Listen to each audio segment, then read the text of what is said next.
Helly wakes up lying on a table in front of a speaker, from which an unknown voice persistently asks her name. The girl tries to come to her senses and understand what's happening, but the voice doesn't answer her questions, repeating the same thing and insisting that Helly must undergo a short survey. Realizing she can't leave the room, she agrees to the testing but immediately realizes she knows none of the answers. She can't remember her own name, the state she was born in, or even what her mother looks like. Confused, Helly sits down on the floor, and at that moment, the door to the room opens. In the doorway, she sees the silhouette of a man. Shortly before this, sitting in his car, Mark Scout is having a breakdown, unable to stop crying. Finally, he composes himself, wipes his face and steps outside, then heads to work at the large Lumon Company building as if nothing happened. In the locker room, Scout changes his shoes, watch, and pass, swapping his name tag for a blue square with the company's logo. At the entrance, a guard searches him with a device resembling a metal detector, after which the clerk enters an elevator where he experiences slight dizziness that completely alters his state of mind. Easily navigating the maze of long, pristine corridors, Mark reaches his office designed for 4 clerks, labeled as the Macro Data Refinement Department. Each employee sitting at their personal computer selects random numbers from a multitude displayed on the screen. After a few minutes of work, Scout realizes that only 2 of his colleagues are present today. Pity, his partner and best friend, unexpectedly didn't come to work without notifying anyone. Milchick, the deputy director with a smile, enters the office and invites Mark to come with him. The men arrive at the office of Harmony Coble, the department head, who talks to the employee as if all her words are memorized in advance. She places a speaker in front of her, through which the board of directors participates in the meeting, but Mark hears nothing but strange hissing. Coble informs the clerk that Pity no longer works at the company, which greatly surprises and upsets Mark. No explanation for the news follows, but Mark is appointed the new team lead, replacing his good friend. Immediately after the appointment, Milchick leads Mark to a room with a microphone and monitors, where he will greet a new company employee for the first time. Thus, Mark becomes the voice and silhouette that Helly first encountered. When Scout enters the room with the frightened girl, he calmly starts explaining to her that she is now a Lumen employee. Ignoring Helly's questions and objections, Mark begins to read her important information about the importance of separating work and personal life until the girl finally loses it, throwing the speaker at the head of the boring man. But Helly fails to leave again and obediently sits down to listen to Mark, who seems to be about to clarify the situation. Unable to bear it any longer, Mark, breaking all instructions, hints to Helly that she needs to ask to leave 3 times, and after that, he finally leads her out of the room, also guiding her through the numerous white corridors. Eventually, the pair arrive at an exit which states that separated passage is prohibited, and Mark tells the girl she can leave the building. However, when Helly steps out the door, she finds herself in the same place she just left. Mark takes Helly to Harmony's office, who welcomes the new employee and gives her a disc, which should finally clarify everything. On it, the girl sees herself addressing herself, saying that she voluntarily participates in a program to separate consciousness into work and personal, where in each reality she will not remember another one. At 5 p.m., the workday in the offices ends, and the employees leave the building.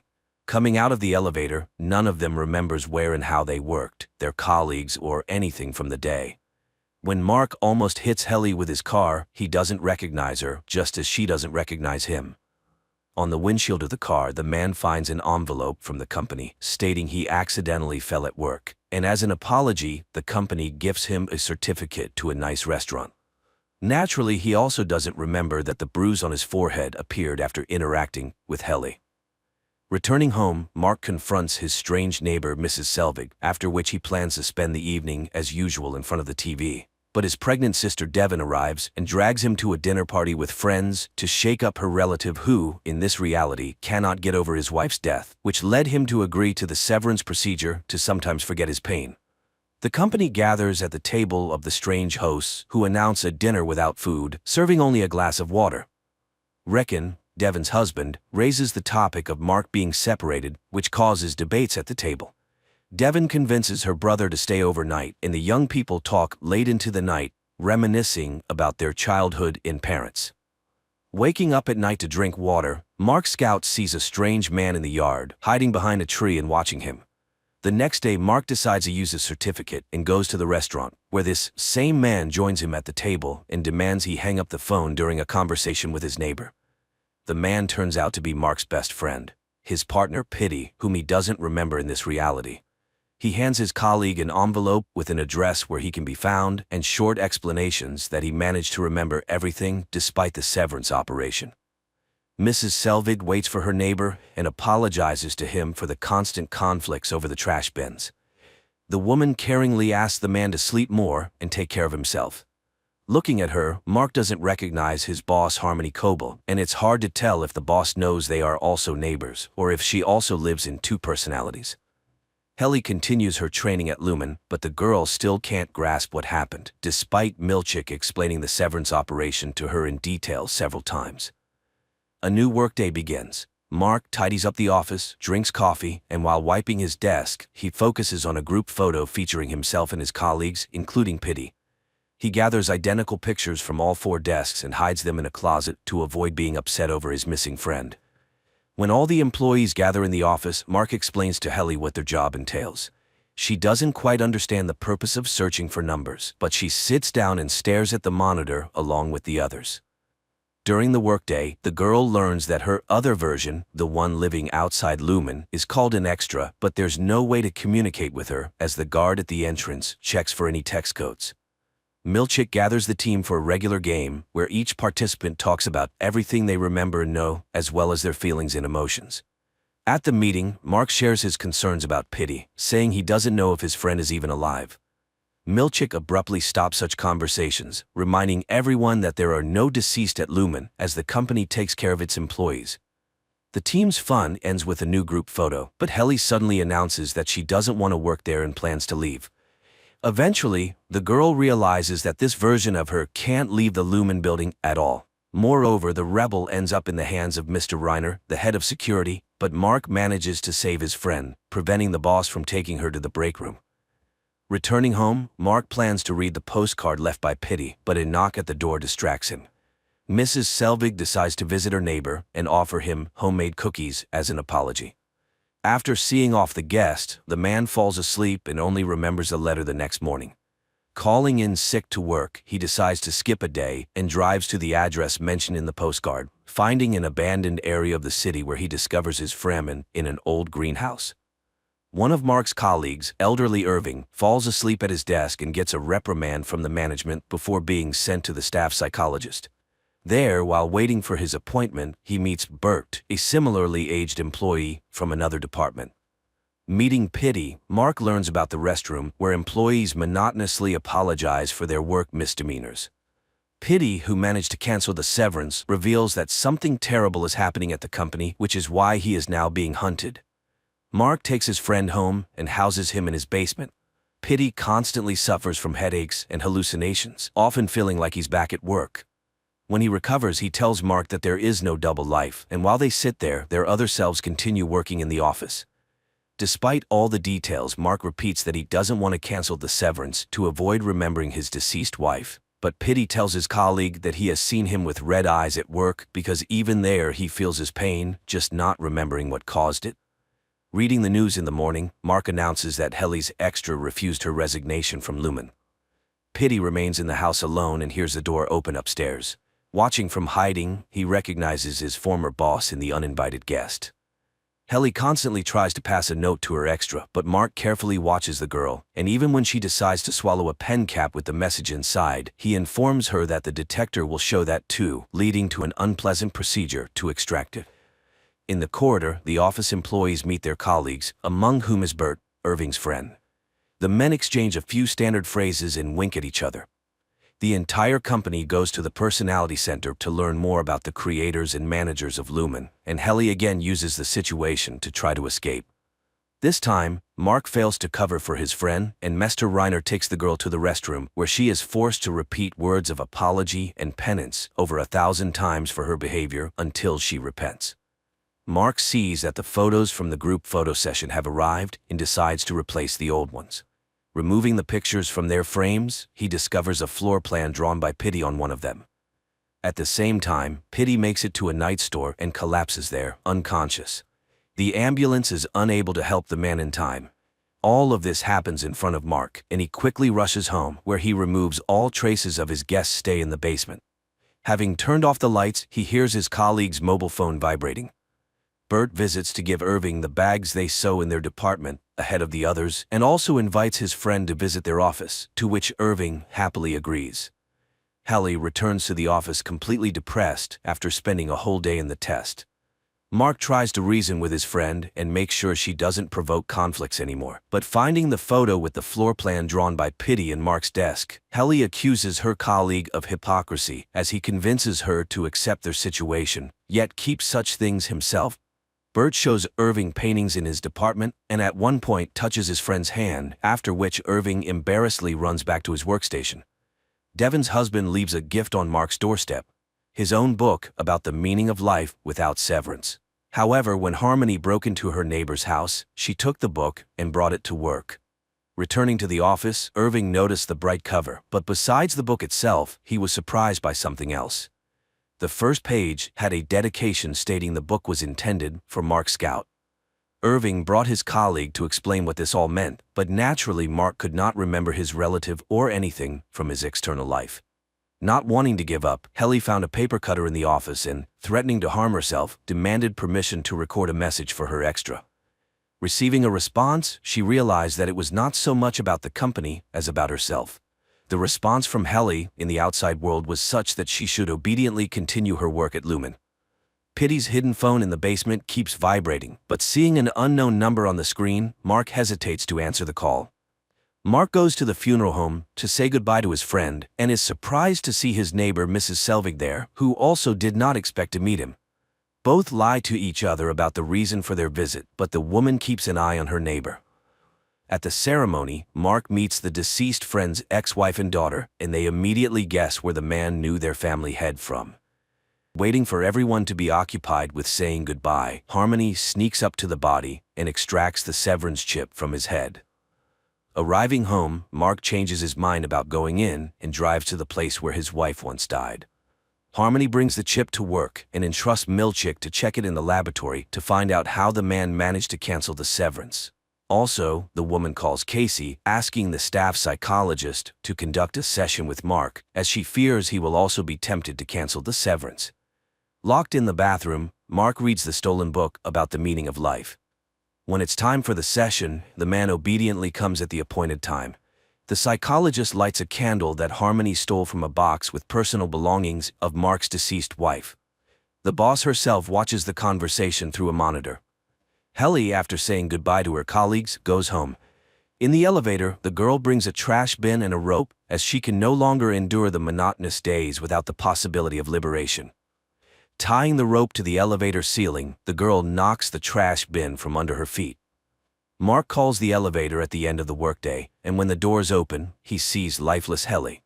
Trying to save his colleague, he calls for help, and Mr. Reiner appears immediately, ordering Mark to quickly get into the elevator to avoid additional witnesses. Coming to work the next day, the first thing Mark remembers is the incident with Helly.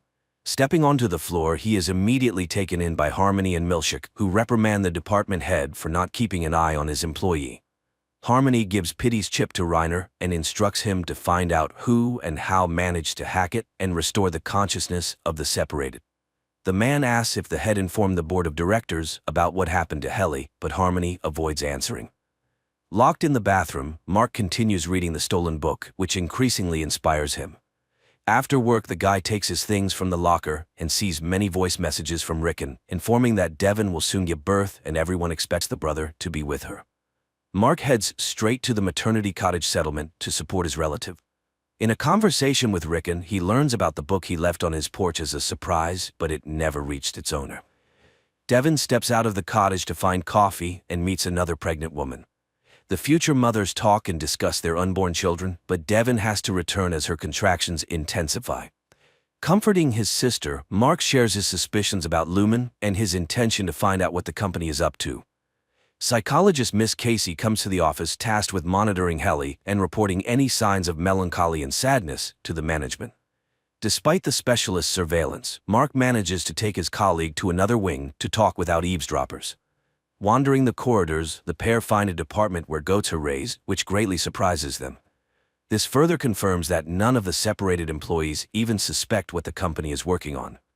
Irving meets with Bert in the conference room, but their conversation is immediately interrupted by Dylan, who forbids his co-worker from interacting with an employee from another department. Miss Casey finds the runaways and brings them back to the office, watched by Harmony through a monitor. Mark explains their escape as a health walk he took his colleague on. At home, the head receives a call from Reiner, informing her that they have tracked the source of the hack on Pitty's chip. According to the security officer, it could only have been done by one person, former Lumen employee, Gabby. Mark takes out his friend's phone from the box and sees that the unknown number is still calling.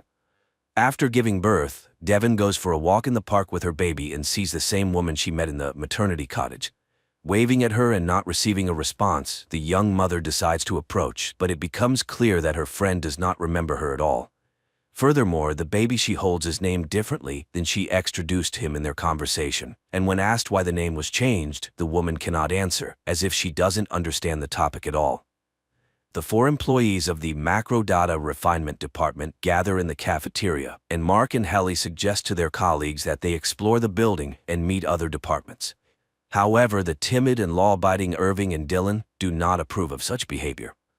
Harmony summons Mark and informs him that Miss Casey has been punished and sent to the restroom for not keeping an eye on Helly on the day Mark took her out of the office. The 4 decide to meet Bert's department and find out what they do. While the colleagues get acquainted, Dylan explores the unfamiliar office and finds interesting cards. He manages to slip one into his pocket before an unhappy Milchick arrives to return the curious clerks to their workplace. Back in the office, they are greeted by Harmony. After solemnly singing the Lumen anthem, the head sends Mark to the restroom, where he meets an exhausted Casey. Devon looks for a lactation consultant, and her advertisement is answered by an experienced nurse. When she arrives at the home of the young parents, the woman recognizes her as her brother's neighbor, Mrs. Selbig. As soon as the helper takes the baby girl in her arms and she stops crying, the couple trusts her, and Devon doesn't question how Selbig ended up there. A boy sits in front of the TV with cartoons, closing his eyes and counting to 1,000, starting to lose count. Dylan sits in the locker room not understanding where he is, and Milchick appears, demanding to know where the clerk hid the card from the neighboring department. Suddenly, a boy bursts into the closet and jumps on Dylan's neck, calling him Dad. The man realizes that his work consciousness has been transferred to the life of his extra, and this is what his life outside Lumen looks like. Waking up at night, Mark turns on Pitty's phone and answers the call. A woman's voice understands who she is talking to and arranges a meeting. Arriving at the college, Mark meets Gabby. She was the one who installed chips in all the separated, and now she's trying to fix the situation. During the conversation, Reiner appears out of nowhere, but the woman deals with him, explaining that he poses a threat to everyone trying to pull the separated out. Gabby sends Mark home and promises to contact him to help him retrieve his another personality that is constantly at Lumen.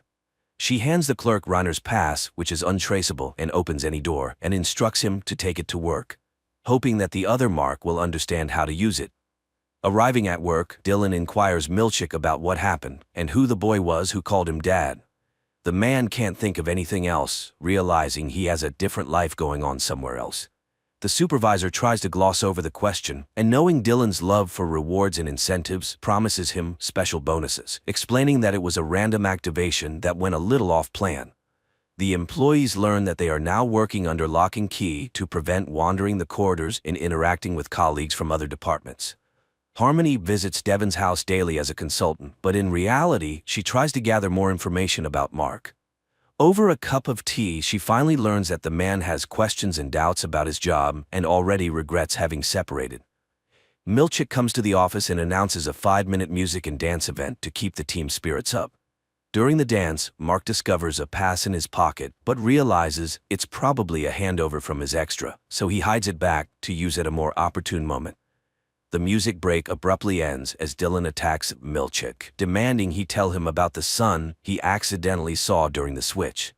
The clerk tells his colleagues about his awakening and how he saw his son, and now he wants to cancel the severance. Helly realizes there is some way to awaken and only needs to find out the details to return to normal life. Of the 4, only Irving disagrees with breaking the community's rules, also trying to dissuade his friends. Using Reiner's card, the group exits into the corridor. But Irving leaves his friends and heads to the neighboring department to find out what happened to his friend Bert. Mark and Helly decide not to waste time and find the control point, which can manage all Lumen employees. Taking the manual with them, the pair returns to the office to avoid being caught by Harmony. Irving arrives at the other department and finds himself at a party celebrating Bert's retirement. Horrified, he realizes he will never see his friend again and tries to explain that the only way to leave Lumen is for one reason, but everyone pretends not to hear his arguments. Dylan studies the instructions, and the employees find out that not everyone can switch. Someone has to manage the process from inside. The guy volunteers to do this so that everyone else can escape to the outside world and find those who can help them cancel the severance. Returning to his department, Irving tells his friends that he will look for a way out with them, wishing to erase Lumen from existence. Irving's extra sits on a bench in the park with his pet. Returning home, the man approaches the easel and paints a picture using only black colors. Dozens of absolutely identical black paintings already stand against the walls. Harmony calls Mark and schedules his last session with Mrs. Casey, supposedly to close the quarter. In the office, the man learns that the psychologist is working her last day and is being replaced by another specialist. The employees await Dylan's waffle party, planning to use this time for the switch. Trying to act as calm as possible, they rehearse their escape plan. The board of directors learns about the incident with Helly in the elevator and suspends Harmony from managing the company. Using the stolen pass, Mark sends his friends outside one by one, leaving himself for last. Dylan heads to the waffle party, then sneaks away to the control center to start the operation. Each employee, once in the outside world, must carefully study their extra's life and figure out who in their circle they can ask for help. Harmony, devastated by her dismissal after so many years of loyal service, is at home when the doorbell rings. Resuming her disguise as Mrs. Selvig, she opens the door to find Mark, who inquires if she'll attend the event Devin and Rickon are organizing for their book release. Initially citing poor health, Mrs. Selvig eventually agrees to attend, saying she'll arrive a bit later. When she arrives at the party, she tries to stick close to Mark to learn why he wants to leave Lumen. Dylan breaks into the control room and locks himself in, preparing to launch his friends. Reaching the controls, he pulls the levers and the process begins. Finding himself in Devin's house, Mark's extra doesn't recognize anyone. The same happens with Irving and Helly. Irving finds himself at an easel with a black canvas, while Helly is at a reception among influential people. After learning from the guest that Devin is his sister, Mark tries to speak with her alone for help, but he can't manage it due to the crowd and commotion in the house. Exploring his apartment, Irving realizes he's alone except for his dog. He finds military awards and a locked chest containing items and photos of his son who died in the war. Helly's situation is the most complex. While examining the hall, she realizes she's not just a participant in the severance program, but a direct descendant of Lumen's founders, the daughter of the current company owner. Her extra is supposed to give a speech today about the benefits of having two entities and not wasting personal life on work. At the bottom of the chest, Irving finds strange records and a map with many marks. It becomes clear his extra has long been trying to unravel Lumen's mystery. Gathering everything, he finds car keys and plans to drive to Bert, whose name he found marked on the map. Guests at Devin's house attentively listen to Rickon, but Mark is preoccupied with finding help. Noticing his boss, he doesn't immediately realize she shouldn't be there. Addressing Harmony by her last name, he inadvertently reveals himself and his plan. In a hurry, he runs to his sister, leaving Harmony in confusion. Devin hands the baby over to the feeding assistant and finally makes time for her brother, who tells her that it's actually his another person, and he urgently needs help to get out of the trap. The woman doesn't fully understand what's happening, but she tells Mark that her brother decided to have surgery, unable to cope with the pain of his wife Gemma's death. Helly, watching her own interview on huge screens advocating the benefits of severance, feels dizzy and hides in the restroom, where her father finds her and expects a vibrant and emotional performance. Mark asks his sister about his boss from Lumen being at her party, and based on Devin's description, realizes she has entrusted her child to a terrifying woman.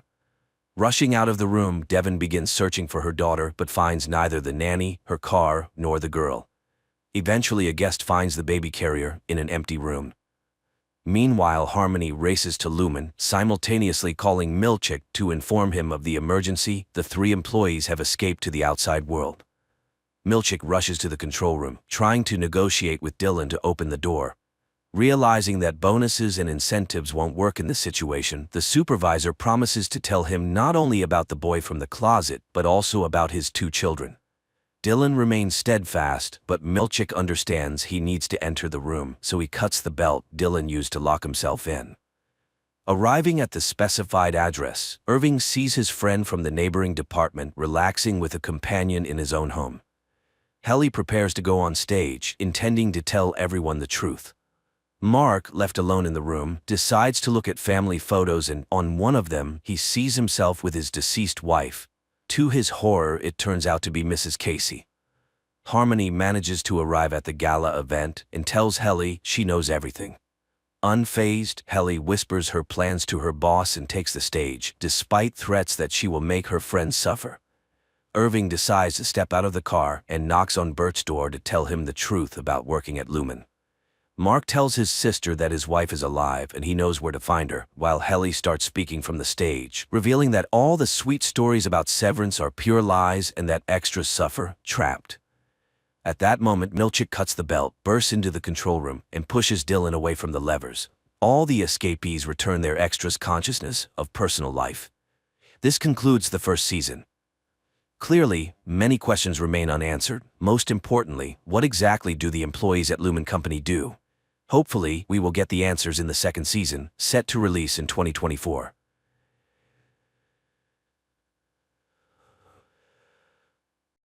The movie begins by introducing us to the young protagonist, Vesper, who lives in a dystopian world sharply divided between the privileged elites and the struggling masses. The elite reside in secure, enclosed cities known as citadels, while the rest of humanity faces the challenges of survival in harsh conditions. In this world, the key to sustenance is unique seeds provided by the citadels. These seeds are genetically coded to yield just a single harvest, ensuring a constant dependency on the citadels for more. Vesper, amidst her struggle for survival in this harsh environment, shares her existence with her paralyzed father, Darius, a former army serviceman. Ingeniously, Darius's consciousness has been transferred into a drone, enabling him to accompany and communicate with his daughter as she navigates their dangerous world. Vesper is not only resourceful and brave, venturing out daily to forage, but she also possesses a keen understanding of biology and biohacking. However, their lives take a dramatic turn when Vesper returns home one afternoon to discover they've been robbed. The generator powering their home, including the critical machine sustaining Darius, has been sabotaged. Faced with no other choice to save her father, Vesper sets out to seek help from a neighboring farm. Upon arrival at the farm, Vesper encounters a troubling scene. The farm faces its own challenges with a Jug, a genetically engineered human designed for labor, but devoid of intelligence. The Jug has been injured, rendering it useless, and Jonas, the farm's leader and Darius's brother, instructs a young boy to kill it. After witnessing this unsettling event, Vesper approaches Jonas with a request for bacteria to restore their generator. In exchange, she offers a blood donation, a valuable commodity used by Jonas to trade for seeds from the citadels. Jonas expresses a desire for her to join their community, offering to care for her father as well. Vesper, however, is deeply unsettled by Jonas's intentions. She suspects that Jonas wants to use her as a breeder, a role she strongly rejects. After completing her blood donation, Vesper faces a dire situation when Jonas refuses to immediately provide the bacteria she needs in exchange. He explains that he must first sell the blood, a process that will take several days, time her father Darius does not have. In desperation and anger, Vesper attempts to reclaim her blood, only to be caught and forcefully expelled from the farm by Jonas. Undeterred, Vesper returns to the farm, exploiting a secret entry point known only to her. Vesper stealthily enters Jonas's lab and retrieves the bacteria she is owed. While there, she also manages to take some seeds acquired from the Citadel. As Vesper heads home, she promptly repairs the generator and begins experimenting with the stolen pollen seeds, hoping to unlock their fertility. In the forest, Vesper stumbles upon Camellia, a woman from the Citadel, lying unconscious yet alive, with plants feeding off of her. Vesper acts quickly, clearing the plants and bringing Camellia back to their home, where she treats her wounds. Camellia then reveals that she was in the crashed glider Vesper had seen and is now desperately searching for her father, who is with her. Although not fully recovered, Camellia promises a reward for their help. Vesper agrees to assist in the search, despite Darius's objections. The following morning, Vesper sets out on her mission and soon locates the crashed glider, finding Camellia's father Elias inside. However, she's not alone in this discovery. Jonas and a group of survivalists also converge on the crash site. Jonas, cold and indifferent to Elias's pleas, decides to end his life simply because he is from the Citadel. When Vesper attempts to intervene, Jonas dismissively shoves her aside. He also uncovers a woman's scarf in the glider, deducing that another passenger, Camellia, needs to be found. Back home, Darius suggests informing the Citadel of the situation before Camellia takes any drastic action or Jonas finds her. However, the only way to communicate with the Citadel is through a transceiver located at Jonas's house. Vesper reluctantly agrees to the plan, lying to Camellia that her search was fruitless, but promising to continue the next day. After a while, Camellia earns Vesper's trust. Vesper then decides to reveal her secret greenhouse. This greenhouse is a testament to Vesper's ingenuity, housing a variety of bioengineered plants, each with unique abilities and characteristics. Vesper takes pride in her creations, but still hopes to develop a plant capable of producing edible seeds. While Vesper tends to her plants, Darius quietly confides in Camellia. He admits he knows they can never gain access to a Citadel, but implores her to be kind, as Vesper's dream of reaching the Citadel means everything to her. Later, Vesper questions why they are excluded from the Citadel, to which Camellia explains the leadership's fear of resource scarcity. Vesper suggests they could take on the worst jobs, but Camellia points out the Citadel's preference for control. Unlike humans, the genetically engineered laborers, or jugs, don't resist. That evening, they share a musical moment, with Vesper singing while Camellia plays her mother's old instrument. The next day, Vesper once again sneaks into Jonas's house to use the transceiver. This time, however, Jonas spots Darius's drone and seizes it. While pretending to repair the drone, Jonas confronts Vesper about the missing seeds and the unidentified passenger, expressing his hatred for liars, especially within his own family. Vesper, refusing to admit anything, snatches the drone and flees, only to find it can't fly and crashes. In her attempt to recover the drone, Vesper stumbles upon a grim sight: the body of Jonas's assistant, who helped here before, left to die under a tree. Before she can process whether he was killed for aiding her, Jonas's followers apprehend her. They forcefully mark her hand with a seal, symbolizing her as Jonas's property. Distraught and overwhelmed, Vesper returns home, where Camellia immediately offers comfort. Guilt-ridden by her own deceit, Vesper breaks down and confesses to Camellia that Elias is dead. In a moment of stark revelation, Vesper decides to show Camellia the truth by taking her to see her father Elias's body, now tragically floating in the river. The sight overwhelms Camellia, leading to an intense emotional breakdown. She clings desperately to her father in grief, forcing Vesper to intervene and pull her from the river. During this intense moment, Vesper notices an unusual scar on Camellia's back that reacts peculiarly to her touch. This discovery leads to a shocking truth. Camellia is not a human, but a highly advanced jug, a creation of Elias, who was expelled from the Citadel for creating an intelligent slave. Camellia confesses her deception. She had been on the run and never had the capability to get Vesper and Darius into the Citadel. Angered by this betrayal, Vesper confronts Camellia physically before they return home. Once there, Vesper coldly tells Camellia to leave after she cleans up. Meanwhile, Vesper repairs the drone and shares the day's events with Darius. Darius, understanding the complex situation, urges Vesper to be more compassionate towards Camellia, explaining that jugs are bound to their programming and have no real choice in their actions. At the same time, Camellia, grappling with her lost purpose and fearing capture by the Citadel, contemplates ending her life. However, Vesper, influenced by her father's words, intervenes just in time. Realizing Camellia's potential contribution to her research, Vesper proposes to use a sample of of Camelia's cells. The process proves challenging, as Camelia's cells are secured just like the Citadel's seeds. In an attempt to ease Vesper's frustration, Camelia plays music. Miraculously, the music unlocks Camelia's cells, allowing Vesper to modify the Citadel seeds successfully, creating a sustainable food source. And all it took was a little Nickelback. Needing more supplies for further research, Vesper briefly leaves for the old lab with the drone. During her absence, Camelia stays to watch over Darius, which leads to a dangerous encounter when Jonas arrives. Initially, Camelia tries to feign innocence, but Jonas sees through her act and threatens Darius's life. Camelia agrees to go with Jonas without resistance. However, Jonas soon discovers the mark on her back, identifying her as a jug, and attempts to reprogram her to obey him. Vesper returns just in time, and a fierce struggle ensues, with Vesper, the drone, and Camelia fighting against Jonas. They manage to overpower him, but Vesper refuses to kill him. Instead, she strikes a deal. She will share the secret of the fertile seeds with Jonas if he agrees not to alert the Citadel. Despite Jonas's apparent agreement, he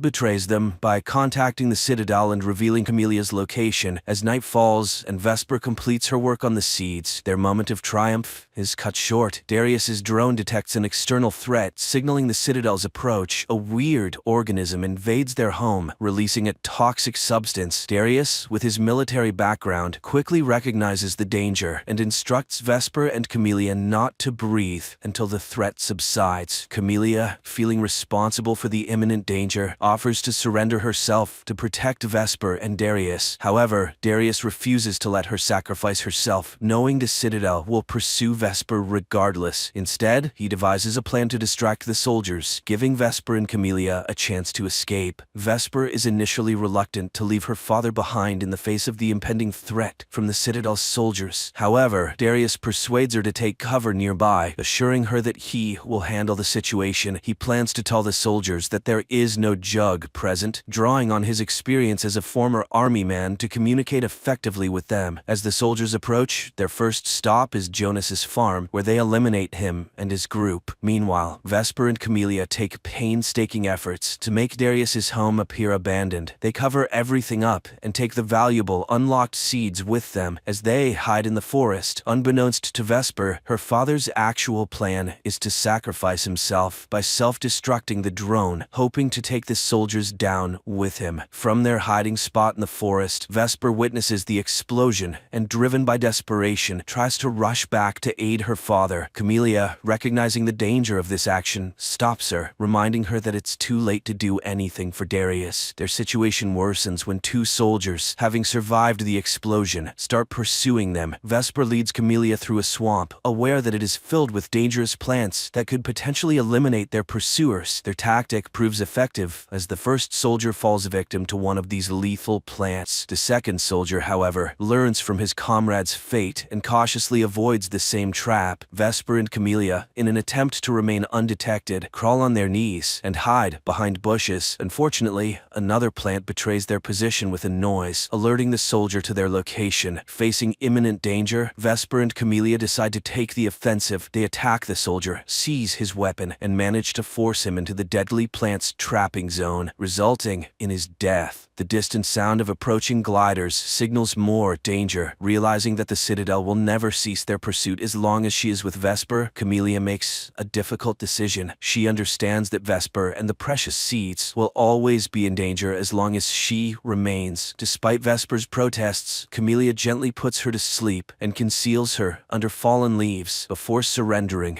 to the soldiers. The next morning, Vesper awakens to find her home reduced to ashes. She plants some of the unlocked seeds in the remnants of her old garden, a symbol of hope and renewal. In the aftermath, she encounters a group of children who survived the attack on Jonas's farm. Together, they decide to follow the mysterious people that wander around, seeking to uncover their destination. Their journey leads them to a towering structure constructed by these people. Driven by a sense of purpose, Vesper climbs to the top of the tower. There, she releases the seeds from her hand, allowing the wind to carry them to various corners of the land. This symbolic act represents her hope that the seeds will grow and multiply, providing sustenance for all. The movie concludes on this note, leaving a lasting impression of resilience and the enduring power of hope.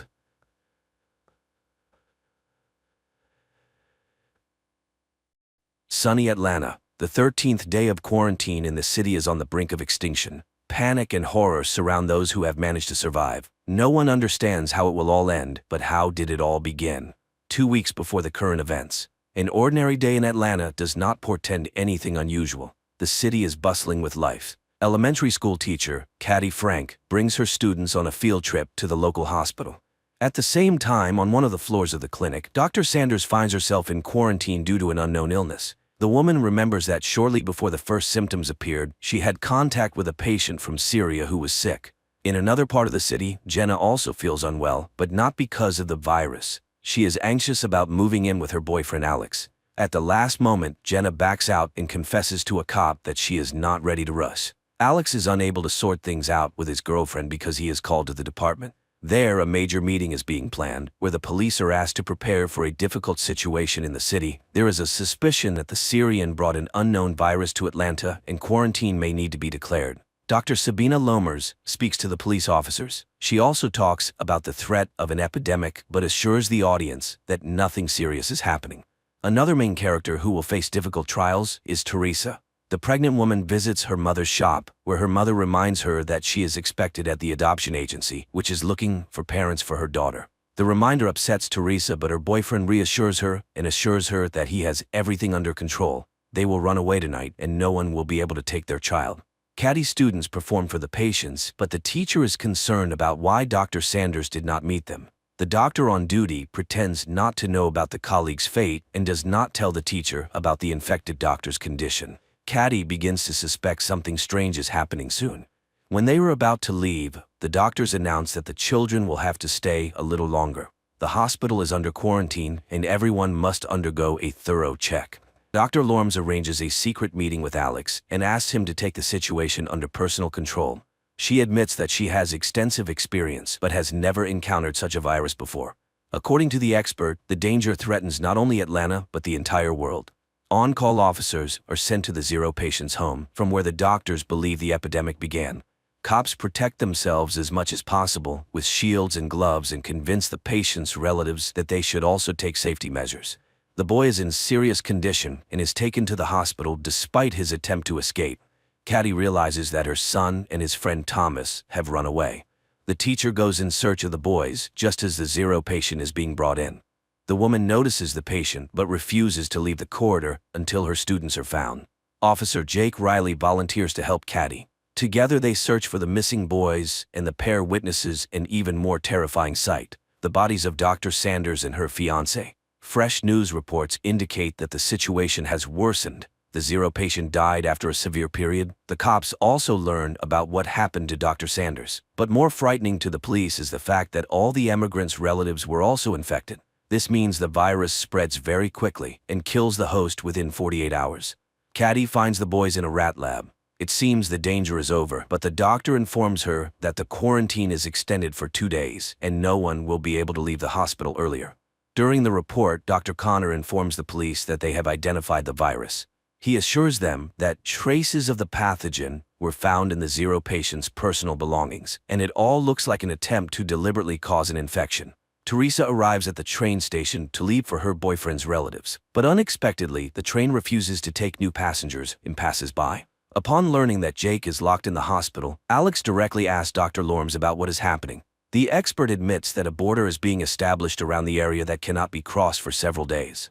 By evening, panic begins in the city. People are surrounded by an iron fence, and many find themselves separated from their loved ones. Teresa learns that she and Xander are also on opposite sides of the cordon, and the girl will have to decide what to do next. Despite the measures taken, the number of infected continues to grow. At night, experts conduct an autopsy on the Zero patient and discover that the virus affects all vital organs. Furthermore, there is evidence that it takes only 48 hours from infection to the end. There is no chance of recovery, and if a vaccine is not found soon, the world faces serious trouble. Alex manages to contact Jenna and asks her to stay in a safe place. The girl decides to lock herself in her office. Returning to her mother's shop, Teresa calls Xander and tells him that she is okay. Despite this, the boy promises to find a way and get to her through the dangerous fence. Jenna is joined by her colleagues who did not manage to leave the city. Meanwhile, the girl's fiancé receives a warning that he should not break the rules due to personal attachments. Jake is asked to help the doctors sort through the belongings of the sick to find their relatives. Examining the Zero patient's mobile phone, the guy notices a frightening detail. A day before his death, the young man communicated with a blonde woman who had not been known about before. Jake immediately reports his findings to his colleagues, and the department decides to send a squad to search for the stranger. The police find the blonde's address, but her parents say she has not been seen since yesterday. Another emergency meeting is called, and everyone is ordered to find the girl within hours. While waiting for the doctor, Caddy listens to a news broadcast talking about the Zero patient and the doctors who contracted the virus from him. For the first time, the woman notices discrepancies, but her thoughts are interrupted by Dr. Connor, who assures the teacher that everything will end soon and she and the children will be able to go home. Leaving, Caddy still decides to ask about her suspicions. She was surprised that Dr. Sanders died before the Syrian who supposedly infected her, but Connor avoids answering, muttering something about differences in immunity. Jake is sent to find the girl, and the authorities hope to hide the fact that the infected person is behind the fence. But it is no longer possible to help the blonde. The cops find her in serious condition in the apartment of old friends. The blonde and her friends are taken to the quarantine zone. But Lorms admits to Alex that the situation is too serious. The virus spreads faster than they could have anticipated. Alex calls his fiancée to reassure her, but he does not dare to tell her what the city is facing. The police have been ordered to strengthen the cordon and use weapons in case of violations. More people with symptoms of infection continue to arrive at the hospital. Among them, Jake sees many children, but the doctor says that this is not the worst. The hospital is running out of free beds, and soon there will be nowhere to isolate the sick. In addition to the bad news, the officer has an unpleasant task. Connor asks him to cremate the bodies to prevent outbreaks of other diseases. Another problem for the authorities is Leo Green, a local journalist. He continues to publish panic-inducing videos, and Lormes instructs Alex to stop the provocateur. The cop tries to negotiate with Leo, but the journalist is sure that the authorities are hiding something, and he must get to the truth. A few minutes later, a new video from Green appears online, this time attracting the president's attention. Jenna's colleagues realize that they will not have enough food until the end of the quarantine, and the men decide to go to the store. The girl does not like this idea, but the majority votes to take the risk. Teresa's mother also takes the situation lightly. The girl sees her mother raising prices on essential goods to make a profit. To entertain the children, Caddy takes them to the roof. This gives everyone a chance to breathe fresh air, but the girl does not have time to relax. Thomas runs away, ignoring the teacher's cries. The girl finds the student on the stairs, next to a sick man. Drops fall on the boy, and it becomes clear that he is now infected. Thomas is sent to isolation, and the teacher blames herself. She tells the doctor that she promised the boy's father to take care of Thomas, but let him down. The men return with full bags of groceries, but Jenna does not let them into the office. She notices that her friend took off his gloves, meaning he could have brought the virus on his hands. A customer who was charged too much brings her friends. They raid the store, but Teresa's mother is saved by Jake's appearance, who received orders to patrol the city. Caddy finds Thomas's ward empty. She catches up with the boy at the hospital exit, and his father refuses to leave his son in the quarantine zone. The doctors have no choice but to let the patient go. Alex's pleas have no effect on Leo, and in pursuit of a hot story, he allows his colleagues to leave the closed area. He is not even frightened by the fact that one of the girls has symptoms of the disease. Alex and Jake manage to meet secretly on neutral territory. Both guys are nervous, but they have to work together. Leo Green tells the whole world how to leave the closed area. The police have to hold back the crowd while workers cut the ladder. This leads to serious riots, and the cops have to open fire to kill. To prevent such incidents, the government shuts down the internet and phone communication, depriving everyone of the only joy, talking to each other. Caddy accidentally enters a closed room and learns the truth about the number of victims. Among them are her students. At the same time, Jenna also tries to get to the truth, and she assembles a radio phone to call Alex. The girl has to climb to the roof to get the antenna, where she meets Sam, a technician who hid on the roof to avoid infection. Alex changes partners and goes on night duty. In the middle of the night, he notices an intruder and asks him to stop. The criminal turns out to be Xander, who is trying to enter the danger zone to his fiancée, but the cop does not let him do it and pulls the trigger. The bullet turns out to be rubber, and Xander is simply taken to the hospital. The officer visits him and apologizes, but warns that he will do the same thing next time. Leo decides to take advantage of this. He is preparing a scandalous report about the abuse of power. The store is visited by robbers again, but this time Teresa is also in danger. However, unexpectedly, the women are saved by another gang planning to profit from the quarantine. By the end of the day, Xander's ward is empty. The nurse says he left with Leo Green, but Alex does not have time to stop them. The duty officer reports that the guy has entered the infection zone. Dr. Connor shows Jake the rats that were injected with the medicine. Unfortunately, right before the cop's eyes, the animal passes out, and the hope for a quick rescue disappears. Jenna manages to call Alex, but the call lasts only a few seconds. The girl does not have time to learn anything. Leo accidentally learns about the call. He again hints to the officer that he has taken the wrong side and should think about what is happening. In gratitude for his help, Leo asks Xander to visit his friends and record a video message with them. The guy completes the task and throws the flash drive over the wall, but on it, the journalist finds evidence that his friends are no longer alive.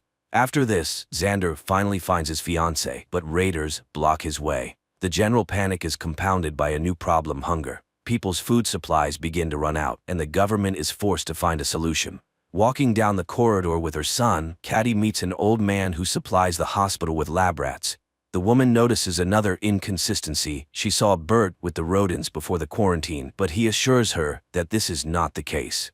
Lammers asks Alex to organize food delivery to the danger zone. The policeman asks for time to prepare, but is refused. He must do it by tomorrow without explanation. Alex has to ask Jake for help. The guy is also not thrilled with the idea, but they have no other choice. Early in the morning, the loading begins, and hundreds of people come to get their rations. The gang from the store also gathers for the distribution, and the leader orders Xander to go with them to stay clean. Jenna goes outside for the first time in many days to get some food. She approaches the distribution center, but a gangster car passes by, making her uneasy. Jake recognizes his friend and gives her a ration without a cue. He also hands her Alex's keys and asks her to hold on, as everything should end soon.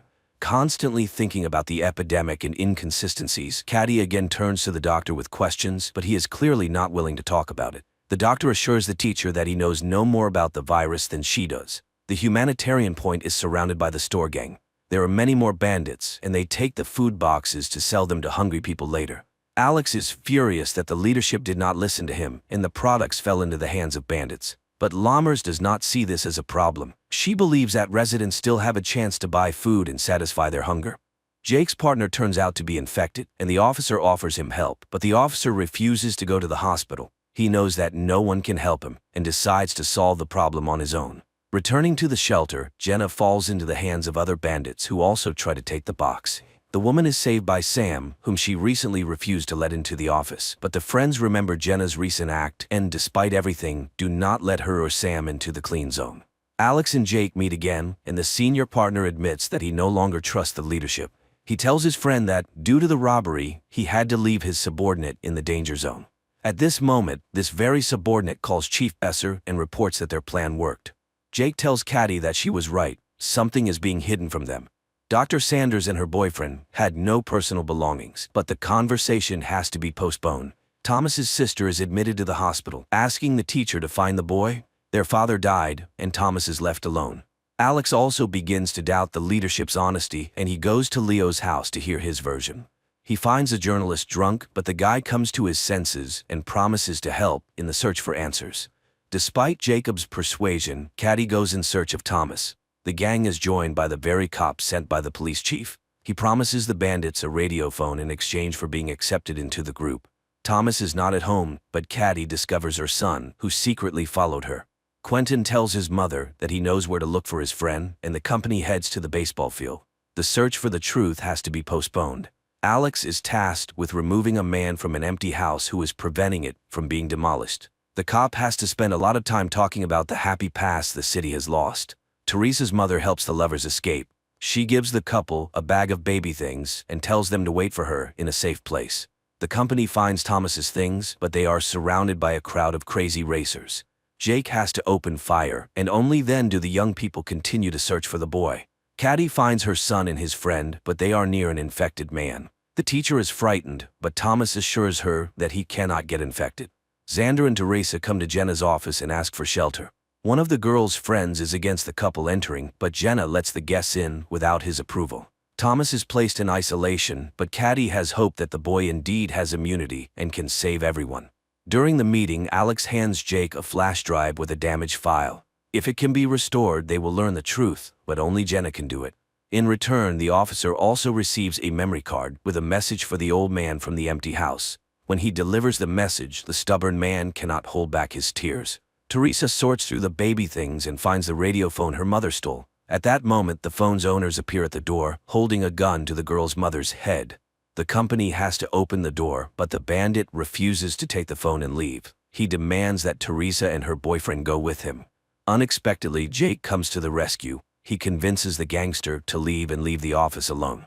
Alex sees hundreds of people moving in an unknown direction, but no one can say where they will be placed. Jenna tries to open the file, but it is severely damaged. The girl does not have time to do anything with it. New guests appear in the office, a gang wanting access to prohibited drugs. The company begins to strengthen their shelter, but the intruders find weak spots through which they manage to penetrate inside.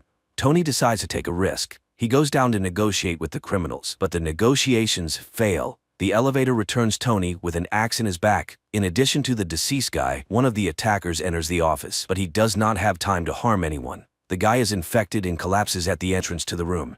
Jenna finally manages to restore the file, but the girl does not have time to watch it. The power goes out in the office, and all the doors are locked. To restore power, Jenna has to leave the shelter and go downstairs. Meanwhile, the bandits almost manage to open the elevator doors, but the girl raises the switch in time.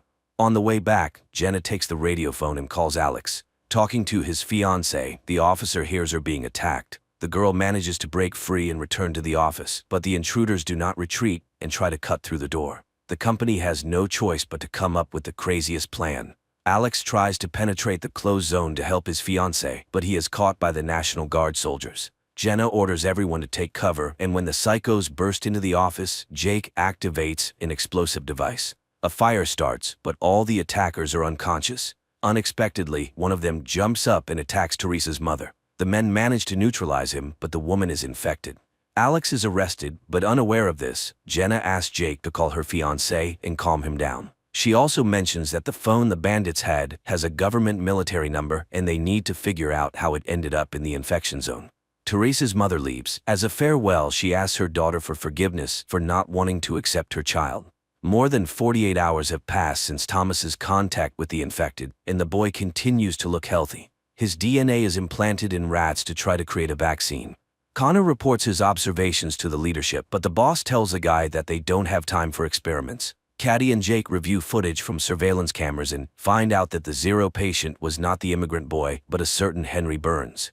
He came every morning to secretly meet with Dr. Sanders, and judging by the man's behavior, he knew about his illness. Dr. Connor allows Thomas to leave and informs everyone that the boy does not just have immunity, his body defeated the virus. This means that based on his DNA, they will be able to make a cure for the unknown virus. Jenna leads her friends to a church under which there are ancient tunnels. The girl plans to lead the group out of the cordon through them to safety. Alex tells Leo everything he learned from Jake, but the journalist cannot find any trace of Henry Burns.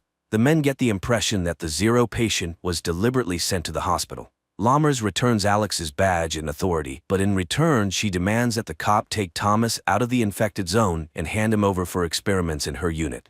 Dr. Connor disagrees with Lammers' decision, but she rejects all objections and insists that only her laboratory can find the cure.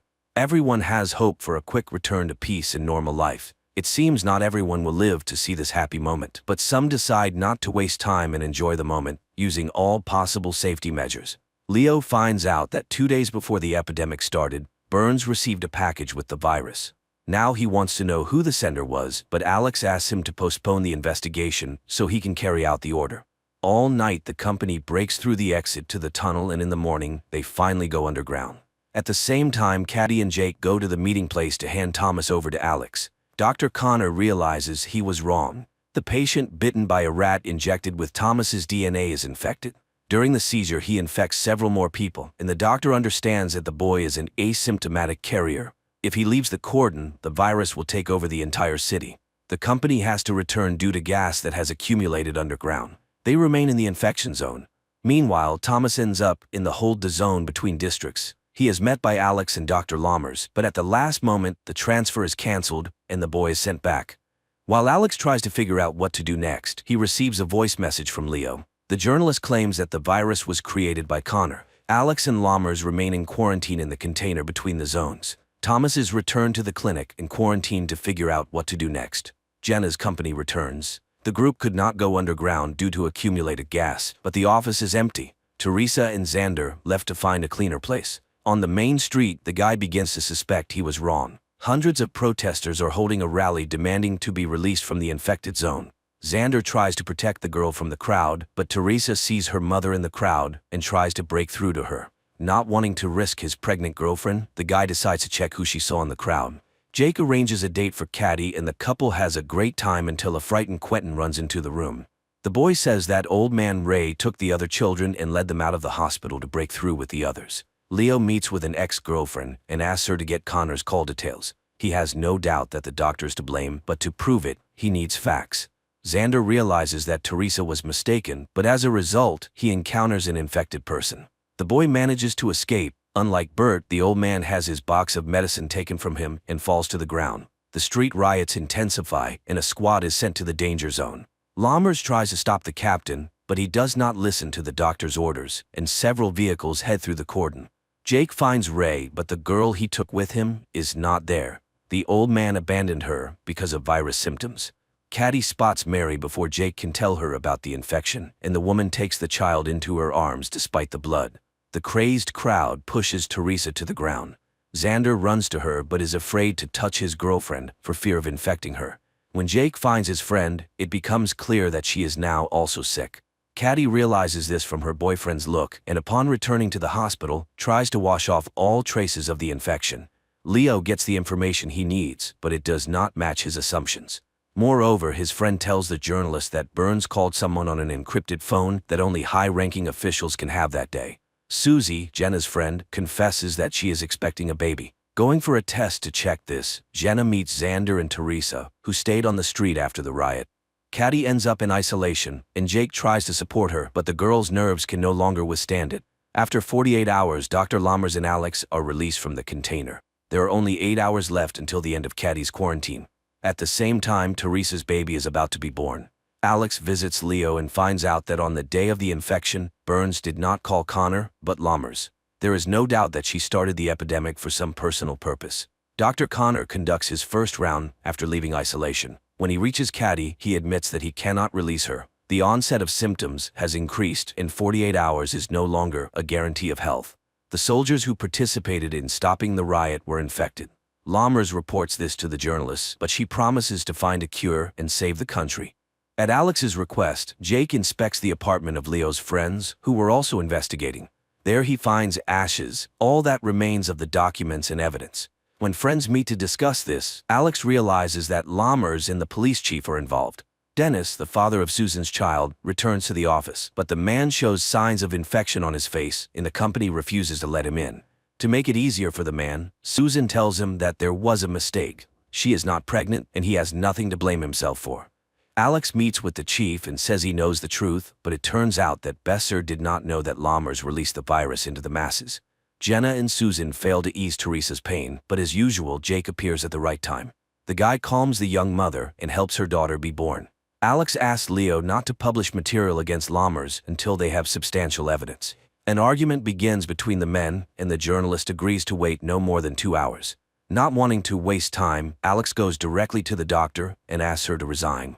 Lammers tries to intimidate the officer, but when she realizes he is not joking, the woman promises to hold a conference and leave her post.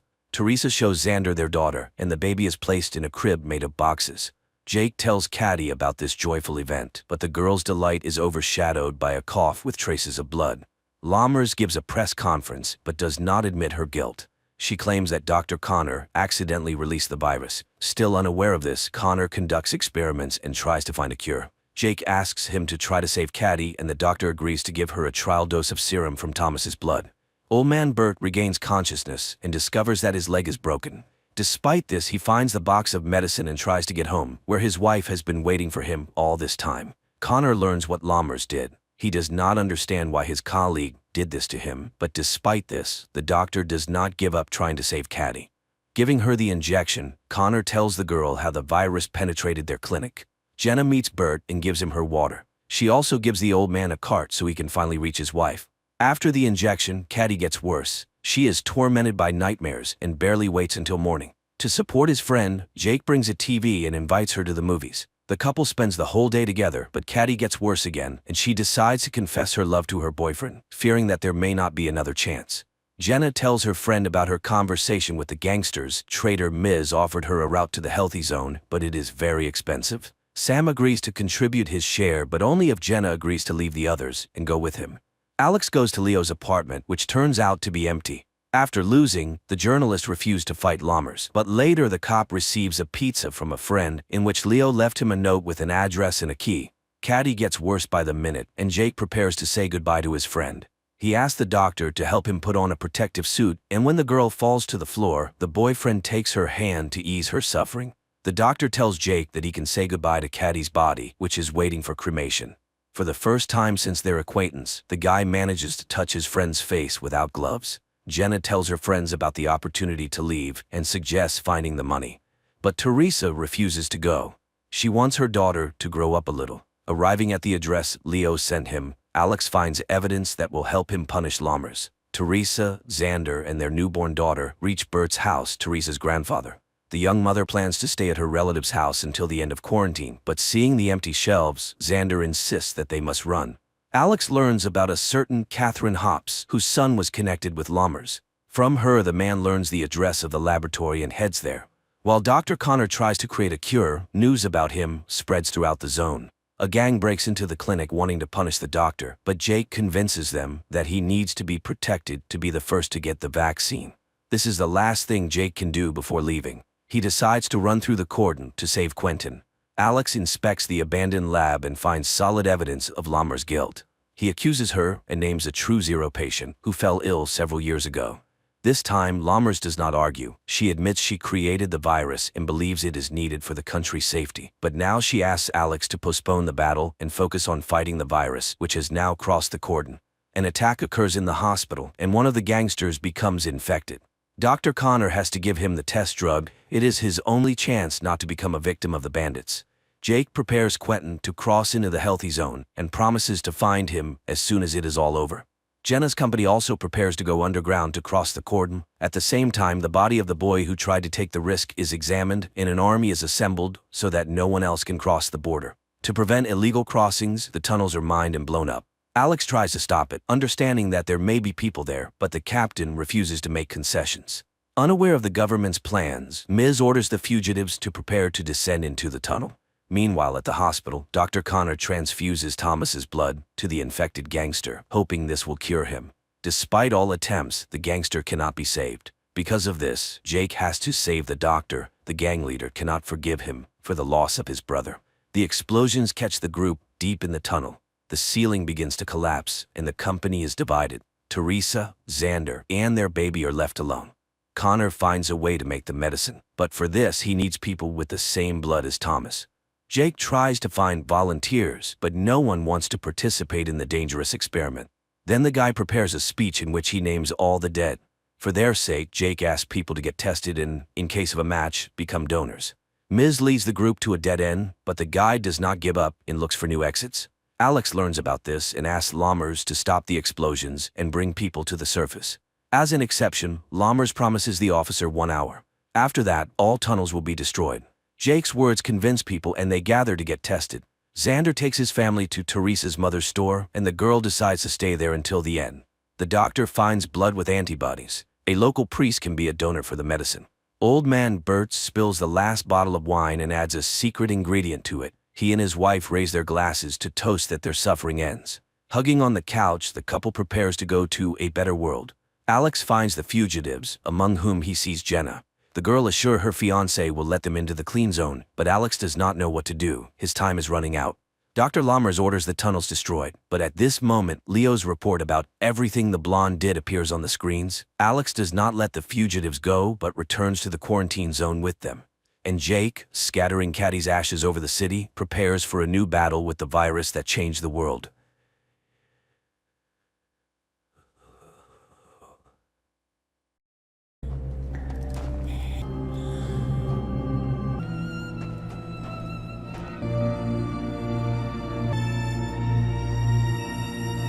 The episode opens with a flashback, capturing the moment Franklin first encounters Irene in a bar. Their meeting is sparked by a serendipitous pool shot that Franklin uses as an opening to engage Irene in conversation. This marks the beginning of their relationship. Leaping ahead about half a century, the narrative catches up with Franklin and Irene, now an elderly couple, deeply in love. Although Irene is confined to a wheelchair, their affection remains strong. Franklin assists her outside, aiming to share a view of the night sky together. They venture to a shed, where a hidden underground tunnel leads them to an unusual door. Upon entering, they find themselves mysteriously elevated to an interstellar viewing platform, as if transported among the stars. Franklin has observed Irene's growing desire to gaze at the stars more frequently over the last year. They visited their special spot a total of 865 times, with visits increasing since Irene's fall the previous year. Attempting to understand her insistence, Franklin finally confesses that he's grown weary of their regular excursions to the stars. He's ready to hand over their secret responsibility to someone else. However, Irene firmly believes that this mystery is theirs alone to decipher. Meanwhile, their neighbor Byron is suspicious that Franklin and Irene are concealing something in their shed, and he's determined to uncover it. The next morning, as they were driving away, Byron hurried to their car, but Franklin, who views him as an irritating busybody, didn't appreciate the intrusion. Later, while attempting to mow his lawn, Franklin brushes him off completely. Back at his house, Byron shares his suspicions with his wife Janine, who advises him to stay out of their neighbor's affairs, insisting it's none of their business. In the car, Irene suggests that Franklin could be friendlier to Byron, but Franklin dismisses the idea. Irene persists, encouraging him to cultivate friendships rather than focusing solely on her. Later, Franklin and Irene visit the hospital. Irene sees her doctor, who plans to run some tests as her symptoms appear to be worsening, although her exact condition remains unspecified. While Irene was with the doctor, Franklin went to run some errands. He then got a call from his granddaughter Denise and ended up going for lunch with her. She's worried about them, having heard from a neighbor that they're roaming around in the middle of the night going for strolls. Franklin passes it off as simply watching the stars, but Denise is not so sure. She's worried and broaches the idea of them leaving the house. Franklin vehemently declines. While Franklin is away, Irene seizes the opportunity to visit an old friend named Sadie at a care home. During her visit, she is disheartened to see Sadie's deteriorating mental state. Feeling the need to confide in someone, Irene shares her secret with Sadie, explaining that she's been on special journeys but is also grappling with a serious illness. When Franklin returns to pick her up, they both look visibly exhausted, the relentless march of time eroding their mental faculties. This is particularly evident with Franklin, who is showing signs of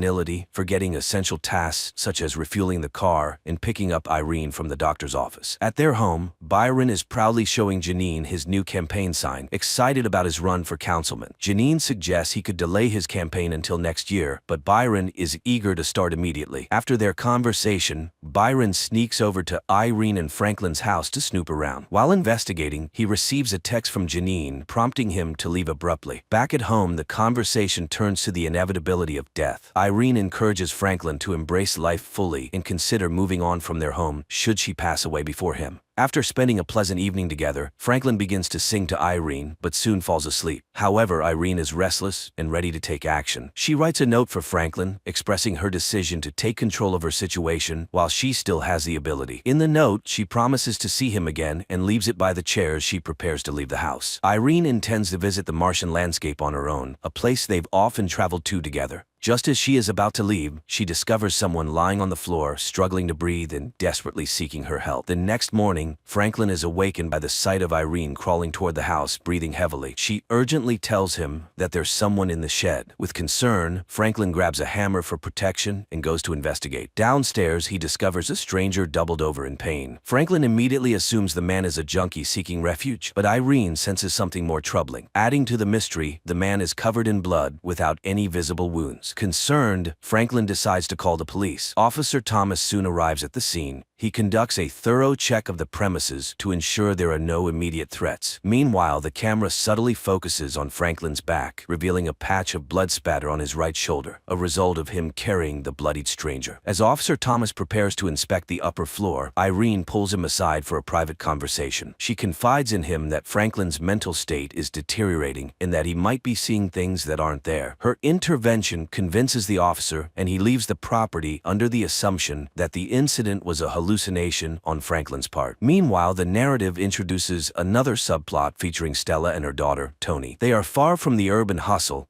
in the serene mountains leading llamas across the vast, rolling hills, a stark contrast to the urban school environment Tony usually frequents. That evening, Tony welcomes Matthias to their house, believing this could be the beginning of a new friendship. However, unbeknownst to her, Matthias has an ulterior motive. He reveals that he was dared to visit what is rumored to be a haunted house and was offered 4,000 pesos to step inside, casting a shadow over their budding interaction. The local rumors swirling around Tony's grandfather's involvement in cultish activities have piqued the curiosity of the local kids, including Matthias. This revelation devastates Tony, who had mistakenly believed that Matthias's visit was the beginning of a romantic interest. When Stella arrives and finds Tony with Matthias, she quickly intervenes and shoos him away. After dealing with the situation, Stella takes a secretive path to the back of an old church nearby. There, hidden from plain view, is a door that strikingly resembles the one found in Franklin and Irene's shed, suggesting a deeper, mysterious connection between the two locations. Back to Franklin and Irene, as the situation at their home becomes more dire, the stranger on their floor suddenly passes out and starts convulsively shaking. Irene, recognizing the symptoms from a past experience, suspects it could be related to a virus she once battled. She quickly sends Franklin out to get a refill of Tamiflu, hoping it might help. While Franklin is away, Irene takes the opportunity to sift through the stranger's belongings. She finds numerous gold coins and a photograph labeled Gabriel, suggesting a possible identity or connection. With the man coughing uncontrollably and in obvious distress, Irene decides to take matters into her own hands. She prepares a homemade remedy she hopes will alleviate his symptoms and begins to read aloud from a book she found among his possessions, trying to soothe him with her voice. Byron, eager to gather support for his councilman campaign, is out trying to collect signatures from the locals, but he's finding it difficult to get any cooperation. Spotting Franklin entering the pharmacy, Byron seizes the opportunity and approaches him for his signature. However, Franklin declines and hurries inside the pharmacy. Inside, Franklin encounters a new pharmacist who isn't familiar with him or his prescription history. To ensure everything is in order, the pharmacist decides to call the doctor for verification before dispensing any medication. The doctor, wanting to discuss the situation directly, asks to speak with Franklin. This unexpected complication adds another layer to Franklin's already stressful day. Stella, unable to find Tony inside their house, grows anxious and decides to search for her by car. She eventually locates Tony and decides to take her to a restaurant to talk and give her advice over a meal. Tony expresses her feelings of isolation and the mockery she faces from peers because of the mysterious reputation of their house. Stella responds by hinting at a deeper family secret, explaining that every family member is a guardian of something significant, and assures Tony that she will understand her role when the time is right. Their conversation is abruptly interrupted when Stella receives a notification that the alarm at their house has been triggered. Alarmed, they rush back home to check on the situation. Meanwhile, back at Franklin and Irene's place, the stranger regains consciousness and introduces himself as Jude. He's uncertain of his origins, but believes he might be from the mountains. Jude also recalls being carried, which Irene and Franklin assume must have been Franklin's doing, though Franklin has no memory of it. Upon returning with the Tamiflu, Franklin displays a cautious demeanor toward Jude. Unlike Irene, who shows concern and willingness to help, Franklin is reticent and distant, focusing more on Irene as she starts to feel woozy and faint, indicating his primary concern remains her well-being. Denise, who is struggling to stay alert during her lecture, is fortunately assisted by a fellow student named Cliff, who offers her a cup of coffee. This small gesture leads to a connection between the two. They went out for a drink, and she told him about her family, but that was not entirely the truth. She told him she has taken on the significant responsibility of looking after Franklin and Irene. He asked why her father couldn't do it, but she brushed it off, saying he is busy. Meanwhile, a tense conversation unfolds between Franklin and Irene. Franklin confronts Irene about a secret she's been keeping concerning Dr. Maurice's advice. Irene agrees to follow the doctor's instructions, but in return she asks for Franklin's support as she continues to investigate the mysterious doorway and its significance. Although hesitant, Franklin begrudgingly agrees to support her quest. After receiving the notification of the alarm, Stella returns home with a gun, only to discover that an old friend has broken into her house. The intruder questions whether Stella is training Tony, hinting at a connection to the same mysterious elements tied to the doorway. That night, after Franklin has warned Jude not to harm Irene, Jude finds himself unable to sleep. As Denise and Cliff are about to depart, she tells him that she had lied in their conversation earlier, and she told him about her personal challenges, including the emotional weight of her father's voluntary death when she was just 5 years old. Jude quietly takes Irene's letter and stealthily moves through the house. Jude's actions take a startling turn when he retreats to the bathroom with a knife. There, he carefully cuts into his leg, revealing a strange cylindrical object embedded beneath his skin. It appears to be some kind of tracking device. Understanding the implications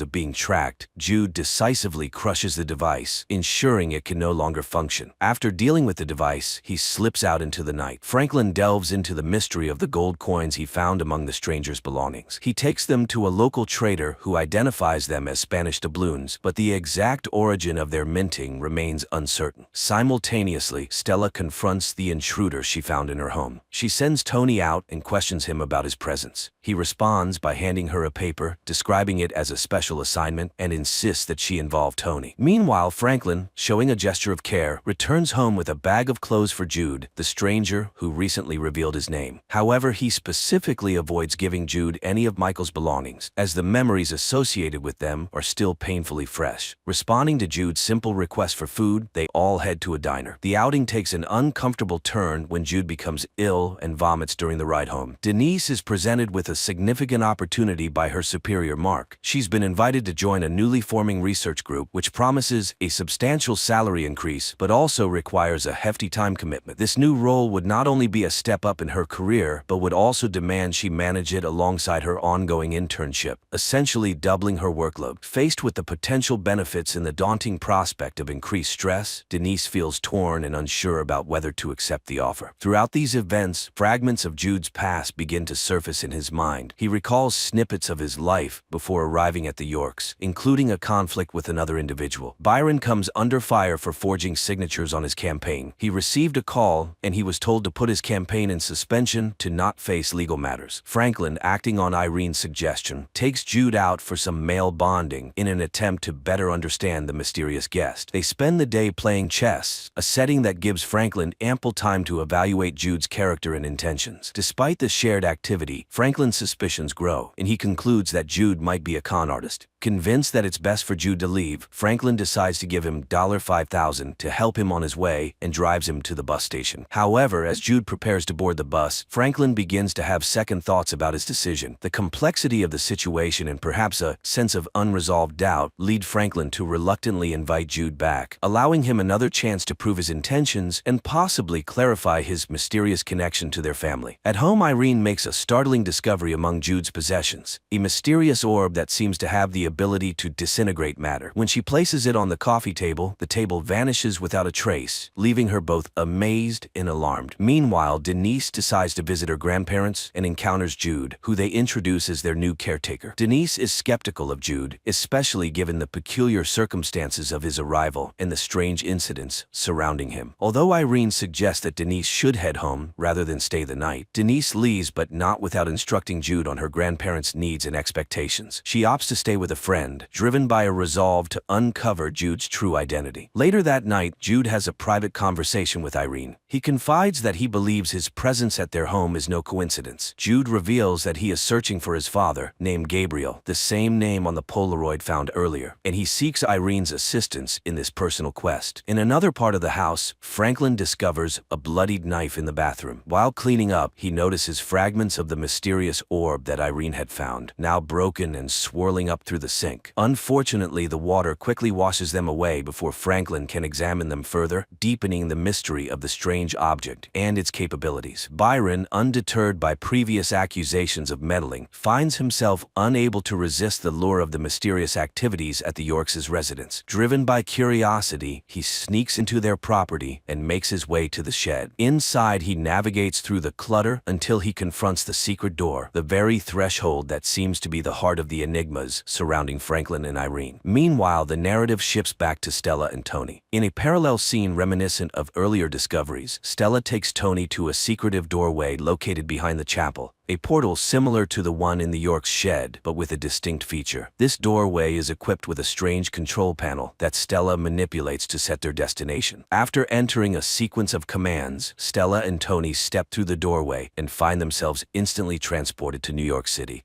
The scene unfolds with Jude awakening from a distressing nightmare where he's embroiled in a fierce fight with another man. Shaken, he decides to take the mysterious orb he discovered earlier and buries it outside to keep it safe. As he is digging, Byron appears, asserting that this is a private area. Jude, claiming his role as the caretaker, brushes off Byron's curiosity and leaves without divulging any further information. Meanwhile, Franklin's suspicions about Jude continue to deepen, especially after finding the bloodied knife. Determined to uncover Jude's true identity, Franklin visits Officer Thomas, hoping to persuade him to conduct a DNA test on the knife. However, Thomas dismisses the need for such measures, viewing Franklin's elaborate theories as further evidence of his deteriorating mental state. In another part of town, Jude and Irene visit a library where Jude searches through records and discovers that his father had been arrested due to homelessness and claimed amnesia at the time of his arrest. When Irene shares this information with Franklin, he responds with a lighthearted joke, suggesting that forgetfulness must run in Jude's family. Elsewhere, Stella and Tony are navigating their own mysterious venture with a contact named Nick. He leads them to an abandoned warehouse where a machine starts emitting what appears to be serial numbers. Nick explains that while he can help narrow down their search, he will need to accompany them to accurately pinpoint the source of the signal. Throughout this ordeal, Tony remains confused and uncertain about the overarching purpose of their mission, highlighting her struggle to grasp the full scope of their enigmatic activities. Denise finds a temporary respite from her demanding schedule by staying at her friend Katie's place. She wakes up there one morning and opens up about the extreme stress she's been under lately, finding comfort in sharing her struggles with a friend. Back at Irene and Franklin's home, tensions rise to a breaking point. Franklin, increasingly troubled by the unfolding events, accuses Irene of favoring Jude over him. Despite Irene's attempts to clarify her intentions and reassure him, Franklin remains skeptical about the situation and abruptly leaves the house, overwhelmed by doubt and frustration. In a parallel scenario, Byron, who has been actively campaigning for a council seat, reaches a moment of disillusionment. In a symbolic gesture of giving up on his political aspirations, he burns all his campaign signs. As he does this, he notices Franklin driving away. Byron tries to offer a friendly smile and greeting, but the moment is fleeting. After Franklin's departure, Irene confronts Jude about his secretive demeanor. She expresses her concerns about him not sharing details of his life, to which Jude responds with a pained smile, acknowledging her care despite his reticence. Chandra, a nurse who previously worked in the caretaker's house, arrives at Irene and Franklin's home under the guise of offering her freelance services. She reveals that she's now freelancing, though in reality, she was fired for stealing. When Irene informs her that Jude has taken over caretaker duties, Chandra asks to use the bathroom, handing Irene her business card to distribute to any friends in need of her services. However, seizing the opportunity, she sneakily enters Jude's room after her bathroom visit and steals something from him. Meanwhile, Jude handles a phone call with Dale from the pawnbrokers, who speaks about the significant value of the gold coins associated with Jude. Jude, pretending to be Franklin's son during the call, is visibly unsettled by the conversation about the coin's value. After the call, Jude contacts someone, possibly seeking advice or information about the coins. The conversation is cryptic, with the person on the other end uttering Fiat voluntas Dei, which translates to God's will be done, suggesting a deeper, possibly religious or philosophical significance to the coins. Shortly after, Irene comes by to pay Jude for his work and reassures him of her support, irrespective of the mystery surrounding him. However, after Chandra's earlier visit, Jude discovers that an item, a rectangular slab previously hinted at, is missing from his belongings. He quickly connects the theft to Chandra, snatches her business card from the dresser, and heads to the local bar, presumably to track her down and retrieve his stolen item. At a local bar, a series of unexpected encounters and revelations unfold. Jude, who is trying to track down Chandra, ends up at the same bar where Denise and her friend Katie are unwinding. Denise approaches Jude, and they strike up a lively interaction involving shots and dancing. Meanwhile, Byron finds himself in a pool hall where he unexpectedly runs into Franklin. The two begin playing pool, and Byron confronts Franklin about a recent campaign stunt, suspecting Franklin had tipped off the authorities. Franklin firmly denies these allegations, and despite an initially frosty interaction, the two men find common ground. Franklin confides his fears about Irene's feelings toward him, while Byron shares his own personal struggles about feeling like a second choice to his wife, Janine, whom he describes as a consolation prize. Their conversation deepens, and both men, now heavily intoxicated, step outside the bar. Here, Byron admits he may have misjudged Franklin and probes about the mysterious doorway. Franklin, trying to dismiss it as merely a bomb shelter, is finally persuaded by Byron's persistence to show him the site. However, when they reach the supposed transportive shelter, it fails to operate, leaving Byron to laugh it off as a hoax, thinking it's just a bizarre construction. Simultaneously, Irene wakes to find Jude missing and decides to drive out to find him. As she searches, Jude, leaving the bar, is stopped by the police. The confrontation triggers traumatic memories of a past altercation where he had to defend himself, explaining the previously noted blood. As Irene drives past, she sees Jude face down on the hood of a police car, being detained, a sight that shocks and worries her about his fate.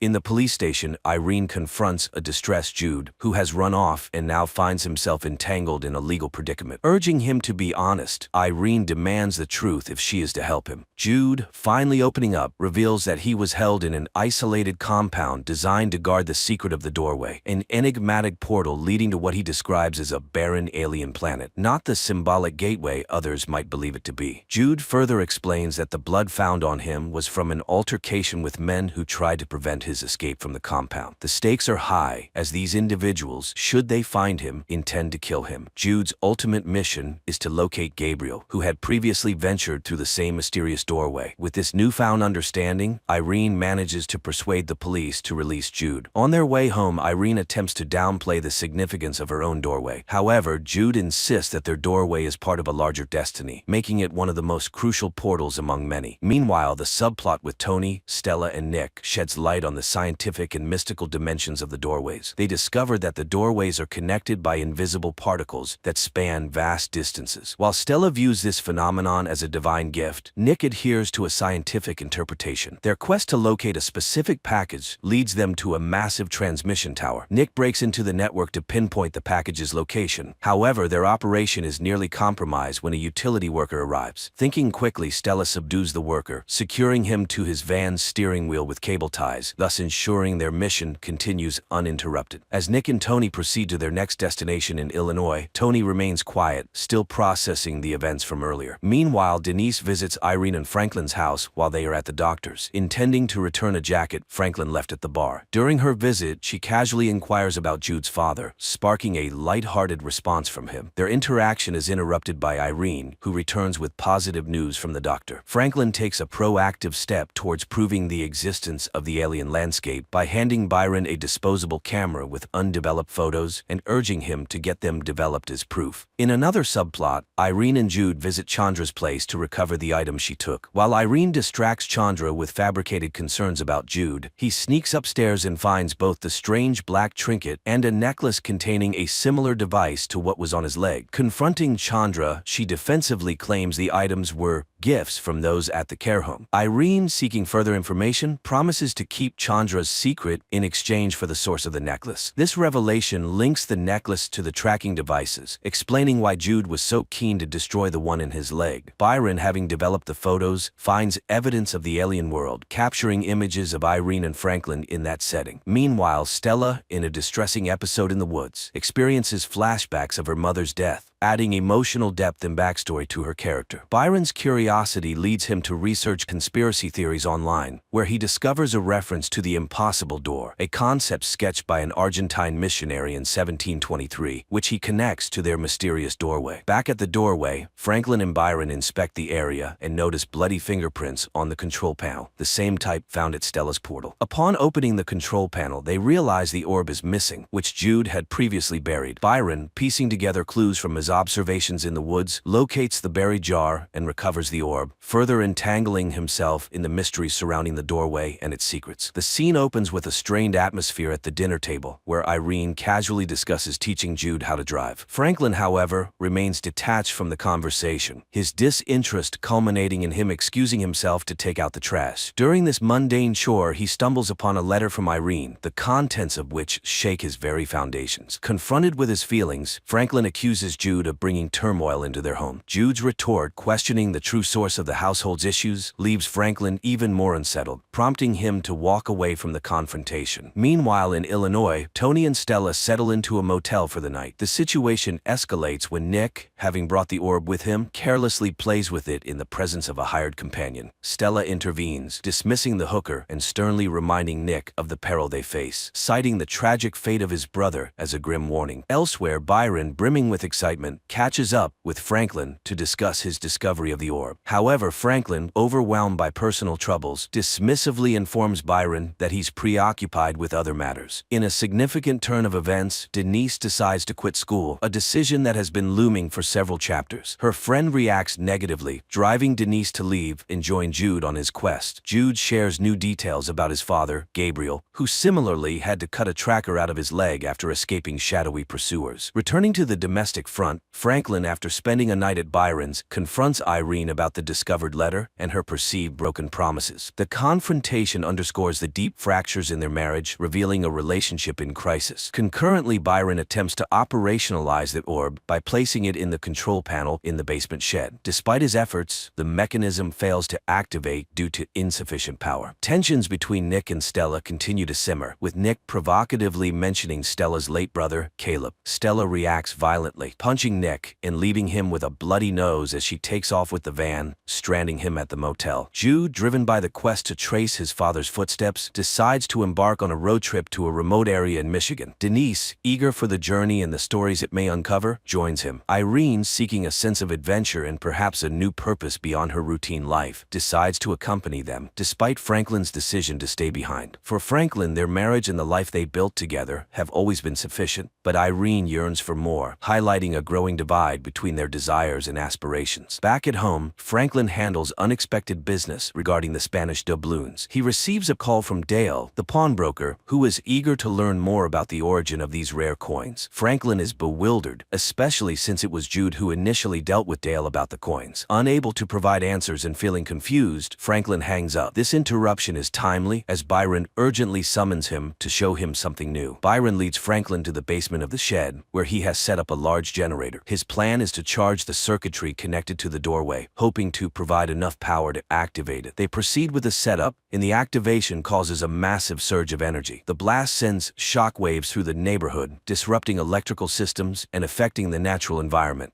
evidenced by flickering lights and birds dropping from the sky. Simultaneously, Stella and Tony, who had been tracking related anomalies, receive a precise ping on their equipment indicating the location they need to head towards, spurred by the energy surge from the doorway. In the shed's basement, the power-up is successful, and Franklin and Byron find themselves transported to the alien viewpoint. They are greeted by a breathtakingly beautiful vista, a stark contrast to the mundane world they've left behind. Overwhelmed by the beauty and the surreal experience, Byron expresses a desire to explore further, but this time, Franklin, who has previously been apprehensive about such adventures, admits that he is no longer afraid. This moment marks a significant personal breakthrough for Franklin, reflecting his readiness to embrace the unknown. Franklin reveals to Byron the spacesuits he's been designing for years, but never had the courage to use. Inspired, Byron vows to help make them functional. Meanwhile, Irene, Jude, and Denise arrive in Michigan at the home of a woman named Hannah, who recognizes Gabriel from a Polaroid Jude shows her. She explains that she and Gabriel were once romantically involved, but he disappeared 15 years ago without a trace. Feeling their trip might be futile, Irene considers heading back, but Hannah persuades them to stay overnight. That evening, Irene hears a suspicious noise upstairs, but is reassured by Hannah that it's nothing. Unknown to the guests, Hannah enters a hidden room where a man named Paul is monitoring everything. They discuss making contact with Franklin after Paul plays a voicemail from him about the coins. Back home, Byron skips Janine's barbecue to focus on his project with Franklin. During a tense conversation, Janine admits she reported Byron's campaign forgery out of a desire for a simpler life, revealing a deep rift between their aspirations. Denise confronts Irene, feeling pushed away, and Irene admits she feels guilty about Michael's past struggles, believing she doesn't deserve Denise's love. Overcome with emotion, Irene apologizes, and they share a heartfelt embrace, understanding each other better through flashbacks of Michael's depression. Meanwhile, Tony finds a video of Jude singing karaoke Loki, which leads Stella to confirm that Jude is the apostate they've been looking for. Tony calls Nick for help in tracing Jude's steps. On another front, Byron and Franklin test the spacesuits they've been working on. Byron explores the alien landscape, excitedly communicating back to Franklin until he goes silent after claiming to have found something incredible. Left alone, Franklin fears the worst, struggling with guilt and concern over Byron's sudden disappearance. Irene takes Denise into the shelter to explain the turmoil she's been experiencing. She shares that after Michael's voluntary death, she struggled to find a reason to continue living and hoped the portal might help her cope with her grief. Irene confesses that her intention was to shield Denise from the portal's complexities, but Jude's arrival has caused events to spiral out of control. Feeling betrayed by the deception, Denise walks away, upset by the revelations. Meanwhile, Tony and Stella encounter Chandra and a sinister man on the shore. The man exchanges gold doubloons worth much more than the $3,000 Chandra demands for information about Jude. After obtaining what he needs, the man abruptly kills Chandra, retrieves the doubloons, and warns that he will ensure Stella remains tough. He then sets Chandra and her car on fire, leaving Tony to witness the horrifying scene from a distance. Jude panics upon realizing the orb is missing from the garden. Meanwhile, Franklin searches for Byron on the observatory deck, but finds no trace of him, leaving both men distressed. Janine, worried, questions Franklin about her husband's whereabouts, but he reassures her without giving specifics. Inside, Jude confronts Franklin about the dangers of their endeavor, explaining that there's nothing but wasteland on the alien planet. Stella and Tony discuss their predicament, with Stella admitting they can't escape the man pursuing them. As the man leads Tony to the York house, noticing dead birds signals they're close, he reveals to Tony that Caleb is her father, not Stella's brother. At the garden, Tony finds Franklin held at gunpoint and forced inside. Meanwhile, Jude thanks Denise for her help at the bar, but their chat is cut short when Stella starts shooting, causing Jude to flee into the woods. Denise returns to the York house and finds herself and her grandparents also at gunpoint. The stranger coerces Irene into revealing the doorway's location, then heads to the shed. Irene comforts a distraught Tony, who doubts their mission and condemns their actions, citing Chandra's death as a stark contradiction to their supposed divine mission. The stranger alters his plans and informs Stella, using the family as leverage to capture Jude, known as the apostate. Upon his arrival, Jude is assaulted by the man, hinted to have been sent by an unidentified woman, though details remain vague. During a scuffle, Franklin manages to overpower the stranger, who is then tasered, bound, and gagged. Stella and Tony, with the captive in tow, leave their old lives behind, driven away with a new bargaining chip. Simultaneously, Jude and Denise decide to escape through the doorway to Bangkok, distancing themselves from the chaos. Irene resolves to limit their use of the mysterious doorway, dismissing its once-thought potential, which Franklin accepts with a mix of relief and determination to resolve unfinished business regarding Byron's fate. As Stella and Tony are ambushed and forced off the road by Hannah and her associates, the tension escalates. Hannah confronts Cornelius, the bound stranger, intensifying the conflict. Meanwhile, the couple embarks on another journey to an unknown alien planet. However, Franklin experiences a system failure in his oxygen supply, causing him to lose consciousness. Irene follows him, bravely entering the alien environment without a spacesuit to help him. It turns out the atmosphere of this planet is suitable for human life. She removes her husband's helmet, and together they discover an ancient city beyond the hill. It turns out that guardians of humanity have been living here for about 100,000 years. They are the ones who built hundreds of quantum portals on Earth and many other planets. This is where the first season ends. We were left with a setup for the second season, but unfortunately the series was cancelled.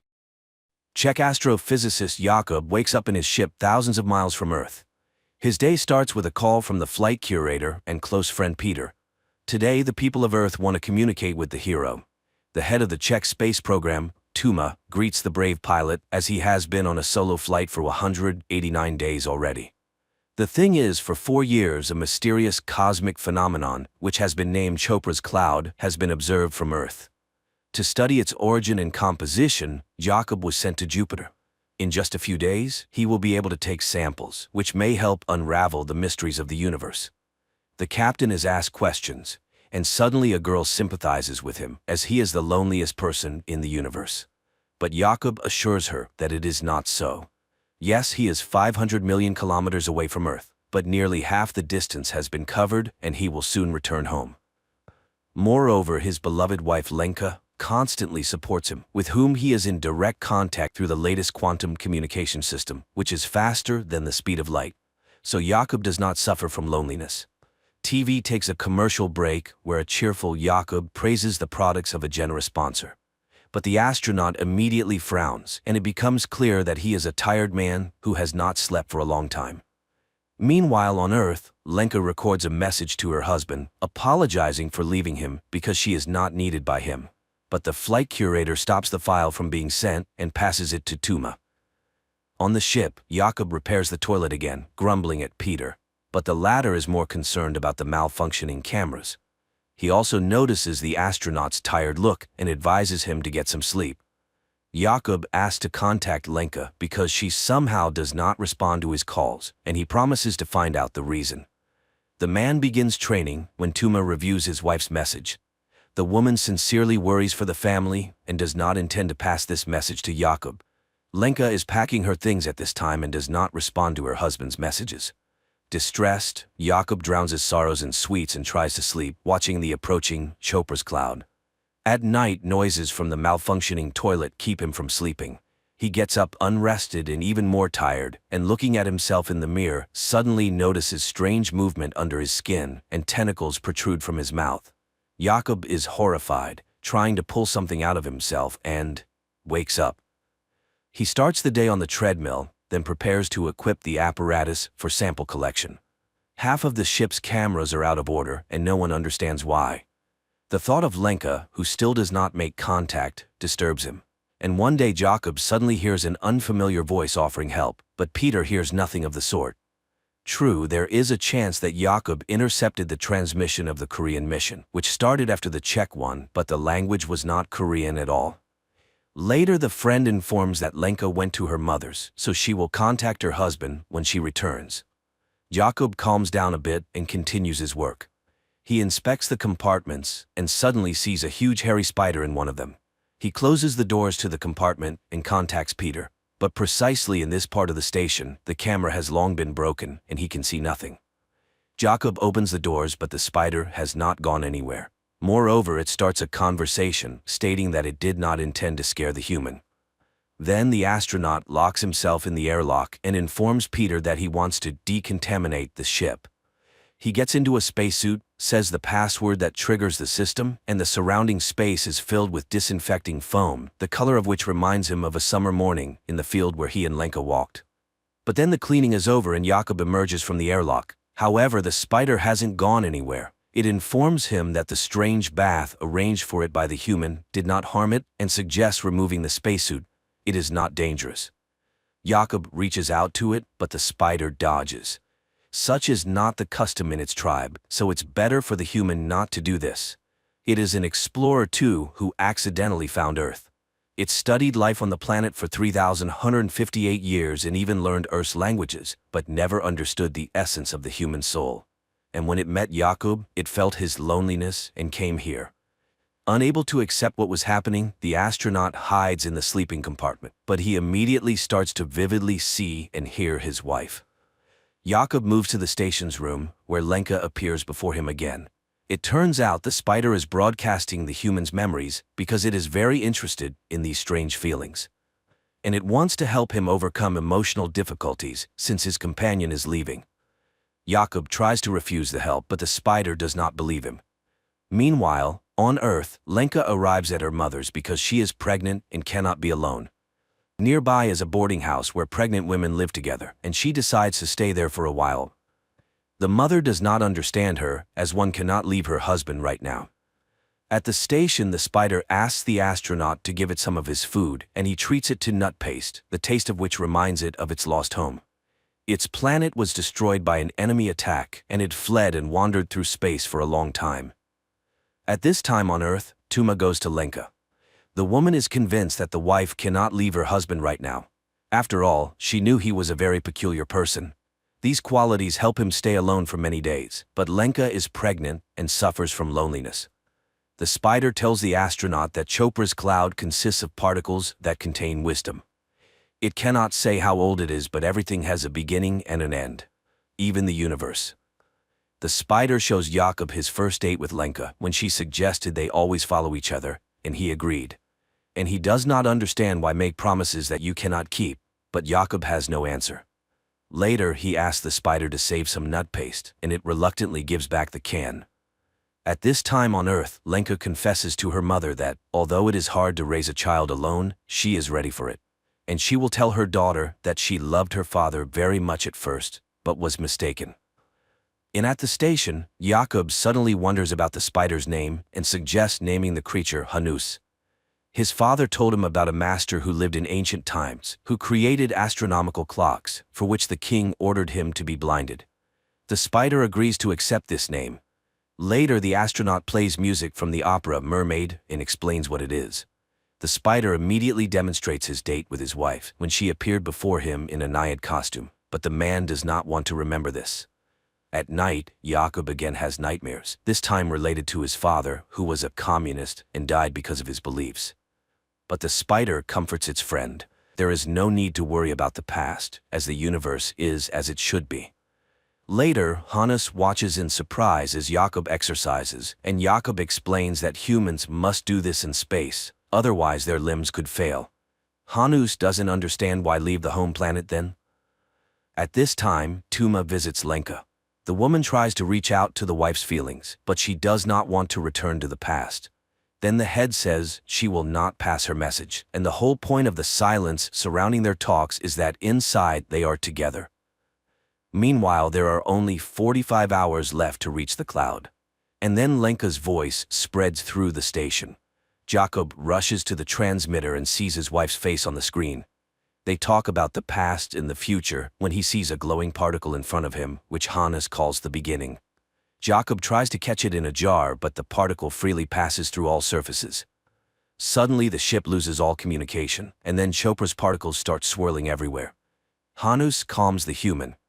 The beginning will not harm him, so there is no need to fear. It is a regular repository that cannot be described in human language. And then it asks why the arrival of a child so upsets Lenka. Because her feelings smell of fear. Jakob explains that they lost their first child, and he was not there then, nor now. For what? The spider shows Jakob their conversation when he promised to be there, but he lied to his wife, and she stopped believing him. Later, Jakob finally gets through to Peter on the quantum phone, but Hanus again turns on the man's memories, where he and his wife discuss his journey. He was so confident that he didn't even try to understand his wife. The spider realized that Jakob is selfish, and he is to blame for his loneliness. So it lost interest in him and wants to leave. This causes a panic attack in the astronaut, who no longer wants to be alone. Jakob tries to grab the spider, but it itself presses the man's body to the bulkhead and reminds him that it preferred to communicate without touching. The spider lets the human go and flies to the other end of the station. Jakob desperately follows it, promising to change, and again sees Lenka in the guise of a naiad. He floats in zero gravity, remembering his wife and crying from the sense of realizing the loss. Then he calls Peter and asks him to visit the woman. The friend goes to the boarding house and hands her the quantum phone. Jakob talks about how he loves her and asks for forgiveness for his selfishness. Now he doesn't understand why he neglected the most precious. He wasted his life on nonsense and is not worthy of her. Immediately after the conversation, he hears Hanus's voice again, asking him to rest because he has atoned for his guilt. Jakob asks not to leave him, and the spider admits that it too fears loneliness. But suddenly the man notices that the spider is not feeling well, and it admits that although it escaped from the enemy, it was already too late. They had taken over his body, and suddenly it hugs the astronaut. For the first time in a long time, Jakob falls asleep deeply, and the spider has to wake him up because a great discovery awaits him. It even brings him a tube of hot coffee to bed, after which the astronaut makes the final preparations. He contacts the Czech Space Authority and reports that his mission is dedicated to all the people of Earth, but especially to Lenka. Afterward, he reduces speed and begins collecting samples using special equipment. But then the spider becomes very ill. Jakob abandons his task and tries to help his friend. The equipment gives an error, and Earth commands to cancel the sample collection. But Jakob hears nothing because he sees Hanus in open space. The ship's systems fail one after another, and the control center orders to end the mission and return. But Jakob puts on a spacesuit, takes a bomb, and goes outside. Peter can't understand what's happening and pleads with his friend to return to the ship. However, using the explosion to catch up with the spider, Jakob holds it. Hanus thanks him, but it's all in vain. Soon the enemies will consume him. And Jakob, looking at the surrounding space, remembers the day he almost drowned. Then his father saved him, and now he forgives all his father's sins, and forgives himself. Hanus pulls him to the center of the cloud, where everything is gathered, the beginning and the end, the fluctuation of all times, his past and future, him, his Lenka, and his father. Every promise and punishment, everything is unchangeable and impermanent, but such is the truth of nature. The universe is as it should be. Before the man, Lenka appears again, and Jakob admits that their meeting is a miracle. Just like the meeting with the spider. Jakob hands his friend a can of nut paste he saved for him. The latter thanks him and asks to listen to the silence, after which it disintegrates into millions of particles, consumed by worm-like creatures that destroyed his race. And Lenka on Earth suddenly sees a glowing purple particle in the grass. Night turns into day. Jakob in a spacesuit wades through a transparent stream, above which, on a log, sits Lenka in a mermaid costume asking him to kiss her. Her face becomes the last thing he sees, at least for a moment, because at that time, he sees the lights of a South Korean ship which saves Jakob. Later he calls his wife Lenka, apologizes, and confesses that if he had known everything earlier, he would never have left, and she would kiss him once more. A fantastic, yet lifelike film. A work-absorbed astronaut had to be millions of kilometers away from his wife and hear a sermon from an extraterrestrial being to understand that family is the most important thing in his life, and one can only hope that he will manage to regain his sense of purpose.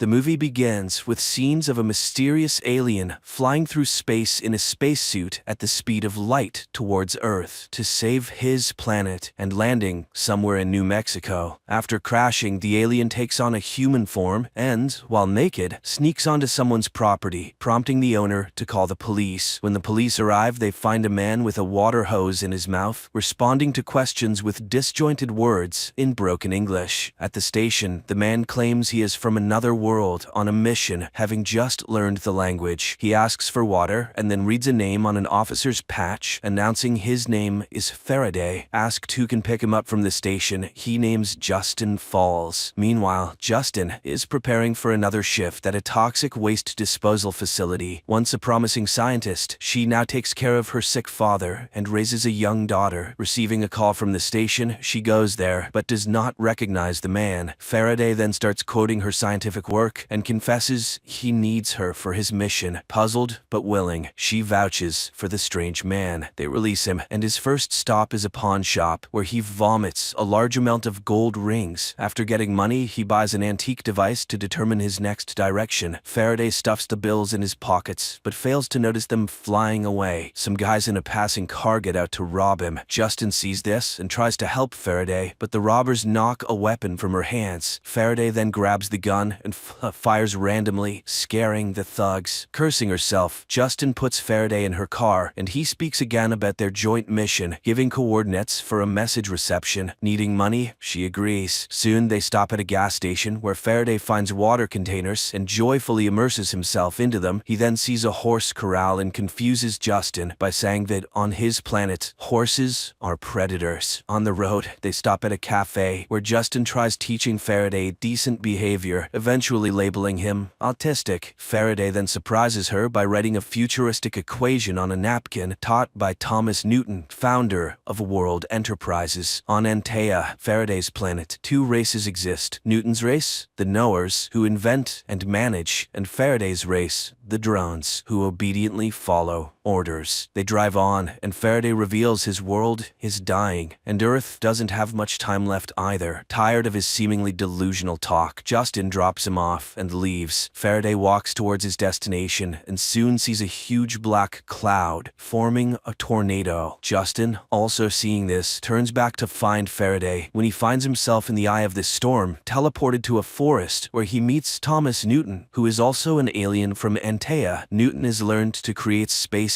only certain beings can enter. He warns Faraday to stay away, as agents are hunting him. In response, Faraday reproaches the teacher because all of Antea was waiting for his return with water, but time passed, and there were fewer and fewer Anteans left. They considered Newton a traitor and even decided to erase his name from memory, but Faraday believes him. Then, Newton advises Faraday to introduce a virus into Antea, which he calls humans, and most importantly, to see everything through the eyes of a human, but not to get attached to earthly life. He sets Faraday a goal: reclaim the company taken from him, because there lies the key to salvation, but he will need Justin's help. Meanwhile, the woman tries to take shelter from the hurricane in her car. Suddenly, everything calms down, and she sees Faraday in front of the car, looking intimidating and repeating only one word: origin. Terrified, Justin drives away. Faraday sets off on foot and soon reaches the familiar cafe. The waitress recognizes him, offers water, and finds out for him that Origin is a corporation in Seattle. Meanwhile, CIA agent Clay receives a dinner invitation from his boss and foster mother Finch. He recently made a mistake resulting in a child's death, and now only success in a new case can save his job. Finch tells him about the strange tornado, which was actually a dialogue in the form of signals sent and received from space, something that last happened 40 years ago. Back then, Dr. Papel, who now lives in Alaska, was involved. Clay must go there and find out everything he can. At the same time, Faraday takes a taxi to the airport and, realizing he needs documents for the flight, steals them from the driver. But upon entering the terminal, he suddenly feels very ill. The radiation from the passenger and luggage scanning systems affect him. He vomits a large amount of water and loses consciousness. Justin is called by the police to pick up Faraday, who is now in her jurisdiction. She arrives to find him pleading to be taken to Seattle, as the tornado was a message. She finally believes he is an alien. Faraday explains that the Origin Corporation has blueprints for a device that can save Antea. As a nuclear fusion expert, she can help him build it. Justin takes Faraday home and introduces him to her family. He is baffled by why people keep useless old people instead of disposing of them. At home, Justin's father Josiah plays his favorite jazz, which delights Faraday. Meanwhile, CIA agent Clay makes his way to Alaska and finds Papel's house, but he is immediately struck on the head and loses consciousness. The young man comes to, tied to a chair with his mouth taped shut. The mad old man cuts him to make sure he is human. Papel is convinced the agent came for the film. He starts to recall Newton, whom he turned into a psychopath. Then, Clay manages to free himself, but the old man grabs a rifle and, threatening the agent, suddenly shoots himself. At the same time, Faraday, sitting at a table, watches the traditional prayer in confusion, not understanding who Josiah is talking to. Josiah regrets his daughter abandoning her scientific work. Faraday cannot understand why she wastes her potential on a worthless old man. An upset Justin takes her daughter to a neighbor. Faraday stays with Josiah. He looks at the old man and then reaches out to him. Justin sees flashing lights and runs to the house, finding Josiah standing on his feet while Faraday convulses in a corner, saying they can now go to Seattle. Father and daughter rush to him and find the alien completely dehydrated. They carry him to the bathroom where he drinks greedily. Then he suddenly falls. A black substance emerges from him, rises into the air, and disappears into the ventilation. After that, Faraday fully recovers. In the morning, Josiah, for the first time in years, gets himself ready and insists his daughter take Faraday to Seattle, gifting him a suit and a hat. On the road, Faraday explains they need to infiltrate the Origin Corporation's vault and find Newton's 10th project. The woman is skeptical, so Faraday asks to stop the car, approaches a long broken oil derrick, extracts a glowing sphere from himself, and inserts it into the machine's engine. The oil derrick starts working, and the alien explains that it is quantum synthesis, which can operate for hundreds of years. He used this energy to travel to Earth. Newton's project will provide the necessary energy, restore Antea's core, and enable the recreation of water. Earth is currently on the same path, and Justin was very close to solving the mystery. Meanwhile, in Alaska, Clay finds an old projector and a film reel showing an experiment on Newton, where his face was removed. The shocked agent burns down the old psychiatrist's house. Faraday and Justin stop at a hotel for the night. The alien lies on the water in the pool, looking at the stars, and predicts Earth's imminent doom. Then, Justin sets a condition. She will help achieve the goal, but the device's blueprints must remain on Earth. Faraday agrees and informs her that they need to find Hutch. It turns out Hutch is the dismissed brother of the Origin Corporation's manager. However, seeing Faraday's calculations on a napkin and hearing Newton's name, he refuses to have anything to do with them. Clay meets with Finch. He has traced Newton's entire path. The US government practically stripped Newton, who amassed a fortune and founded Origin, of everything, replacing him with their own person while torturing the alien himself. Newton then disappeared after speaking about the project. Now, another similar entity has appeared. Finch reminds him of the case's danger, but agrees to assign him the investigation, providing him with an analyst, Elizabeth. At that moment, Hutch finally comes to Justin and Faraday. He recalls Newton's projects and tries to convey to the pair what will happen if quantum energy is used on Earth. It would mean the death of the entire energy system, the ruin of oligarchs, and the closure of power stations. Who would let them do such a thing? Clay meets Elizabeth, who intercepted the last signal. Her file states she betrayed her own family. She reminds him of the child who died because of him. Clay realizes they are a team and orders her to track down the alien from the tornado. Hutch informs them that Origin is in London, but his relationship with his sister is very poor. Faraday suggests a demonstration of his quantum prototype. Hutch arranges a private plane to London. However, during the flight, Faraday's face suddenly starts to melt. Hutch barely manages to calm the stewardess, who is in shock after witnessing it. They arrive and infiltrate a club where scientific proposals are being presented. Faraday listens to a young scientist's presentation, but suddenly goes to the board and writes the correct formula. When questioned by the committee, he announces he came to demonstrate quantum synthesis processes. Seeing disbelief, he takes at the sphere, and instantly, all of London's electricity cuts off and then turns back on. The next day, the news goes global. Justin asks her father to come to London with her daughter Molly. Hutch receives numerous congratulations. Faraday is outraged by Earthling's wastefulness and the fact that there is nothing about his teacher Newton on the internet, as if his life was simply erased. Hutch decides to go to his sister's estate uninvited. Elizabeth tracks them and reports to Clay, showing him Faraday's airport photo. She is sure he is an alien. She also obtained information about a Mary, who was Newton's friend. Clay heads to the monastery clinic where she works. Faraday's team arrives at Hutch's sister's estate. Justin talks about the prototype that can light a city for almost a year using just a liter of water. Edie opposes, but then Faraday mentions Newton's name. Edie's son admits he has music recorded by the scientist on an old device and leads Faraday to his grandfather's study. At the same time, Clay arrives at the monastery clinic and meets Mary. Meanwhile, Edie's consultants bombard Justin with questions, making her feel unwell. During this time, Faraday receives a musical sphere and upon playing it, hears strange sounds. In the monastery, Mary recalls that Newton told her about his wife and begs Clay to protect the alien, as he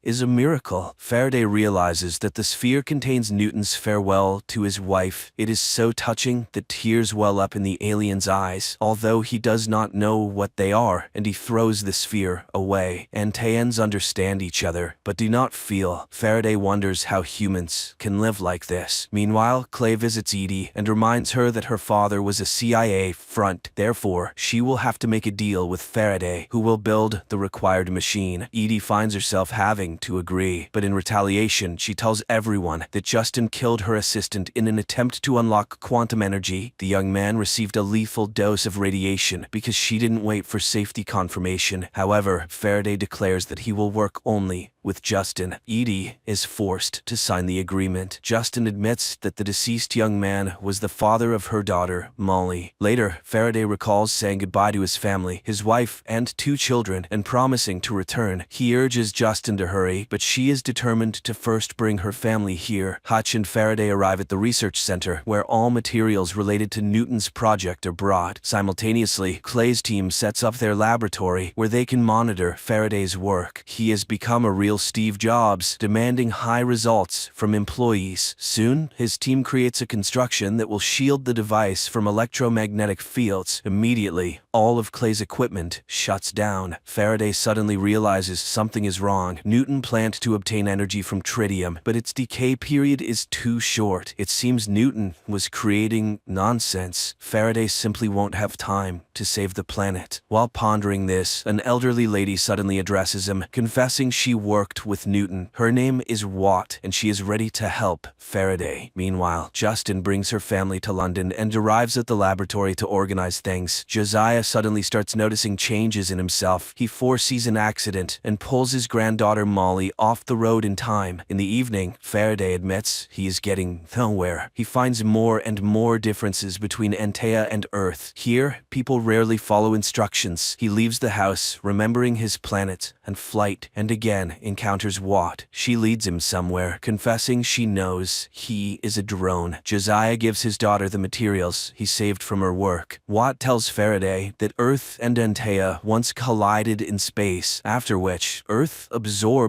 part of Antea, but Antea also received a piece of Earth, awakening the human within some Anteans. The pair heads to the laboratory, where Watt reminds him of Newton's words about the virus, humans, which drone Faraday did not hear. Therefore, his children are dying now. Angered, Faraday pushes the woman away, and she starts destroying everything around. Elizabeth, watching all of this, is puzzled, as Faraday is absolutely alone in this laboratory. Then, the alien realizes the woman is just his imagination, suggesting what to do next. He goes to Justin because he has deciphered the project. Justin shows him her equation, where she replaced tritium with another substance. Friends, the continuation of the story is now before you on the screen.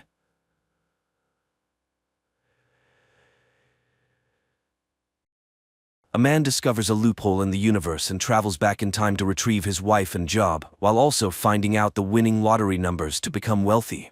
I think you and I can do this together the right way. 2016. Attorney Patrick Landry introduces his partner, Philip Grimmer, to Evelyn's sister. Love at first sight happens, although the girl warns of her upcoming departure to Prague and asks not to get attached. 6 years later, the couple wakes up in the same bed. Phil immediately rushes to his laptop while Ev answers a call from her mother, who invites them to dinner for her birthday. However, Phil, as always, doesn't listen to his wife. His mind is preoccupied with work issues. Realizing this, the woman allows her husband not to go with her and asks him to repeat it on camera. Later, Philip argues with the builders, who can't seem to finish the renovation of their house. The foreman complains about the absence of the homeowner's brother Andy, whom they hired at his request, and irritated Phil promises to find another carpenter. On the way to work, Phil justifies Andy in every way, ignoring his wife's request to turn left, which leads to a traffic jam.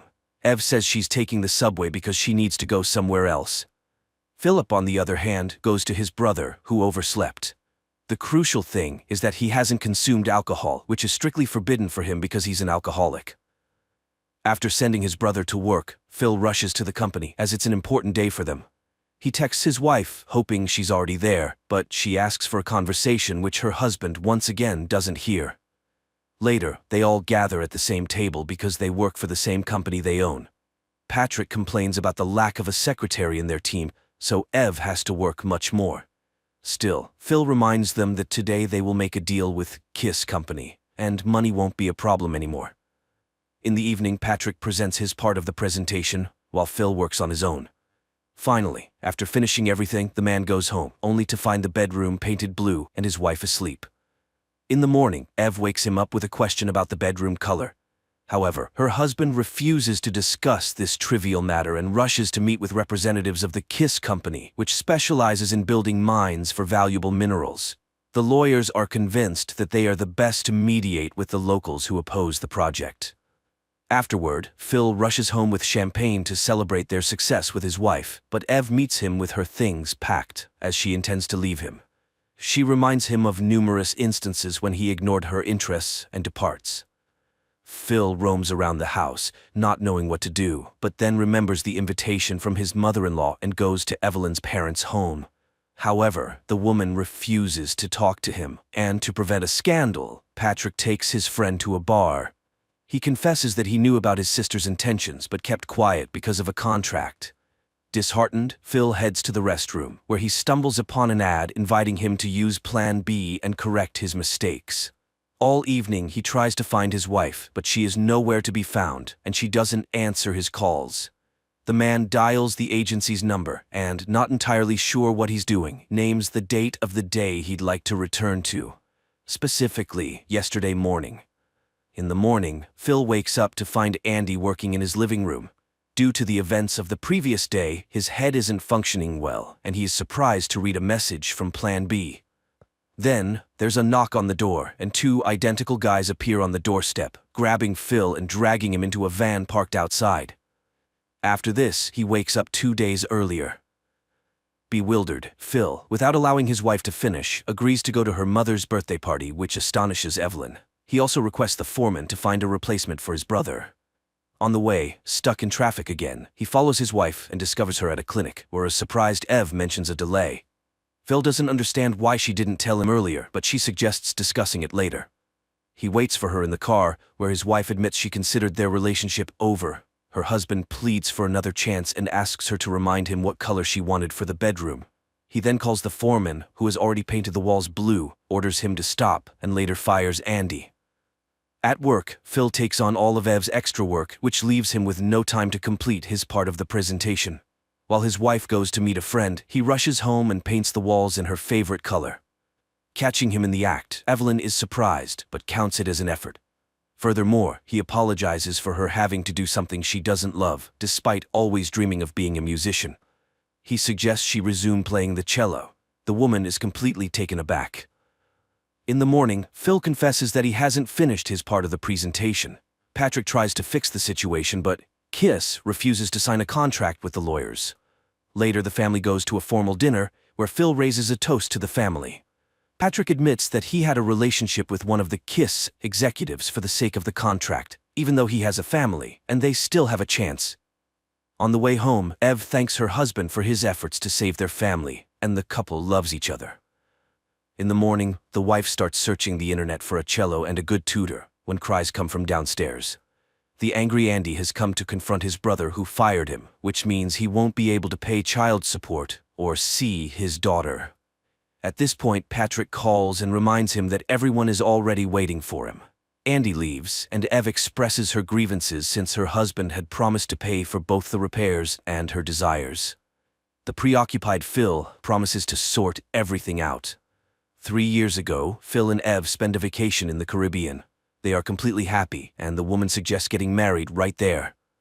Phil even tries to give her a ring, but he gets scared of something and backs out of his intention. In 2022, Phil shows Ev the cello he has repurchased for her, which she had once sold, and promises that everything will be very good for them. Afterward, he checks on his brother, whom he got a job, and they are very pleased with his performance. Andy asks him to pass a gift to his daughter, because his wife spotted him drunken and hasn't allowed them to meet. Andy's wife doesn't believe in her ex-husband's potential for change, but Phil persuades her otherwise and gives the gift to his niece. Later, he brilliantly presents and Kiss signs a contract with them, provided that they find a good lawyer who will exclusively represent them. In the evening, Patrick informs Phil that he has made arrangements with a highly reputed lawyer and asks him to attend a meeting. It turns out to be Miranda Delano, which Phil receives with visible tension. The reason is that he outplayed her in court, and the woman hasn't forgotten that. Furthermore, it's evident that Miranda has a liking for Phil, who agrees to have her join their firm. In the morning, the man meets the new secretary hired by Patrick and finds him with the representative from Kiss, who approves of Miranda's invitation. She has come to provide them with the addresses of 2 property owners who refuse to sell and thus obstruct the scheduled construction. On the way, Phil tries to convince Patrick to reconsider Miranda, but he can't understand the reasons for this. The couple manages to persuade one of the stubborn property owners, while Evelyn begins taking her first lessons, which makes it difficult for her to fulfill her duties at the firm. Meanwhile, the second property owner sends lawyers and refuses to sell. In the evening, Ev comes home later than planned because she met with a friend and again refuses to discuss the appearance of a child. Meanwhile, Patrick rents a good apartment for the secretary within walking distance of the office, persuading the young woman that she is indispensable. Later, the lawyers meet with representatives of Kiss, who point out a mistake in the documents made by Ev.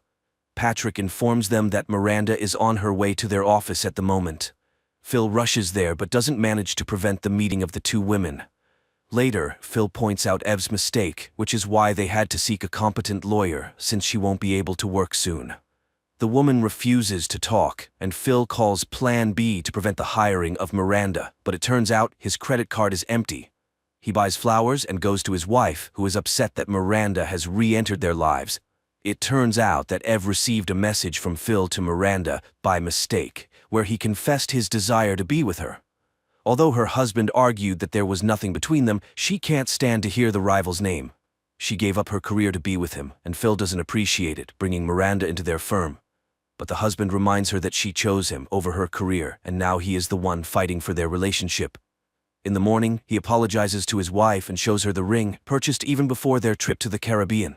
He talks about the cancellation of the offer to Miranda, and then goes to the lawyer to inform her that she won't be able to work at their firm. His next destination is the home of the second property owner, where he discovers that their new secretary is the daughter of the stubborn man.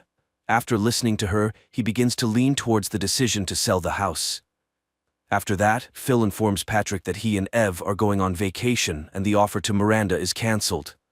He tells Evelyn the same thing, confessing that he was flattered by the attention of a famous lawyer. He asks for the child to still be a part of their plans, and Ev agrees, packing for the trip. They arrive at the same place where once upon a time, Philip was going to propose. Upon reaching the shore, he presents Ev with the ring. However, she recalls the feelings she experienced upon learning about Miranda and admits that she cheated on him. Phil throws the ring away and leaves. Returning home, Phil learns that the public is in an uproar over Kiss's intention to open the mine and accuses the lawyers of deception. Evelyn tries to talk to Phil, and he finally agrees to listen to her in exchange for the name of her lover. Ev reminds him of a client who was upset about his divorce and hit a woman on the way home. So, his lawyer, Terrence, showed interest in her. They had a brief fling, but it didn't last long. She asks her husband for forgiveness, but Phil is unforgiving, even though he was busy with Miranda at the time. The man remembers how the lawyer gave him her address, but he didn't go to her back then. Ev continues to remember how she asked for his help because she felt a lump in her chest and was very afraid of cancer. Her husband just brushed off her fears at the time, but Phil suddenly asks about the timing of her affair and concludes that the child inside her is not his, as they always used protection. At this time, Patrick ends his relationship with one of the Kiss leaders he got involved with for the contract. Phil has to search for his seemingly drunk brother and calm down their selfish mother, who reminds him of the day when Andy, his brother, stormed into her house, causing trouble. They accuse each other of mutual inattentiveness, and Phil ends up taking the blame again. Later, he conducts an interview with a candidate for the lawyer role, who proposes entirely unacceptable terms. After this, Phil fires Ev because it was her mistake that got them into this situation. A quarrel ensues, and the man admits that he shouldn't have bought the house with her. Patrick learns about this and reminds him that half the firm is his. But Phil doesn't want to hear anything and calls Plan B to prevent the purchase of the house. Soon, Patrick calls him, revealing that he had been keeping his family a secret from his lover, who saw them with the children today. This could cause problems with Kiss. On TV, reports about protests against the mine construction are broadcast, which Ev interrupts, reminding Phil of the day they didn't use protection. So, the child is definitely his. And right at that moment, the twins from Plan B ring the doorbell. Phil finds himself back on the day when they were inspecting the house, and he decided not to buy it. Later, Ev asks him to help examine her breast because she thinks there is a lump. He advises his wife to see a doctor and heads to court, where his opponent is Miranda. Phil counters all her objections and proposes to meet and discuss the terms. During the conversation, he receives a call from Andy, and Phil remembers that today, an unpleasant scene will take place at his brother's wife's house. He rushes there and prevents the scandal. He returns home late, and Evelyn, who has woken up, comforts him, sympathizing with his problems with his brother. In the morning, she initiates a conversation about the house, but Phil avoids answering because he constantly envisions Ev's infidelity. The next day, he tells his brother that Ev might be unfaithful to him, but Andy doesn't understand this perspective. Why worry about something that hasn't happened? Later, he wins the court case, and Miranda invites him to dinner, after which the two of them end up at her place. But suddenly, Phil sees Evelyn's face before him and realizes that he cannot betray the woman he loves. He goes back home, confesses his love to Ev, and in the morning, he suggests that they get back to making music, as that's what she had always wanted. He also agrees to buy the house they both liked. He easily wins all the cases that follow, amazes his wife with his foresight, and decides to quit working for Kiss. Andy returns to the family, and Phil becomes the lawyer for the man involved in the past accident with a woman. He comforts his client and offers to drive him home, as the man is deeply upset and has been drinking. They pause at the spot where the tragedy happened, and the woman calmly crosses the road. After dropping off his client at home, Phil drives to Terrence's law firm just to see him. In the evening, he buys flowers and arrives on time to conceive a child. The next day, Patrick informs that he secured a contract to represent the residents against Kiss, and Ev heads for an audition. Over time, the couple's relatives visit their new home and learn about Ev's pregnancy. They all raise a toast for the cellist's success, but Phil still can't shake off the visions of her being unfaithful to him. Evelyn starts rehearsals with the chamber orchestra, and her conductor pays close attention to her. Meanwhile, lawyers discover that Kiss is buying land around the designated mining areas. But why? Patrick learns about Kiss Company's data and starts monitoring it. One day, he follows a woman and stumbles upon a gathering of people who want to climb Mount Kilimanjaro to raise money for cancer research, where he meets the woman. As for Phil, he goes to meet Ev after her rehearsal and observes her warm relationship with the conductor, Alejandro, which once again triggers jealousy in him. Moreover, she refuses to leave because she needs to rehearse a lot. Patrick, on the other hand, continues to get to know the corporation's expert in chemistry, who reveals information about the mineral extracted by Kiss. It's not the mineral itself that's dangerous, but what surrounds it, which is why the business people are buying up the neighboring lands. This means that the people living nearby will undoubtedly suffer if mineral mining begins. At the same time, Ev spends more time with the orchestra, which, of course, bothers Phil. Nevertheless, he tries to control his jealousy. One day, he attends an Alcoholics Anonymous meeting to support Andy and hears him speak about his brother, who is a role model for him. Andy introduces his brother to the organizer of the meetings, and Phil brings up the issue of infidelity that never happened. Andy acknowledges that there is a problem. As for Phil, a new obsession develops. Now he envisions Ev with Alejandro. Patrick continues his relationship with the expert and gets to know her seriously ill partner, earning the woman's complete trust. Meanwhile, people from the surrounding area come to Phil, scared and refusing to sue Kiss, which makes him late for Evelyn's performance. This causes her anger and another argument. But the couple makes amends, and their relationship is restored until the moment when Ev has to leave for a tour. Phil notices that she doesn't look well, but she attributes it to tiredness. Later, Patrick announces that the expert revealed that her safety report was a fake, which means they have the corporation in their hands. He intends to threaten Kiss and demand a substantial sum from them. Phil reminds him that without the girl's testimony, the recording won't be considered evidence. With no place to go after work, and his wife not answering his calls, Phil remembers the meeting place and decides to go there to talk to the organizer. The man listens to his confessions about not trusting his wife and laments that, unfortunately, one cannot turn back time. He advises Phil to either accept the woman or let her go and move on. In the morning, he witnesses a commotion in Patrick's office. The expert has no intention of confirming her statements, which means the information gathered by the lawyer holds no weight. Then Patrick suggests intimidating Kiss, to which Phil recommends hiring their own expert and conducting analyses. Patrick takes it upon himself to go to the corporation and tells them that he knows everything and demands hush money. Meanwhile, Phil receives a call from Quebec in the middle of the night, informing him that Ev is in the hospital due to premature labor. He rushes there and learns that the situation was triggered by an infection. The woman is out of danger, but their baby girl is very weak and gets sent to a specialized clinic. At the same time, Patrick discovers a noose hanging on a swing set in his yard. Evelyn struggles with the aftermath, while Phil organizes her transfer to the same clinic where their daughter is. Patrick nearly hits a car in the parking lot. Meanwhile, the doctor informs Ev that her daughter is very weak and is unlikely to survive. The cause of this was a urinary tract infection in the mother, which triggered a kidney disease in the baby. Phil tries to ascertain the exact timing of when the illness started, but the doctor doesn't understand and refuses to answer.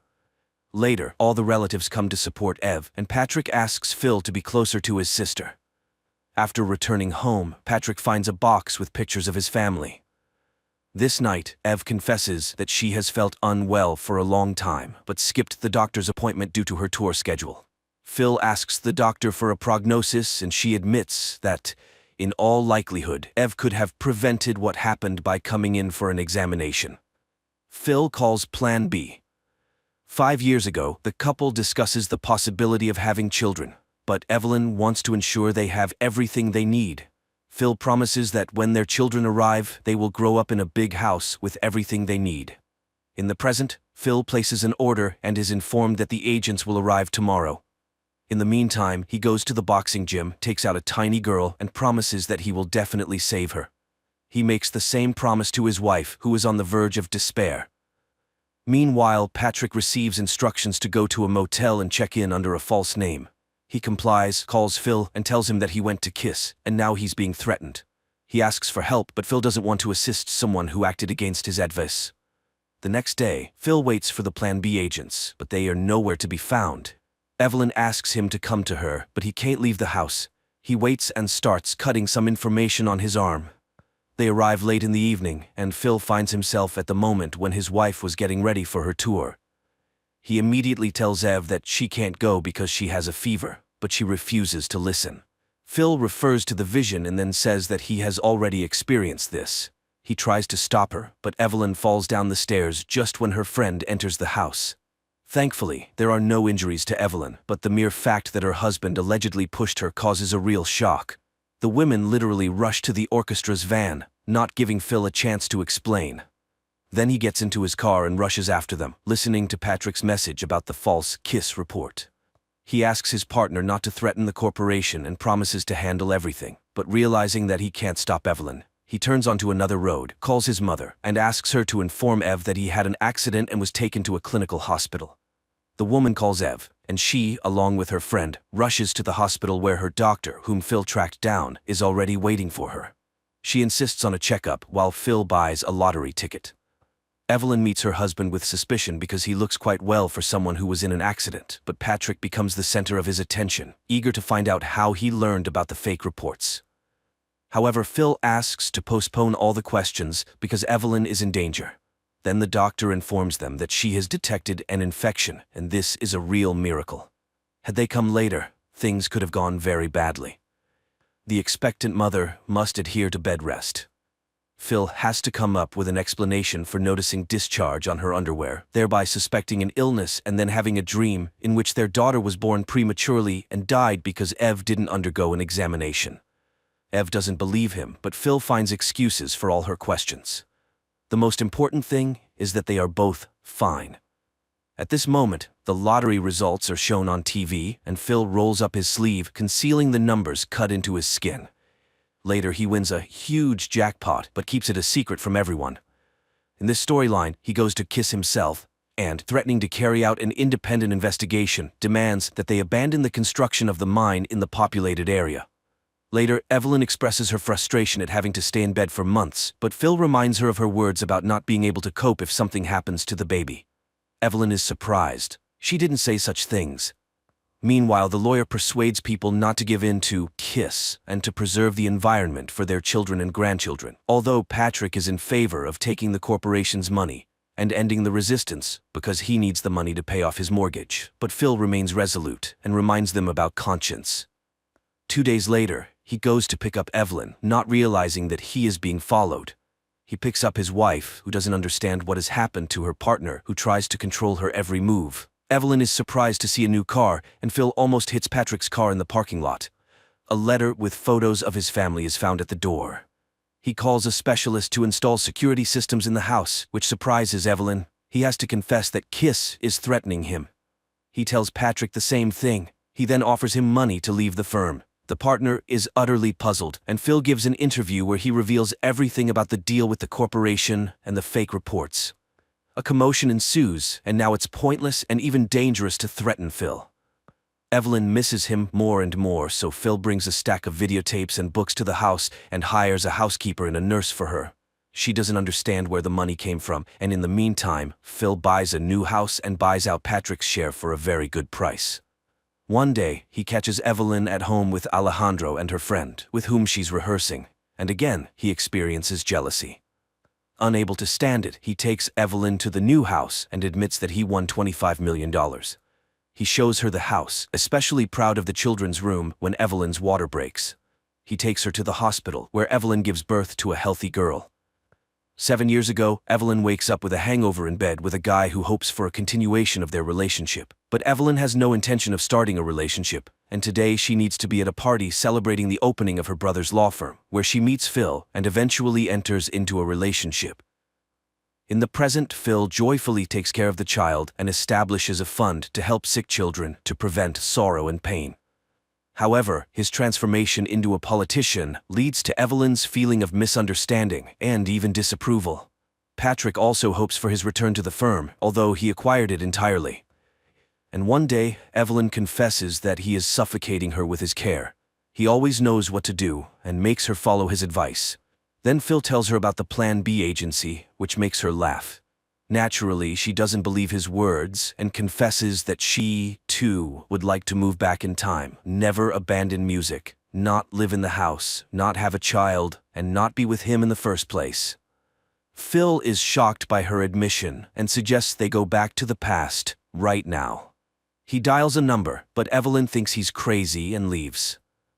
At home, the woman packs her things and prepares her daughter, despite all her husband's promises to change. He is ready to give her everything, as long as she doesn't leave, but it's all in vain, and Evelyn goes to her parents' house. For the first time, Phil can't decide which period in time he needs to go to in order to fix this. He spends whole days at home, staring at the ceiling when Andy comes and tries to help his brother in any way possible. This ends in a drinking binge and the realization that no amount of money and effort can change the present. He starts to get heavily involved in the foundation's work, allocating money for the construction of a children's hospital, when Patrick suddenly shows up with Evelyn because Phil demanded full custody of their daughter. He warns that no one will be able to prove that Evelyn is a bad mother, but a friend of his wife saw him push her down the stairs. Phil offers Patrick $200,000, but for the first time in his life, Patrick is in no need of money, unable to comprehend how his friend reached this point. Evelyn shows up at rehearsals and tells Alejandro that her relationship with Phil is over. However, the woman does not prevent Phil from communicating with their daughter after he has given up full custody. The man goes on outings with the little girl and takes her on weekends. Gradually, his relationship with Evelyn and Patrick improves, although Phil does not rush to sign a divorce agreement. One day, the man goes to a pool where children's classes are taking place and he participates in them, while Evelyn watches from the sidelines, understanding that Phil loves their daughter very much. The woman dedicates herself entirely to her creativity and socializing with friends, even though she disagrees that these years were wasted.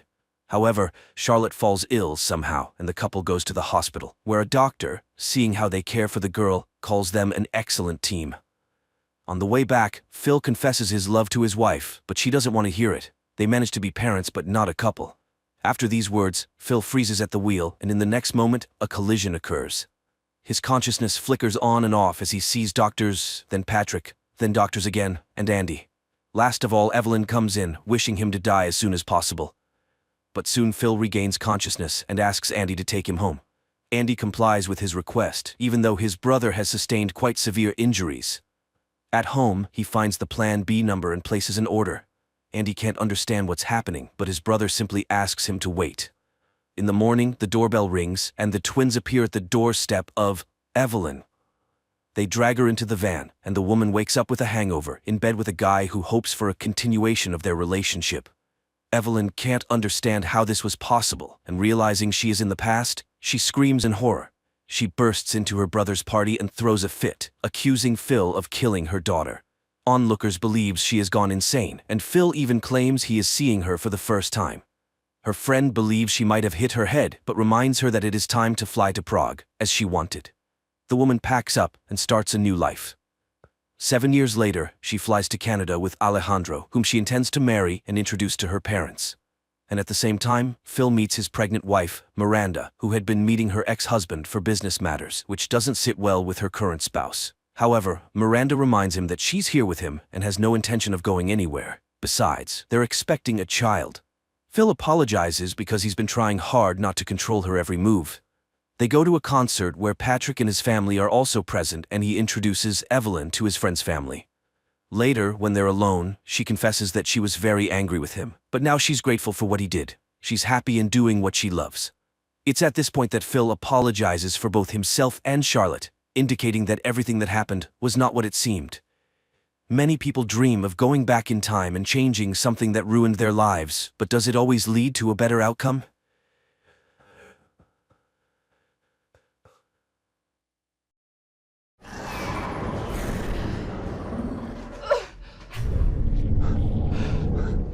In February 1959, a group of 9 Soviet tourists went missing in the mountains of the northern Urals. 2 weeks later, their bodies were found at the base of Mount Oturtun, which in the language of the indigenous people meant the Mountain of the Dead. The place was named after the leader of the expedition, the Dyatlov Pass. Many years later, American student Holly King became so interested in this case that she decided to gather a new group and go to this mysterious place. The catalyst was a film about an expedition by American scientists who tried to solve the mystery of the Dyatlov group's death but achieved no success. Holly's professor suggested she take up this case for her psychology project, and she invited her friend Jensen to work on it as a film director. They applied for and won a grant. The professor mentioned that she first learned about these events from a novella by Soviet journalist Yarovoy, who soon died in a car accident after the book's release. Jensen suspected that this was how the authorities tried to cover up something terrible. And although people now know a lot about the events of those years, the complete picture remains a mystery. The most common explanation is hypothermic dementia. Although this can happen to those exposed to freezing, in this case, all 9 experienced tourists started undressing at the same time, which is simply impossible. Another frequent explanation is an avalanche. But if they heard the avalanche, why did they sit near the camp for 3 hours without shoes? So there are many answers to this question, one of which involves the secrets of the Russian military, making it seem that the truth will never be known. The first stage of the journey is a flight from Oregon to Chelyabinsk, from where the group will head to the Mountain of the Dead, named by the Mansi people due to a series of unexplained deaths and mysterious disappearances. So the expedition included sound engineer Denise, climber Andy, president of the Northwest Pathfinders Association, who has conquered all the steep peaks in the USA, and his friend Hauser, who spent a whole year conquering the Himalayas. After gathering the group, the guys began to prepare, buying rations, studying maps, and training in the mountains. On January 25th, the team set off. Sometime later, news broke across all U.S. TV channels about the disappearance of 5 Oregon students in the Ural Mountains. Rescuers managed to find their belongings, tents, backpacks, and other equipment. A Russian TV correspondent reported details about the more than strange disappearance of the group of American documentarians, although experts are constructing their versions of the reasons for the disappearance. In winter, the temperature here can drop to -50 degrees, with strong, piercing winds, whose direction constantly changes. This means that if a person walks against the wind and thinks they are walking straight, they might actually be walking in circles. There are speculations about the intervention of some extraterrestrial devices, which many witnesses saw in these places, or even about the appearance of the Yeti. The Mansi elders recall rumbling and fiery balls over these mountains on the days when the Dyatlov group disappeared. They consider these places a portal to the other world. The students wanted to repeat the infamous Dyatlov expedition, and it seems they succeeded. Rescuers managed to find a camera that captured the last days of the documentarians' lives. A group of hackers posted frames on their portal, showing Holly talking about the darkness that followed her from the open door, while Jensen calms the girl, although she is sure they will not get out of this place. The action shifts to a month earlier, when lively and cheerful students are traveling to the Urals. On the train, they are having fun, hoping for success and worldwide fame. Andy is proud of his acquisition, a phone with GPS, which will help them navigate the mountains, while Holly conducts tests to find out people's desire to hike. Soon the group arrives in the town of Evdel, where they plan to interview the only surviving member of the Dyatlov expedition, who left the route due to illness, but now he is held in a psychiatric hospital. However, doctors do not allow the Americans inside, and they only manage to see the old man showing them a note saying, "Leave." In the evening, the group goes to a local bar. The bartender pours them local moonshine and says that the Dyatlov group stopped here in 1959 and drank the same thing as the Americans. There they meet Sergei, who speaks English and drives them to the village of Vizsa, the last point before heading out on the road. The man tells them that his aunt, an English teacher, participated in the search for the Dyatlov group. She claims that in 1959, not 9 but 11 bodies were found near the Mountain of the Dead. Next to the last two, which looked very different from the others, lay some unknown device. But none of this was mentioned in the reports. After the conversation, the guys set off on foot. At night they stop and set up camp, as the weather begins to change. Hauser prepares a camp dinner, and the guys have fun joking with each other. At night, people see strange lights in the sky and recall reports of orange flashes over the Dyatlov camp, but they decide they still won't be able to solve this mystery and go to sleep. However, in the morning, they notice numerous barefoot tracks of unusual sizes around the tents, resembling human ones. The main thing is that the tracks have no beginning or end, as if some creatures did not come to the camp but flew in. Nevertheless, they set off to explore the area. Soon the students find an abandoned meteorological station, around which the same tracks are found, and in the station's booth lies a torn-out human tongue. Denise panics and asks Holly to leave, but Jensen tells her about a pass in China where animals and birds crash into cliffs and people go insane and die. It is said to happen because of the sound of the wind. Holly admits that she had a similar dream. Mountains, snow, and some door with darkness behind it. And then she heard about the Dyatlov Pass and realized that she would find out everything here. During their conversation, the camera captures two human figures running far in the background. Later they go further and unexpectedly come to the Dyatlov Pass. Once, 9 people set up camp in this very place, had dinner, and went to sleep. But somewhere between 9 and 11 at night, something that the authorities called an unknown irresistible force forced them to leave the tent in such horror that they cut it from the inside and ran into the night, where it was minus 28 degrees. Holly marks the places where their bodies were found. The first deceased, Rustem Slobodin, Igor Dyatlov, the group's leader and the most experienced tourist. It was probably his idea to leave the tent. Zinaida Kolmogorova was closest to the camp, the only victim who resisted, as her tongue and most of her oral cavity were torn out. Lyudmila Dubinina, Nikolai Thibault Brignol, Alexander Zolotaryov, Alexander Kolevatov. The cause of death for all was called hypothermia, but Rustem and Nikolai had serious skull injuries, and Lyudmila and Alexander had broken ribs, which was not observed in others. There were no signs of an attack on any of the bodies, no external injuries. Something broke the skulls of 2 men and the ribs of 2 people without leaving even bruises. Moreover, Alexander's body had a high level of radiation. But from where, and why only on him? Georgy Krivonashenko and Yuri Doroshenko, when others ran away, sat by the extinguished fire and froze to death. While Holly is conducting research, Andy is surprised that their group somehow covered 22 kilometers in one day. Everyone's watches, GPS, and even the compass stopped working. Some guys suggest leaving the mountains before it's too late, but Holly persuades them to stay and finish the film. At night, Holly notices that the Geiger counter starts signaling, and together with Jensen, they go up the slope, where they find a high but not deadly level of radiation. Unexpectedly, the students discover the entrance to a bunker, closed with an iron door. Holly wants to open it, although Jensen is categorically against it, as Russian authorities did not build it here for nothing, closing something dangerous in the mountain. However, it turns out that the door is open and just a bit frozen. Holly asks Jensen not to tell the others about the discovery to avoid causing panic among the already scared team. They return to the camp and settle for the night. Around 6 a.m., a huge avalanche roars down the mountains, killing Denise, injuring Andy, and sweeping away the tents and almost all supplies. At first, everyone quarrels, trying to find the culprit of the tragedy, but gradually they realize it was an attempt on their expedition. They help Andy and try to contact the outside world somehow. Holly tells them about the bunker, which enrages Hauser since they are freezing here in the snow, while it might be warm there. The students launch a signal flare and wait for help. After some time, 2 people arrive, claiming they saw the flare, but Andy does not believe them, since they have no backpacks and could not have reached here so quickly. He stays to hold them back while the others are ordered to run. The strangers shoot Andy and wound Hauser. Holly, Jensen, and the wounded Hauser barely manage to get into the bunker. The strangers pursue them, but the students close the door. The Americans turn on the lighting, although it is dim and flickering. Running through the tunnels, they find a laboratory full of various devices and documents, among which are old journals with the names of people who died in the line of duty. There are also details about the famous American experiment with the teleportation of the USS Eldridge.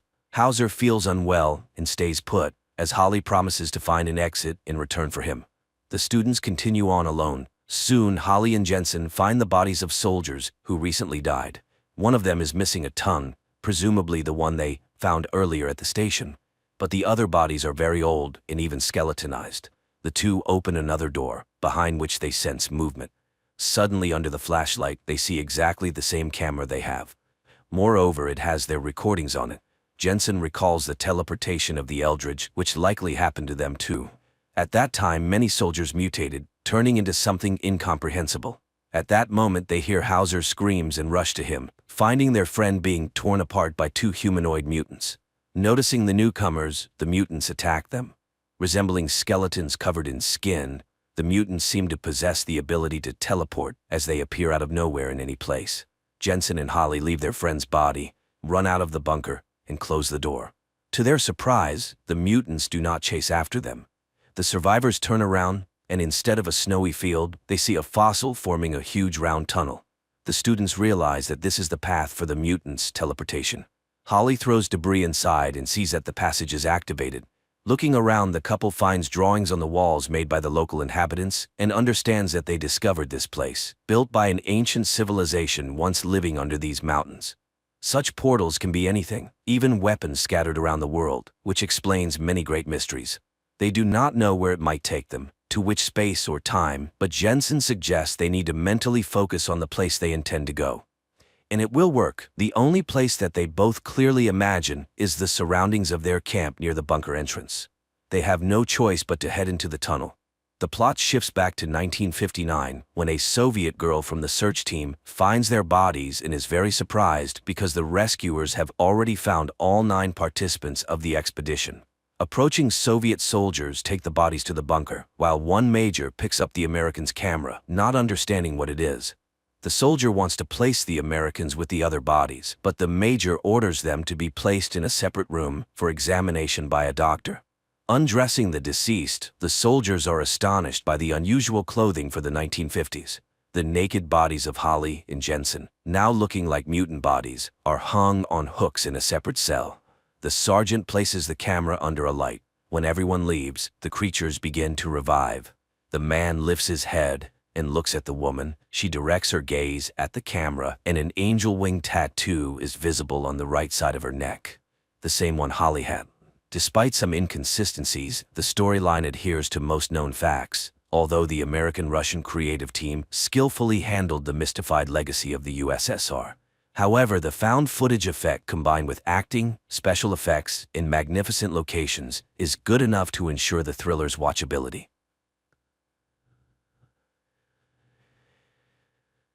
The story is set in a world grappling with a unique and terrifying epidemic. This epidemic, which has baffled scientists and experts for over 8 years, is spread through language and speech, making communication dangerous. The main symptom of the disease begins with a high fever, eventually causing the afflicted to speak incoherently, descending into madness. As a precaution, people have resorted to wearing headsets constantly, as the disease can be transmitted by hearing the speech of the infected. Those affected by the illness, known as jabbers, are swiftly quarantined and forcibly separated from their families, leading to public outrage and distress. The story introduces Murat, a linguist whose life has been profoundly altered by the pandemic. Isolated and lonely, he lives with his mother in an apartment, his life reduced to a series of cautious routines. Each day, Murat meticulously checks his temperature, a ritual that underscores the constant fear of infection. One day, Murat's attention is drawn to Sul, a young woman immersed in a book at a bus stop. Time seems to stand still as Murat is captivated by her presence. However, the moment is broken when she notices his prolonged gaze. Realizing he's been staring, Murat awkwardly shouts that no bus is coming and quickly departs, heading back home. The narrative continues as Murat, despite his reluctance, leaves his home to buy soap for his mother. While at the supermarket, he encounters an old woman who suddenly turns around and speaks incoherently, a clear sign of being a jabber jabber. An alarm is triggered, announcing the presence of a jabber and urging people to evacuate immediately. In the ensuing chaos, everyone flees except for the old woman and a young boy who is left behind without a headset. Murat witnesses the boy's mother crying outside. Driven by a sense of responsibility, Murat bravely re-enters the supermarket, gives his headset to the boy, and makes a narrow escape. Remarkably, Murat manages to avoid contracting the epidemic. Despite his close encounter with the jabber, he experiences a high fever but eventually recovers and returns home unscathed, soap in hand. Meanwhile, Anton, a high-ranking official at AEI, is desperately seeking a solution to the pandemic. He faces a setback upon learning that even young children are susceptible to the disease. However, his interest is piqued when he hears about Murat's incident at the supermarket. Intrigued by the possibility that Murat might be immune, Anton delves into surveillance footage to learn more. He observes Murat collapsing in the supermarket, but later continuing on as if unharmed, which deepens Anton's confusion and curiosity. In another part of the city, Murat visits the home of his mother's friend, responding to a desperate call for help. The friend's son, Arif's father, is exhibiting symptoms of the disease, speaking disconnectedly. Arif, holding on to hope, pleads with Murat to find a cure, believing in Murat's unique abilities. He even suggests collaborating with Murat's friend Ozgur, but Murat informs him that Ozgur has passed away. Arif, skeptical about Ozgur's death due to the lack of a proper funeral and the absence of his body, plans to meet with Errol, a businessman known for trading in information. Arif hopes Errol can shed light on whether Ozgur is indeed alive and assist in their quest for a cure. Meanwhile, Anton takes a deep dive into investigating the mysterious case of the headset left with a child at the supermarket. He discovers that the headset belongs to Murat, a linguist who was working on the pandemic case, but vanished after a disastrous fire that claimed the lives of his team. Intrigued, Anton intensifies his investigation. Delving further, Anton uncovers records of Murat visiting the emergency room with severe fever more than 12 times. Using video footage from the supermarket, along with a temperature detector, Anton confirms his suspicions. Murat is immune to the pandemic. He deduces this from the fact that Murat has surpassed the critical threshold of 4 high fever encounters, a significant discovery given Murat's 12 instances. In the meantime, Murat, spurred by Arif's belief in Ozgur's survival, decides to investigate further. He meets a businessman who offers them access to AEI's resources, allowing them to gather information independently and save costs. With newfound determination, Murat boldly infiltrates the AEI headquarters and navigates his way to the information hub downstairs. There, Murat searches for Ozgur's name and is initially disheartened to find records indicating his death. He clicks on the autopsy image,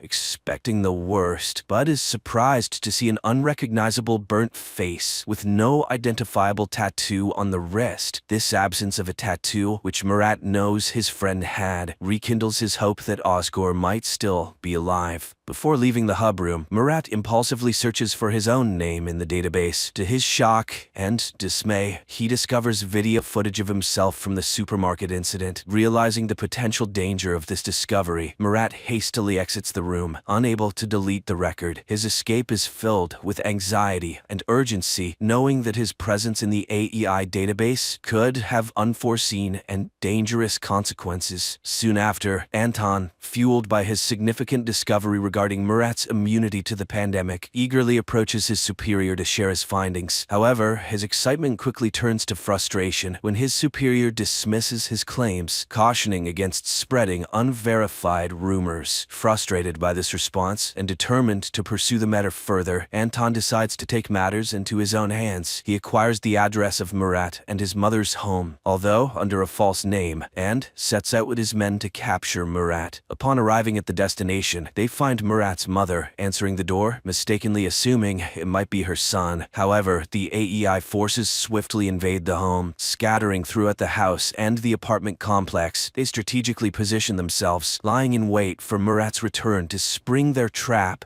unnoticed by the AEI operatives, Murat's mother subtly places a prearranged signal on the window, a discreet method of communication between her and her son. She then calmly lights a cigarette and sits down, maintaining an air of composure despite the tense situation. Meanwhile, Murat, who had been waiting for another glimpse of the beautiful girl he had seen at the bus stop, returns home. As he approaches his apartment, he notices the signal from his mother. Realizing the imminent danger, he hesitates at the entrance. Inside, Anton and his team are eagerly anticipating Murat's arrival, ready to execute their well-laid plans. In a moment of inner conflict, Murat grapples with the decision to enter the apartment. His thoughts drift to the beautiful girl, and the realization dawns on him that if he walks into the trap, he might never see her again. This thought acts as a turning point, and in his swift decision, Murat chooses to flee in the opposite direction, much to Anton's dismay. His abrupt departure catches Anton and his men off guard, and they lose track of him in mere seconds. Back at Murat's house, Anton seizes the opportunity to collect Murat's belongings for further investigation, hoping to get more insight into Murat's unique situation. The next morning, as Murat sets out on his search for Ozgur, he is stopped by AEI forces demanding to see his ID. In a moment of tension, as Murat nervously reaches for his ID, a bomb suddenly explodes nearby, causing the AEI forces to scatter and leaving Murat unattended. Seizing the moment, Murat heads to a location where he believes he might find Ozgur. However, his hopes are dashed when he discovers Ozgur is not there. Speaking with the man who made Ozgur's distinctive tattoo, Murat learns that since Ozgur's death, others have been imitating the tattoo, diminishing his chances of finding Ozgur. Meanwhile, Anton meticulously reviews tape recordings overnight and stumbles upon a recording of Murat claiming that he is incapable of jabbering, even if he wanted to. This revelation prompts Anton to rush to AEI to share his findings with a colleague. However, upon his arrival, Anton is informed that his boss Fazil is waiting for him. In a confrontational meeting, Fazil sternly instructs him to withdraw from the case. During this time, Murat finds comfort in a conversation with an old man who offers him a drink. As they share this moment, the old man tries to alleviate Murat's guilt over his wife's tragic death, which occurred after she was affected by the pandemic. He reassures Murat that it wasn't his fault. Murat listens in silence, eventually sharing his plans to venture into Zone 6 in his relentless search for Ozgur. Soon, Murat seeks the help of Errol, a man introduced to him by Arif. Errol is known for his willingness to do anything for money, and Murat needs him to create a false ID. They arrange to meet the following day. Afterward, Murat visits Arif's house, where he expresses his determination to find Ozgur and their shared goal of discovering a cure for the epidemic. Before he leaves, Arif's grandmother generously gives him some money, while his mother, having no cash, gives him her necklace as a token of support. However, their movements do not go unnoticed. One of Anton's men spots Murat and promptly informs Anton, who instructs his team to tail him discreetly. The next day, Murat meets Errol as planned to collect his forged ID. Just as they complete the transaction, Errol receives an alert that AEI forces are closing in on their location. In a frantic rush, they escape, successfully evading Anton and his team, who later search the warehouse to no avail. With his new fake ID in hand, Murat heads to the subway station, bound for the less monitored Zone 6. He smoothly passes the initial security checkpoint using the fake ID. However, his sense of safety is short-lived, as a security guard becomes suspicious upon recognizing Murat's face from wanted posters in the subway. In a coincidental twist, Sul, who Murat has been longing to see again, suddenly appears in front of him. To his astonishment and delight, she kisses him right there in the subway, creating a moment of confusion for the pursuing security guard. This unexpected encounter leaves Murat feeling ecstatic. Holding hands, they continue their journey on the subway, embarking on a path filled with uncertainty, yet united in their unexpected connection.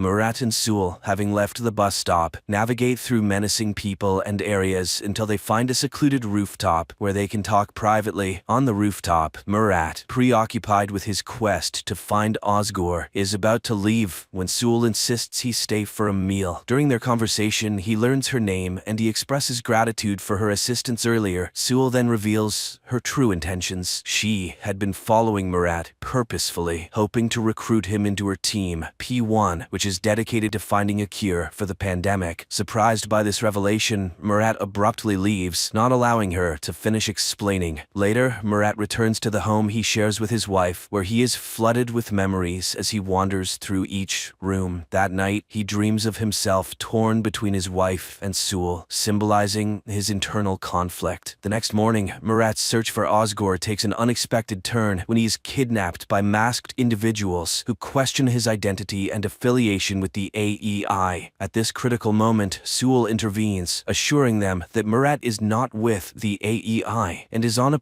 personal mission. Murat convinces them of his intentions, and they agree to share information if they cross paths with Ozgur. Sewell then brings Murat to his studio where she works, and after apologizing for the earlier misunderstanding, she hosts a podcast. In the broadcast, she discusses the AEI's cruel practices, relating them to the unjust death of her boyfriend, and concludes by emphasizing the importance of finding a cure to end the crisis. Meanwhile, Anton retreats to his house, where his wife and son are quarantined in the basement due to the pandemic. While there, Anton senses he is being watched. Upon investigating, he finds no one, unaware that Fazil's right-hand agent is covertly observing him from a hiding spot. Somewhere else, Murat and Sewell's journey through the pandemic-stricken streets of the city continues. While walking downtown, Murat demonstrates his unusual resistance to the pandemic by briefly removing his headset near Jabbers, showcasing how his skull heats up without experiencing the usual symptoms. This unique ability intrigues Sewell, who sees potential in Murat's immunity. That night, Murat stays at the studio with Sewell, and upon waking up the next morning, he finds himself surrounded by the team Sewell had mentioned. The team members introduce themselves and request Murat's assistance. Initially hesitant, Murat warms up to the idea when Sewell assures him that joining the team could aid in his quest to find Ozgur. As part of their ongoing search for Ozgur, Murat and Sewell come across a hotel displaying the symbol that Murat associates with Ozgur. They decide to investigate by entering the hotel and seeking an audience with the hotel's boss. However, their encounter quickly turns dangerous. In a moment of quick thinking, Murat leverages his past experience and knowledge of recording voices to offer the boss a rare tape. This move impresses the boss, diffusing the tension and earning them a chance to sit and talk. As Murat and Sewell are about to explain their quest for Ozgur, their conversation is interrupted by a lady entering the room to deliver an item and collect payment. After she leaves, the boss encourages them to continue. Murat and Sewell reveal their search for the person associated with the symbol they possess. To their surprise, the boss informs them that the lady who just left was the one who brought the symbol to the hotel. Reacting quickly, Murat and Sewell rush outside to catch the lady, but they are too late. She drives away, showing no interest in engaging with them. This missed opportunity leaves Murat and Sewell with more questions than answers as they continue their journey in the uncertain and dangerous world. My friends, the continuation of the story is now on the screen in front of you.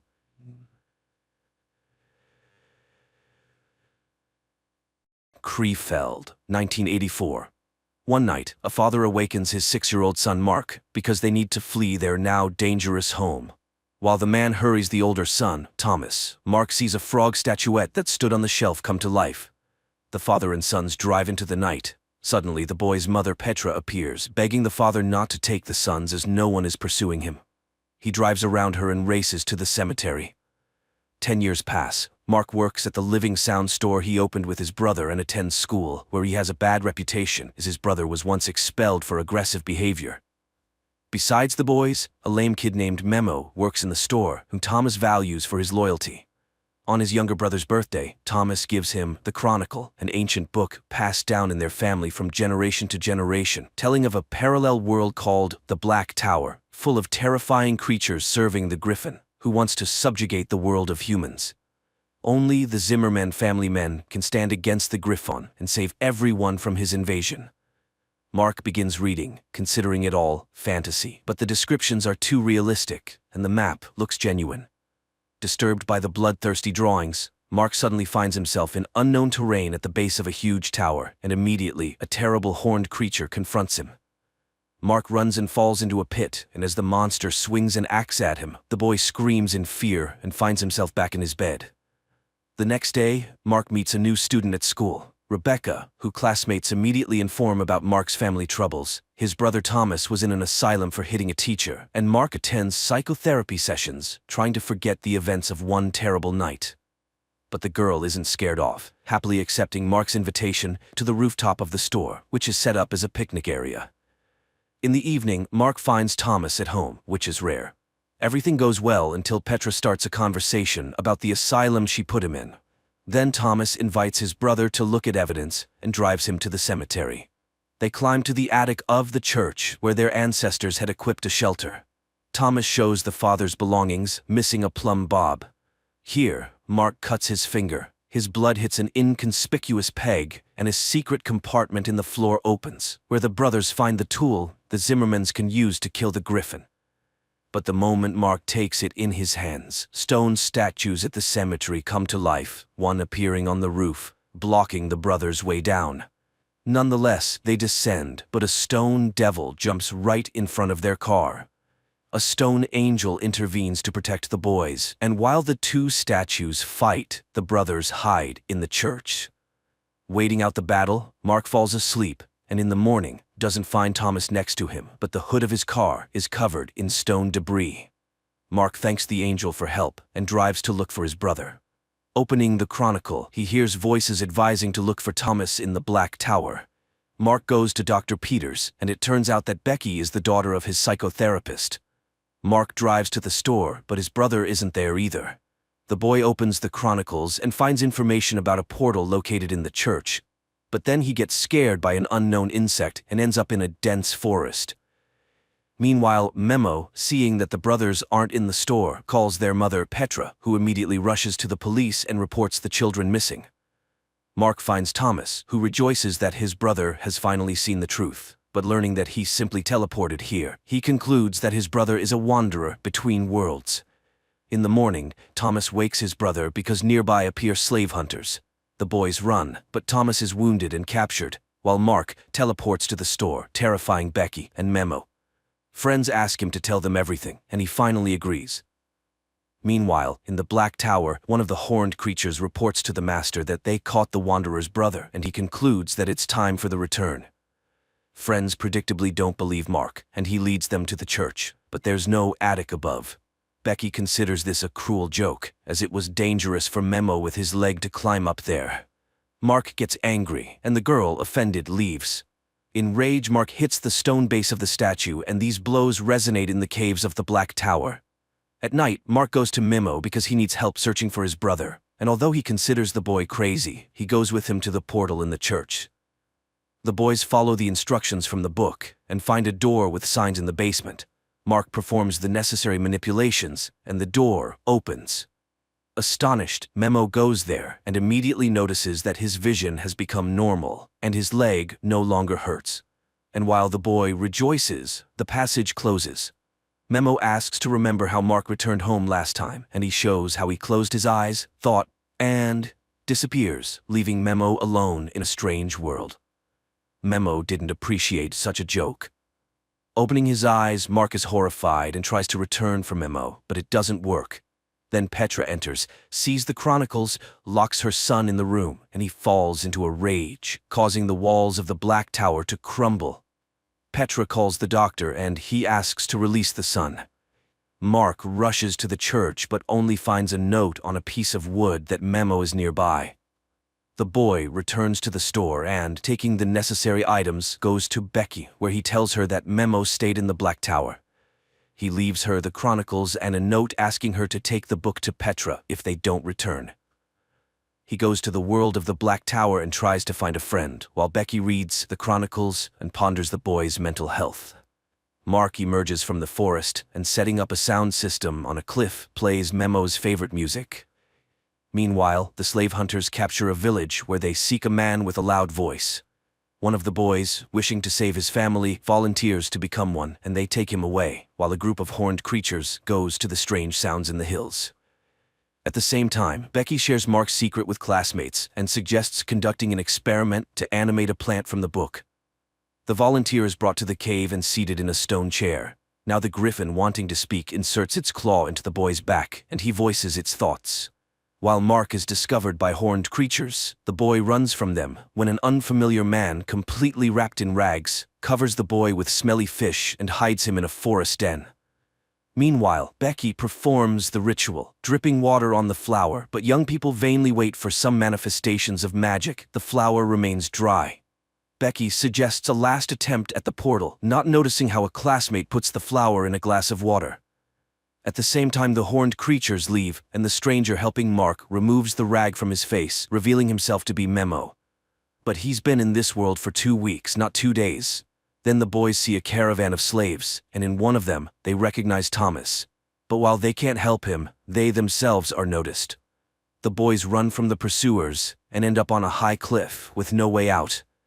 On Earth, Mark's classmates come to the church and perform everything prescribed, but the door doesn't open. Then Mark grabs Memo, jumps off the cliff, and teleports to his room. Petra hears a noise in her son's room, runs there, and sees Mark and Memo, who now needs glasses again. Mark calls Becky and asks her to bring the chronicles, while a flower blooms on her desk, from which something terrible emerges.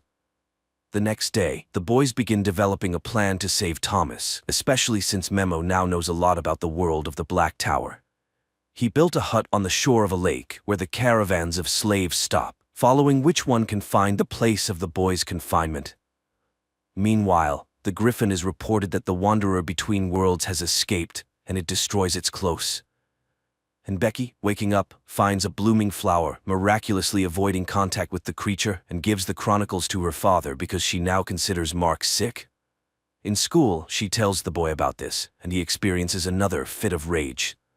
Becky's father, having read the chronicles, goes to Petra and admits that he underestimated her son's illness. The woman decides to hospitalize Mark despite the doctor's protests. Later, the woman detains her son near the house when an ambulance arrives, and paramedics grab the boy, but he resists and runs across the roof to the church, where Memo has long been waiting, but the paramedics come there too. The boys fend them off when suddenly a hooded man comes and scatters the medics, beating one to death. The boys run to the door, while Petra waiting outside sees a bloodied Mark coming out of the church. At that time, Memo leads his friend to his hut by the lake. Meanwhile, the father informs Becky about Mark's deed and forbids her from leaving the house. He himself goes to the crime scene and confirms Mark's capacity for crime. Becky enters her room, turns on music, and lies down on the floor. At the same time, a downpour suddenly starts in the Black Tower, and the alarmed Memo shows the scorpions hatching from the flowers upon contact with water. The boys run away. On Earth, Becky is attacked by a similar scorpion that enters her mouth.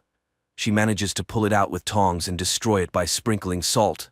The boys also manage to escape by climbing onto a rock. Morning comes, the scorpions dry out right before their eyes, and Becky rushes to look for the chronicles because she now believes the boy. She takes the book and hurries to Petra. At the same time, the boys reach a lake in the mountains. On Earth, Becky's father comes home, takes off his bloodied clothes and burns them in the yard because it was he who was in Mark's guise in the church and killed the medic. Meanwhile, a faceless wizard arrives at the Griffin, reporting that he did everything to prevent the boy from returning to the human world. And Mark, at this time, admires Memo's cabin and is surprised by the changes in his friend. From the cabin, one can monitor the paths, and the caravan will not pass by unnoticed. But just in case, the boys set up signal cans. Becky comes to Petra, where a detective arrives, who also notes the oddity of what is happening. The girl tells everything she managed to find out about the Zimmerman family, and only then notices that she forgot her backpack with the chronicle in the classmate's car. Mark and Memo spend the evening by the fire, developing a plan. Mark can go to the mines, find Thomas, and teleport home with him. Memo is ready to walk to the portal that Mark will open, but the boy needs to train in teleportation. At this time, the wizard reports the plans of the boys who stopped at the lake. The Griffin orders their capture and reminds that he does not need complications in the human world yet. In the morning, Mark wakes up feeling someone's presence, and going to the shore, hears the screams of a fish, which Memo catches, and guts. Mark remembers how and where he teleported, and begins training. At the same time, a messenger from the Black Tower comes to Dr. Peters's house, telling about Mark's appearance. The doctor is proud of himself because it was he who prepared the boy, invoking the necessary rage in him and cutting off his way to the world of people. After seeing off the guest, the doctor goes to Becky's room and discovers that she has disappeared. He gathers dust in her room and, tasting it, learns about everything she did during the day. Then he goes to a youth party where the girl went to get her backpack back. Meanwhile, Memo expresses the thought that fear is not necessary for teleportation, and Mark remembers the kiss with Becky and teleports to the town. He immediately returns, but it turns out that he was gone for 2 days. The boy finds out that strong emotion and a vision of the place to which one must move are needed for teleportation. At this time, Becky finds her water-soaked backpack in the kitchen, and opening the book, sees a bloomed flower. The girl realizes the threat looming over those present, takes a pack of salt, and goes to track down the monster. In the other world, Mark again hears someone's footsteps and sees his father, who accuses him of his own death. Memo brings him to his senses, but Mark is sure that someone is getting into his head. Meanwhile, Dr. Peters comes to the party when one of the girls is attacked by the monster. Becky rushes for help when her father stops her and, using hypnosis, orders her to leave. Petra and the detective sitting in the hall suddenly see young people flying out of the crowd, then screams are heard, and everyone runs away. And in the middle of the hall remains an incomprehensible creature, resembling a many-legged scorpion. The detective pulls out a gun, but the monster attacks him, knocking the weapon out. And then Petra picks up the pistol and saves the detective. Then the doctor enters the hall and the killed millipede turns into a bear. In the morning, Mark wakes up again from the scream of the fish and, in irritation, argues with Memo. But his box of nails, which he uses to remove anger, turns out to be empty. He runs out to the shore, where Memo teases him and throws the nails into the lake. Then he reminds him of his father, saying that he is to blame for his death. In a rage, Mark hits Memo, thereby collapsing the walls of the Black Tower. The Griffin sends hunters after him. Meanwhile, Memo collects firewood and, returning to the lake, sees Mark hitting another Memo. He touches the body and it suddenly scatters, but the traces in the sand betray the direction of his run. Memo throws a stick and stuns the faceless wizard who disguised himself as Memo. The boys tie him to a cot, and he tries to deceive the guys, alternately taking the forms of their fathers. Only under the threat of fire does the wizard admit that he is Mamit, a creature capable of recreating thought and showing what people want to see. He did everything at the behest of the Griffin because he feeds on Mark's hatred. At that moment, the signal of the caravan's arrival sounds. And in the town, they investigate an accident, although no one can understand how the circus bear got out of the cage. The detective asks Petra for a conversation and tells her that after her husband's self-immolation, they did not find a trace of his body. He was taking antidepressants, thanks to which he was able to see the true face of the prosecutor. And it was not human. The case was slowed down, and today they both saw a monster, not a bear. So, they need to look for the chronicles. At the same time, the doctor brings Becky to her senses and she remembers the story about the Mammoths who served the Griffin, to which her father reacts very aggressively, which makes the girl suspicious. The doctor locks her up. Mark and Memo follow the trail of the Horned squad to the mine, where people work. The commander of the Horned reports to the mine overseer about the failure of their mission and receives an order to process the tunnels with tar mud. Mark, to find Thomas, turns on the music system.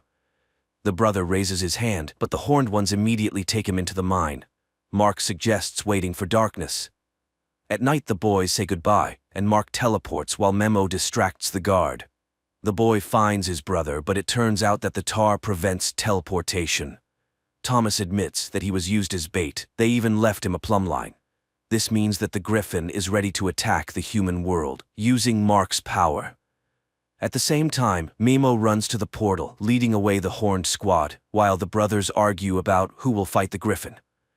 Mark shows his superiority by breaking through the cave wall with a plumb line. The brothers run away, and Memo falls into an ambush and loses fingers on his hand. Mark and Thomas catch up with the squad and, having killed one of the Horned ones, find the injured Memo. Learning about the escape of the Wanderer, the Griffin emerges from his hiding place and flies in the footsteps of the people who at that time are driving to the portal in a captured cart. But at the very door, Thomas suddenly demands that Mark give him the plumb line. He refuses, and Thomas forcibly takes it, and then the Griffin appears above them. At this time, the detective and Petra take Becky out of the house, ignoring her father's protests. Mark comes to his senses and hears Thomas's voice from the mist, picks up the plumb line he threw, and realizes that his brother was captured by the Griffin. At that time, Petra, the detective, and Becky are trying to open the portal. and the Griffin calls Mark to battle, fueling his hatred. But the boy suddenly remembers his father's advice, calms down, and refuses to fight while Petra opens the portal. Becky manages to pick up Memo when Mark sees the enraged Griffin and wounds him with a plumb line, forcing him to drop Thomas. The boys drag him into the passage and close the door in the monster's face. Meanwhile, a Mammoth in the guise of Dr. Peters kills another Mammoth who will now work on Earth instead of him. It turns out that Dr. Peters is a Mammoth in human form, and in the church, he killed the medic while in the guise of Mark so that the police would look for the boy and he could not return to the world of people. Sometime later, Petra comes to her sons in the hospital and asks for forgiveness for mistrust, but now she has seen everything herself and, together with the detective, is ready to support them. Mark thanks Memo for everything, goes to Becky, and, having kissed her, teleports her to the lakeshore, while new horned ones are born from stones in the cave. An entertaining adventure series, quite decently filmed by German cinematographers. And judging by the finale, there will be a second season too.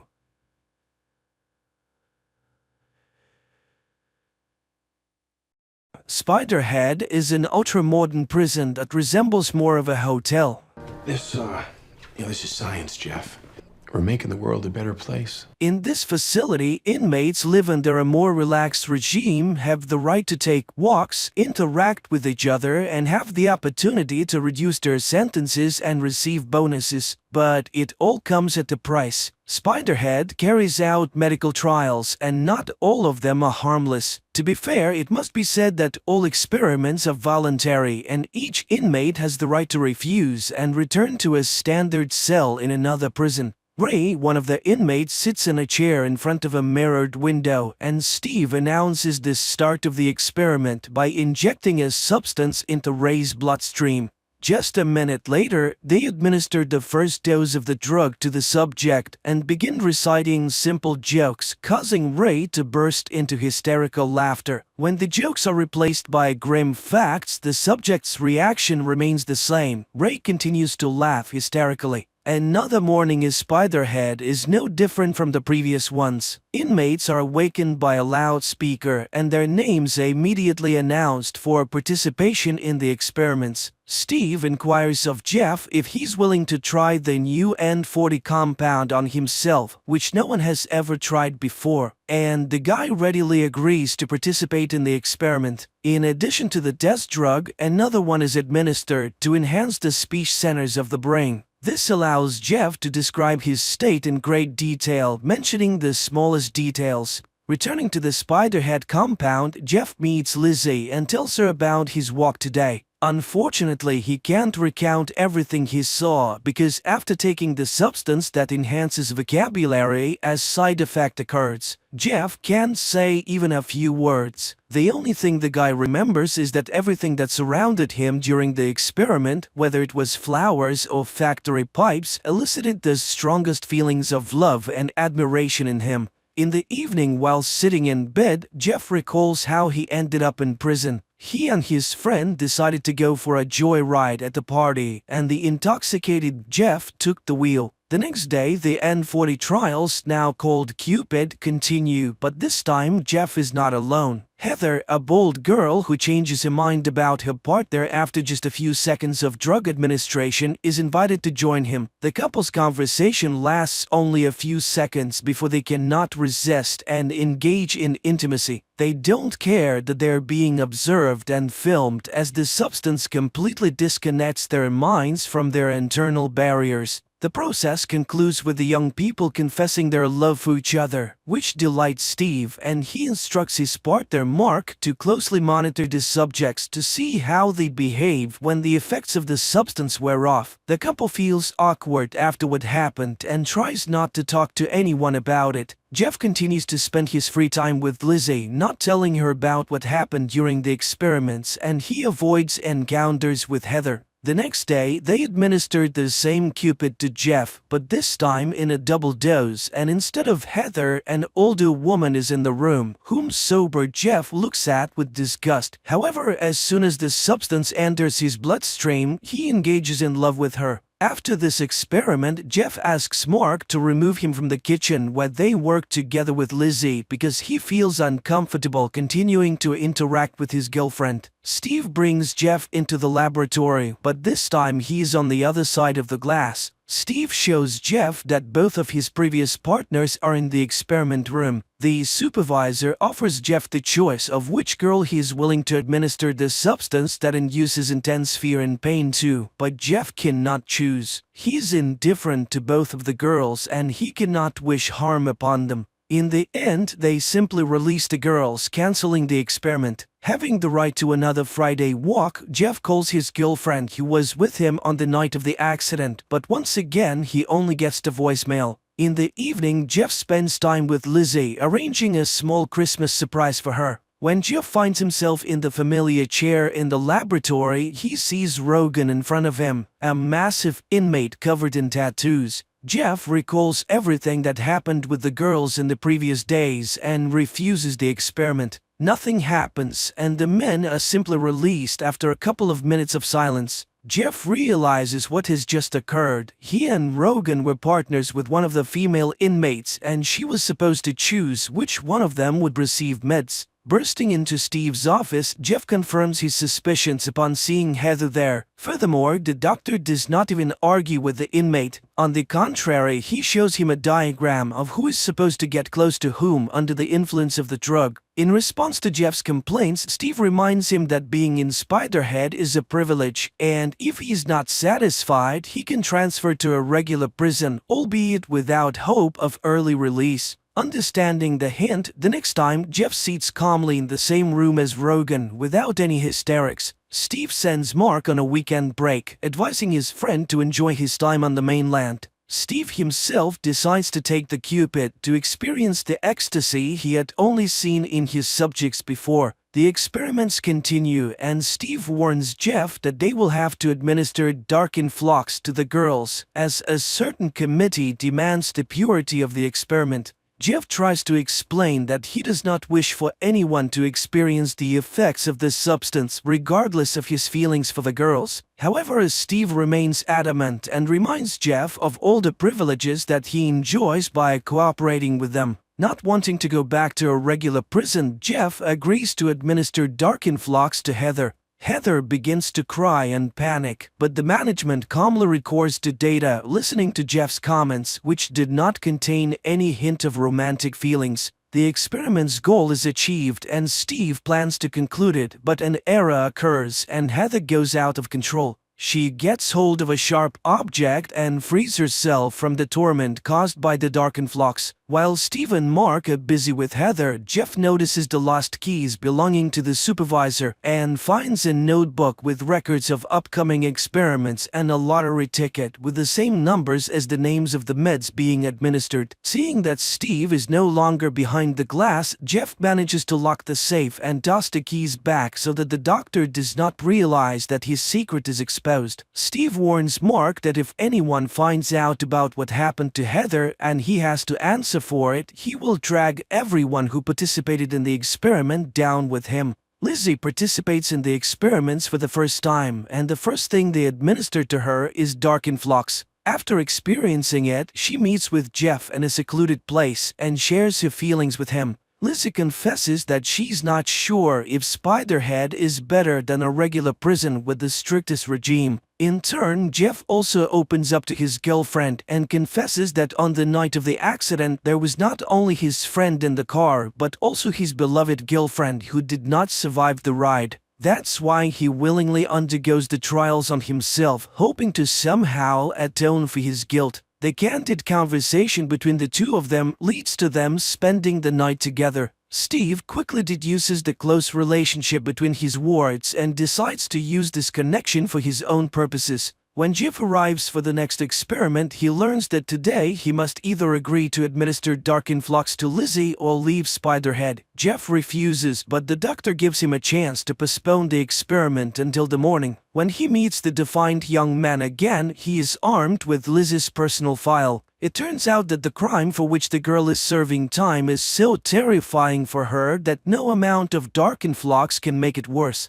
Steve watches with pleasure as Jeff adjusts the dosage scale to the maximum. However, it quickly becomes apparent to him that Jeff intends to experiment on him, not on his girlfriend. Mark, realizing that he has also fallen into Steve's trap with the inmates, decides to rectify the situation and hands the remote control to Jeff. The inmate receives all the necessary information from Steve and persuades him to open the main exit so that he and Lizzie can leave the prison. But the manager grabs the remote control and administers the maximum dose of dark influx to the girl, causing her intense suffering. He then smashes his cell phone to prevent anyone from canceling his command. The couple manages to free themselves from the effects of the meds and run out of the laboratory. At the same time, Steve announces over the loudspeaker that because of the fugitives, everyone else will be sent back to prisons where their comfortable lives will come to an end. Jeff and Lizzie become the targets of a manhunt. Dozens of hardened criminals, including the massive tattooed Rogan, plan to deal with the couple who deprived them of all the privileges of the facility.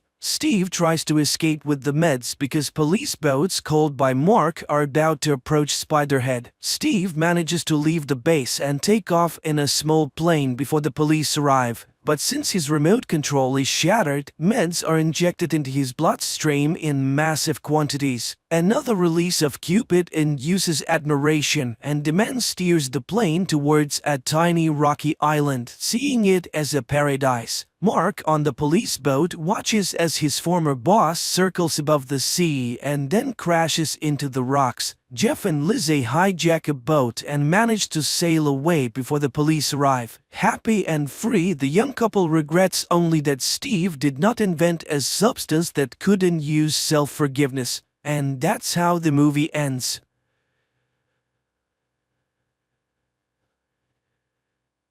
People often fantasize about immortality. But what if a person could live for a few hundred years or thousands? What would an immortal look like? What would they do? How would they relate to family and religion? In 2007, director Richard Shankman attempted to explore these questions in the science fiction film The Man from Earth. And this fiction makes us contemplate the real. That's the case with John. There's a grave disorder. Is he serious? He is. The film begins with scenes of a 35-year-old man loading his belongings into the open bed of a pickup truck. Two cars approach his house. People step out of them. Dan, Sandy, Harry, and Edith. They are colleagues and friends of the main character, Professor John Oldman. They are puzzled. Why is he planning to leave and without saying goodbye? Dan jokes that he must be in a hurry to take over a chair at Stanford, and Harry shows a basket of food, regretting that they don't have enough time. Otherwise, they would have arranged something grand. Edith notices a painting near the car. She's in awe. It looks very much like a Van Gogh, but she's never seen it before. John says it's a gift from a friend. Edith is surprised. It looks like an authentic one. John invites his friends into the house. They ask him to tell the truth. Why is he leaving his home and 10 years of teaching? John responds that he can't stay in one place for long, but his friends don't believe it. It can be that he moves so frequently. He's only 35 and he hasn't aged a bit in the last 10 years. Any woman on the faculty would give anything to know the secret. At that moment, Professor of Archaeology Art Jenkins arrives with his student, Linda. He gives John a book about prehistoric caves as a memento and also wonders where John is heading. Again, John says that he just enjoys moving around and brings out an expensive bottle of whiskey. People become more cheerful and forget about the uncomfortable questions. They form a circle and wish him a long life and good luck. On the shelf, Dan finds a strange bone artifact. It's a flint knife, a silicon tool for carving wood and bone. The Cro-Magnons used it in the Paleolithic era. While the group examines the artifact, John suddenly asks, what do they think an upper Paleolithic human would look like if they could have lived to the present time? Dan replies that, as Art's book says, he could be just like any of them, and if he had lived for centuries, he would have changed with each passing century, meaning that the upper Paleolithic people had the same intelligence as modern humans, they just knew less. Linda is curious. According to the biologist, what would sustain his life? Biologist Harry says that it would require complete cell regeneration. It is believed that the human body is designed for a lifespan of around 190 years. Edith laments, as many would love to know the secret of eternal life. Harry responds that what is magic for one time is science for another. After all, Columbus and Copernicus were once considered mad. And then John reveals that he could have traveled with Columbus, but he isn't the adventurous type. Moreover, he was already convinced that Earth was round. However, back then he still believed that there was an edge somewhere that one could fall off. The friends give uncertain smiles, thinking it's a joke, right? But John denies it. Every 10 years or so, people start to notice that he doesn't age and he has to leave. The friends are puzzled. Is he saying he's a Cro-Magnon? John explains that at least for the last 4,000 years, since the time of Mesopotamia, he's been sure of it. In his first life, he lived to about 35 years old and became the leader of his tribe because they believed he was a sorcerer. He didn't even have to fight for it. But then fear arose and they banished him. People believed he was stealing their life force to remain young. He was pursued because he wouldn't die. That's how the habit of joining new tribes he encountered along the way emerged. At first, John thought something was wrong with him. Maybe he was evil and that's why he couldn't die. Then he thought he might be cursed, or on the contrary, blessed.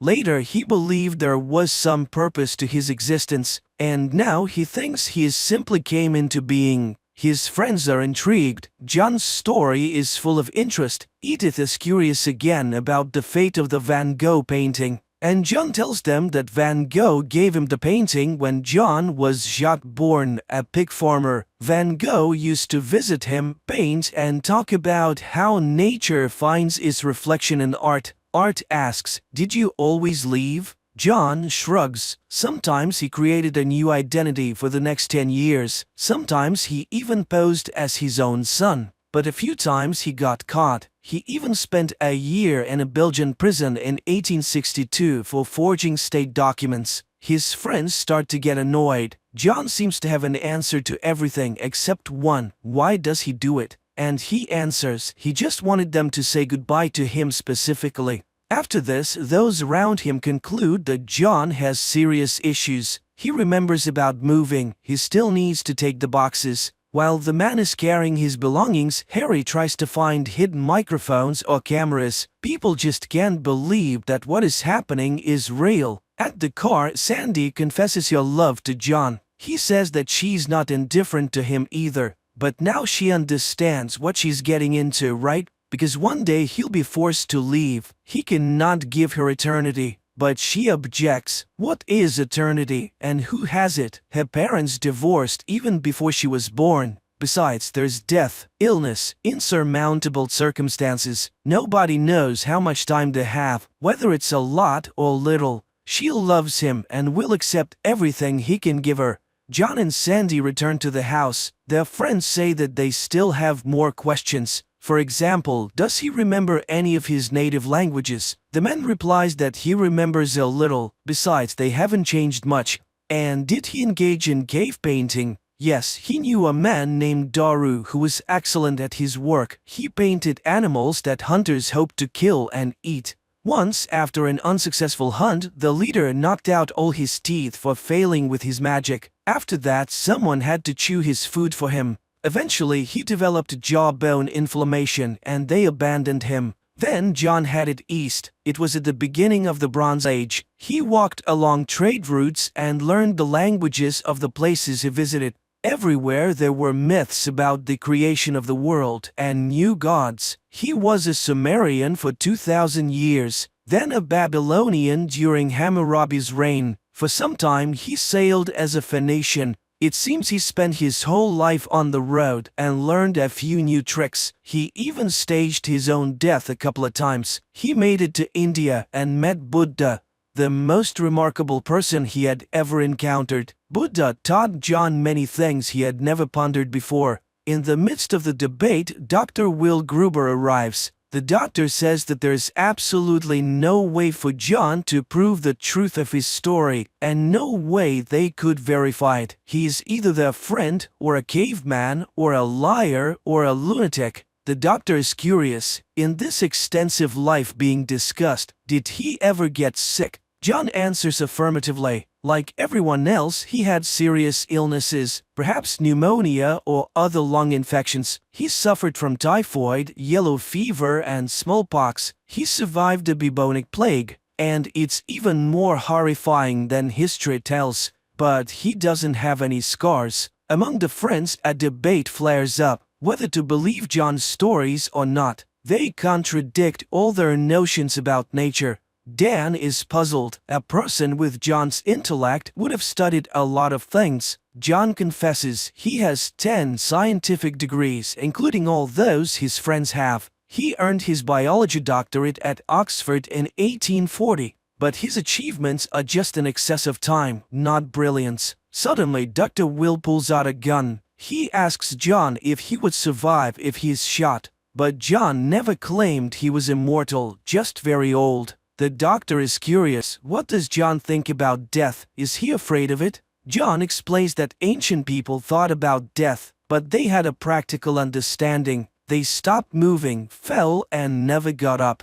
Infections were incomprehensible. Aging was the biggest mystery. So at first, John thought that everyone around him was wrong. After all, they aged and died. And again, the friends ask, what is it like for a person when everyone they knew has died? The doctor asks John about his parents, but he says he only remembers glimpses. The doctor remarks that it's not surprising. He too remembers his father very vaguely. Will starts reasoning about what's fair and what's not. They will all die and he will keep on living. If that's true, it's not surprising that they might feel envy and even hatred. He accuses John. The others are outraged and try to stop the doctor, but he says that John is living an unjust life. Perhaps it's time for him to die. The doctor leaves, and then Harry informs everyone that Will's wife died yesterday, which is why he's so aggressive. John runs after his friend to apologize. Meanwhile, the others discuss John. The theory of illness comes up. John returns. The next question from his friends is whether there are others like him. The man admits that in the 17th century he met someone like him, and that person told him everything, confirming that he was just like John, but from a different time and place. They talked for 2 days and then parted ways. Edith asks if he believes in God. The friends become engaged as religious questions are close to everyone. Did he meet anyone from the Bible? Was he a part of religious history? Numerous theories are suggested. Edith is outraged, considering it blasphemy. John recounts that he once encountered Buddha and he liked what he heard. He had been contemplating the teachings for 500 years. Then he became Etruscan and infiltrated the Roman Empire. He didn't like how it turned into a massive killing machine. He went to the Middle East, thinking of passing on Buddha's teachings in a renewed form. He tried, but he was one dissident against Rome. Rome won, and the rest is well known. So John was Jesus? Yes, during the crucifixion he blocked the pain. He learned this technique in Tibet. He also slowed down bodily processes so much that they couldn't be detected. Everyone thought he died. They took him down from the cross and laid him in a cave. When he regained consciousness, he wanted to leave unnoticed, but a bunch of fanatics wouldn't let him do that. So he resurrected and headed to Central Europe. He can't prove it. He has no scars, and besides, they tied him down. But blood and nails look more convincing on icons. Edith is outraged. John deeply hurt her feelings. The friends start discussing religious questions. John says that he preached that Christ's teachings were about tolerance, brotherhood, and love. Life is here on earth, here and now. But then the talking serpent persuaded a woman to eat the apple, and everything went awry. Heaven and hell became tools for priests to rule with reward and punishment, trying to save souls that people never lost. John observes rituals, ceremonies, processions, genuflections, the moans of singers and choirs, and he thinks this is not what he meant. At this time, Dr. Will returns. The debates about religion, Christianity, and piety continue. The friends racked their brains. Was it the fabrication, a mental disorder, drugs? but they can't find a solution. John completely baffled the four scientists. He continues to explain that religion is not what is happening now. The church grew out of fairy tales. Even the name Jesus grew out of John. He never claimed to be the Son of God. He wanted to share knowledge. He did not walk on water or resurrect the dead. The friends gather to leave, although they are excited by his story. Edith pleads again to say that he's not Jesus, and she starts crying. The lights come on. Will demands that he admit that it was all a joke, and then John confesses that it was just a story. Their outrage knows no bounds, but John says that they themselves pushed him to this thought. They said he doesn't age. Edith saw Van Gogh, then found the chisel. They themselves bought into his game, and he couldn't resist seeing how they would react to his words. After all, he had such a splendid audience. An anthropologist, an archaeologist, an expert in Christianity, a psychologist, and a biologist. Linda, standing in the doorway, asks if the name Oldman is a play on words, old man. The infuriated people leave except for Will. He stays in the room, and John sees his friends off. Sandy asks, what other telltale names did he come up with for himself? And John starts listing. John Political, John Hermit, and about 60 years ago when he was teaching at Harvard, he was John Thomas Party. Will's voice is heard. Wait, 60 years ago? John Party? John turns to him and says that his mother's name was Nola. Will initially denies every word, but in tears he confirms Nola was his mum. But he can't believe it, and he asks for the name of their dog. John names it, Woofy, and he asks if she got married again. Will says he feels cold, and John pities the old man. He was always cold. Will tries to touch his face. His father had a beard, and John confirms that he always checked if it was real. Will collapses. An ambulance and police car arrive at the house. They carry Will's body on a stretcher, covering it with a sheet over his head. Everyone leaves. Sandy asks if he has seen his adult child die before. John shakes his head. He gets into the car and drives away from the house. Sandy looks at him. The car stops at the bend. Smiling, she walks towards it. The Man from Earth is a very ambiguous movie. However, it makes you wonder. It raises very complex questions about morality, ethics, and religion. It is fascinating to follow the flight of human thought and to think, what if?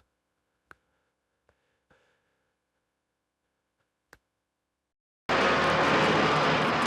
is the police. This is the police. The scoops are on their way.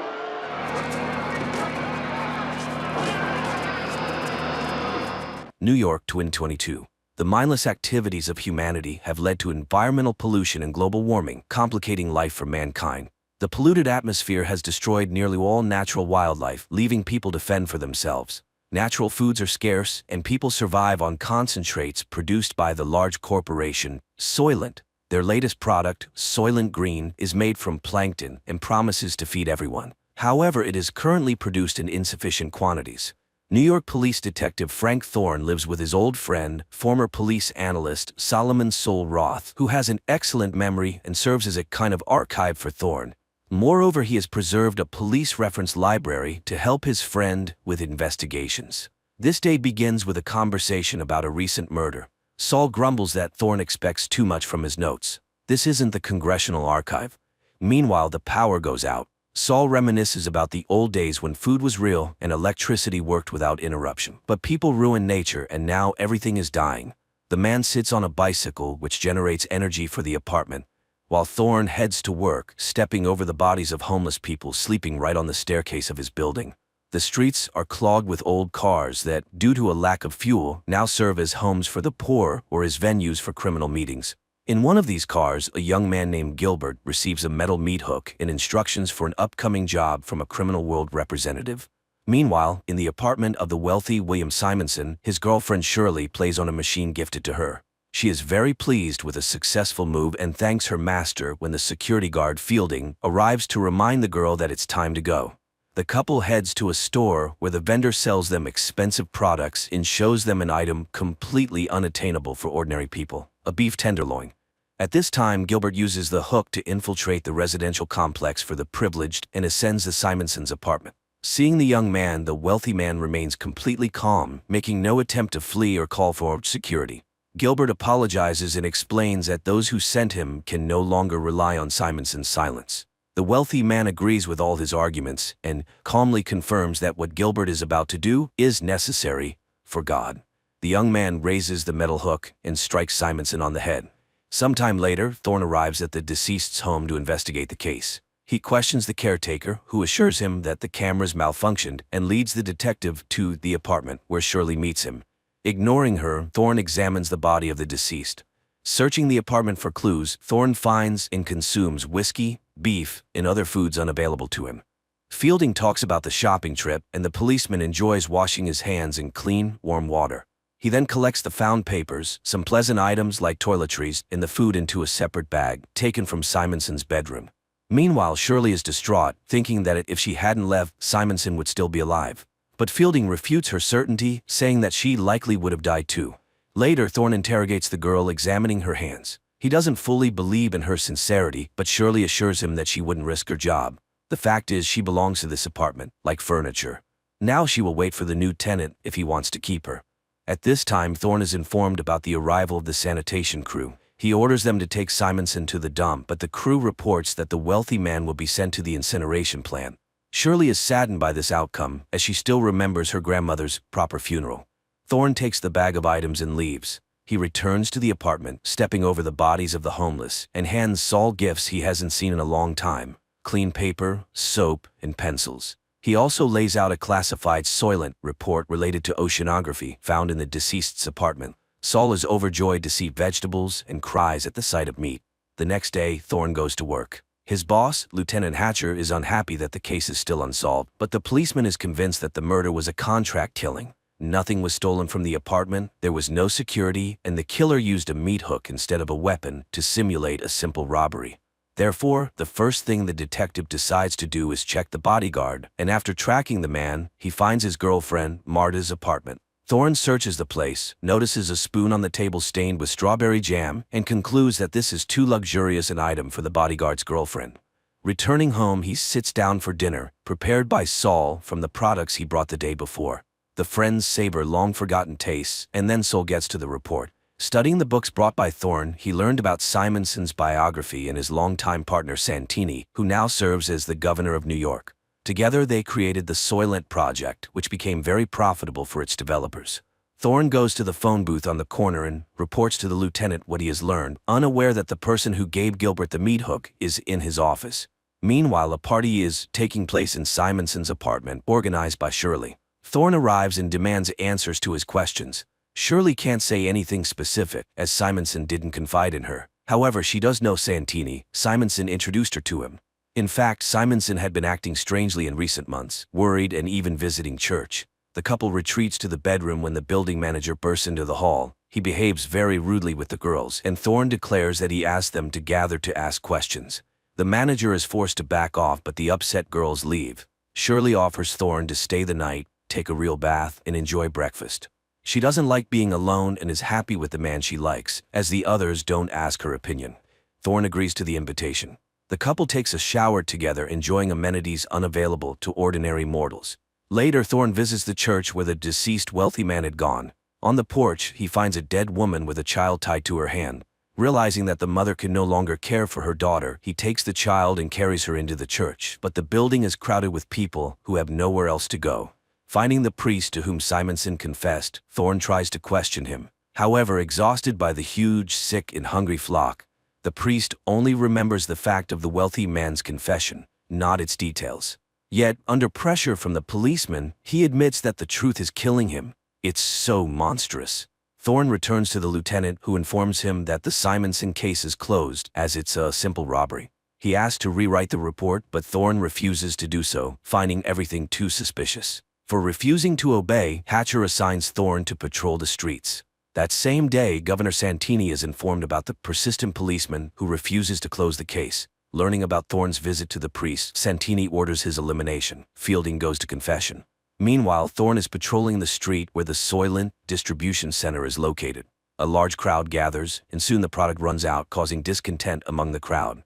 The police recognize the danger and try to quell the unrest. However, people start rioting. The killer sent after Thorne tries to get close to him as machines with scoops arrive to load people into the truck beds and take them for processing. The killer shoots but misses, killing a woman standing next to the policeman. The crowd goes wild. The killer tries to reach Thorne, injuring several rioters and wounding the policeman in the leg. Thorne tries to capture him, but seeing the weapon, pushes the guy. He flies straight under the scoop of a machine and dies, depriving the policeman of the opportunity to question him and learn the truth. Nevertheless, convinced of Fielding's involvement in the conspiracy against him, Thorne sets up an ambush in the bodyguard's girlfriend Marta's apartment. The men fight, during which Thorne accuses the bodyguard of killing his boss and implicating the corporation in the attack on the policeman. Finally, he warns the man to stop following him, otherwise it will end very badly. After this, Thorne goes to Shirley. At this time, Solomon brings the oceanographic report to a group of scientists who call themselves the Investigators Bureau. Shirley has just finished bandaging Thorne and offers to go somewhere, but he doesn't know where they could run. Everywhere it's the same: hunger and a dying earth. The girl is upset as the new tenant is arriving today, but the policeman is sure she will please him. Meanwhile, the scientists announce the results of their research to Saul, and it is truly horrifying. Simonson, being a member of the Soylent Board, learned everything, and his psyche couldn't handle it. The corporation realized they couldn't rely on him. To prevent him from talking, they eliminated him. Now, before going to the Supreme Council, they need to gather evidence. Saul is so shocked by the discovery that he decides to go to the place where they will help him die. Meanwhile, a new owner moves into Simonson's apartment. He meets Shirley and finds her attractive. That evening, Saul goes to the place, notifying Thorne in a note. The policeman immediately rushes to his friend.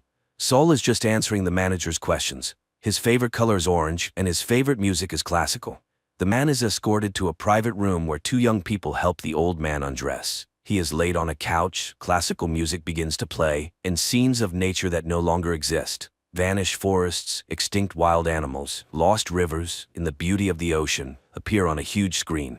At this time, Thorne arrives at the house of the Lord, and they guide him to Saul's room, but the doors are already closed, and entering is impossible. The detective can only watch his friend's last moments through a viewing window.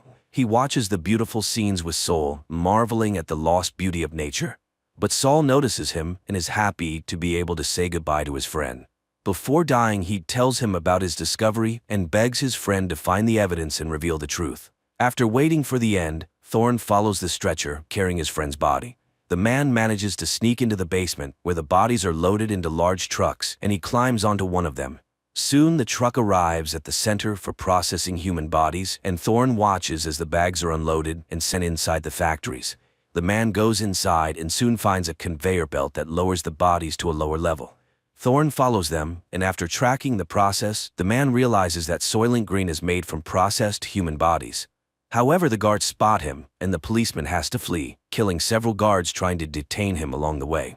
He soon reaches the city and tries to contact his precinct, but the line is busy.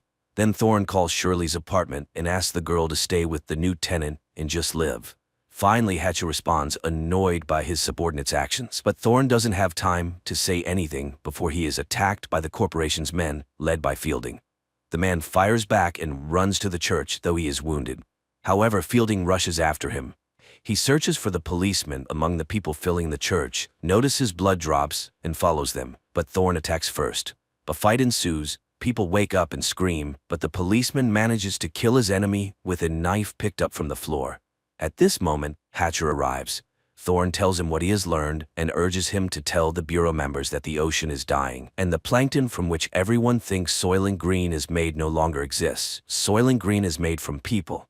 So the corporation is intentionally breeding people like livestock. The lieutenant promises to take the necessary measures. Thorne is taken away by paramedics, but the man continues to shout that Soylent is made from people and asks the lieutenant to stop it. The final scenes replay the images shown to the dying Solomon Roth. The adaptation of Harry Harrison's novel turned out to be terrifyingly beautiful and compelling. The most frightening thing is that there is no resolution, nor can there be. Even if people learn the truth, what will change? And the focus of the plot on ordinary people conveys the fragility and insignificance of human lives, which remains unchanged throughout all times.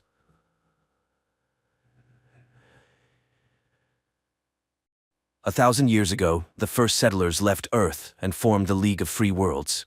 Some got warm, sun-drenched planets, while others were fated to be born on a planet covered with impenetrable swamps. People built a model city there where order, prosperity, and total control reigned. Christie was among those who couldn't reconcile with such an existence, which landed her in prison. But since there is no death penalty on planet XT-59, a group of 10 prisoners is sentenced to lifelong exile in the swamps. If lucky, they might reach the Paradise Islands, but no one recalls such instances since the swamps are teeming with dangerous creatures. This time, as the prisoners were prepared for their last journey, the captain incapacitates one of the prisoners, his head shrouded in a sack, and orders him to move forward.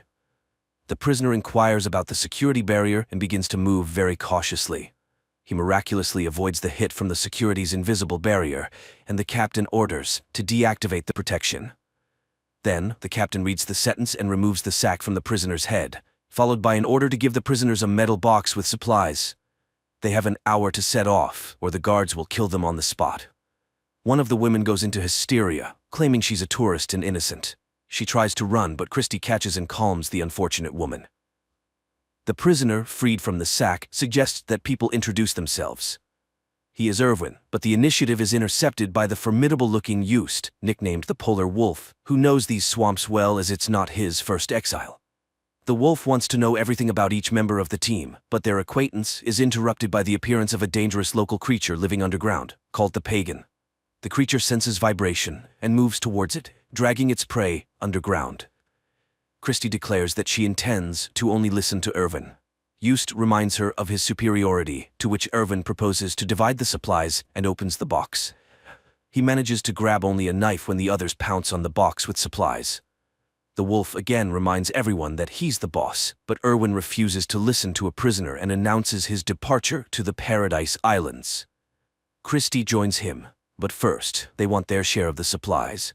The wolf's henchman tries to claim rights over Christie. Then Irwin puts a knife to his throat, reminding that any attempt of the prisoners to destroy each other will result in them being immediately shot on the spot.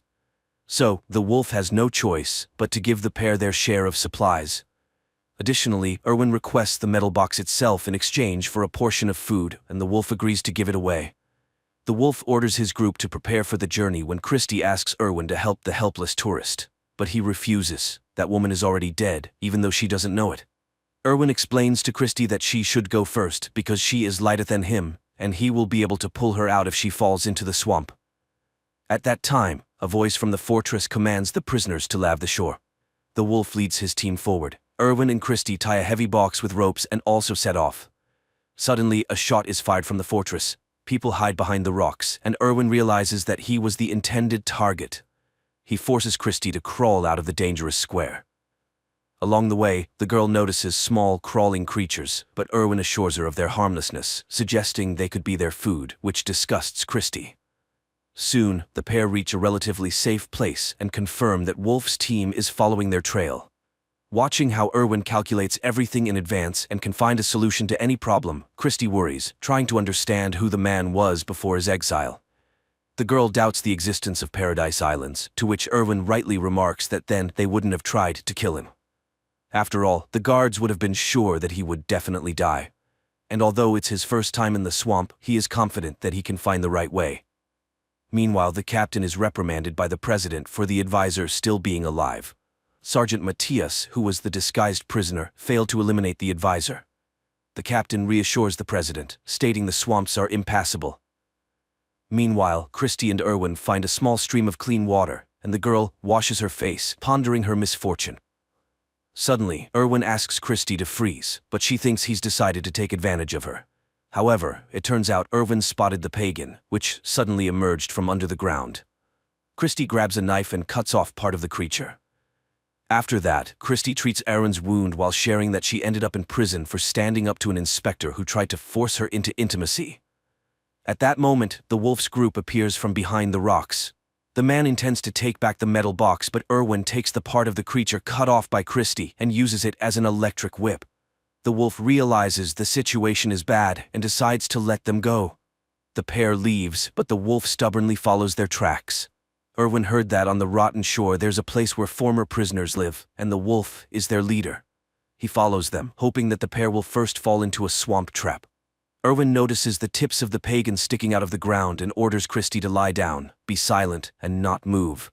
They do so, watching as a gigantic root of the pagan appears over the wolf's group, dragging several people underground. Meanwhile, the president again contacts the captain, who assures that he has taken the necessary measures and his man is on the trail. In the swamps, Erwin and Christy stop for the night. The man is ready to talk about himself if the girl solves his riddle about the cost of a chocolate bar. But while he states the conditions of the riddle, Christy falls asleep. The girl wakes up to a strange sound and sees a wave of creatures approaching them. She tries to run, but Erwin throws her into the box, climbs in himself, and closes the lid. The pair waits out the invasion, and although the box's lid is eventually breached, the people remain unharmed. Finally, silence falls, and they emerge outside. Christy's first question is about the answer to the riddle, and knowing it, she calms down. Now the box is no longer needed, and the pair throws it away. Soon they reach the liquid part of the swamp. Meanwhile, the remaining part of the wolf's group follows their trail, but Layla, realizing they might lose the couple, runs after Erwin and Christy. The wolf rushes after her and falls into a swamp pit. Here Layla slips up, saying that Erwin is a former presidential advisor and knows best how to act. Nevertheless, one of the prisoners, Jan, helps the wolf out. In the evening, Erwin sets up camp, forces Christy to eat raw tadpoles, and confesses that he was the president's advisor, but his conscience tormented him. He collected a lot of different information and wanted to tell the public about it. The authorities realized they couldn't get rid of him quietly and sent him to the swamps. But he managed to launch a virus into the control system, which can only be turned off knowing the code, and only he has the code.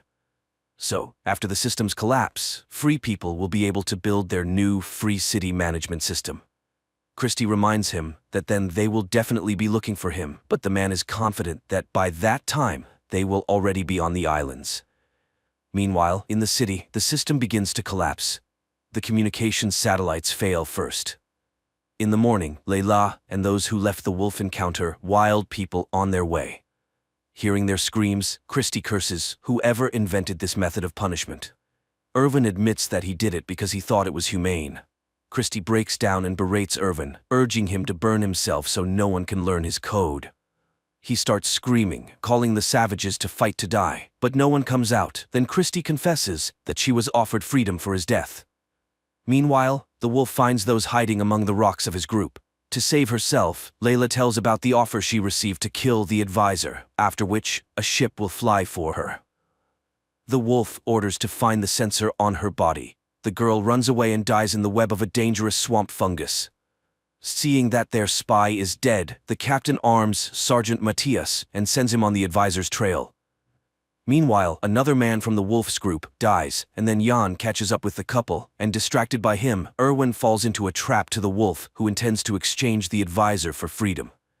Erwin, tied up, tries to persuade Christy to run, but she suddenly kisses him. The wolf forces Erwin to stand, but he mocks the prisoner, and the wolf has to carry Erwin on his back. Meanwhile, Sergeant Matthias's group lands in the ruins of the old prison where wild criminals live. Soon the wolf's group also gets there. Leaving the tied advisor and Christy aside, the wolf goes to negotiate with the sergeant. But while they are agreeing, Erwin frees himself and escapes. The wolf promises to find him but gets shot by the sergeant, after which Matthias finds Christy and Jan, and killing the latter leads the girl forward. Erwin confronts Matthias and demands to release Christy in exchange for himself. The military agrees but shoots a tranquilizer, hitting Christy, and himself receives a knife in the back from the fatally wounded wolf. Erwin thanks the dying man, who advises not to go to the Paradise Islands because they don't exist. Then he drinks poison to avoid suffering. Later, Erwin, carrying Christy in his arms, reaches the sea, and the advisor realizes that the Paradise Islands are rafts made of plants, and they can cross the strait on them. Meanwhile, the captain loses contact with Matthias and realizes that further search for the advisor is useless, but he sends the last combat drone after him. At this time, Christy comes to her senses and realizes that their island is gradually sinking. The prisoner with them, Job, hears this and goes into the water to save the couple. Soon they hear the sound of an approaching drone, but the drone fails to reach them and falls into the water, thereby proving that Irwin's virus worked and the city's control system is destroyed. Their joy is overshadowed by a cliff appearing ahead. The couple wraps themselves in their plant-made island and miraculously survives a gigantic waterfall. Soon, they reach the shore, where a secret bunker is set up in case of the president's escape, designed and built by Irwin. But he doesn't know the entire code.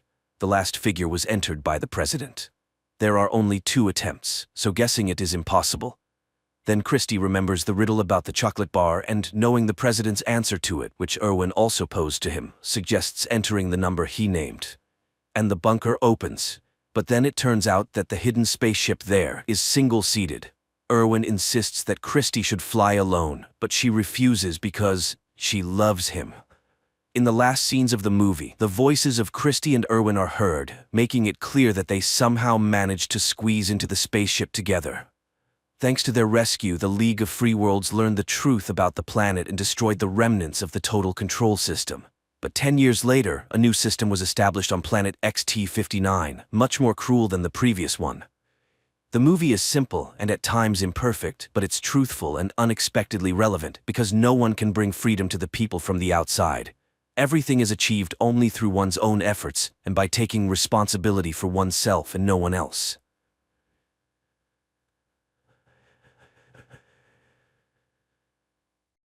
Los Angeles, October 6th. For Mark Benford, the day begins as usual. After kissing his wife and young daughter Charlie goodbye, the FBI agent prepares for work and meets Nicole, the young nanny who looks after the girl. Olivia is also getting ready for her shift at the nearby clinic, but before leaving, she dials the number of her assistant, Bryce. However, at that moment, he arrives at the pier, intending to take his own life. At work, Mark and his partner Dimitri begin surveillance of a suspect. When the woman is joined by accomplices, the agents start a pursuit. The suspects notice the surveillance, leading to a high-speed chase. At the pier, Bryce prepares to pull the trigger, while the entire city remains unaware of what is about to happen. Mark takes a sharp turn, and something strange happens. His entire life flashes before his eyes. In this vision, the agent sees a board with clues and connections, and then he hides from bandits who have come after him. Coming to his senses, Mark realizes that he wasn't the only one who blacked out. Chaos ensues around him. Hundreds of cars have collided, and people are frantically trying to find help. The agents spot the suspect's car and head towards it. Only the woman remains alive, but she babbles something nonsensical about frightened horses. Mark leaves Dimitri by the car and rushes to his wife to check on her. As he runs through the streets, he realizes the situation is much more serious. The blackout affected the entire city and caused widespread destruction. Olivia informs her husband that hundreds of injured people are being brought to the hospital. She ends the call and attends to a patient, a boy involved in an accident. Amazingly, the teenager recognizes Olivia and calls her by name. At the bureau, the staff is urgently gathered, and Stan Wadek reports the first piece of information. People around the world lost consciousness. It is evident that millions of people died because of the blackout. But Mark is concerned about something else. He admits that he didn't just lose consciousness. During that time, it felt as though he was transported 6 months into the future, to April 29th, and he clearly saw what would happen to him on that day. His colleagues support him, and everyone shares their visions. Only Dimitri remains silent. During the blackout, he saw nothing. Mark and Dimitri organize a board to collect clues, and Benford recognizes it as the one from his vision. He mentions a name that stuck with him, D. Gibbons. According to him, this name is where the investigation should begin. Olivia hesitates, but eventually decides to tell her husband about her vision. She saw herself happy, but with another man. Mark convinces himself that it might just be an illusion, but his vision starts to come true that same evening. Charlie gives her father a bracelet that he saw on his wrist. Olivia has to take Charlie to the clinic so she won't be left alone. While she revives her daughter's favorite toy, Lloyd, the father of the injured boy. Dylan enters the room. The doctor is horrified to recognize Lloyd as the man from her vision, but he doesn't recognize her. In his memory, he didn't see his companion's face because he was always turned away. Meanwhile, the agents return to work, and unexpectedly, Dee Gibbons herself comes to the bureau. It turns out she is a religious woman who brings the agents cupcakes and doesn't understand what role she is supposed to play in the global blackout. The agents check Dee Gibbons and find out that on the day of the catastrophe, someone else with the same name used her credit card. Without delay, the agents fly to Utah, where they are met by Sheriff Keeban. During the conversation, the young woman mentions that she, like Dimitri, saw nothing during the blackout, and the guy hopes that it was just a peculiarity of some people. While the agents try to find D. Gibbons, the Bureau studies a strange video. A man who remained conscious was spotted at a baseball stadium. Mark notices an abandoned doll factory, and recalling an image from his vision suggests checking the building. The agents immediately realize that someone is inside the factory, but they fail to remain unnoticed. An alarm goes off, and hundreds of dolls begin to sing. Mark and Dimitri find the suspect, but they don't see his face. The psychopath utters a strange phrase and throws a lit lighter. Sheriff Keybon dies from shrapnel injuries. Dimitri understands that his fear is not unfounded. He didn't see his future because that day will not come for him. Checking D. Gibbons' phone yields results. The unknown person called an unidentified guy from the stadium. Hawk tells Dimitri about her vision. The girl saw herself pregnant in an ultrasound room. Following her colleague's advice, she decides to post her vision on the website that the FBI created to collect memories. Noah decides to follow suit. He also posts his information on the Mosaic website, stating that he saw nothing. The guy's inquiry is answered that same evening. An unknown woman calls from a hidden number and says she saw an intelligence report. According to it, the agent will die on March 15th. A maximum security prison in Germany. One of the inmates, Rudolf Geyer, strolls through the yard chatting with a guard about the blackout. That same day, Mark receives a message from the old man. He knows what caused the blackout, but will only tell Agent Benford in person. Dimitri meets Zoe, his fiancée. The girl happily tells him that in her vision she saw their wedding in Hawaii, and the agent begins to hope that he can change his fate. Mark gets permission for a trip to Munich. He meets with the old man, but Geyer promises to reveal the truth only if he is deported to the US and all charges against him are dropped. Dimitri meets the customs officer from Geyer's vision, and he confirms the old man's memories. The old prisoner gets his way. He receives a pardon, but when it comes to his testimony, it turns out that he only knows about the dead crows and that it is somehow connected to the scriptures. Benford hopes that the old man's words will be of some use. He asks Hawk to check all cases of mass bird deaths. The agents manage to find out that a similar incident was recorded in Somalia many years ago.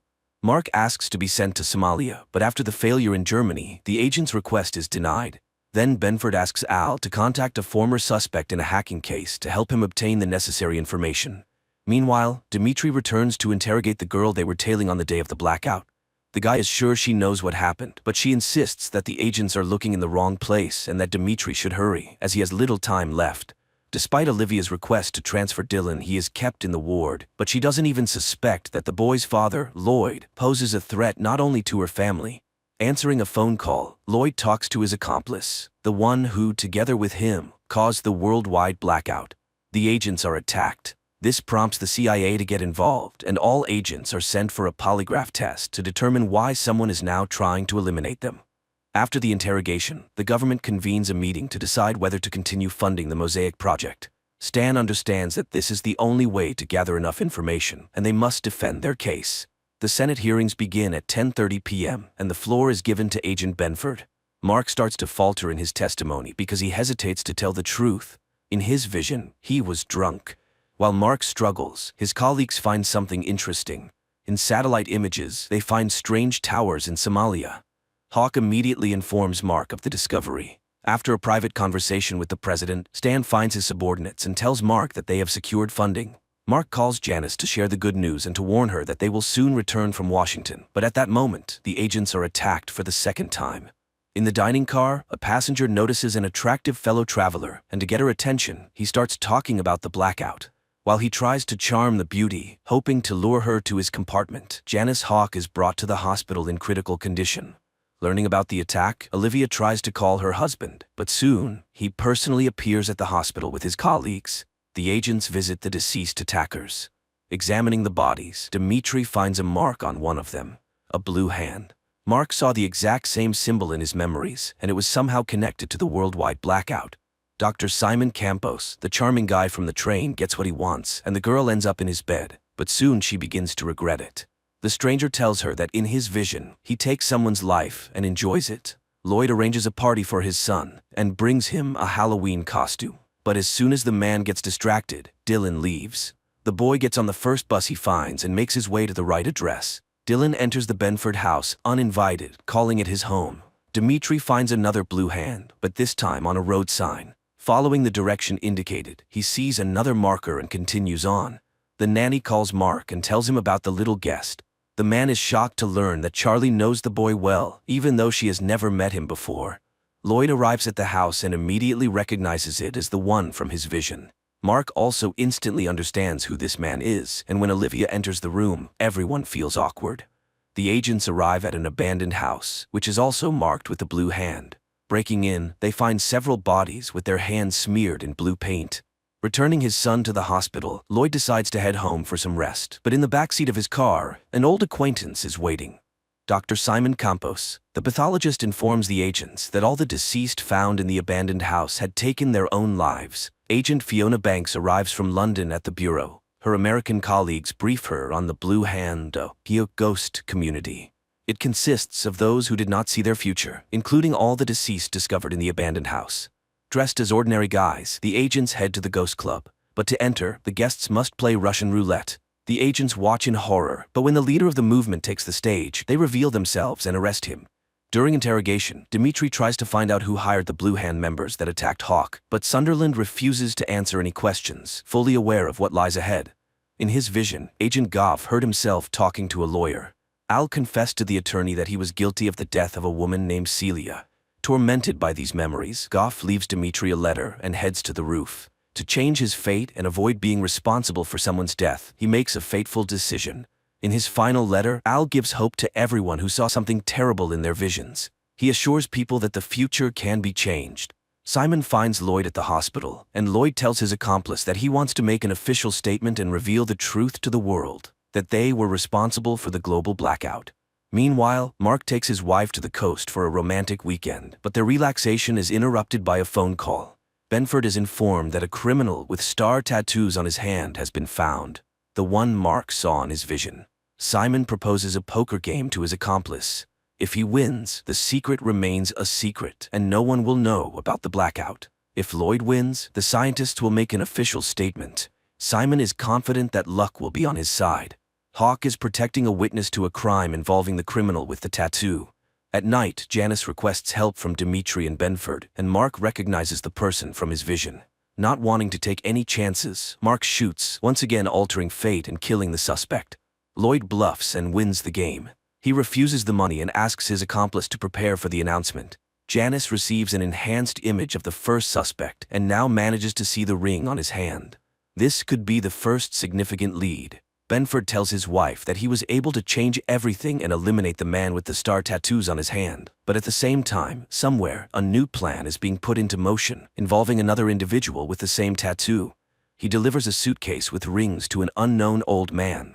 Experts manage to identify the alpha symbol on the ring that belonged to the original suspect. However, no one can yet determine its exact meaning. New information emerges. The NSA discovered that several months ago, a suspicious call was made to Dmitri's phone. Dmitri realizes which call is being referred to and demands that he be given the caller's information, the only way he can prevent his own death. Mark finds a message on his wife's phone about his vision. He tries to figure out which of his friends could have betrayed him, but both Aaron and Stan are outraged by Mark's suspicions and deny any involvement. The agents listen to a recording of the call Dmitri received. They managed to determine that the anonymous woman was in Hong Kong. Despite the boss's orders, Mark informs Dmitri that they are flying to Hong Kong. The agents arrive in Hong Kong, where a local colleague is already waiting for them. Stan is furious that his subordinates disobeyed his orders, but Mark risks his job to save his friend. Lloyd addresses the nation with an official statement. He admits that on the day of the catastrophe, they were conducting secret experiments and takes full responsibility. But listening to the scientist's speech, Mark suspects that the real cause may be hidden elsewhere. Stan demands that the scientist be brought to him for questioning. Hawk remembers that Lloyd's son is still in the hospital, and the boss sends her to speak with him. An unexpected event occurs. Simon Campos himself walks into Stan's office. The scientist insists that he disagrees with his colleague and believes that someone else caused the blackout. He agrees to help with the investigation if the agents grant him access to classified information. Hawk meets Lloyd at the hospital and offers him protection in exchange for information, but Lloyd refuses to cooperate and asks to be left alone. The agents try to locate the woman who called Dmitri. To do so, Mark has to break another rule. He threatens the cafe owner who attempted to withhold the necessary information. Stan shows Simon satellite images that revealed strange towers, The scientist admits that the towers are his invention, a laser designed to accelerate plasma formation. Simon can't understand how this is possible. The technology to create them is still in development. But even more surprising is this: he invented the laser in 1992, but the images were taken in 1991. The agents inform Simon about Dee Gibbons, who probably created these lasers. The scientist promises to help find the person who stole his idea. Lloyd asks the chief physician to transfer Dylan to a safer clinic, but after the announcement, the scientist loses his credibility and the doctor refuses to help him. Then Olivia intervenes. She promises to do everything she can to ensure the boy's safety. Mark and Dimitri find the cafe where the woman who called is having lunch. She allows the agents to sit down, but admits that she regrets making the call, and that their visit might only make things worse. The woman claims that the shooter who will take Dimitri's life will be Benford. As proof, the stranger provides Mark's gun's serial number. Shocked by what he hears, Mark loses his temper and creates a scene. He takes the woman hostage and exits the restaurant. A local FBI agent arrives, and Mark is forced to back down. While Mark is in serious trouble in Hong Kong, Olivia is bonding with Lloyd.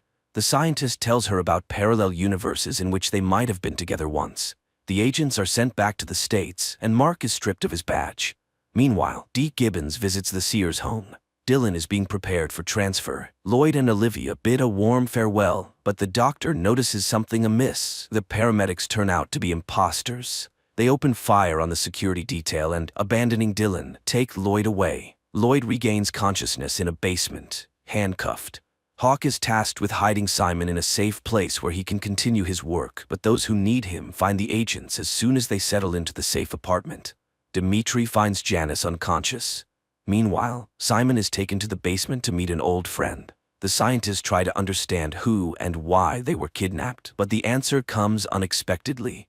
The same old man who recently received the suitcase with rings arrives in the basement. The kidnapper introduces himself as Flosso.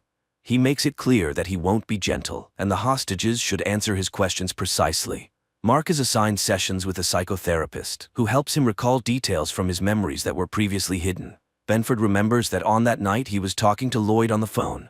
Later, Mark reveals another memory to Aaron. In his conversation with Lloyd, he mentioned a second blackout. Lloyd remains silent, realizing that his revelations could lead to a catastrophe, but Flosso finds a way to make the scientist talk. He has Simon's finger cut off right before Lloyd's eyes. The agents discover where the captive scientists are being held. On the way to the basement, Dimitri calls Janice and asks her to join the operation. Unable to resist any longer, Lloyd tells everything that happened during the experiment, giving Flosso specific details. At that moment, the agents storm the location, but it turns out to be empty. The only thing awaiting the agents is a booby trap. Driving around the city, Mark recalls the map from his visions and realizes where to search for the captives. By this time, Lloyd and Simon are being prepared for execution. The agent crashes into an abandoned store and rescues the scientists. Simon is loaded into an ambulance, but inside, he is met by Flosso. The old man apologizes for the finger and explains that it was to divert suspicion from the boy and to ensure Simon has no desire to rebel. He reminds him that Simon was the initial suspect. Several months earlier, after his father's funeral, unknown individuals took the scientist to a baseball game and ordered him to wear the ring. Thanks to it, he remained conscious while everyone else blacked out. The operation was led by Dee Gibbons. Janice informs Simon that he will be held in custody for some time. The young man stages a spectacle and manages to escape, but not for long. When he arrives in Canada, Hawk is already waiting for him with armed soldiers. Hawk agrees to stay in Canada so that Simon can visit his family. But once again, Simon outsmarts the agent and escapes, despite wearing a special bracelet. Simon heads to a boat owned by an old friend, confident that no one will find him there. However, Hawk beats him to the boat, arriving even before he does. The pair returns to Simon's house, pretending that nothing has happened. The family prepares for dinner, and their Uncle Teddy arrives. Simon opens the door for his relative and is greeted by Flosso. During dinner, a call comes in, and Simon's mother says it's Annabelle, his sister, who left home after the blackout. Flosso prevents Simon from answering the phone and shows him a video. His sister is being held hostage to ensure that Simon doesn't try to escape again. To further demonstrate the seriousness of his intentions, Flosso shows Simon a body in his trunk, the old man from the boat. Fed up with the blackmail, Simon decides to break free. He attacks Flosso and stops his heart. Mark brings Lloyd to his house and asks him to recall everything from his vision, Both men feel uneasy, but the agent knows that this is crucial for his investigation.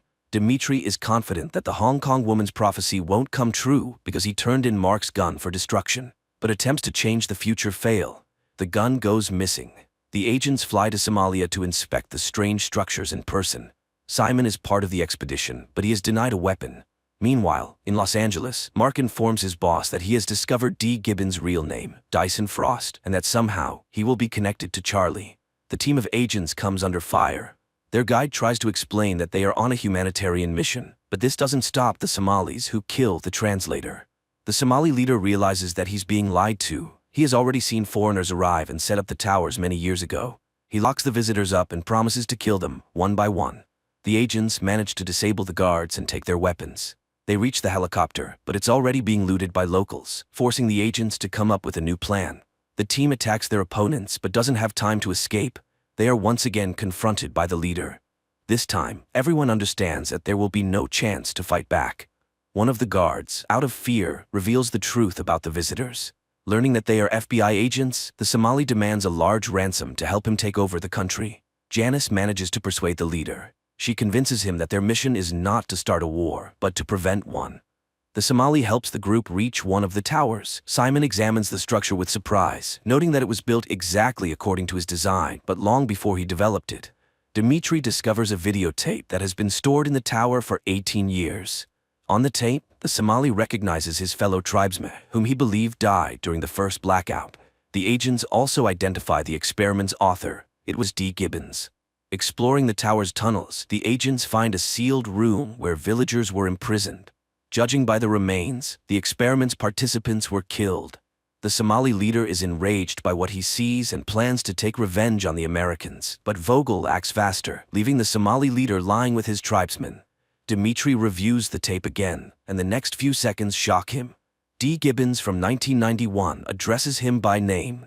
The recording is sent to the department. Mark watches the message left by Gibbons many years ago. Following the criminal's clues, Benford deciphers the chess code and dials the phone number that Gibbons left specifically for the agents. Mark arrives at a chess club to meet someone who could help in the search for the scientist, but the only witness has been killed.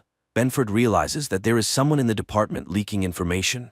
To find out who the traitor is, Agent Vogel gathers everyone in the conference room, and a special team searches the employees' offices. A bug is found on Mark's desk. Everyone with access to the office falls under suspicion, creating tension among the colleagues. The agents are most suspicious of Janice. Recently, she has taken many days off, which she struggles to explain, but she deflects suspicion by accusing Marcy, a colleague with family problems. Dimitri reviews the camera footage and notices a pattern. Marcy was signaling with a coffee cup. Mark looks up at the girl and she understands everything. A shootout ensues in the office. Marcy kills her colleagues and runs outside. Her accomplice arrives on a motorcycle to help her escape, but Janice manages to prevent the getaway. Benford receives a call from Dyson Frost. He offers the agent a personal meeting and promises to call back. Janice and Simon head to the underground parking garage where the girl suddenly stops. She tells the scientist that his signal has been received. Her boss is ready to talk to him. Simon realizes that Marcy was just a distraction. The real traitor has always been Hawk. The police inform the feds that a crime was committed the previous night using the stolen gun. Dimitri catches up with Marcy to find out to whom she passed the gun, but she only says that preventing Dimitri's death is impossible. The agents receive a signal that a criminal with Mark's gun is committing a crime in the city center. Dimitri steps forward, trying to distract the guy and persuade him to release the hostage. As soon as the assailant lowers his guard, Dimitri shoots. Despite the successful outcome, there is no relief. The gun in the attacker's possession has a different serial number. Agent Dimitri prepares for his wedding, trying not to think about the future. But while the bride and guests wait for him at the church, Dee Gibbons attacks him at his home. Mark decides to inform his wife about his missing friend, and while she is on the phone, Dee Gibbons sits down next to Charlie. The agents carefully interrogate Charlie, and the girl describes her conversation with the stranger. She also hands over a picture the old man left her. Mark and his colleagues prepare to visit the address that Dee Gibbons provided with the picture.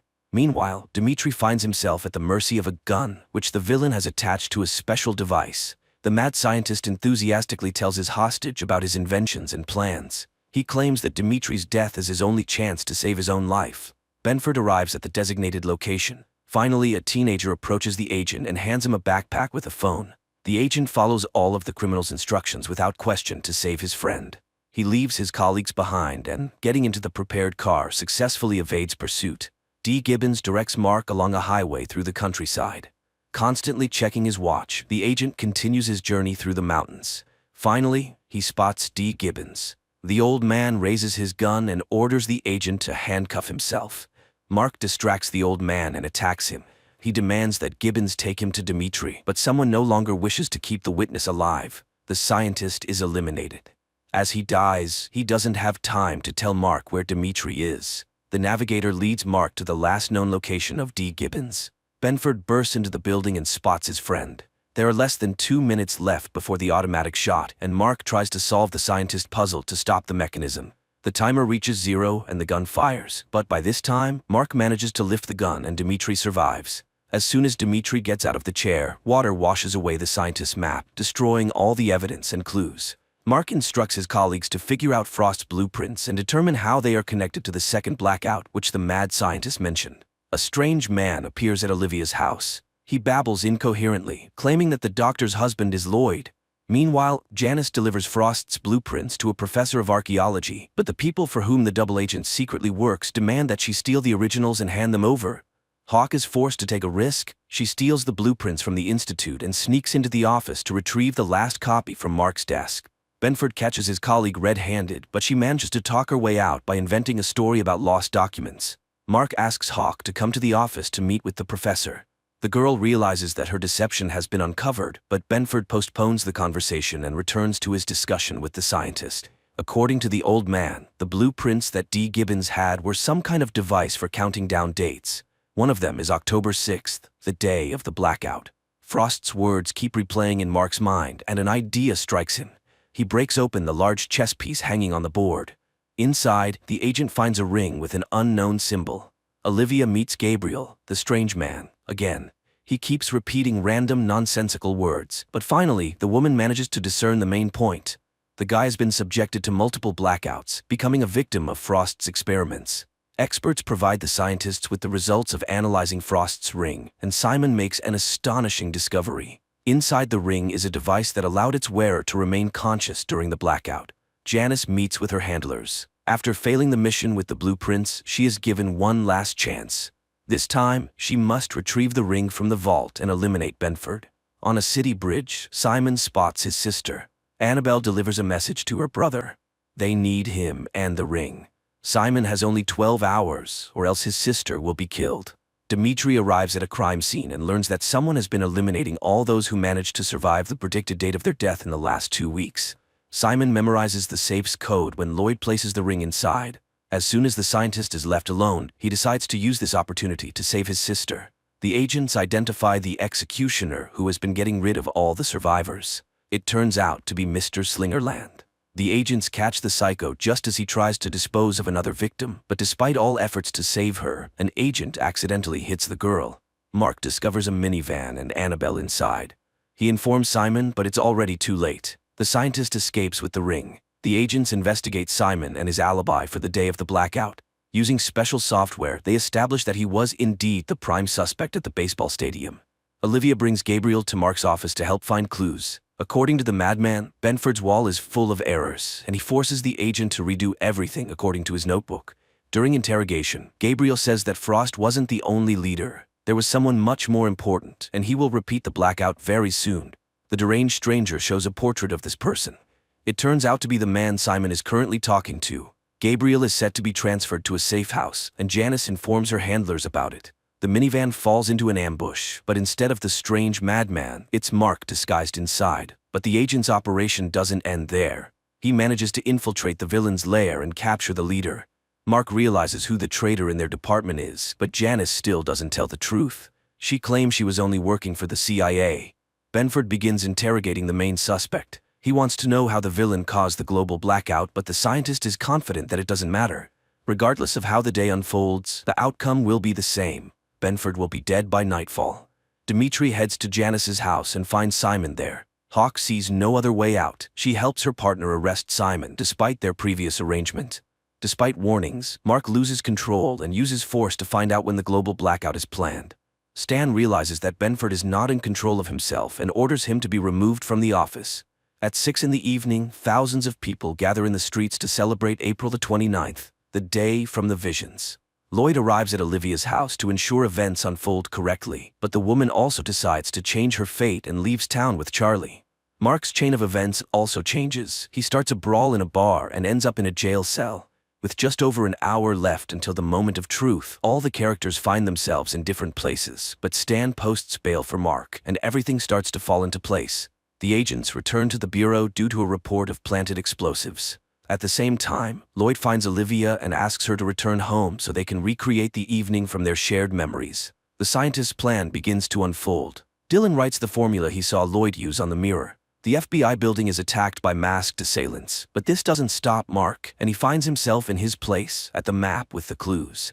Simon infiltrates the corporation's server room to hack the computer and prevent another blackout. At the appointed time, Lloyd calls Mark and gives the date of the next blackout, the next 48 hours. Thanks to Gabriel's notebook, Benford learns the exact time. The blackout will happen in 12 minutes. The masked criminals destroy Mark's office and all his work, but the agent survives and tries to fight back. Simon notices that someone has remotely taken control of the program and he cannot stop it. Dimitri suspects the scientist did it on purpose, but Simon swears he is trying to prevent the catastrophe. Mark manages to warn his boss about the next blackout, but he can't get out of the building and is once again surrounded by armed mercenaries. With 30 seconds left before the explosion, Mark runs for the exit, but at that moment the mechanism activates and the world freezes again, glimpsing into its future. This is where the series ends.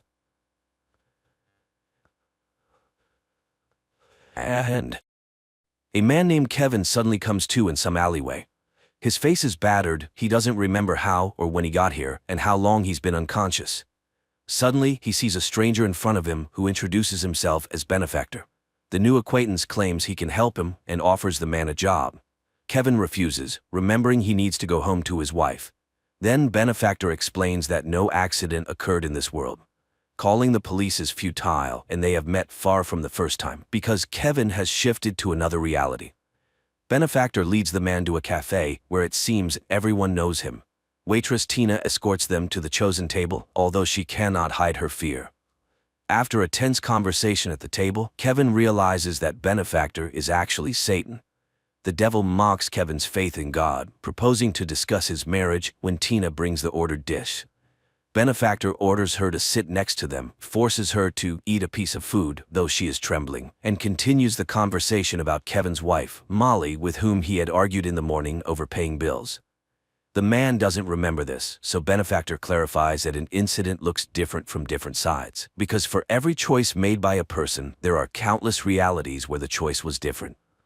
A choice generates endless possibilities, and therefore realities. And everything a person can imagine in their mind exists somewhere in some time. Therefore, there is a force that can transfer people between realities, swap people with doppelgangers from another planet Earth, shuffle them. That's precisely what Benefactor does. He has already replaced Kevin's wife, Molly, multiple times. The first time was when Kevin gave her a silly pendant, which Molly's copy threw away. Kevin doesn't believe this nonsense and demands proof. Then Benefactor offers to shift someone. For instance, Tina. Benefactor adjusts some device on his wrist while Tina starts to cry, apparently genuinely frightened. Looking back, Kevin sees her weeping parents and regrets subjecting them to such an ordeal. And when he screams for Benefactor to stop, the girl disappears. The devil explains that she ended up in a world where her parents never met, and thus she was never created. So now the poor girl is in a psychiatric clinic. Kevin doesn't understand why Satan needs him, and he admits he's ready to offer the man anything he wants, provided he becomes one of his shifters, people who have sold their souls and transfer others to alternative universes. Other Kevins made their choice, so only he remains. In desperation, Kevin begins to pray silently for God's help. Benefactor furiously screams, claiming he is undoubtedly better than God, and he will never leave Kevin alone. And the more furiously Benefactor curses, the more fervently Kevin prays until suddenly Satan disappears, leaving Kevin in this reality. Horrified at what he has just done, Kevin apologizes to Tina's family and leaves. But stepping outside, he finds the world has changed. Police in strange masks are everywhere and there are bans on virtually everything. 5 years later, Kevin is still in this reality, where most of the planet is destroyed by a constant war, after which the shifters came. At first they operated secretly, moving between alternative universes and expelling everyone who was inconvenient to the totalitarian regime. Billions of people disappeared, but then came Benefactor, who took away people's hope and faith. This is where he wanted to recruit helpers until Kevin arrived. It was after that illegal prayer that he was declared wanted as Kevin, who refused to work for the devil. After that, Benefactor tried 7 times to make him accept the offered terms, but Kevin consistently refused, enduring physical torments for it. Kevin bandages his numerous abrasions, listening to the Vika Theater advertisement, where anyone can see their doppelganger from another reality, and pondering rumors that the shifters have left this world. No one knows who the shifters are, as they freely walk between worlds and can take any appearance.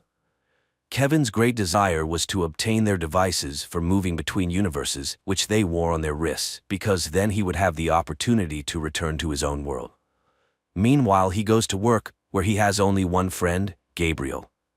After work, the man goes to the City Gray slums, where the majority of the population lives. People here have nothing, not even hope. Kevin tries to do what he can and help whomever he can. The Holy Scripture is banned, but Kevin memorizes as much of the Bible as possible and distributes it through his friend Gabriel. And he constantly remembers his wife and the birth of his son. But all happy dreams about them end in a nightmare. One day, Gabriel wonders if it was worth expelling Benefactor like that, if Kevin never received any divine assistance. Maybe there was never a God.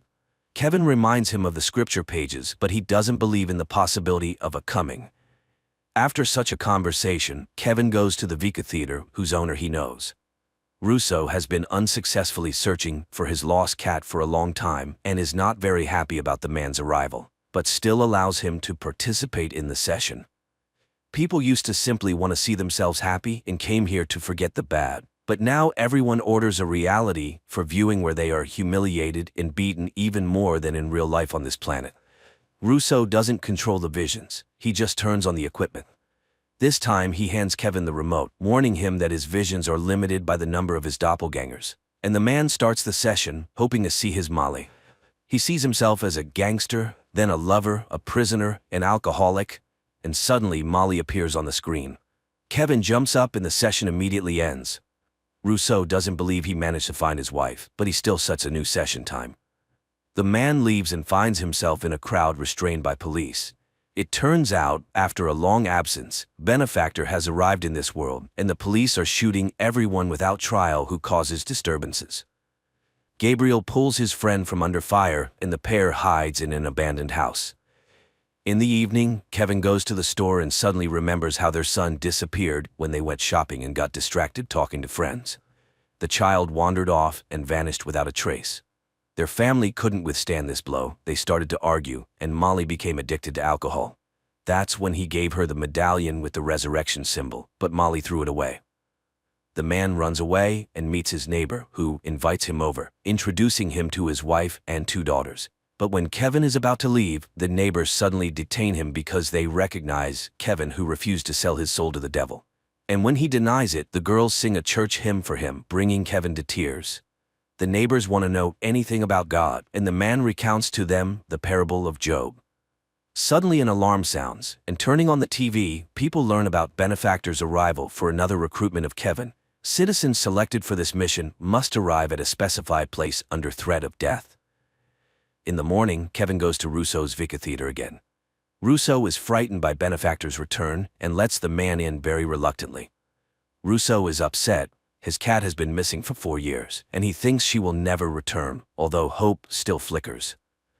Kevin sits in the chair and summons visions, and suddenly he sees Molly again. But in this world, she lives with her mother and a little daughter, and on her chest hangs a pendant with the resurrection symbol. Kevin realizes that this is his real Molly, but Russo doesn't know how to find her, especially since Kevin doesn't have a device for moving between universes. Then the man goes to Gabriel and acquires illegal firearms from him, intending to force Benefactor to return him to his former life in the old reality. The next day he sees Benefactor recruiting another newbie in a cafe, but the street is cordoned off and it's impossible to get closer. Waiting until the police are distracted by a fight, Kevin runs into the cafe, but upon bursting inside, he finds himself in his room. He doesn't understand what happened and goes outside, but immediately armed police confront him and the guy returns to his room. He tries a few more times to get to the cafe, but they open fire on him. In despair, Kevin throws away the gun and turns to God, but instead, Benefactor and Gabriel, who denies knowing Kevin, appear in the room. Satan mocks the foolish man who entrusts his writings to some coward. Kevin is still waiting for the coming, but he is not needed by God, and he will never come to him. So he can live well only by coming to Benefactor. Satan also refuses to talk about Kevin's missing son and admits that among all the doppelgangers, only he refused to cooperate. Outside, a scream is heard, and dashing out the door, Kevin sees a police officer shooting his neighbor. Then they open fire on his room. Kevin falls, dropping Gabriel, but the friend is already dead. And then Kevin sees on his hand the device for moving between universes and realizes that he has been one of Benefactor's minions all this time. He removes the device and instantly shifts to another reality, but around him is a desert. Kevin activates the device again and falls into a lake, emerging from which he again realizes that this is not his world. And again, he activates the device. In one of the realities, he ends up in a psychiatric clinic where several shifters with Gabriel's face greet him. He tries to run away from them, but they open fire. Kevin hides, and in one of the rooms, he suddenly sees Tina, who recognizes the man and asks to be returned home to her family. He activates the device for moving again and finds himself in the home of his doppelganger, who accepted Benefactor's offer. Recognizing Kevin, who refused to sell his soul, the doppelganger points a gun at him and tries to take the device, but Kevin manages to shift back to his bullet-riddled apartment. Kevin sees his neighbor being taken away by an ambulance as passers-by recognize him. The man has to run to Russo's Vika Theater. He sits in the chair, finds Molly, and enters the coordinates of her reality into his device. And immediately he finds himself in a large store where his wife is walking with friends.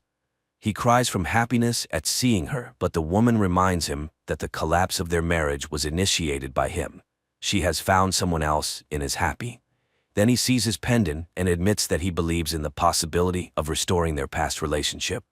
Suddenly, Benefactor returns Kevin to the totalitarian universe in Russo's Vika Theater, and right there next to him is Tina. Satan shows Kevin Molly crying after their meeting and reminds him that he can still bring her back. But in the corner, a broken Tina is weeping, and only Kevin can decide whom and where to return. Benefactor delivers a speech about God, who always lies, promising but fulfilling nothing and allowing such terrible things to be done to people. And suddenly Russo hears the meowing of his cat. She has indeed returned. Kevin laughs at this and remembers all the good that exists in this world, and he decides to give Tina back her life, foregoing personal happiness. Tina's parents embrace their newly found daughter, and Benefactor grabs a gun and points it at Kevin, but as soon as Kevin forgoes personal temptations, that is, frees himself from the shackles of Satan, who eternally tempts people, he is instantly transferred to a reality where Molly is a nurse and a single mother whom he had seen before. He strikes up a conversation, repeating their first meeting, and they fall in love and marry again. He accepts her daughter as his own and later plays with their newborn son. In the epilogue, Kevin says that although this is not his universe, it is now his home, where he has received twice as much as he lost. Inexpensive, but well-written, directed and acted science fiction that turns out to be more of a mystical drama with a religious message. The film is full of allusions to the Bible and direct quotes from the Book of Job, and the conclusion is made in the spirit of this parable. But who said that hope is a bad thing?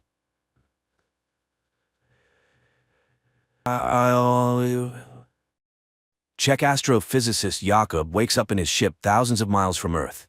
His day starts with a call from the flight curator and close friend Peter. Today, the people of Earth want to communicate with the hero. The head of the Czech space program, Tuma, greets the brave pilot as he has been on a solo flight for 189 days already. The thing is, for 4 years, a mysterious cosmic phenomenon, which has been named Chopra's Cloud, has been observed from Earth. To study its origin and composition, Jakub was sent to Jupiter. In just a few days, he will be able to take samples, which may help unravel the mysteries of the universe.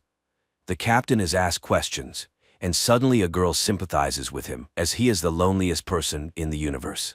But Jakub assures her that it is not so. Yes, he is 500 million kilometers away from Earth, but nearly half the distance has been covered and he will soon return home. Moreover, his beloved wife Lenka, constantly supports him, with whom he is in direct contact through the latest quantum communication system, which is faster than the speed of light. So Jakob does not suffer from loneliness.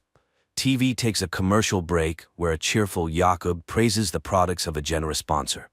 But the astronaut immediately frowns, and it becomes clear that he is a tired man who has not slept for a long time.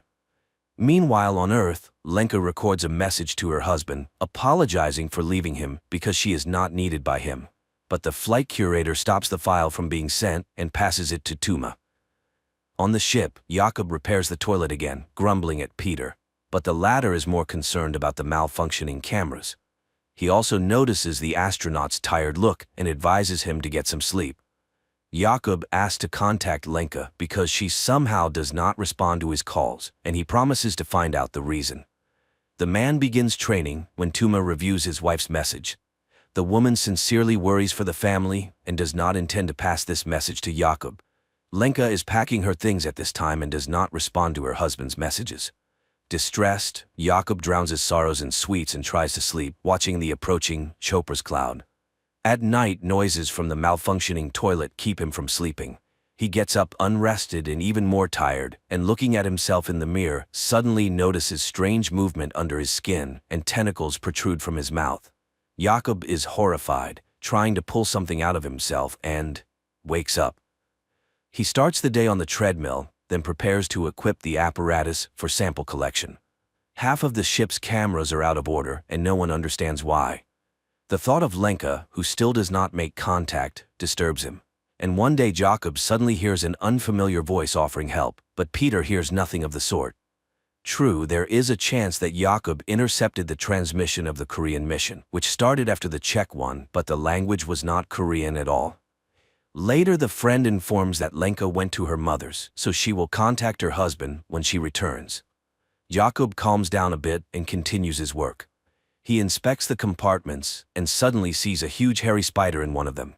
He closes the doors to the compartment and contacts Peter. But precisely in this part of the station, the camera has long been broken and he can see nothing. Jakob opens the doors, but the spider has not gone anywhere. Moreover, it starts a conversation, stating that it did not intend to scare the human. Then the astronaut locks himself in the airlock and informs Peter that he wants to decontaminate the ship. He gets into a spacesuit, says the password that triggers the system, and the surrounding space is filled with disinfecting foam, the color of which reminds him of a summer morning in the field where he and Lenka walked. But then the cleaning is over and Jakob emerges from the airlock. However, the spider hasn't gone anywhere. It informs him that the strange bath arranged for it by the human did not harm it and suggests removing the spacesuit. It is not dangerous. Jakob reaches out to it, but the spider dodges. Such is not the custom in its tribe, so it's better for the human not to do this. It is an explorer too who accidentally found Earth.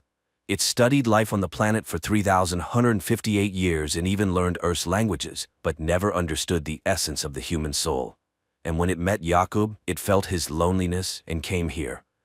Unable to accept what was happening, the astronaut hides in the sleeping compartment, but he immediately starts to vividly see and hear his wife. Jakob moves to the station's room, where Lenka appears before him again. It turns out the spider is broadcasting the human's memories because it is very interested in these strange feelings. And it wants to help him overcome emotional difficulties since his companion is leaving. Jakob tries to refuse the help, but the spider does not believe him. Meanwhile, on Earth, Lenka arrives at her mother's because she is pregnant and cannot be alone. Nearby is a boarding house where pregnant women live together, and she decides to stay there for a while. The mother does not understand her, as one cannot leave her husband right now. At the station, the spider asks the astronaut to give it some of his food, and he treats it to nut paste, the taste of which reminds it of its lost home. Its planet was destroyed by an enemy attack, and it fled and wandered through space for a long time. At this time on Earth, Tuma goes to Lenka.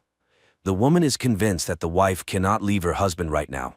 After all, she knew he was a very peculiar person. These qualities help him stay alone for many days, but Lenka is pregnant and suffers from loneliness. The spider tells the astronaut that Chopra's cloud consists of particles that contain wisdom. It cannot say how old it is, but everything has a beginning and an end, even the universe. The spider shows Jakob his first date with Lenka when she suggested they always follow each other, and he agreed. And he does not understand why make promises that you cannot keep, but Jakob has no answer. Later, he asks the spider to save some nut paste, and it reluctantly gives back the can. At this time on Earth, Lenka confesses to her mother that, although it is hard to raise a child alone, she is ready for it. And she will tell her daughter that she loved her father very much at first, but was mistaken. And at the station, Jakob suddenly wonders about the spider's name and suggests naming the creature Hanus. His father told him about a master who lived in ancient times, who created astronomical clocks, for which the king ordered him to be blinded. The spider agrees to accept this name. Later, the astronaut plays music from the opera Mermaid and explains what it is. The spider immediately demonstrates his date with his wife when she appeared before him in a Naiad costume, but the man does not want to remember this. At night, Jakob again has nightmares, this time related to his father, who was a communist and died because of his beliefs. But the spider comforts its friend. There is no need to worry about the past, as the universe is as it should be. Later, Hannes watches in surprise as Jakob exercises, and Jakob explains that humans must do this in space, otherwise their limbs could fail. Hanus doesn't understand why leave the home planet then. At this time, Tuma visits Lenka. The woman tries to reach out to the wife's feelings, but she does not want to return to the past. Then the head says she will not pass her message, and the whole point of the silence surrounding their talks is that inside they are together. Meanwhile, there are only 45 hours left to reach the cloud. And then Lenka's voice spreads through the station. Jakob rushes to the transmitter and sees his wife's face on the screen. They talk about the past and the future when he sees a glowing particle in front of him, which Hannes calls the beginning. Jakob tries to catch it in a jar, but the particle freely passes through all surfaces. Suddenly, the ship loses all communication, and then Chopra's particles start swirling everywhere. Hannes calms the human. The beginning will not harm him, so there is no need to fear. It is a regular repository that cannot be described in human language. And then it asks why the arrival of a child so upsets Lenka. Because her feelings smell of fear. Jakob explains that they lost their first child, and he was not there then, nor now. For what? The spider shows Jakob their conversation when he promised to be there, but he lied to his wife, and she stopped believing him.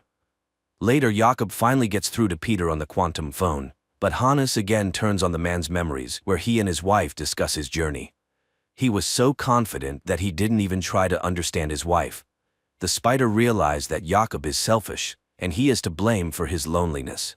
So it lost interest in him and wants to leave. This causes a panic attack in the astronaut, who no longer wants to be alone. Jakob tries to grab the spider, but it itself presses the man's body to the bulkhead and reminds him that it preferred to communicate without touching. The spider lets the human go and flies to the other end of the station. Jakob desperately follows it, promising to change, and again sees Lenka in the guise of a naiad. He floats in zero gravity, remembering his wife and crying from the sense of realizing the loss. Then he calls Peter and asks him to visit the woman. The friend goes to the boarding house and hands her the quantum phone. Jakob talks about how he loves her and asks for forgiveness for his selfishness. Now he doesn't understand why he neglected the most precious. He wasted his life on nonsense and is not worthy of her. Immediately after the conversation, he hears Hannes's voice again, asking him to rest because he has atoned for his guilt. Jakob asks not to leave him, and the spider admits that it too fears loneliness. But suddenly the man notices that the spider is not feeling well, and it admits that although it escaped from the enemy, it was already too late. They had taken over his body, and suddenly it hugs the astronaut. For the first time in a long time, Jakob falls asleep deeply, and the spider has to wake him up because a great discovery awaits him. It even brings him a tube of hot coffee to bed, after which the astronaut makes the final preparations. He contacts the Czech Space Authority and reports that his mission is dedicated to all the people of Earth, but especially to Lenka. Afterward, he reduces speed and begins collecting samples using special equipment. But then the spider becomes very ill. Jakob abandons his task and tries to help his friend. The equipment gives an error, and Earth commands to cancel the sample collection. But Jakob hears nothing because he sees Hannes in open space.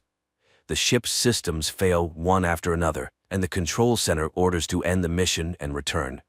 But Jakob puts on a spacesuit, takes a bomb, and goes outside. Peter can't understand what's happening and pleads with his friend to return to the ship. However, using the explosion to catch up with the spider, Jakob holds it. Hannes thanks him, but it's all in vain. Soon the enemies will consume him, and Jakob, looking at the surrounding space, remembers the day he almost drowned. Then his father saved him, and now he forgives all his father's sins, and forgives himself. Hannes pulls him to the center of the cloud, where everything is gathered, the beginning and the end, the fluctuation of all times, his past and future, him, his Lenka, and his father. Every promise and punishment, everything is unchangeable and impermanent, but such is the truth of nature. The universe is as it should be. Before the man, Lenka appears again, and Jakob admits that their meeting is a miracle. Just like the meeting with the spider. Jakob hands his friend a can of nut paste he saved for him. The latter thanks him and asks to listen to the silence, after which it disintegrates into millions of particles, consumed by worm-like creatures that destroyed his race. And Lenka on Earth suddenly sees a glowing purple particle in the grass. Night turns into day. Jakob in a spacesuit wades through a transparent stream, above which, on a log, sits Lenka in a mermaid costume asking him to kiss her. Her face becomes the last thing he sees, at least for a moment, because at that time, he sees the lights of a South Korean ship which saves Jakob. Later he calls his wife Lenka, apologizes, and confesses that if he had known everything earlier, he would never have left, and she would kiss him once more. A fantastic, yet lifelike film. A work-absorbed astronaut had to be millions of kilometers away from his wife and hear a sermon from an extraterrestrial being to understand that family is the most important thing in his life, and one can only hope that he will manage to regain his sense of purpose.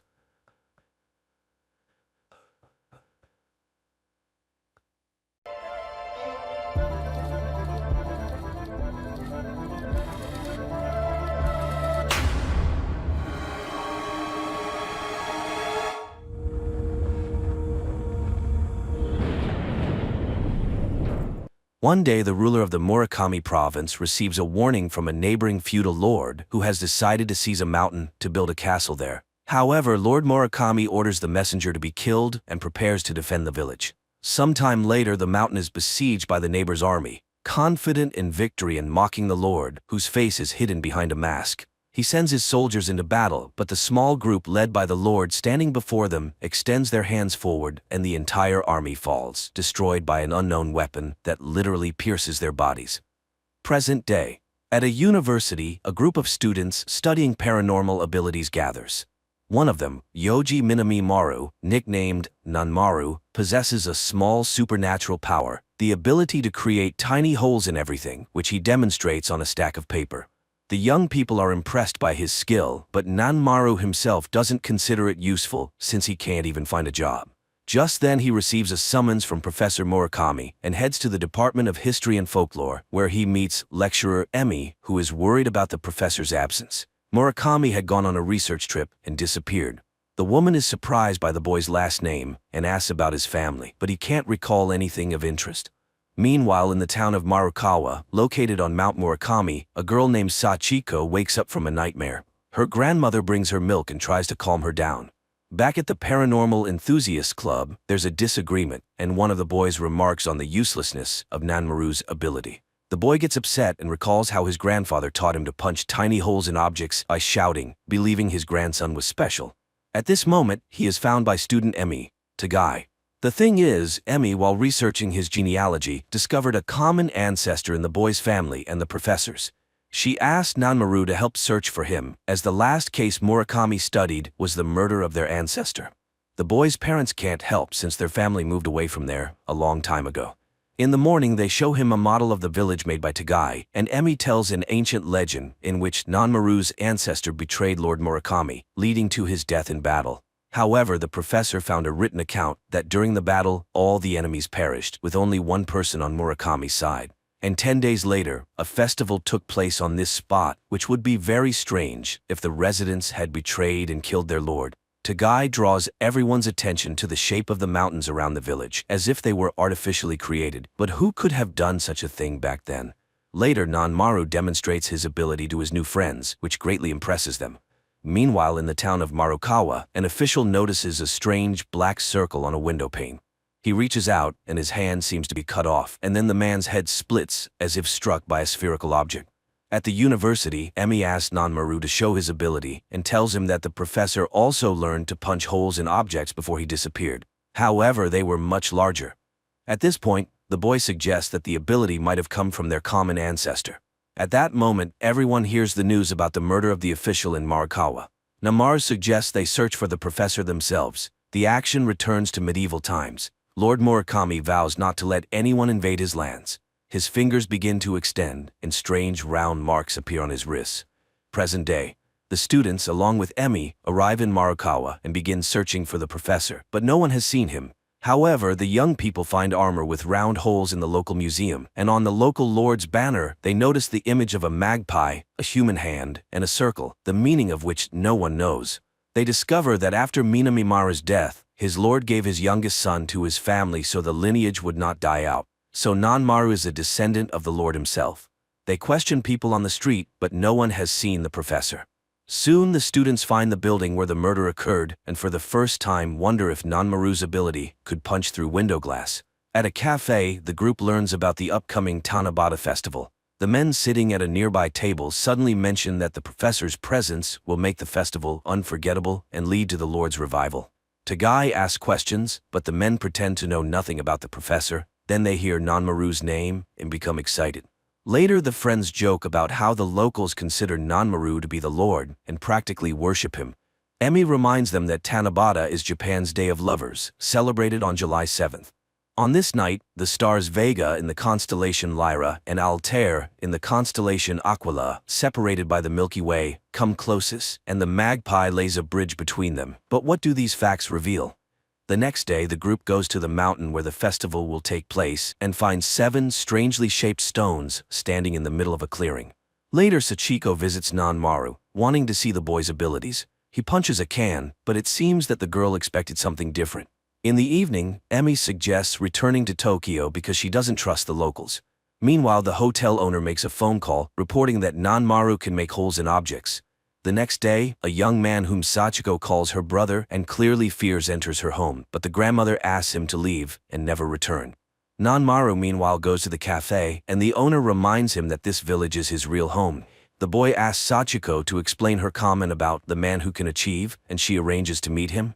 In the evening, the girl explains that in the town, 2 types of people with superpowers are born: achievers and window openers.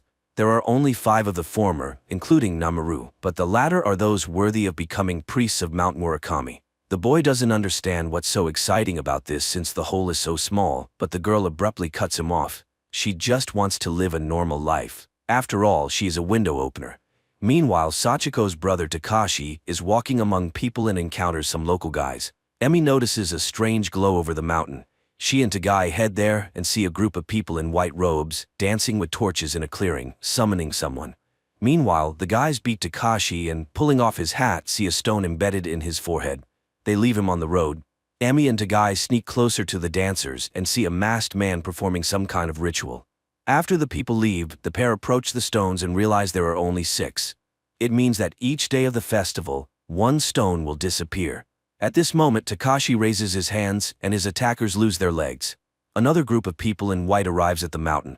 Meanwhile, a newspaper article is published about the outrage of local residents protesting the construction of a golf course on the mountain's peak, as this place is sacred to them.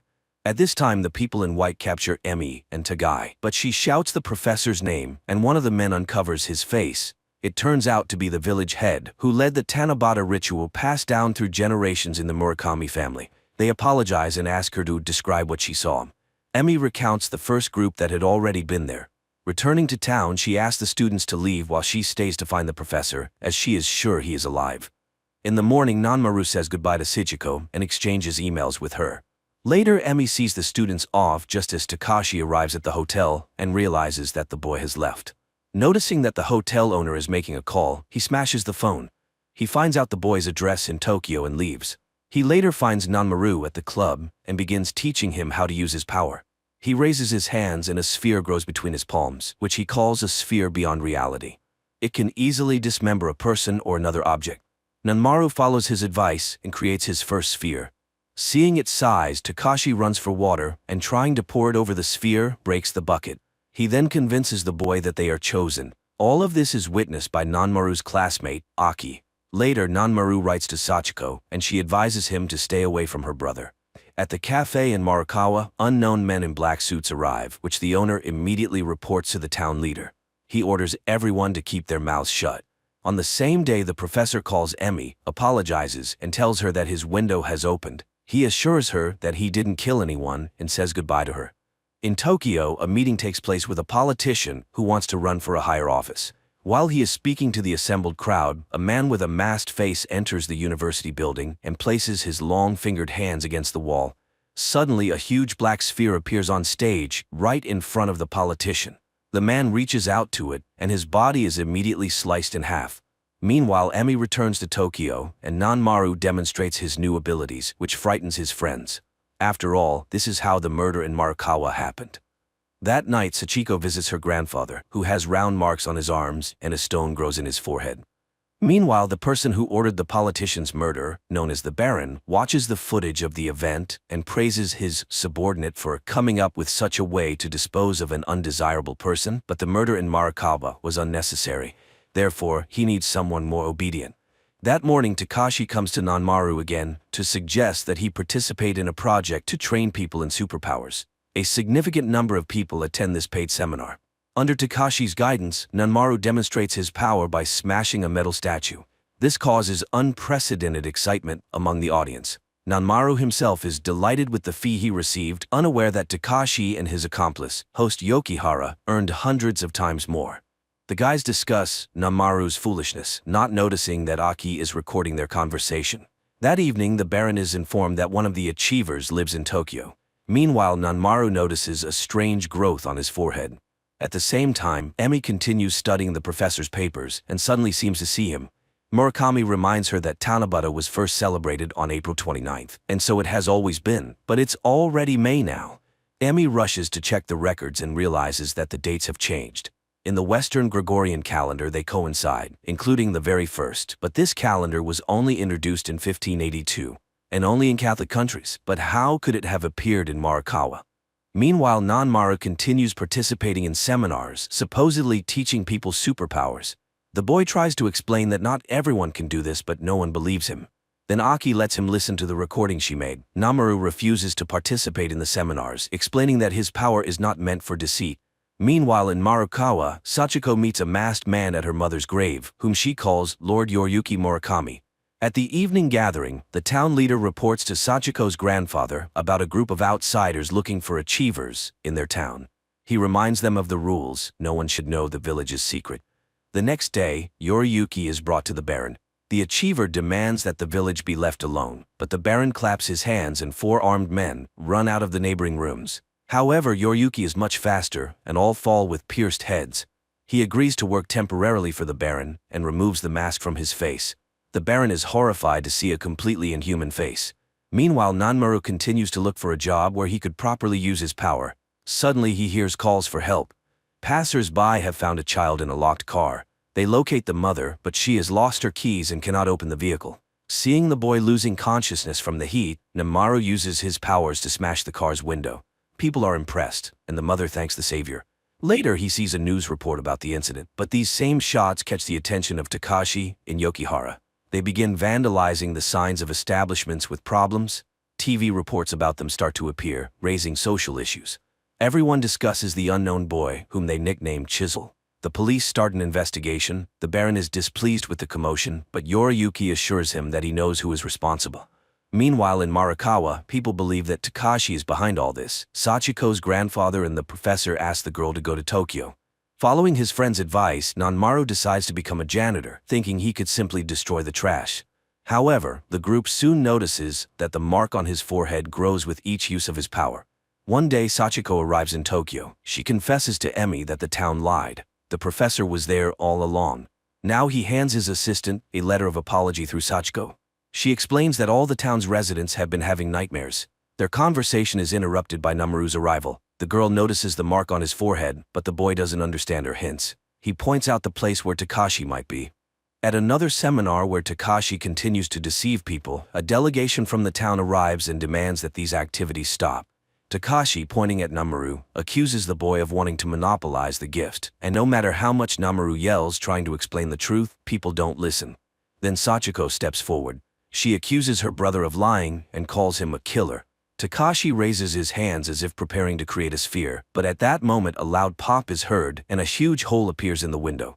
Yoriyuki, standing below, calls Takashi to him and the latter runs down. He orders Takashi to stop deceiving people, but the seminar attendees don't want that, so Yoriyuki instantly creates a massive sphere and blows off part of the roof. He explains that no one can develop this gift, even after thousands of years of training, and shows his hands. But upon noticing Nanmaru, he suddenly declares that the boy must be erased. Sachiko shields him with her body, and the blow strikes the ground. Later, the townspeople explain to Nanmaru that Yoriyuki Murakami would have been the ruler of the settlement in ancient times. Now he eliminates disobedient telekinetics. That's why he took Takashi away. Uncontrolled power is a threat to the village's existence. Nanmaru doesn't understand. Hasn't anyone ever used the gift for good? But he is abruptly cut off. Later, Sachiko and Nanmaru have dinner together, and he shows her Tokyo at night. Nanmaru receives his first job order for trash removal. That night, Sachiko asks for permission to stay with him. She explains that the village residents fear the dark side of the gift and shows Nanmaru her back, scarred and disfigured. The girl also shows him a family photo that includes Yoriyuki, who once looked like a normal person and loved her mother. However, according to village customs, the girl was married off to another. Her father couldn't accept that his children exhibited a weak power, constantly harassing his son and forcing him to train. Her mother, tired of the constant strife, asked Yoriyuki, who had become the mountain's priest, for help. He began training Takashi, who eventually created his first sphere. The boy started visiting the priest frequently, which didn't please his father. After gaining his gift, Takashi became aggressive and took out his anger on his little sister. When everyone was on the verge of breaking down, Sachiko began having dreams. One day she overheard an argument between her father and Takashi in the garden and caught her brother standing over her father's bloodied body. Takashi insisted he didn't do it, but their mother expelled him from the house. The grandfather and the village residents covered up the incident. One day her mother went to the mountain, asking the girl to bring Yoriyuki, who had already lost his human form. On the way she talked about her nightmares, but he confessed that everyone saw them. They reached the mountain, where her mother left this world. Afterward, Yoriyuki left the village, only returning when he learned that a developer wanted to desecrate the mountain. Takashi wouldn't have been able to do it, being too small-minded and self-centered. She's glad that Nanmaru sees the gift in a positive light. Meanwhile, the police start investigating the disappearance of their officers. One detective constantly recalls the incident on stage and meets Aki, who insists that the spatial sphere is no mere trick. Suddenly, Namaru suggests to his friends that they shut down the project, believing the gift is too great for mere trash removal. Later, he goes to see Emmi, who tells him that she found a few strange phrases about the solar years in the professor's letter. She compared the facts and realized that the village used a solar, not a Gregorian, calendar. During the festival, the solstice was always present. Thus, the Tanabata festival lasted 3 days before the solstice, 1 day during it, and 3 days after. Namaru later takes a job with a cleaning company. Meanwhile, Aki suggests that the detective team up with her to investigate the unexplained incidents. That night, Nanmaru has his first nightmare, where he falls into a void. Suddenly, he hears Sachiko screaming, begging him not to approach the other side. Ahead, he sees an opening door and wakes up. The next day, a car, a boat, and a plane disappear in the city. Aki and the detective track down Yoriyuki, who arrives to meet Takashi and warn him about the danger of opening windows. However, Aki and the detective are caught by the Baron's men. Yoriyuki then demonstrates the disappearance of a prominent politician right at the door of a nearby building. The guards drag in the bound Aki and the detective, but Yoriyuki leaves, not considering them important. Meanwhile, Nanmaru starts work, clearing old items from an office. Suddenly, he realizes that these items were precious to someone and have a history. He runs to the roof where the others are working and asks for permission to leave some things in the building. His co-worker agrees and begins asking Nanmaru about his abilities. At that moment, they see a massive sphere floating above the city. The next moment, it bursts and erases several buildings. It turns out Yoriyuki is doing this a few blocks away. Seeing the explosion, people mistake it for a terrorist attack. Panic ensues. Nanmaru runs with everyone else and suddenly finds himself in a field strewn with the bodies of medieval warriors. But before he can be scared, he returns to his time. Yoriyuki tells Takashi that he will soon put an end to the nightmares. Meanwhile, in the village, Sachiko hears an announcement about the disappearance of 200 people in the destroyed buildings. Her grandmother doesn't believe Yoriyuki did it. After all, he was the protector of the people, but many eyewitnesses saw the massive black sphere and no one else possesses such power. Sachiko asks her mother for help. Namaru continues having nightmares, where Sachiko begs him not to approach the windows or else he will find himself on the other side. The next day, the government declares a quarantine and asks everyone to stay home. Meanwhile, in the village, people discuss the events, not believing that their Yoriyuki could have done such a thing. Meanwhile, the detective regains consciousness and finds that they are in some basement.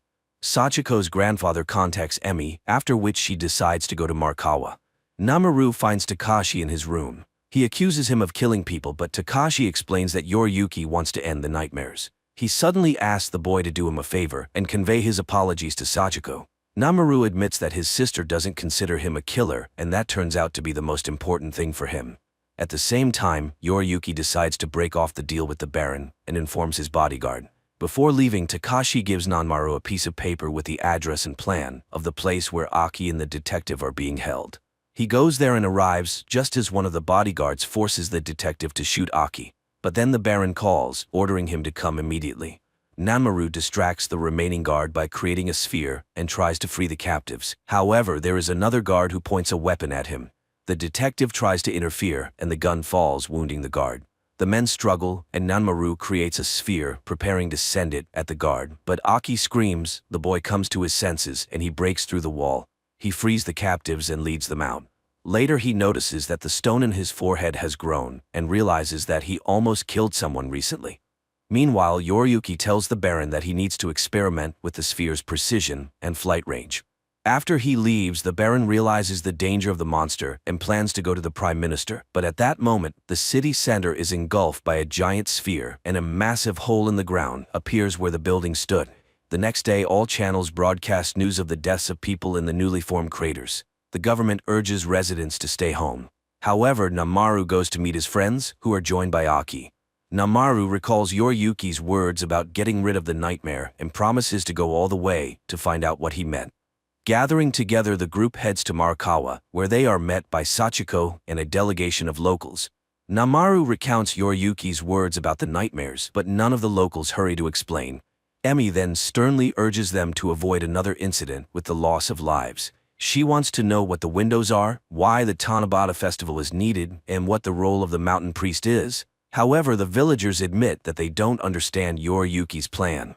Namaru loses his temper. He respects the town's customs, but the power of the mountain kills, and Yoriyuki is a killer. The town leader promises to introduce the group to the master, Sachiko's grandfather. He also plans to invite Professor Murakami to the meeting. In the morning, Yoriyuki and Takashi arrive at the master's estate. The maid greets the guests and rushes to warn the master of the unexpected visitors. The old man immediately accuses Yoriyuki of killing the official, but Yoriyuki reminds him that the man wanted to destroy the sacred mountain by turning it into a golf course. Yoriyuki has found answers to his questions and is ready to break the rules. The pair are about to leave, but suddenly the visitor stops. He senses armed men hiding in the yard and prepares to fight. The Baron's men open fire, but the bullets don't touch Yoriyuki. The maid rushes to her master. Meanwhile, Namaru's group walks along the road leading to the estate. Sachiko tells Namaru that the locals fear him. Deep down, they are vassals. The town leader thanks Tagai for the model of their area, saying the professor told him it helped solve the problem. At this time, in the master's house, Yoriyuki distributes the exits to attack the enemy from different sides. Meanwhile, soldiers burst into the master's bedroom and open fire. Yoriyuki tears them apart with a sphere. Namaru's friends hear the shots and run to the estate. The Baron's assistant brings in reserve troops and orders the estate to be surrounded. Yoriyuki and Takashi are caught in a circle. They stand back to back, grow spheres, and kill the soldiers. Yoriyuki creates a whole bunch of spheres. One of the soldiers, dying, shoots Takashi. When Namaru's group arrives at the estate, they find a pile of bodies. The old master, dying, orders them to stop Yoriyuki. Namaru and Sachiko step into the yard as the Baron's men leave the estate. Yoriyuki is leading the wounded Takashi along the forest path, but the boy is getting worse. Eventually, he falls and dies. Namaru and Sachiko also find the forest path and soon see Takashi's body. Sachiko takes her brother's death hard. Meanwhile, Emi finds a handprint on the door with long fingers, belonging, according to legend, to the monster Kasasagi. Later, the group returns to the town, where they are unexpectedly stopped by Sachiko's grandmother, who asks Nanmaru to go with her, as she received an order from the new master, Professor Murakami, to protect the boy. He ends up at Sachiko's house. In the evening, the young people meet on the veranda. Sachiko asks him to be careful and offers sweet sake, which helps with nightmares. She believes that the dead turn into stars in the sky. The distance between them is vast. No matter how much you scream, no one will hear you, and the loneliest thing is your own death when you are the only one stepping out of the window. The girl talks about her nightmares where she is searching for someone. Unexpectedly, she finds herself on a mountain where she feels the presence of someone beyond the Milky Way, and they extend a hand to her. Nanmaru grabs her hand and confesses that Takashi regretted his behavior. Sachiko, however, hopes that her brother did not go into the darkness alone. That night, Emi struggles to sleep, replaying everything that happened in her mind. The next day, despite the police's order to stay indoors, the men of Marakawa arrange a meeting, not noticing that Aki is recording their conversation, which he later shows to Emi. The friends discover that there are no news reports anywhere about the massacre in the town and decide to go to the meeting. Meanwhile, the police knock on Sachiko's grandmother's door, searching for Nanmaru, but the girl leads him out through the back door. However, Nanmaru is convinced that the police are looking for Yoriyuki. In the evening, the residents on their way to the meeting are stopped by the police. A confrontation ensues, which Emi and her students observe. Then the Baron's men arrive, also seeking to capture Yoriyuki, but the residents refuse to hand over their priest. The Baron's assistant fires a shot over their heads, claiming that Yoriyuki possesses a terrifying power that could destroy the planet. At this point, Nanmaru intervenes, suggesting they meet with Yoriyuki first to let him explain his actions. When people start shouting again, he creates a sphere. Nanmaru admits that he doesn't know why he has such abilities, but there can be no talk of betrayal by the town. Then Professor Murakami steps out from the crowd. Emi is horrified to see the enormous stone in his forehead and faints. Nanmaru is at a city council meeting. He asks them to agree that he will convince Yoriyuki to talk to the police and the Baron's men. Guards will wait for him on the mountain to persuade him to leave the town without harming its residents. Later, he informs his friends that the professor wants to meet with them in his laboratory. In the morning, the team goes to Murakami. They gather around the model, and the professor begins his explanation. The village festival was established and held for 7 days during Tanabata, the summer solstice. In Chinese history, from which this festival originated, it symbolized a magpie that bridged the Milky Way. It was also on the Lord's flag, but it turns out that magpies didn't exist in Japan at that time, so it must have been something similar. The professor asks Tagai to help him, smears his hand with ink, and asks him to make a handprint. He then shows Yoriyuki's handprint left at the master's estate and aligns them in a specific order. The group immediately recalls the Lord's emblem in the Marakawa Museum. It looks as though a long-fingered hand is passing a sphere to a human hand. The professor asks them to look at the model. Tagai immediately notices that the mountains seem artificial and that Tanabata takes place on the solstice days when a second sunset can be seen. Murakami simulates the sunset during the solstice, and the group is surprised to see 2 hands and a black sphere between them in the mountainous landscape. The professor marvels at the unknown master's creation, an enormous earth sculpture spanning several kilometers.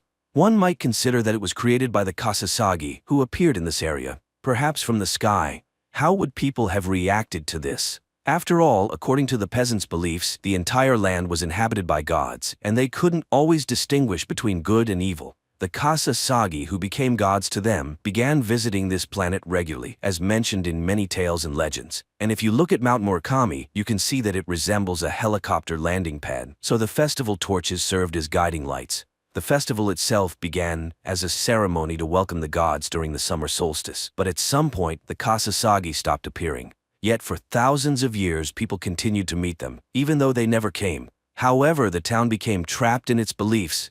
Invisible chains keep the initiates in one place. Fear and loneliness are what lie beyond the window, and the window openers have to wait for the Kasasagi. The professor and Sachiko are among those the visitors learned to reach thousands of years ago, using their minds. The large flag on the mountain most likely symbolizes loyalty and a reminder that one should not leave this earth. For this, fear is instilled in the window openers. That's why the locals have protected this mountain for every era. It's hard to believe, but it's unknown whether the Kasasagi will ever return. They may have died long ago. The next morning, the guards on the mountain come out for breakfast, and later Emi and her students arrive. The professor is concerned about their well-being and suggests they all go to the city, but Nanmaru refuses. He feels obligated to be the first to meet Yoriyuki. Murakami supports his decision as the townspeople need protection. Each generation of priests has ingrained the sacred duty into their minds, but the professor is the only one who thought to create a model and can now visually show people what is really happening here. They light bonfires to show Yoriyuki that there are people here. After all, he most likely wants to destroy the mountain. That would end everything, but the people are becoming hostages. In the evening, the students and Nanmaru go on watch. The boy asks Sachiko about her dreams and suggests they leave this place to start a new life. Moreover, he feels something for her. At that moment, the Baron's men appear. They haven't waited for Yoriyuki and demand to know where he is, otherwise they'll start killing the townspeople. The professor is outraged and even creates a sphere, but then one of the Baron's soldiers shoots his comrades and removes his helmet, revealing himself to be Yoriyuki. Those who haven't seen his form before scream in fear. The Baron's assistant tries to shoot him and immediately dies from a sphere. Yoriyuki admits that he always imagined the black sphere as a trash chute. He simply pushed those who posed a threat to the village into it. But now, he doubts that. The ancestors, the Kasasagi, might have contacted their descendants many times, but most of them didn't develop the ability to leave with them unharmed. He believes that his ancestors were from other stars. They possessed knowledge and logic foreign to Earthlings. But what if it's not a window but a gate? And by entering the sphere, you can be transported to the ancestors' planet? That's why he changed his plans. At that moment, people see a huge black sphere above their heads. Yoriyuki announces that he intends to leave with the Kasasagi. Sachiko suddenly asks him to take her with him. The dark world is calling to her, and she wants to find peace. Nanmaru reminds her of her dreams. The girl reaches out, and through the darkness, she sees an inhuman hand beckoning her from another reality. But just as she is about to grasp it, Nanmaru grabs her wrist. Yoriyuki shakes his head. Nanmaru will never understand the feelings of the window openers. The boy agrees, but he doesn't like that the girl is ready to go into the afterlife without experiencing even a small part of this vast world. Here there is wisdom, mistakes, and attempts to start over. The world is thousands of years old, and compared to that, all superpowers are insignificant. He doesn't want her to leave and asks her to stay. The girl agrees. She remembers how her mother once left for the sphere. Yoriyuki also recalls that moment and promises to wait for her. The sphere begins to grow, and Nanmaru orders everyone to run. The people rush down the mountain while Yoriyuki stands under the sphere, waiting for it to consume him. A massive explosion occurs. Nanmaru's team manages to take cover in the forest, and the town's electricity goes out. Time passes. Tagai enrolls in graduate school. Emi and Murakami resign from the department and now live together in Marikawa. Aki has become an independent internet journalist and now lives with the former policeman. The people of Marikawa quickly reconstructed the area where the mountain once stood. Nanmaru has opened a company where people exchange items without using money. It's strange but highly successful. He no longer uses his abilities, which means his appearance will remain unchanged. One day he goes to Marikawa, where a festival is scheduled to take place in the evening. After all, the festival continues in the hope that someone will come from the Milky Way, and Sachiko lives in her house, always waiting for Nanmaru. The series is based on the manga by Hitoshi Iwaki, the author of the famous Parasite. While the middle of the plot may drag a bit, the finale ties everything together and thoroughly explains the events on screen, which is a rare feat in modern cinema.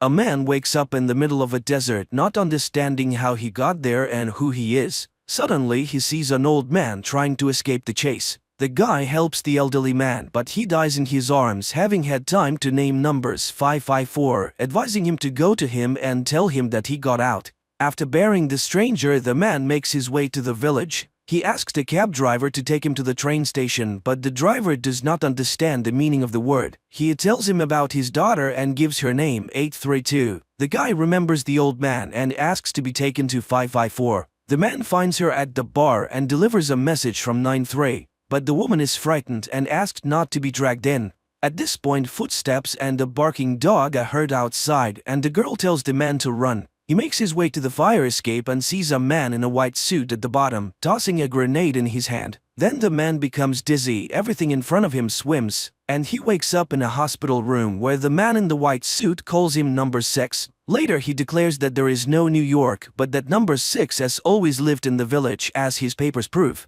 Number 6 is taken to his house, but he looks around and goes to the street where he sees cheerful, happy people. He buys a map of the village, but there is nothing marked outside. A woman doctor catches up with him on the street and tries to persuade the man not to look for a way out, while he looks at the ghostly towers of high-rise buildings on the horizon. Then he jumps into an empty cab by the curb and drives into the desert. But as he climbs the mountain, he sees only sand and rocks in the distance. The action rolls back to an evening in New York when Michael meets a girl in a bar. The next moment, the doctor finds him lying on the sand and takes him to the village. Waking up, number 6 tells him about the meeting at the bar, but he does not remember what happened next. After getting to the town, number 6 realizes that the numbers on the doors of the houses correspond to the names of their residents, and then he finds house 93. He searches the apartment, not knowing what he's looking for. At that moment, number 2 enters, accompanied by a young man. Again, he convinces the man that there is nothing but the village, to which number 6 reasonably observes, if the old man has been followed, it means that he has learned something.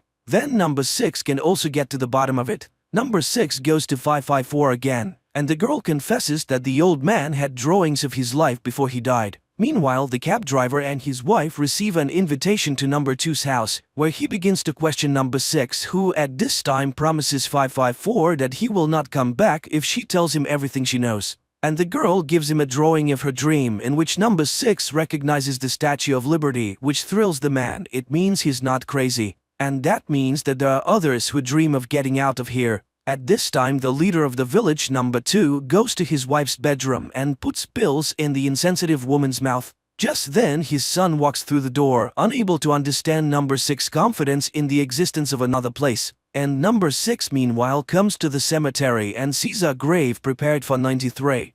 So the management is ready to fake his funeral to keep the rumors at bay. This is where the doctor finds him. Number 6 suggests that she lie down on the ground and look at the stars. There are millions of worlds out there. Is there really only one? And where do the names of great men come from in his memories? Number 6 tells of a girl in his memories whose name was Lucy.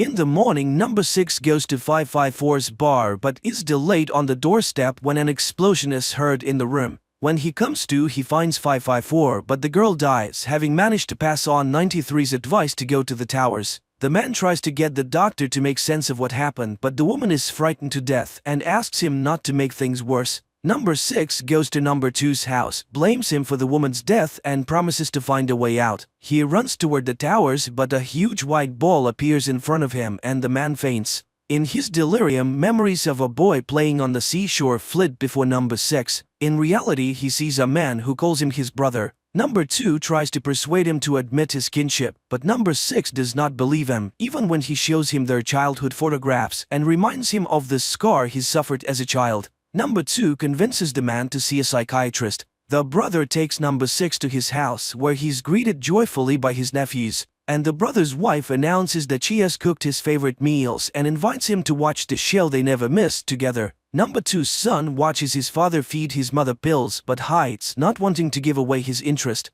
Meanwhile, number 6 expresses to his brother that everything around him is fake. He does go to the psychiatrist, and in the process he remembers Lucy. Then he tells her that he saw a seagull that lives by the water, and then it turns out that there are 2 doctors. Number 6 cuts the session short. Outside, his brother catches up with him, who has figured out how to get number 6's memory back. He takes him to the garage where the man is greeted enthusiastically by his co-workers. It turns out that number 6 is a bus driver. The man gets behind the wheel and takes a tour of the village while his brother acts as a guide, showing the local sights. Meanwhile, the psychiatrist reports to number 2. Number 6 is tormented by memories of another life which simply cannot be. And then the head of the village confesses that his wife has become like this because of him, and that his son, if he recognizes his real father, can abandon him. He demands to do everything to make number 6 believe in this reality. At this time, the tour bus pulls out of the village and number 6 sees an anchor in the sand.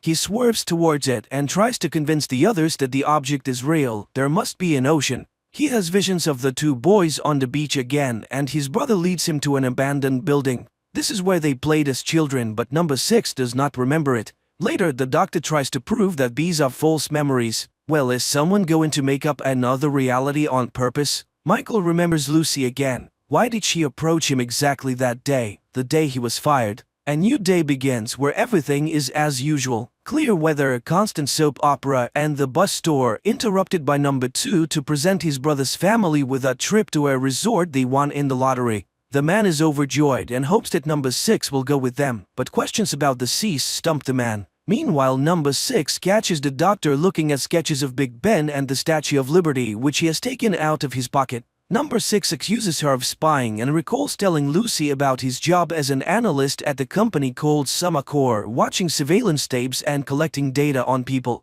And when he realized he was violating the privacy of others, he became despondent. That night, number 2's son asks his father about his childhood because he cannot remember it. Number 2 advises him to put all doubts about his family aside, while number 6 has a dream about his brother entering the water, ignoring his cries. Later, he leads 313 to the ruins because he feels a strange connection to the place. And then, following his memories, he finds an old box with a note he wrote as a child. The doctor considers it proof that the village is real, but number 6 claims it is a trick, though he has his doubts. Michael has another flashback. He was explaining his reasons for leading Sumacor to Lucy when she suddenly admitted that she too worked for the firm. She told him that he shouldn't count on the stalking to stop after his dismissal. That same day, number 6 is stopped on the street by a woman on the tour bus. She once heard the sounds of the ocean in the desert. Together they drive to the desert, but no matter how much they walk across the sands, the woman can't find the place. Number 6's attention is distracted by a bus on its way to the resort. The man rushes to the village where his brother's family is waiting for him at the bus stop.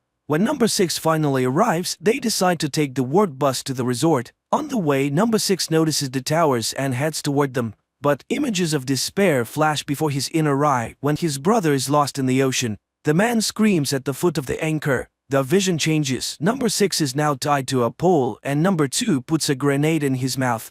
There is an explosion and number 6 regains consciousness to the screams of his brother, who begs him to pick himself up. Confused, number 6 apologizes for his behavior and is ready to accept 16 as his brother when he suddenly confesses that he's not. He has been forced to lie. He doesn't know what they want, but it has something to do with the other place and he fears for his life. But number 6 promises that together they can stand up for themselves. 16 joins number 6 and the winking woman in search of the ocean. When they finally find it, 16 happily runs into the water. Number 6 remembers his brother's disappearance and asks him to stop, but a huge white ball appears out of the water and the man disappears. Number 6 tells 313 about it and they go to the place together, but instead of the ocean there are sand dunes in front of them. He returns to tell his family the news of his brother's death, but people are absorbed in the show. Number 6 screams in despair and is taken away by clinic workers, where number 2 comes and feels sorry for the man who has lost control of himself. He refuses to wear the number instead of his name but cannot remember his real name and agrees to be number 6. Later, number 6 meets a man who takes him to number 2 for an important conversation, while 313 realizes he has been dreaming and tries to sketch out what he saw. In New York, Lucy tries to leave Michael's apartment, but he grabs her and demands that she tell the truth about why he's being followed. Number 2 introduces to number 6 village spy named 909 who is searching for those who dream of the other place. He suggested the men work together for it benefits them both. One will do the job, the other will satisfy his curiosity. 909 tells him that the cell agents do not know about each other and it is likely that someone is watching them as well, while they are assigned to number 1955, a history teacher. One of his students has reported him. To get closer to the suspect, number 6 takes a job at the school. Observing a lesson about the history of number 2, number 6 asks a question about number 1, to which he receives the answer that there is no such thing and never has been. Later, number 6 tries to provoke the teacher by asking questions about other places, but the teacher does not budge, saying that he's fine with everything here. Meeting with 313 after this conversation, he shares his conclusions that everyone around him lives in fear. Later, 909 and number 6 observe the history teacher. He likes to swim and he always dines alone, which 909 finds suspicious. And to make matters worse, the teacher leads a group of runners who are prime candidates for dreamers. During this conversation, number 6 notices 313 ahead of the running group. The next day, number 6 holds a lesson and one of the students shows him the latest tracking machine, and he gives the students an assignment: find out who everyone is working for and what their goals are. That evening, number 2 gives his wife black pills and she wakes up. At night, number 6 and 909 climb onto the roof of the teacher's house and watch him with a camera.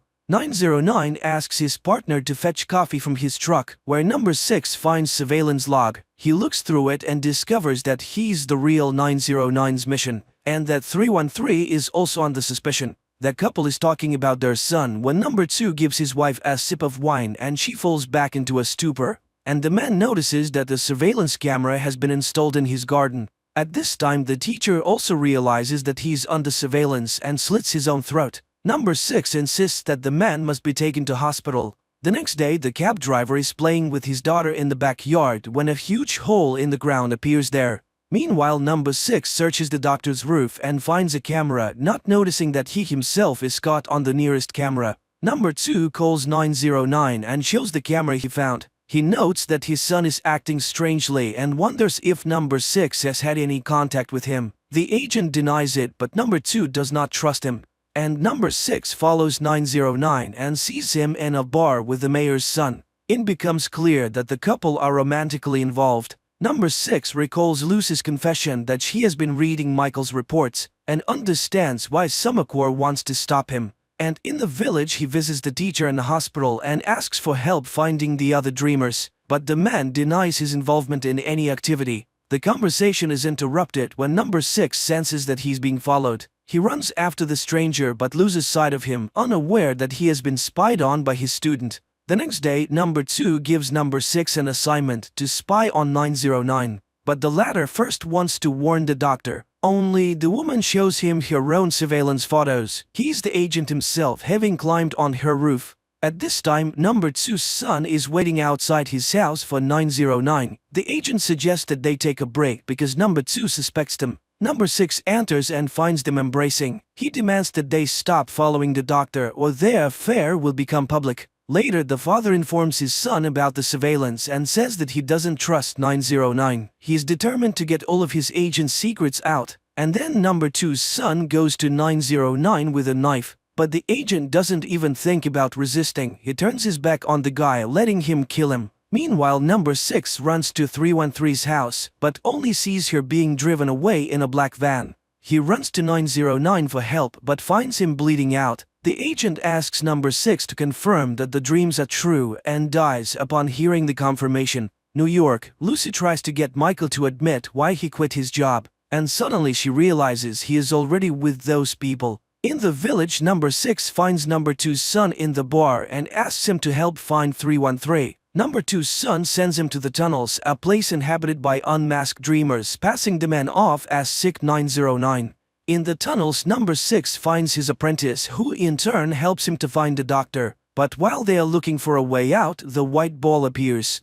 Number 6 then wakes up in his apartment as the men in the white coats emerge from his door. Meanwhile, number 2 informs his son about the death of 909 and asks him to find up here. New York, Lucy says that she hears the name Curtis whispered on the decisions floor and insists that they go to Samacore immediately. Michael kicks her out. She writes down the number and asks him to call her if he changes his mind. In the garden of the palace, number 2 treats the student to ice cream and thanks her for stalking number 6. Then he exposes her for spying on him as well, so the girl has to go to therapy. At this time, number 6 wakes up to the voice of a woman announcing on TV that it's time for him to find a romantic couple. He goes to 313 and she explains that this is how all couples find each other. Meanwhile, a big hole in the ground is forming in number 2's yard, which he attributes to climate change. Number 6 goes to the Modern Love Bureau. At first skeptical, he is delighted when the system pairs him up with 415, a blind woman who looks just like Lucy in New York.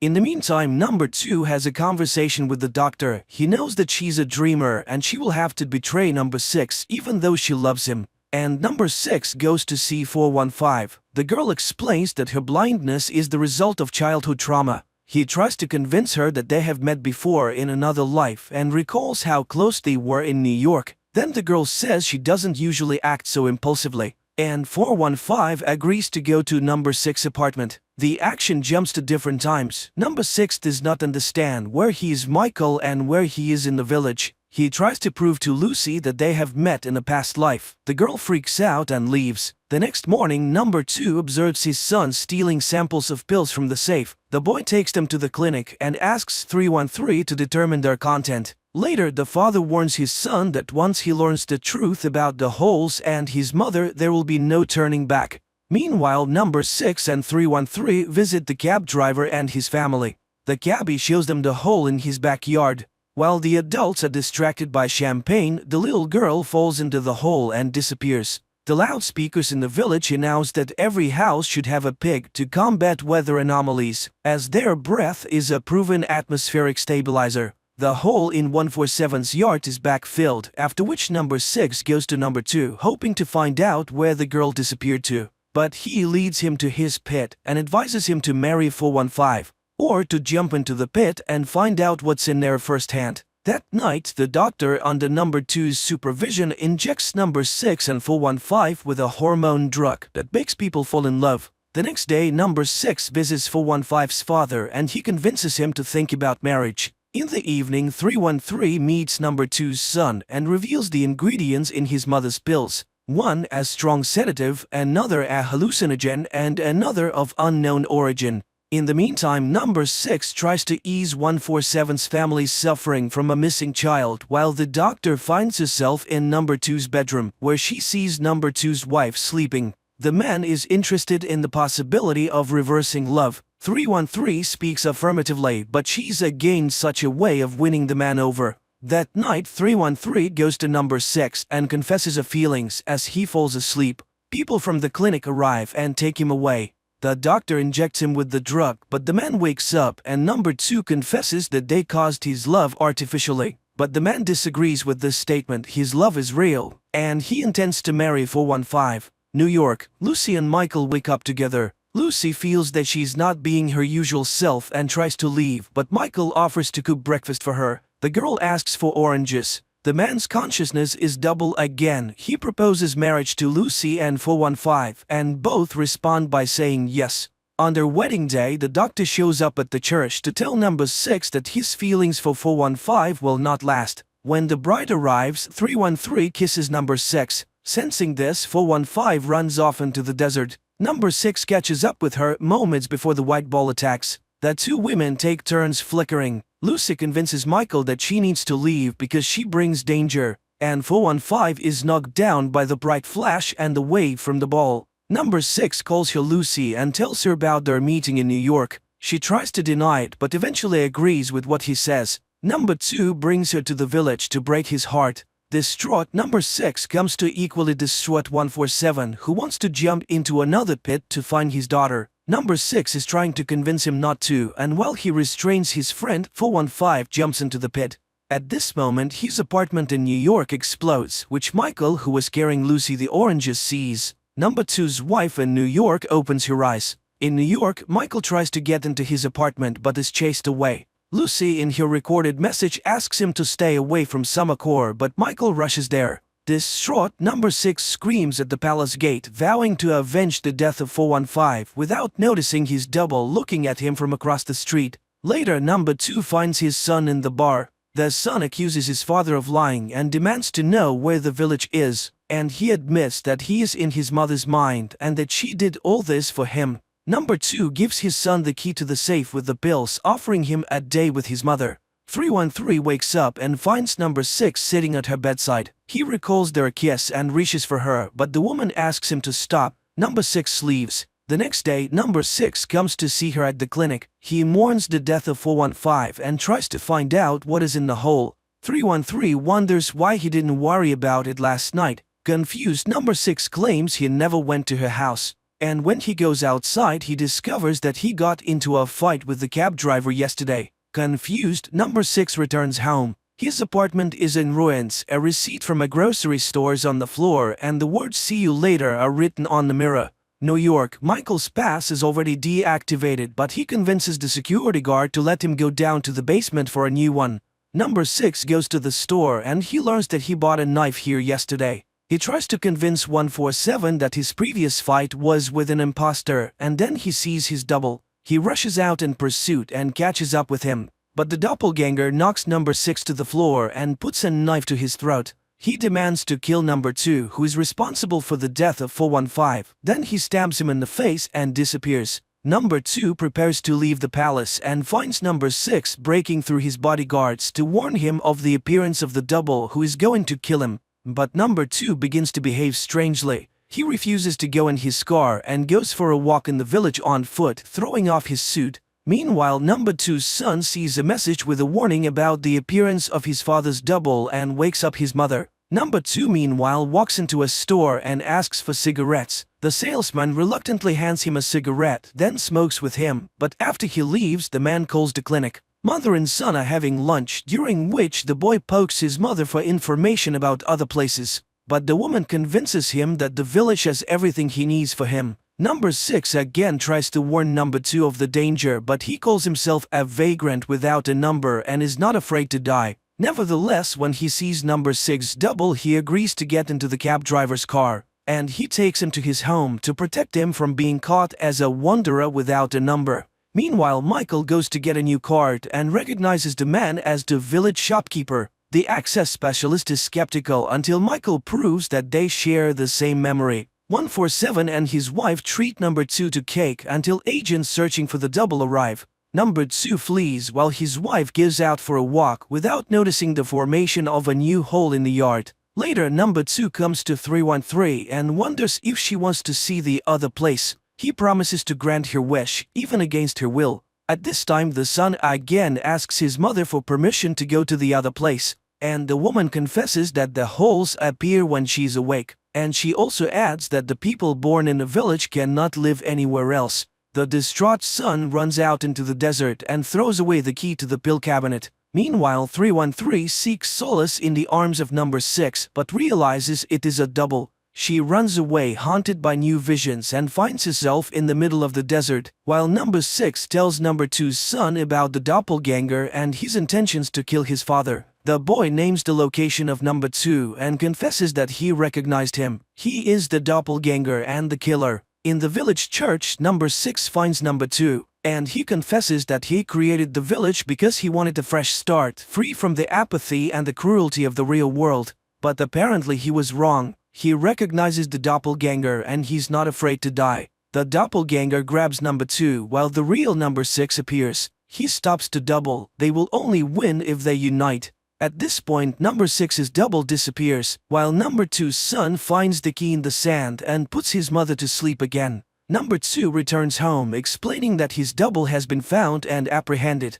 The shopkeeper is dragged to the clinic. In the middle of the desert, 313 finds a glass door with the Summacor logo on it and goes inside. At the same time, Michael and the master go to the task floor. In a room filled with monitors, profiles of the villagers are displayed. Michael recognizes the people as subjects from his reports. On one monitor, he watches Lucy's recorded warning until 313, following a long corridor, encounters a vision. She flees back into the desert. Michael goes to the window on the floor and sees Village Street and Number 6. He knocks on the window trying to get his attention, but he looks toward the towers and turns away and leaves. Meanwhile, new residents arrive in the village who cannot answer where they come from, and at Summacor, the winking woman from the tour bus informs Michael that a car is waiting to take him to Mr. Curtis. In the village, Number 6 receives a summons to the clinic, where he shares with 313 his concerns. The village is expanding. Apparently, Number 2 is up to something. At that moment, the doctor receives his test results and is frightened. At the same time, looking around the village, Number 2 tells his son that all of this is his inheritance. Their conversation is interrupted by Number 6, who wants to know exactly why he's now certified to die. Number 2 replies that he has exhausted all means to convince him to live peacefully in the village or not to live at all. In the meantime, 313 continues to be haunted by visions from another life, but Number 2 warns that she must not let the girl from the other place control her. Otherwise, she will not be able to help Number 6. At the cemetery, Number 2's son lays flowers in the grave of his friend 909, where Number 6 meets him, asking him to help everyone get out of the village. The boy claims that his mother cares for him, but Number 6 warns that she's also killing all hope in him. Later, Number 6 faints in front of 147, who offers to take him to someone who might be able to cure him. In New York, Michael is escorted to Mr. Curtis's car, where he recognizes the driver as 147 from the village. On the way, the driver explains that he used to be an evil man, but Mr. Curtis helped him change his life. In the village, 147 takes number 6 to the village prophet, and he tells him that the deliverance is coming, they just have to wait. But number 6 has no intention of giving up. He goes to see number 2's son, who is drinking alone. The man asks him about his mother and the pills and offers to run away with him, but the boy refuses, he has a case to finish. In the New York City, Michael visits Mr. Curtis, who turns out to be number 2's prototype, and his wife, who is in a dreamlike state. Mr. Curtis explains that the village is an experiment taking place in the woman's mind. She's sacrificed herself so that broken people could have a better life, if only in her mind. At this time, number 2's son enters his parents' bedroom and strangles his mother to death. Mr. Curtis confirms that it was Michael who found everyone in the village. Meanwhile, at the clinic, number 2 taunts dying number 6 with details of his upcoming funeral. Later, number 2 returns home to find his wife dead and his son missing. He and his assistant searched the bar and discovered that his son has hanged himself. Number 2 takes his body out and places it in a glass coffin. More and more earth holes begin to open up in the village. Number 2 visits 147 and asks that at just the right moment the man shout the phrase that number 6 is the first. Back in New York, Mr. Curtis shows Michael the positive impact of the village on suffering people. The man recognizes the inhabitants of the village who here in real life are cheerful and contented, and yet he's convinced that people should not be helped without their consent. Mr. Curtis offers Michael the opportunity to continue the experiment and gives him a pass to the Summercore's main floor. At this time, number 2 offers 313 a way to save number 6. Number 2 finally realizes that number 6's weakest point is his humanity. He's so right that he wants to live his life according to his conscience. If she wants to save him, she must give herself to number 6. Later, he reminds number 6 that the doors are open, and he can go wherever he wants. But first he must confess that he needs the village, and it is his fear that causes the white bowl. Number 6 sees this object and, unable to confront his deepest fear, runs away. The villagers gather for number 2's son's funeral. Number 6 comes too, for his fever has miraculously passed. Number 2 reads the eulogy and confesses to the crowd that his son's death was suicide and that they are all prisoners of the village. At this time, in a New York church, Mr. Curtis introduces Michael to Sarah, 313's prototype. She's mentally ill, suffering from the effects of childhood abuse. The man tells Michael that he worked with the girl for a long time until she resisted. Meanwhile, number 2 admits that he cannot save the village and soon everyone will be in the abyss. The child throws a stone in number 2's face and he points to number 6. He can answer all their questions and he calls him number 1. Mr. Curtis asks for help to cure Sarah, for Michael is number 1. The crowd begins to chant that number 6 is number 1 and will save them all. Number 2 tells number 6 that the only way to plug the holes is for a dreamer to take his wife's place. That's when 313 steps forward and takes the pills. Michael takes Sarah by the arm, catching her as she falls, and number 2 puts a grenade in his mouth. He gives it to number 6 and pulls out the pin. Mr. Curtis returns home and finds his wife healthy. On the appointment floor, Michael takes over as the new head of Summercore. On the high ground by the village, number 6 and sleeping 313 look out at the world around them. The man confesses that he has only now realized how beautiful it is here and intends to create a good village. 313 sheds a tear. The film is quite complex. It is not always immediately clear what is real and what is a flashback or hallucination, especially when it comes to the same characters, but everything is redeemed by a rather unpredictable ending which explains all the strangeness of the plot.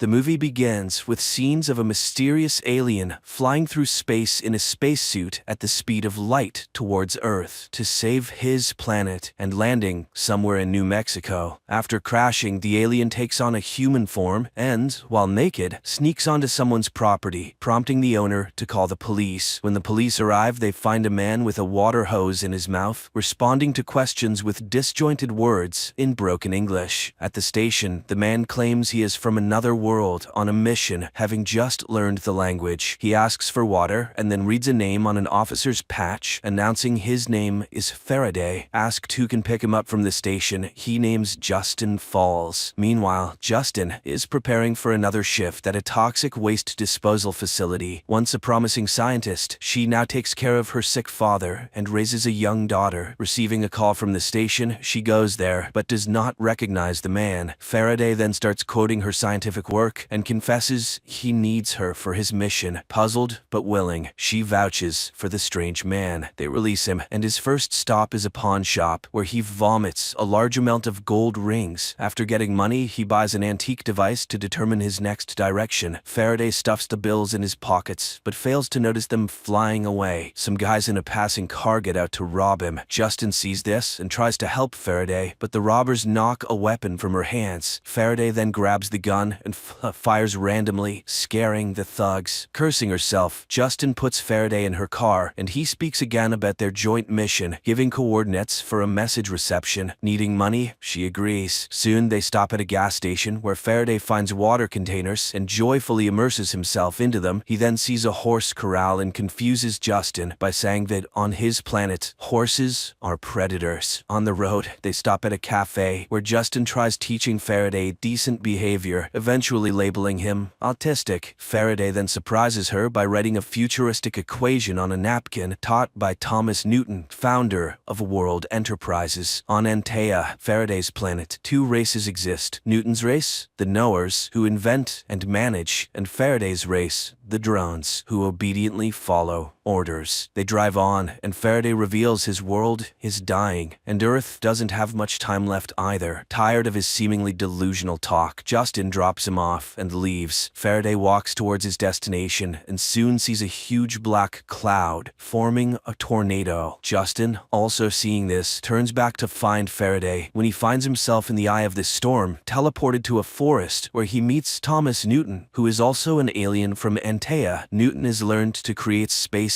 only certain beings can enter. He warns Faraday to stay away, as agents are hunting him. In response, Faraday reproaches the teacher because all of Antea was waiting for his return with water. But time passed, and there were fewer and fewer Anteans left. They considered Newton a traitor and even decided to erase his name from memory. But Faraday believes him. Then Newton advises Faraday to introduce a virus into Antea, which he calls humans, and most importantly, to see everything through the eyes of a human, but not to get attached to earthly life. He sets Faraday a goal: reclaim the company taken from him, because there lies the key to salvation. But he will need Justin's help. Meanwhile, the woman tries to take shelter from the hurricane in her car. Suddenly, everything calms down, and she sees Faraday in front of the car, looking intimidating and repeating only one word: origin. Terrified, Justin drives away. Faraday sets off on foot and soon reaches the familiar cafe. The waitress recognizes him, offers water, and finds out for him that Origin is a corporation in Seattle. Meanwhile, CIA agent Clay receives a dinner invitation from his boss and foster mother Finch. He recently made a mistake resulting in a child's death, and now only success in a new case can save his job. Finch tells him about the strange tornado, which was actually a dialogue in the form of signals sent and received from space, something that last happened 40 years ago. Back then, Dr. Papel, who now lives in Alaska, was involved. Clay must go there and find out everything he can. At the same time, Faraday takes a taxi to the airport and, realizing he needs documents for the flight, steals them from the driver. But upon entering the terminal, he suddenly feels very ill. The radiation from the passenger and luggage scanning systems affect him. He vomits a large amount of water and loses consciousness. Justin is called by the police to pick up Faraday, who is now in her jurisdiction. She arrives to find him pleading to be taken to Seattle, as the tornado was a message. She finally believes he is an alien. Faraday explains that the Origin Corporation has blueprints for a device that can save Antea. As a nuclear fusion expert, she can help him build it. Justin takes Faraday home and introduces him to her family. He is baffled by why people keep useless old people instead of disposing of them. At home, Justin's father Josiah plays his favorite jazz, which delights Faraday. Meanwhile, CIA agent Clay makes his way to Alaska and finds Papel's house, but he he is immediately struck on the head and loses consciousness. The young man comes to, tied to a chair, with his mouth taped shut. The mad old man cuts him to make sure he is human. Papel is convinced the agent came for the film. He starts to recall Newton, whom he turned into a psychopath. Then, Clay manages to free himself, but the old man grabs a rifle and, threatening the agent, suddenly shoots himself. At the same time, Faraday, sitting at a table, watches the traditional prayer in confusion, not understanding who Josiah is talking to. Josiah regrets his daughter abandoning her scientific work. Faraday cannot understand why she wastes her potential on a worthless old man. An upset Justin takes her daughter to a neighbor. Faraday stays with Josiah. He looks at the old man and then reaches out to him. Justin sees flashing lights and runs to the house, finding Josiah standing on his feet while Faraday convulses in a corner, saying they can now go to Seattle. Father and daughter rush to him and find the alien completely dehydrated. They carry him to the bathroom where he drinks greedily. Then he suddenly falls. A black substance emerges from him, rises into the air, and disappears into the ventilation. After that, Faraday fully recovers. In the morning, Josiah, for the first time in years, gets himself ready and insists his daughter take Faraday to Seattle, gifting him a suit and a hat. On the road, Faraday explains they need to infiltrate the Origin Corporation's vault and find Newton's 10th project. The woman is skeptical, so Faraday asks to stop the car, approaches a long broken oil derrick, extracts a glowing sphere from himself, and inserts it into the machine's engine. The oil derrick starts working, and the alien explains that it is quantum synthesis, which can operate for hundreds of years. He used this energy to travel to Earth. Newton's project will provide the necessary energy, restore Antaeus' core, and enable the recreation of water. Earth is currently on the same path, and Justin was very close to solving the mystery. Meanwhile, in Alaska, Clay finds an old projector and a film reel showing an experiment on Newton, where his face was removed. The shocked agent burns down the old psychiatrist's house. Faraday and Justin stop at a hotel for the night. The alien lies on the water in the pool, looking at the stars, and predicts Earth's imminent doom. Then, Justin sets a condition. She will help achieve the goal, but the device's blueprints must remain on Earth. Faraday agrees and informs her that they need to find Hutch. It turns out Hutch is the dismissed brother of the Origin Corporation's manager. However, seeing Faraday's calculations on a napkin and hearing Newton's name, he refuses to have anything to do with them. Clay meets with Finch. He has traced Newton's entire path. The US government practically stripped Newton, who amassed a fortune and founded Origin, of everything, replacing him with their own person while torturing the alien himself. Newton then disappeared after speaking about the project. Now, another similar entity has appeared. Finch reminds him of the case's danger, but agrees to assign him the investigation, providing him with an analyst, Elizabeth. At that moment, Hutch finally comes to Justin and Faraday. He recalls Newton's projects and tries to convey to the pair what will happen if quantum energy is used on Earth. It would mean the death of the entire energy system, the ruin of oligarchs, and the closure of power stations. Who would let them do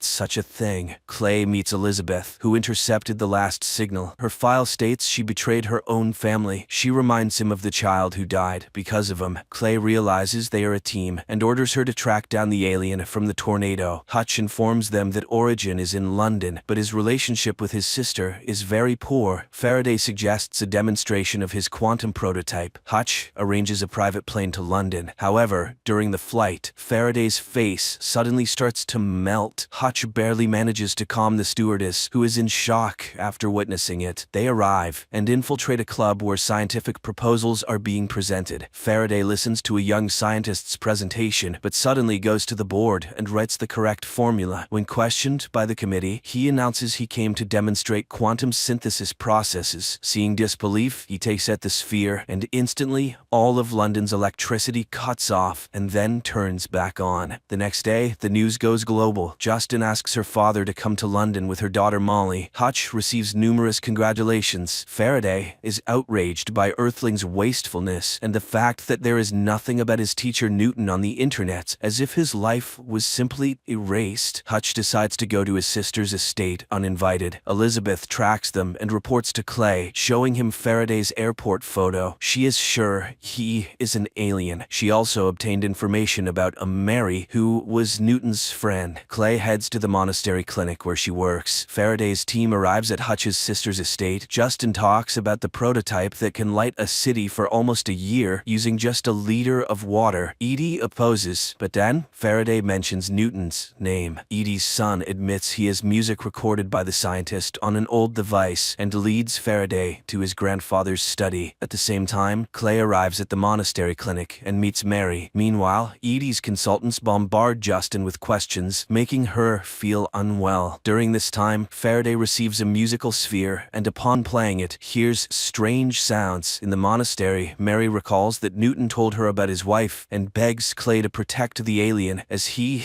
is a miracle. Faraday realizes that the sphere contains Newton's farewell to his wife. It is so touching that tears well up in the alien's eyes, although he does not know what they are, and he throws the sphere away. Antaeans understand each other, but do not feel. Faraday wonders how humans can live like this. Meanwhile, Clay visits Edie and reminds her that her father was a CIA front. Therefore, she will have to make a deal with Faraday, who will build the required machine. Edie finds herself having to agree, but in retaliation, she tells everyone that Justin killed her assistant in an attempt to unlock quantum energy. The young man received a lethal dose of radiation because she didn't wait for safety confirmation. However, Faraday declares that he will work only with Justin. Edie is forced to sign the agreement. Justin admits that the deceased young man was the father of her daughter, Molly. Later, Faraday recalls saying goodbye to his family, his wife, and 2 children, and promising to return. He urges Justin to hurry, but she is determined to first bring her family here. Hutch and Faraday arrive at the research center, where all materials related to Newton's project are brought. Simultaneously, Clay's team sets up their laboratory, where they can monitor Faraday's work. He has become a real Steve Jobs, demanding high results from employees. Soon, his team creates a construction that will shield the device from electromagnetic fields. Immediately, all of Clay's equipment shuts down. Faraday suddenly realizes something is wrong. Newton planned to obtain energy from tritium, but its decay period is too short. It seems Newton was creating nonsense. Faraday simply won't have time to save the planet. While pondering this, an elderly lady suddenly addresses him, confessing she worked with Newton. Her name is Watt, and she is ready to help Faraday. Meanwhile, Justin brings her family to London and arrives at the laboratory to organize things. Josiah suddenly starts noticing changes in himself. He foresees an accident and pulls his granddaughter Molly off the road in time. In the evening, Faraday admits he is getting nowhere. He finds more and more differences between Antaea and Earth. Here, people rarely follow instructions. He leaves the house, remembering his planet and flight, and again encounters Watt. She leads him somewhere, confessing she knows he is a drone. Josiah gives his daughter the materials he saved from her work. Watt tells Faraday that Earth and Antaea once collided in space, after which Earth absorbed part of Antaea, but Antaea also received a piece of Earth, awakening the human within some Antaeans. The pair heads to the laboratory, where Watt reminds him of Newton's words about the virus, humans, which drone Faraday did not hear. Therefore, his children are dying now. Angered, Faraday pushes the woman away, and she starts destroying everything around. Elizabeth, watching all of this, is puzzled, as Faraday is absolutely alone in this laboratory. Then, the alien realizes the woman is just his imagination, suggesting what to do next. He goes to Justin because he has deciphered the project. Justin shows him her equation, where she replaced tritium with another substance. Friends, the continuation of the story is now before you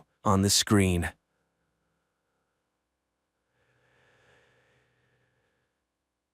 In the remote forests of Washington state, a young man tracks and kills a deer. Children of various ages, smeared with black soot, emerge from the forest accompanied by their father, Ben Cash, who announces, "Today the boy is dead, and in his place is a man." He then feeds the hunter the liver of the freshly killed animal. The children look proudly at their brother and then joyfully splash in the clear waters of a forest stream, washing off their camouflage. Later, they carry the animal's carcass to their home, nestled deep in the forest. Nearby, there's a greenhouse and outbuildings for storage, with a garden surrounding them. Inside, everything is tidy and organized, with each forest home resident diligently performing their tasks. Later, they gather in a clearing where, after meditation, the father teaches the children self-defense techniques. You kill her. Yeah, thank you. Let's try that. In the evening, the family gathers around a campfire where the children read world classics and scientific literature. The father questions each child about the material, helping them understand everything from advanced mathematics to literary styles, and gives them assignments for the next day. Then he takes out a guitar. Everyone brings their instrument, and soon an improvised melody plays by the campfire, under which the children dance. In the morning, the family goes for their mandatory run along forest trails. Everything seems to follow a well-established routine. Later, the father and his eldest son, Bo, return from a trip to the nearest town for supplies. Unexpectedly, the younger children ask, Why does Mommy have to be gone so long? She hasn't been gone very long. It turns out their mother is in a hospital, and the father is going to find out when she can return home. In town, while Ben shops, local girls flirt with Bo. However, he doesn't know what to talk about with them, as his knowledge of political structures doesn't interest them much. So Bo goes to get the mail and finds several letters addressed to him, inviting him to the country's best universities. Meanwhile, Ben reaches his sister, who informs him that his wife Leslie has taken her own life. Returning home, he sits under a forest waterfall for a long time before coming out to the children to announce the tragic news. Last night, Mommy killed herself. While everyone weeps, Ben's middle son, Relian, grabs a knife and tries to attack his father, but then directs his blows at a tree, venting his anger. Later, Ben reads his wife's found will, amazed by it. But morning comes, and the family again runs along the forest trail and exercises in the clearing. Suddenly, Relian asks, Dad, when's Mom's funeral? Ben returns to town and contacts his wife's parents, who blame everything on their former son-in-law, even though they chose this life together. When Leslie got sick, her parents found and paid for the clinic, but nothing helped. I found her will. You are not welcome here. I will have you arrested. However, Leslie's mother informs him that the burial will take place in 5 days. Later, the family discusses what happened. The children understand their grandparents' anger, but cannot allow their mother's will to be disregarded. However, the threat of their father being arrested and them being sent to an orphanage scares them. At night, Ben hears his wife's voice. What we're doing out here is so incredible. I love you so much. In the morning, Ben finds all 6 children ready in the yard, wanting to see their mother one last time. He strongly opposes the trip, but the children insist. Dad, give us the mission. Mission! Rescue Mom! But Ben reminds them of the upcoming training. Struggling, Relian falls off the cliff and injures his arm, but the father reminds him, No one will magically appear and save you in the end. The children persistently conquer the difficult peak as it starts to rain. Later, they rest at the base of the cliff. On the way home, the father suddenly stops the bus and admits that they cannot go to their mother's funeral because they cannot argue with her relatives. But suddenly, Ben stops his speech and turns on the music. They set off into the big world in their converted bus. Along the way, Ben gives the children a unique tour, showing them America's sights. Attention all campers. This is your captain speaking. Later, Ben orders them to search for any game for dinner. Everyone keep their eyes peeled for deer. Finding nothing suitable, the family stops for the night. In the morning, they arrive at a bank, and while Ben withdraws money, the children look around in surprise. What's wrong with everyone? Are they sick? Convincing the children that laughing at people is wrong, Ben tells them to return to the bus. Soon, a police officer stops them and asks for documents. Checking the license, he inquires, No school today. and goes to inspect the bus. The situation is saved by Bo, who starts reading religious texts and says they are homeschooled. The children sing hymns and the officer hurries away. The bus continues on, but soon they stop to hunt for food. However, the children cannot shoot at domestic animals. The bus drives on. Suddenly, the children start crying, remembering their mother. The girls speak to each other in Esperanto, which angers their father. No Esperanto. I'm not joking. The children start communicating in world languages. Soon, Ben has to stop at a cafe, but the menu confuses her. Cola. Poison water. Realizing there is no proper food here, Ben orders the children to leave. He goes to a supermarket and fills the cart with groceries. Suddenly, he grabs his chest and falls to the floor. While concerned shoppers try to help him, the children steal the groceries. Ben regains consciousness and leaves the store. Driving a bit further, the father reviews their actions, and the children analyze the mistakes made during the theft in detail. Finally, Ben presents a stolen cake, as today is the birthday of scientist Chomsky. Uncle, no, it's the day of your birthday. After the treat, the father gives all the children useful gifts: a bow, knives, a book on sex education, and arrows. But this angers Relian. Why can't we celebrate Christmas like the rest of the entire world? The father doesn't understand why a mythical elf is more useful than a thinker and humanist. He offers his son to share his thoughts and convince him of the correctness of his reasoning. But the boy leaves. The family moves on. Soon they reach Ben's sister Harper's house. The woman is happy to see all her nephews, but their questions surprise her.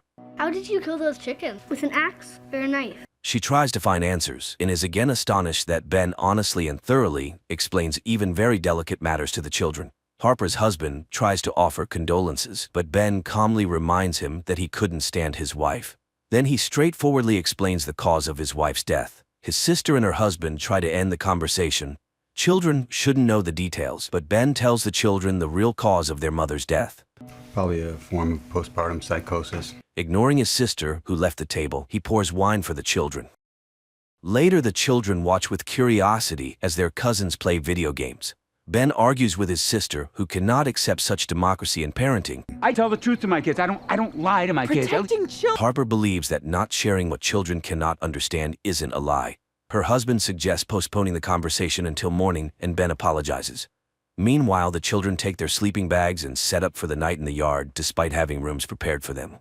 In the morning, everyone gathers at the table, and Ben allows the children to play video games with their cousins.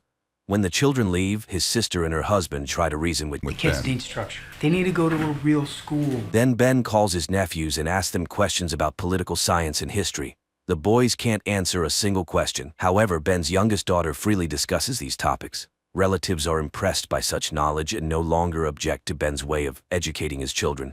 The family moves on. They soon stop to rest at a campground where Bo meets a girl. She is surprised by his unusual name, and he explains that his parents made it up. I'm Claire. Bodevin. Our name's unique. There's only one of us in the whole world. In the evening, they continue their acquaintance. The girl is surprised that Bo doesn't know modern pop music but loves Bach and cello suites. He lies that they recently lived in Paris and is amazed at her ignorance. He avoids questions about his mother and after kissing the girl for the first time, declares his intention to marry her to her mother. I am ready for you, if you will have me. Will you be my wife? The mother leads the girl back to the trailer. In the morning, the bus pulls out of the parking lot and Bo waves to the girl and her mother. That day, they reach the church where Leslie's farewell ceremony is held. Relatives and friends mourn the woman when a group in bright clothes enters the church, stunning everyone. The preacher tells about Leslie, and when he mentions her husband, Ben takes the floor and reads his wife's will. First of all, Leslie practiced Buddhism. If nothing else, she had a sense of humor. Leslie's last will and testament. Finally, she asks to have her ashes flushed down the nearest toilet. Enraged, Leslie's father Jack orders Ben to be thrown out of the church. The children run after him while the preacher continues his sermon. Soon, Leslie's coffin is carried outside. Grandma and Grandpa hug the grandchildren, some of whom they see for the first time. Nevertheless, Jack forbids Ben to go to the cemetery, threatening arrest. Ben orders the children to get in the bus and follows the procession, though the children beg him to stop. No, I don't want to lose you! Hearing the last argument, Ben stops the bus. They drive to the suburbs and stop for the night. The man opens a bottle of wine and drinks it, sitting by the bus while his sons go to a sports field and remember their mother. Unexpectedly, Relian declares, Mom had psychotic episodes. Dad made her crazy. Dad's dangerous. Upset, Bo returns to Ben and shows him letters from all the universities in America, offering to accept him for study. Suddenly, the father accuses him of lying and secrecy, and Bo confesses, "It was Mom. I just want to go to college." Ben is stunned, knowing his son speaks 6 languages, advanced mathematics, and physics. What else can he be taught? But the son becomes furious. I don't know anything about anything! Later, he receives a note from his youngest son, who ran away to live with his grandparents. Seeing his father come for him, Relian accuses him of killing his mother. You killed Mom! I heard you fighting about where we live. Mom wanted to leave. Ben tries to prove to his son that they made the decision together with Leslie, but the boy is determined to stay with his grandparents. Ben orders him to pack, but the boy shouts insults and runs away. Ben follows, but an arrow lands right next to him. This is Jack stopping his son-in-law. They're going to be totally unprepared for the real world. Jack intends to file for custody of the children. Ben refuses to leave without his son, and then Jack calls the police. Ben has to leave.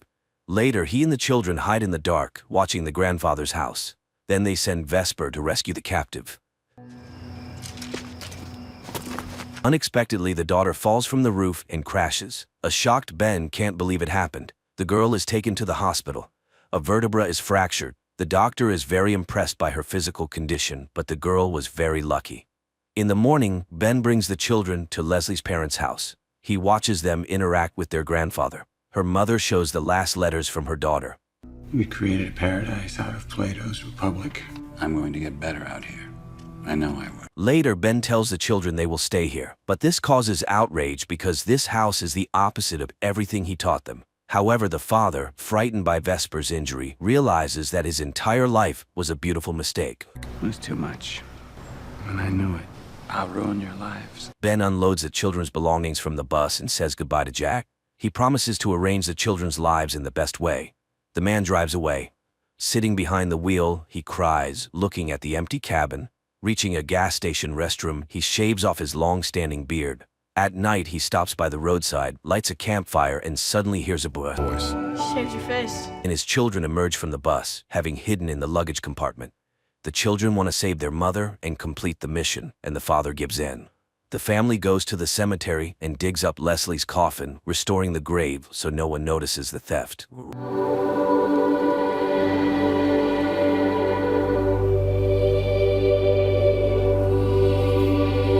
Later, Bo shaves his hair and beard, earning his father's approving smile. Soon the family takes Leslie's coffin to the seaside, where the children build a funeral pyre for her, and after saying their goodbyes, light it under their mother's favorite song. Everyone sings and dances, fulfilling her last wish.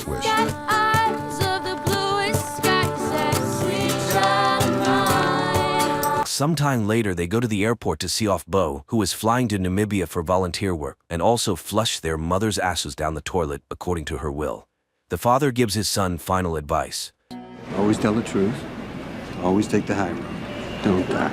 I won't. Later, the family settles on a farm, raising chickens in their bus. Ben tends to the farm and the children start going to school. The film ends here.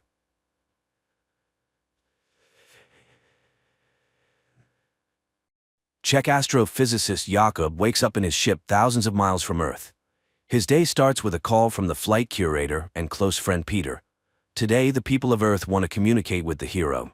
The head of the Czech space program, Tuma, greets the brave pilot as he has been on a solo flight for 189 days already. The thing is, for 4 years, a mysterious cosmic phenomenon, which has been named Chopra's Cloud, has been observed from Earth. To study its origin and composition, Jakob was sent to Jupiter. In just a few days, he will be able to take samples, which may help unravel the mysteries of the universe. The captain is asked questions, and suddenly a girl sympathizes with him, as he is the loneliest person in the universe. But Jakob assures her that it is not so. Yes, he is 500 million kilometers away from Earth, but nearly half the distance has been covered, and he will soon return home. Moreover, his beloved wife Lenka constantly supports him, with whom he is in direct contact through the latest quantum communication system, which is faster than the speed of light. So Jakob does not suffer from loneliness. TV takes a commercial break where a cheerful Jakob praises the products of a generous sponsor. But the astronaut immediately frowns, and it becomes clear that he is a tired man who has not slept for a long time. Meanwhile, on Earth, Lenka records a message to her husband, apologizing for leaving him because she is not needed by him. But the flight curator stops the file from being sent and passes it to Tuma.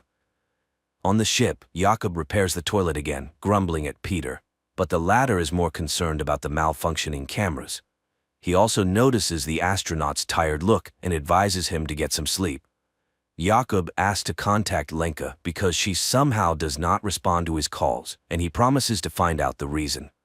The man begins training when Tuma reviews his wife's message. The woman sincerely worries for the family and does not intend to pass this message to Jakob. Lenka is packing her things at this time and does not respond to her husband's messages. Distressed, Jakob drowns his sorrows in sweets and tries to sleep, watching the approaching Chopra's Cloud. At night, noises from the malfunctioning toilet keep him from sleeping. He gets up unrested and even more tired, and looking at himself in the mirror, suddenly notices strange movement under his skin, and tentacles protrude from his mouth. Jakob is horrified, trying to pull something out of himself, and wakes up. He starts the day on the treadmill, then prepares to equip the apparatus for sample collection. Half of the ship's cameras are out of order, and no one understands why. The thought of Lenka, who still does not make contact, disturbs him. And one day Jakob suddenly hears an unfamiliar voice offering help, but Peter hears nothing of the sort.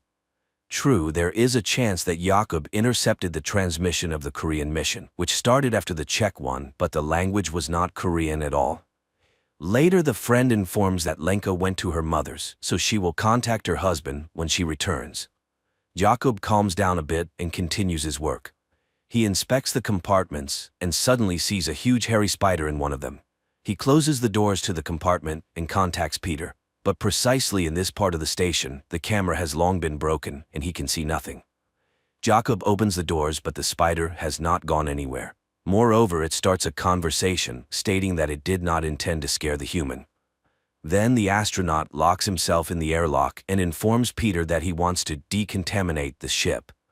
He gets into a spacesuit, says the password that triggers the system, and the surrounding space is filled with disinfecting foam, the color of which reminds him of a summer morning in the field where he and Lenka walked. But then the cleaning is over and Jakob emerges from the airlock. However, the spider hasn't gone anywhere. It informs him that the strange bath arranged for it by the human did not harm it and suggests removing the spacesuit. It is not dangerous. Jakob reaches out to it, but the spider dodges. Such is not the custom in its tribe, so it's better for the human not to do this. It is an explorer too who accidentally found Earth. It studied life on the planet for 3,158 years and even learned Earth's languages, but never understood the essence of the human soul. And when it met Jakob, it felt his loneliness and came here. Unable to accept what was happening, the astronaut hides in the sleeping compartment, but he immediately starts to vividly see and hear his wife. Jakob moves to the station's room, where Lenka appears before him again. It turns out the spider is broadcasting the human's memories because it is very interested in these strange feelings. And it wants to help him overcome emotional difficulties since his companion is leaving. Jakob tries to refuse the help, but the spider does not believe him. Meanwhile, on Earth, Lenka arrives at her mother's because she is pregnant and cannot be alone.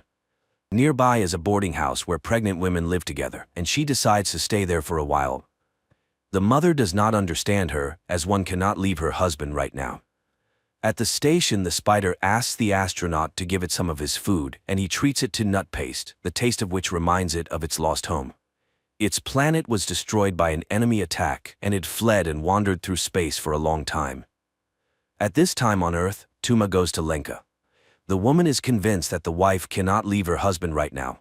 After all, she knew he was a very peculiar person. These qualities help him stay alone for many days, but Lenka is pregnant and suffers from loneliness. The spider tells the astronaut that Chopra's cloud consists of particles that contain wisdom. It cannot say how old it is, but everything has a beginning and an end. Even the universe. The spider shows Jakob his first date with Lenka when she suggested they always follow each other, and he agreed. And he does not understand why make promises that you cannot keep, but Jakob has no answer. Later, he asks the spider to save some nut paste, and it reluctantly gives back the can.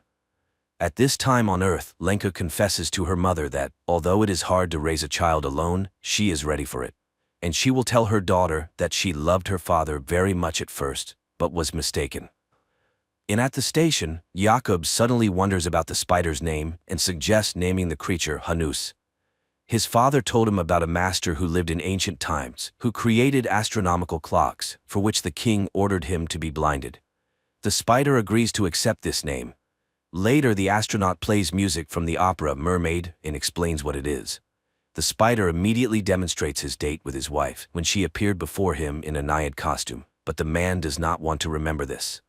At night, Jakob again has nightmares, this time related to his father, who was a communist and died because of his beliefs. But the spider comforts its friend. There is no need to worry about the past, as the universe is as it should be. Later, Hannes watches in surprise as Jakob exercises, and Jakob explains that humans must do this in space, otherwise their limbs could fail. Hanus doesn't understand why leave the home planet then. At this time, Tuma visits Lenka. The woman tries to reach out to the wife's feelings, but she does not want to return to the past. Then the head says she will not pass her message, and the whole point of the silence surrounding their talks is that inside they are together. Meanwhile, there are only 45 hours left to reach the cloud. And then Lenka's voice spreads through the station. Jakob rushes to the transmitter and sees his wife's face on the screen. They talk about the past and the future when he sees a glowing particle in front of him, which Hannes calls the beginning. Jakob tries to catch it in a jar, but the particle freely passes through all surfaces. Suddenly, the ship loses all communication, and then Chopra's particles start swirling everywhere. Hannes calms the human. The beginning will not harm him, so there is no need to fear. It is a regular repository that cannot be described in human language. And then it asks why the arrival of a child so upsets Lenka. Because her feelings smell of fear. Jakob explains that they lost their first child, and he was not there then, nor now. For what? The spider shows Jakob their conversation when he promised to be there, but he lied to his wife, and she stopped believing him. Later, Jakob finally gets through to Peter on the quantum phone, but Hannes again turns on the man's memories, where he and his wife discuss his journey. He was so confident that he didn't even try to understand his wife. The spider realized that Jakob is selfish, and he is to blame for his loneliness. So it lost interest in him and wants to leave. This causes a panic attack in the astronaut, who no longer wants to be alone. Jakob tries to grab the spider, but it itself presses the man's body to the bulkhead and reminds him that it preferred to communicate without touching. The spider lets the human go and flies to the other end of the station. Jakob desperately follows it, promising to change, and again sees Lenka in the guise of a naiad. He floats in zero gravity, remembering his wife and crying from the sense of realizing the loss. Then he calls Peter and asks him to visit the woman. The friend goes to the boarding house and hands her the quantum phone. Jakob talks about how he loves her and asks for forgiveness for his selfishness. Now he doesn't understand why he neglected the most precious. He wasted his life on nonsense and is not worthy of her. Immediately after the conversation, he hears Hannes' voice again, asking him to rest because he has atoned for his guilt. Jakob asks not to leave him, and the spider admits that it too fears loneliness. But suddenly the man notices that the spider is not feeling well, and it admits that although it escaped from the enemy, it was already too late. They had taken over his body, and suddenly it hugs the astronaut. For the first time in a long time, Jakob falls asleep deeply, and the spider has to wake him up because a great discovery awaits him. It even brings him a tube of hot coffee to bed, after which the astronaut makes the final preparations. He contacts the Czech Space Authority and reports that his mission is dedicated to all the people of Earth, but especially to Lenka. Afterward, he reduces speed and begins collecting samples using special equipment. But then the spider becomes very ill. Jakob abandons his task and tries to help his friend. The equipment gives an error, and Earth commands to cancel the sample collection. But Jakob hears nothing because he sees Hannes in open space. The ship's systems fail one after another, and the control center orders to end the mission and return. But Jakob puts on a spacesuit, takes a bomb, and goes outside. Peter can't understand what's happening and pleads with his friend to return to the ship. However, using the explosion to catch up with the spider, Jakob holds it. Hannes thanks him, but it's all in vain. Soon the enemies will consume him, and Jakob, looking at the surrounding space, remembers the day he almost drowned. Then his father saved him, and now he forgives all his father's sins, and forgives himself. Hannes pulls him to the center of the cloud, where everything is gathered, the beginning and the end, the fluctuation of all times, his past and future, him, his Lenka, and his father. Every promise and punishment, everything is unchangeable and impermanent, but such is the truth of nature. The universe is as it should be. Before the man, Lenka appears again, and Jakob admits that their meeting is a miracle. Just like the meeting with the spider. Jakob hands his friend a can of nut paste he saved for him. The latter thanks him and asks to listen to the silence, after which it disintegrates into millions of particles, consumed by worm-like creatures that destroyed his race. And Lenka on Earth suddenly sees a glowing purple particle in the grass. Night turns into day. Jakob in a spacesuit wades through a transparent stream, above which, on a log, sits Lenka in a mermaid costume asking him to kiss her. Her face becomes the last thing he sees, at least for a moment, because at that time, he sees the lights of a South Korean ship which saves Jakob. Later he calls his wife Lenka, apologizes, and confesses that if he had known everything earlier, he would never have left. And she would kiss him once more. A fantastic, yet lifelike film. A work-absorbed astronaut had to be millions of kilometers away from his wife and hear a sermon from an extraterrestrial being to understand that family is the most important thing in his life, and one can only hope that he will manage to regain his sense of purpose.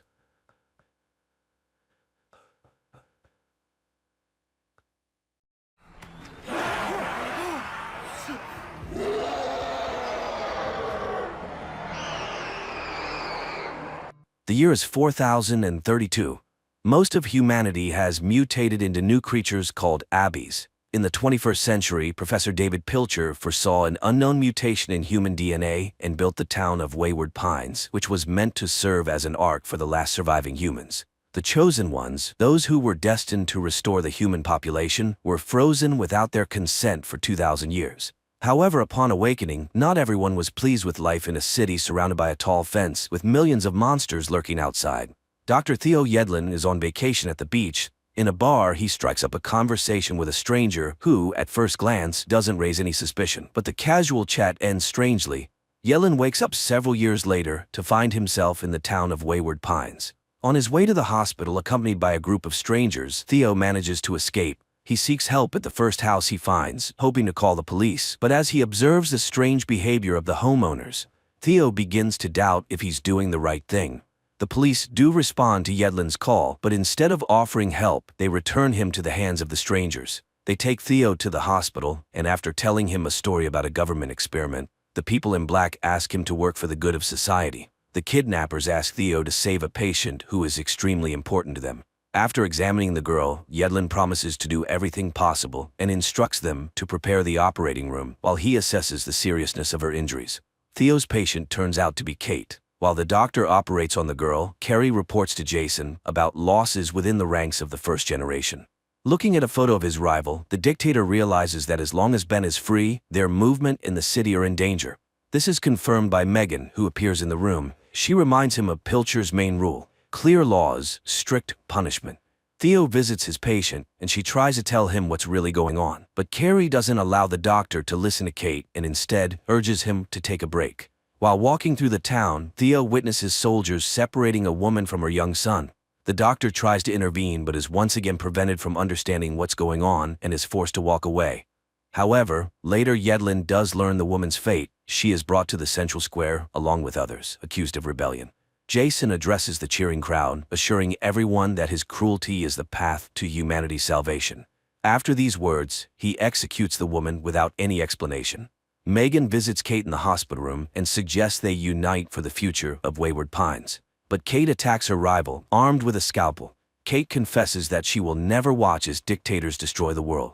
She raises the scalpel and ends her suffering.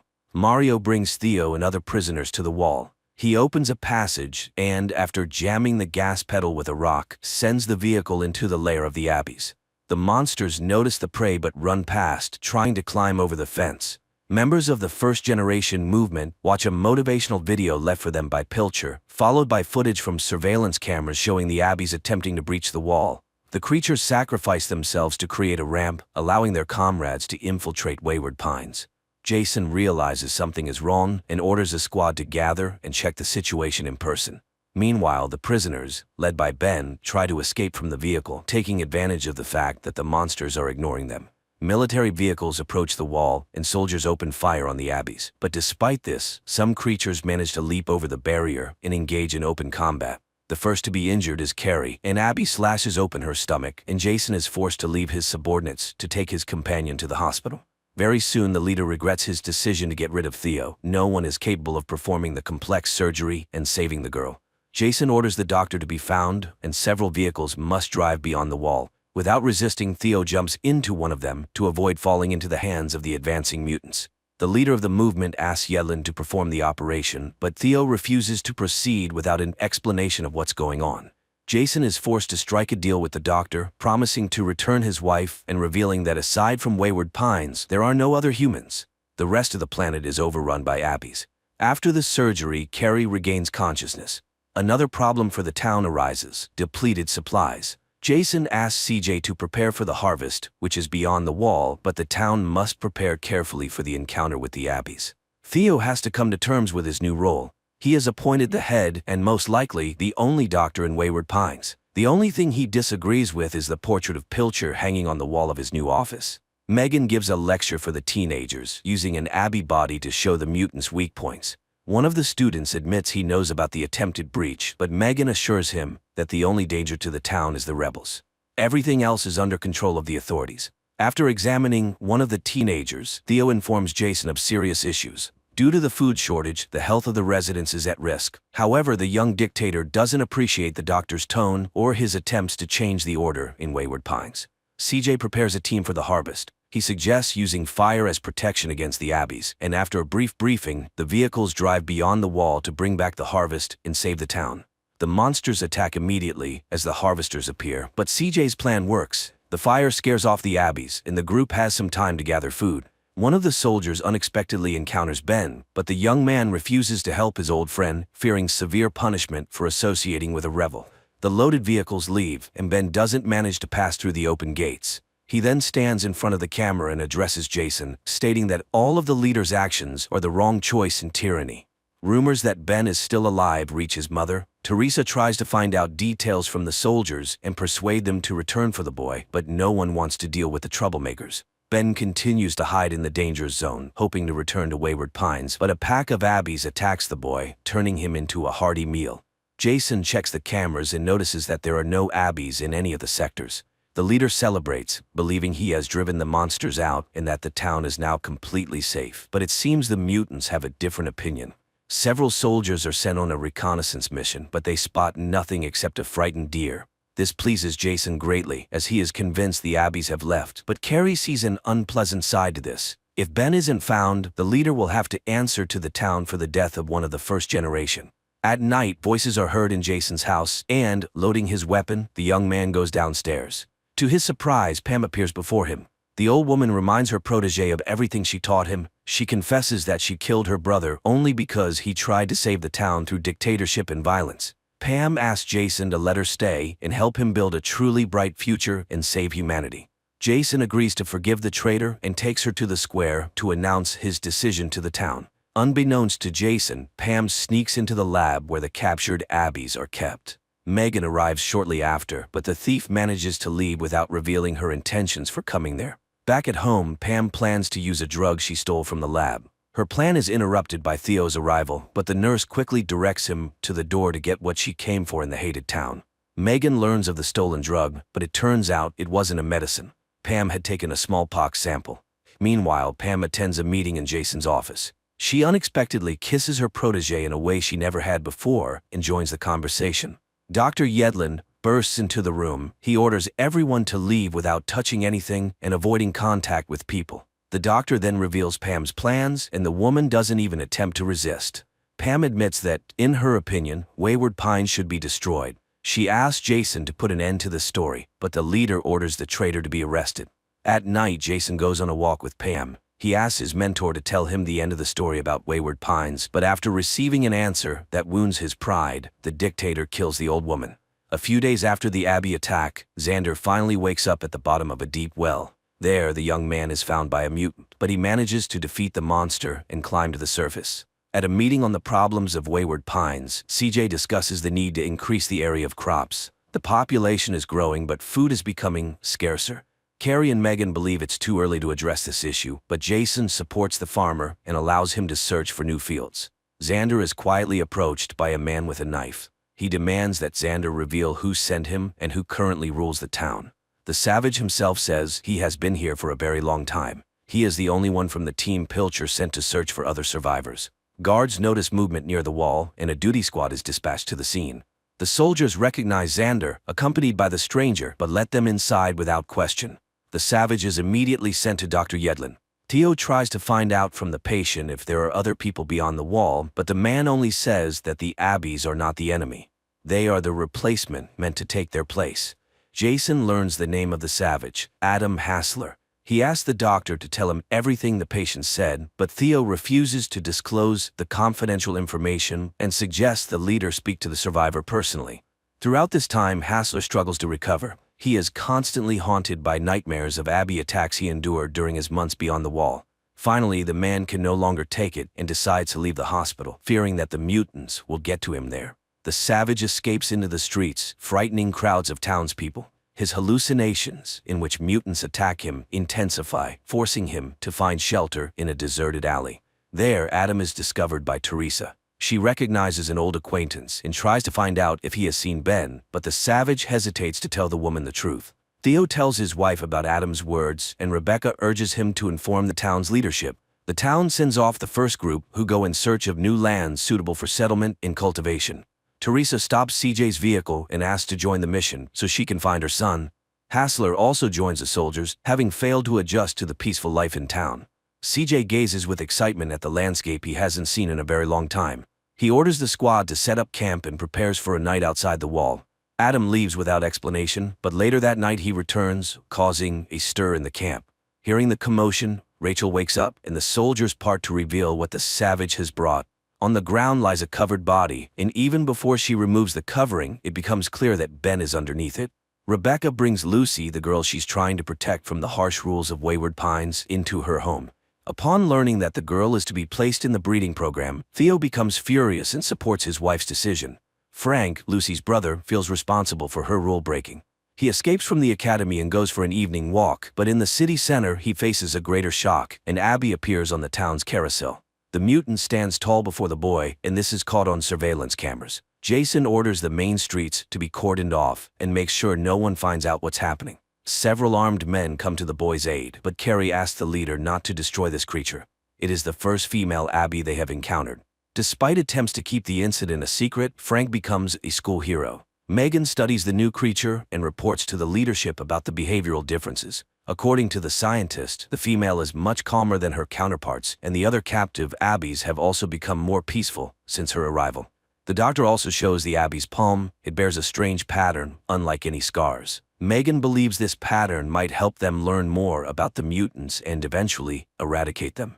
A search of the city yields no results. No other creatures are found, nor are there any breaches in the wall. No one can explain how the female managed to enter the city or why she did so. The only explanation that comes to Jason's mind is that the Abbies may have accomplices among the population. Jason turns to Rebecca for help. She designed the city and may know the way the Abby got inside. Upon learning that a new Abby has appeared in the lab, Theo requests access to the research. Carrie agrees, but she warns the doctor that not all group members will like this. Naturally, Carrie is referring to Megan. The scientist makes every effort to appear satisfied with the doctor's presence, but she disobeys all of Yedlin's orders and conducts experiments that could harm the mutant. The Abbies have quickly learned the lesson with fire. After making torches, they surround the cornfield and set it ablaze. The creature in the lab at that moment feels everything that is happening to its pack.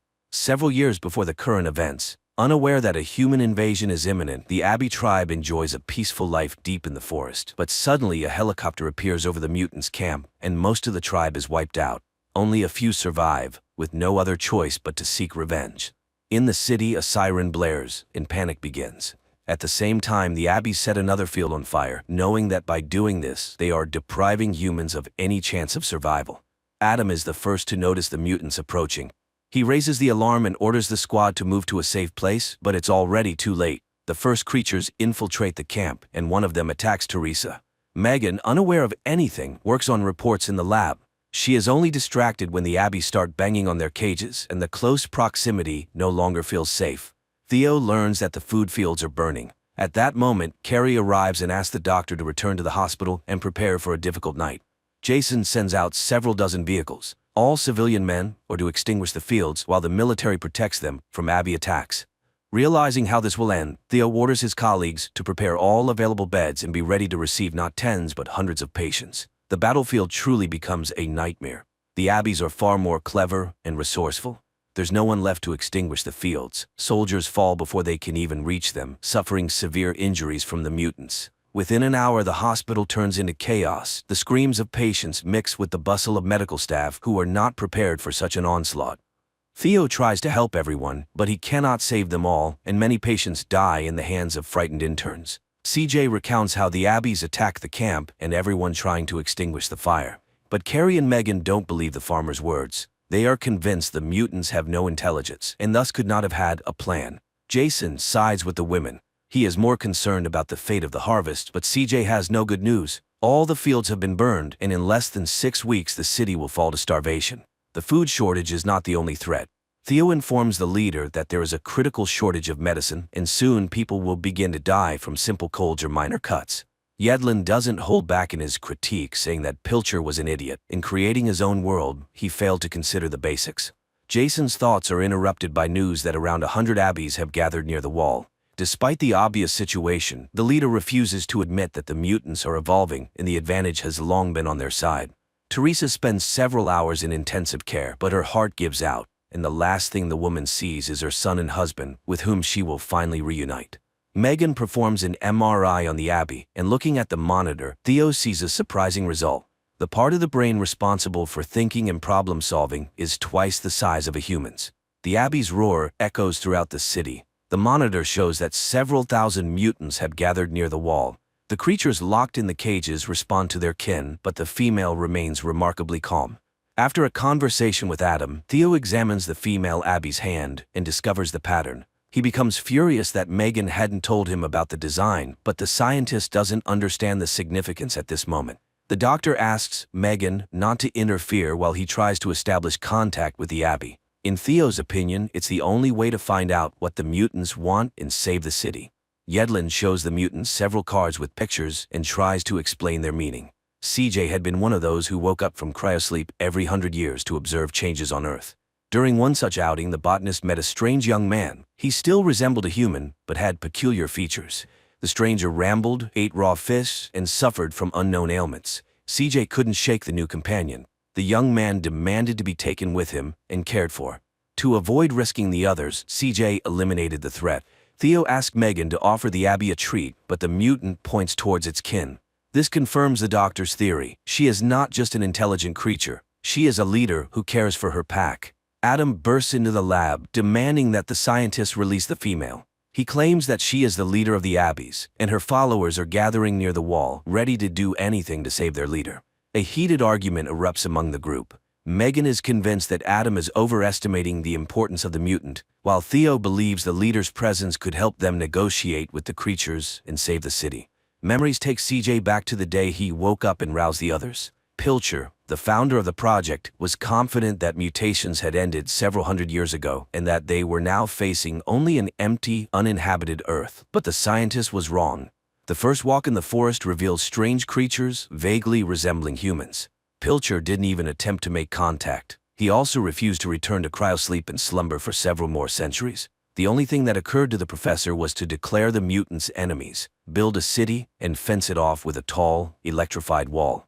Theo tries to communicate with the female Abbey, but Jason arrives at the lab. Like Megan and his predecessor, Pilcher, the leader of the first generation, refuses to seek a peaceful solution, convinced that the remaining humans will prevail against the thousands of creatures at the fence. The argument goes in circles, but Yedlin reminds everyone that the lives of all the city's residents are at stake. Dr. Yedlin explains to the Abbey that Jason is their leader, but the female mutant disagrees. She shows the doctor that he should be the leader of the town. This infuriates the young dictator, and he tries to stop the experiment, but Theo stands his ground. Signaling that he means no harm, Theo unlocks the cage of a male Abbey and tries to enter, but the aggressive mutant doesn't share the doctor's optimism and grabs his arm. On one hand, this frightens everyone present, but on the other, they see the female giving a signal, and the monsters obey her. In Theo's opinion, everything went perfectly, but Jason thinks otherwise. Before the leader's eyes, he kills the males and plans to eliminate her as well. Theo wrestles the gun from the madman, and Carrie tries to convince him not to argue with the others. She asks her friend to leave and think things over while the doctor continues his experiments. Megan notices a crimson puddle beneath her and feels unwell. The last thing she sees is the freed female Abbey behind her. At the moment when Theo was unlocking the code, the creature memorized the combination and easily repeated it. The city's residents are assured that nothing dangerous is happening and that they can continue their normal lives. But Theo returns to the lab and realizes that things are far from normal. He discovers Megan's body in the empty cage of the female Abbey. At the same time, the mutant sneaks towards the exit. Jason arrives at the scene. He orders the building to be searched, unwilling to admit that he is responsible for what happened. The soldiers search every corner of the hospital, including the underground passages, but it's already pointless. The mutant is running through the forest, making her way to her kind. Suddenly, the Abby slips off a cliff, but she manages to collect herself and lands unharmed. Dr. Yedlin insists that they must warn the townspeople. If the female Abby reaches the exit, she will likely open it for thousands of her kin. But Jason stubbornly holds his ground. He plans to send unarmed townsfolk to search for the creature and fight the other Abbeys. The town's school children are locked in the school building. The other residents are also informed of the Abby's escape and are ordered to lock themselves in their homes to avoid encountering the creature. The Abby hides in the forest and notices Frank and Lucy walking by. She also sees a couple in love, but she doesn't attack the teenagers, trying to avoid detection. After this, the monster heads straight for the city and attacks one of the soldiers who participated in the hunt. The scream of the unfortunate soldier echoes throughout Wayward Pines, warning the residents of the danger. The Abby takes the body of its victim with it. Soldiers spot the Abby on the rooftops of houses. They open fire, but once again the monster manages to escape. The mutant continues to toy with the people, appearing in different locations. All those with any kind of weapon are called in to join the search. Xander gathers a small team, hoping to track down the Abby. Theo and Adam also set out in search of the mutant, but all they find is the body of a soldier, which the creature dragged away. The hunters realize it was a trap. The Abby lured them into the forest so they wouldn't interfere with her final tasks in the city. Armed citizens flood the streets, but the Abby manages to evade them, remaining unnoticed. This leads to frightened hunters firing at each other, solving the mutant's problems for her. Finding several bodies and shooters in the street, Theo tries to de-escalate the situation. He asks a young woman to let the soldiers go so they can take their comrade to the hospital. The number of red dots on the monitor rapidly increases, indicating the number of Abbeys near the wall. Jason shows Carrie the bunker designed especially for them. He confesses to her that this shelter would allow them not only to survive, but also to enter cryosleep for as long as needed to eventually restore Earth. However, Carrie is forced to admit to her boyfriend that after the Abby's attack, she cannot have children, and there's no point in wasting a capsule on her. Rebecca encounters the Abby in the middle of the city, but before the monster can attack, Xander injures the mutant, protecting his fiancée and their future child. Breathing a sigh of relief, the couple hurries to the wall to find weak spots and fix them. Xander remembers the pit, and the group theorizes that it might be a tunnel leading into the city. The wounded female Abby flees into the forest and finds an entrance to such a tunnel. She prepares to leave the city, but Adam appears behind her, intent on killing the mutant. The female Abby straightens up, and fear flashes in her eyes. Seeing this, the hunter lets her go to her kind. Adam also enters the tunnel, determined to end this once and for all. Jason's squad finds a pipe from which the wild cries of the mutants can be heard. The leader orders the passage to be blown up, hoping this will stop the wild mutants. Adam manages to escape from the other side of the tunnel, but there, he is met by a crowd of wild, hungry Abbeys. However, the female with the pattern on her hand does not allow them to harm the man who saved her life and helped her escape. Hassler walks past unharmed. Despite the return of the leader, the crowd of Abbeys does not leave the area around the fence. The Abbey leader reaches the camp and is taken in by caring elders, remembering all those who became victims of humanity. Observing the Abbeys, Carrie sees that the escaped female is getting worse, and her kin gather around to say their goodbyes. But Jason is not moved by this news. He sees no tragedy in the death of an ordinary mutant. Realizing that all the city's problems are caused by the dictator's stubbornness, Theo decides to address the issue and turns to Xander for help, but the men don't have time to discuss things. CJ invites the doctor to an important meeting with Jason. The leader offers two options: surrender and accept their end, or go back into cryosleep. The female Abby's condition worsens, but her kin don't abandon her. They treat her wound and do everything they can to keep their leader alive. Jason addresses the townspeople, tells them about the Abbey invasion, and gives instructions for the evacuation. This causes unrest, but CJ steps in to calm everyone down, assuring them that the process is completely safe. After giving several lectures, CJ heads to the control center to check the equipment, but the plan is under threat. The program encounters a loading error. CJ informs Jason of the issue, insisting that the capsules need to be recharged, but there is hardly any time left, and the leader will have to choose who gets to leave the danger zone first. To make the right decision, Jason asks Dr. Yedlin to check all the citizens' profiles and assess their health on a 5-point scale. Theo dislikes this idea and suggests using a lottery to choose the lucky ones, but Jason insists that only those valuable for reproduction should remain in the end. Yedlin decides to use Carrie. He tells her that Jason has decided to leave her to be torn apart by the Abbeys because of her inability to have children. The doctor convinces her of his truth and suggests she eliminate the traitor. Many years ago, while planning the construction of a new world, David Pilcher adopted a child to make him the heir to everything. But before signing the papers, the professor meets the boy's mother, Carrie. She was the one who gave her son to the professor, who later named him Jason. While flipping through his fiancée's personal file, Jason finds a secret folder where he discovers that his fiancée is actually his biological mother. At that very moment, Carrie enters the room. The calm conversation escalates into a scuffle and a fight. Finally, a gunshot is heard in the room. Jason recalls the first time he saw Carrie, how she was introduced to the new world, and how he promised she would always be safe. But now the once-in-love young people are on the floor, in pools of crimson. As Jason fades, Carrie takes his hand to stay by his side. The female Abby regains consciousness and signals to her kin, gathering them around her. Jason is brought to the hospital, and Theo prepares him for surgery. Meanwhile, in the forest, the Abbeys are preparing for a final assault on the city. The residents are being prepared for evacuation into cryocapsules, but most townspeople linger around the hospital, waiting for news about their leader. After several hours of surgery, Theo announces Jason's death to everyone. The doctor assures the people that the plan remains unchanged. They will all be saved soon. CJ hands Dr. Yedlin the list Jason had made. He suggests following the old plan to avoid panic and save precious time. Registration for the capsules begins, and the first to enter are women and children. Those not on the first list are asked to wait at home for their turn, but many suspect they will never be called. Even among the children, there are excess. One of these extras is Frank, who had once openly told Theo that he didn't want to have children. Xander also doesn't receive an invitation. He realizes this is Yedlin's personal revenge for taking his wife. The closer the Abbeys get to the fence, the more aggressive they become. Their movements are watched by the female leader, standing above the rest.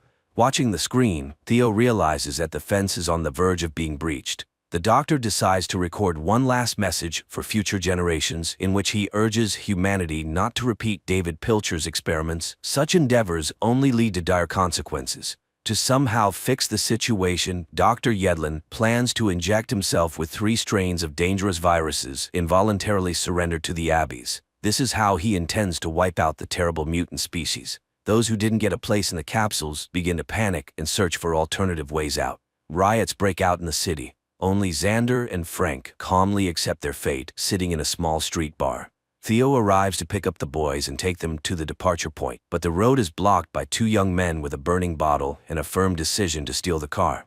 Xander manages to calm the boys down, and the group leaves. On the way, Theo picks up another passenger, his intern Arlene. Yedlin returns to the lab to inject himself with the virus strains and head for the wall. But there he is met by Carrie, who asks to take on this mission herself. After Jason's death and the news that he was her son, she no longer wants to run from her fate. Learning that she has already injected herself with the viruses, Theo agrees to leave with the others. As a parting gesture, he gives her one more vial, which will numb her pain during the encounter with the Abbeys. Before the capsules are launched, Theo wishes the travelers a safe journey. He admits that he doesn't know what awaits them in the future, but hopes it will be better than the present. People take their places as the city slowly comes to a standstill in the face of danger. CJ is supposed to be the last to take his place, but his capsule malfunctions and the man sees his wife, who has been dead for several hundred years. Nevertheless, CJ decides to stay behind, hoping that one day he can change the world. Carrie opens the wall and steps outside the city, into the land where the Abbeys will live for many centuries. And so the series ends.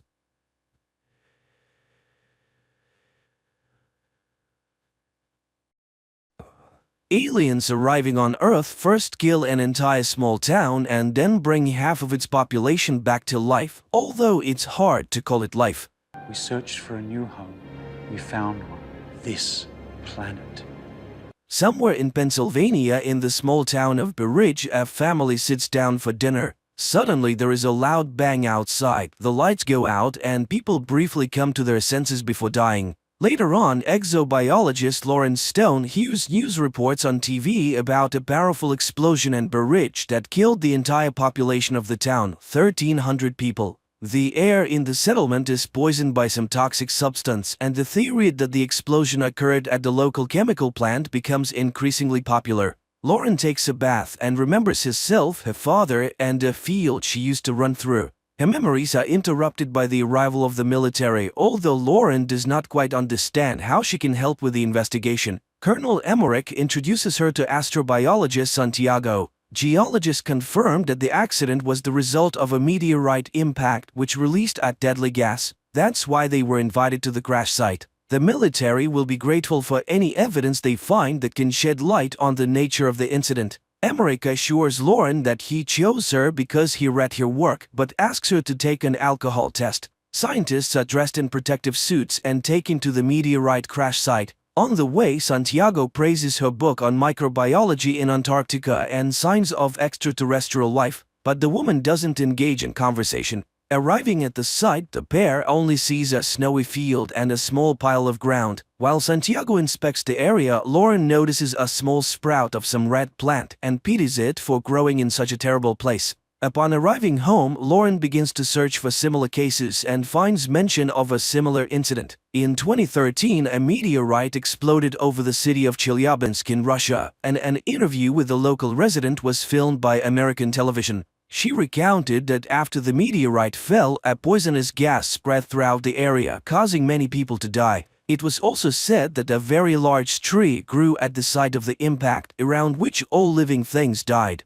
The tree was cut down and information about the incident was kept secret. In the postscript to the interview, journalists reported that the woman was killed almost immediately after it. The next day, doctors begin to perform an autopsy on the man who died in Burridge, and at first everything looks completely normal. But when the doctor makes an incision, a strange blue liquid begins to seep out, which then returns to the body after a short time and the wound heals. But even more surprising is the resurrection of the man who suddenly sits up on the table and silently looks down, not reacting to the voices of those around him.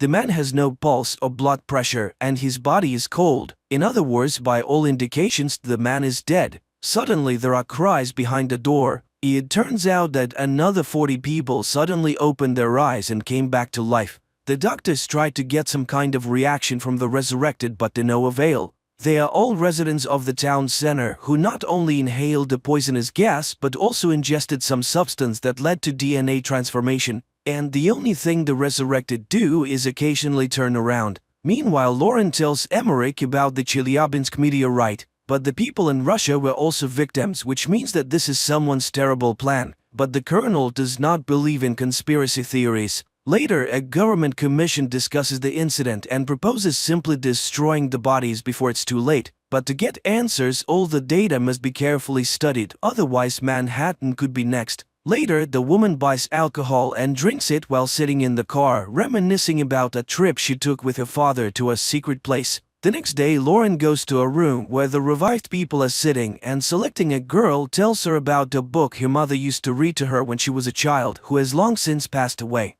At that moment, her phone rings and a photo of the red plant from the scene of the incident appears on the screen, and the girl suddenly grabs Lauren's hand. The woman tells her colleagues about this and suggests that the plant is to blame.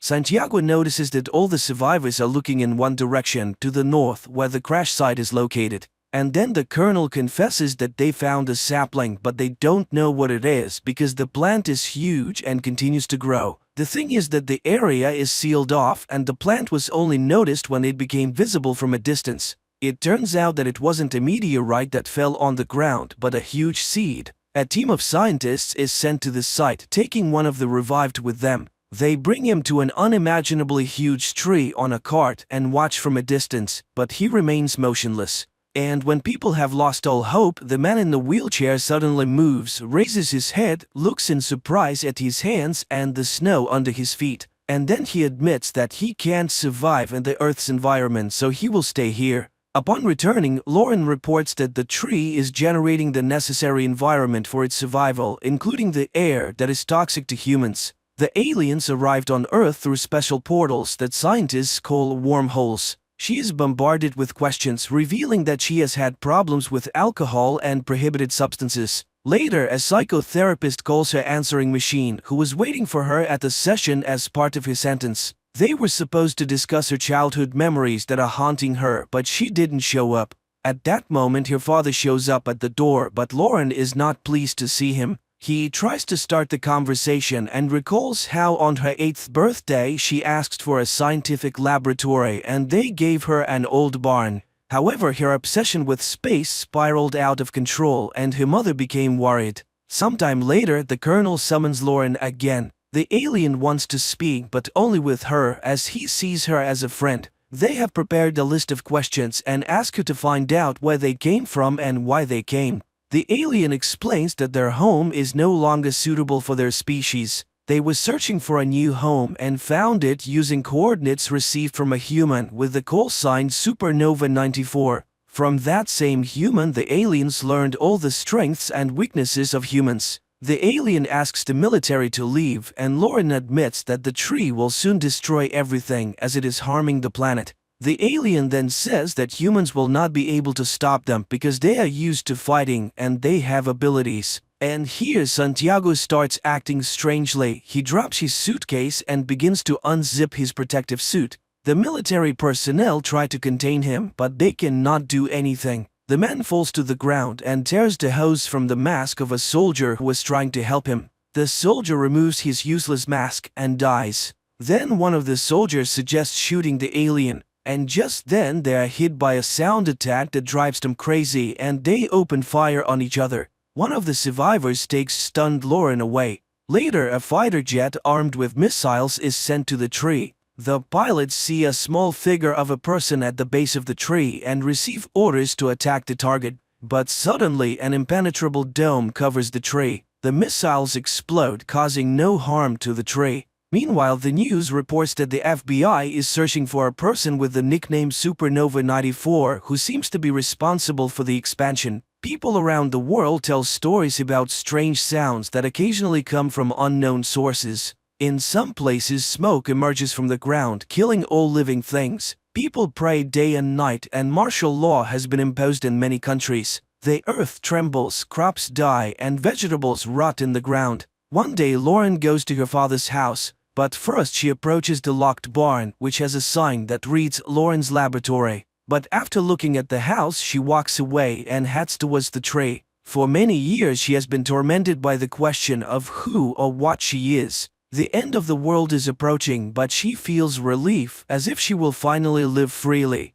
And she plans to find the truth right here. She meets the alien who tells her that the tree is undergoing transformation. Feeling the tremble under her feet, Lauren lies down on the ground and listens to the hum of the planet. The time has come, new life is growing, and all of this has happened because of her. And finally, Lauren remembers the day when her father brought her to a secret base where an unidentified flying object had been brought down. Her father left her to wait in the corridor. Bored, she wandered through the rooms, listening to her father being instructed about a powerful and hostile creature that had tried to plant something before it was shot down by the military. The girl found the sarcophagus containing the alien and reached out to the glass. Suddenly, the creature reached out and touched the glass from the other side. She screamed in terror, not understanding what strange thing was happening to her, causing her to lose consciousness. The frightened guard found her and took her to her father. But the girl looked healthy and left with her father. Only from that day on, Lauren hasn't been quite herself. She draws super complex designs of interstellar ships and writes incomprehensible formulas. At school, she constantly gets in trouble, skillfully manipulating not only her classmates but also her teachers, calling herself an alien who wants to go home. And one day, Lauren tunes a transmitter she has built and contacts a distant planet, taking the call sign Supernova 94. Her parents are horrified and forbid her from entering the laboratory. Lauren smashes toys, draws on walls, and tells her mother the date of her death. It is then that her father learns of her new DNA. The girl seems to be changing, becoming something other than human. Adult Lauren sobs in horror at her discovery, but the alien welcomes her home and she remembers telling the distant planet all about Earth. Meanwhile, mysterious egg-shaped objects begin to appear all over the planet. They emerge everywhere, in forests and cities, deserts and mountains. And one day they suddenly explode, spreading black smoke that kills all life around them. And no one can hide or survive as the roots have already penetrated the entire Earth. The planet is no longer suitable for the human race. All earthly species and plants have been extinct. The evolution of a new species has begun, and Lauren's journey has come to an end. She's finally home, and this is where the movie ends.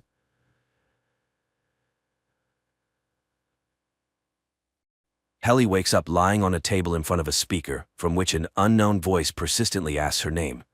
The girl tries to come to her senses and understand what's happening, but the voice doesn't answer her questions, repeating the same thing and insisting that Helly must undergo a short survey. Realizing she can't leave the room, she agrees to the testing but immediately realizes she knows none of the answers. She can't remember her own name, the state she was born in, or even what her mother looks like. Confused, Helly sits down on the floor, and at that moment, the door to the room opens. In the doorway, she sees the silhouette of a man.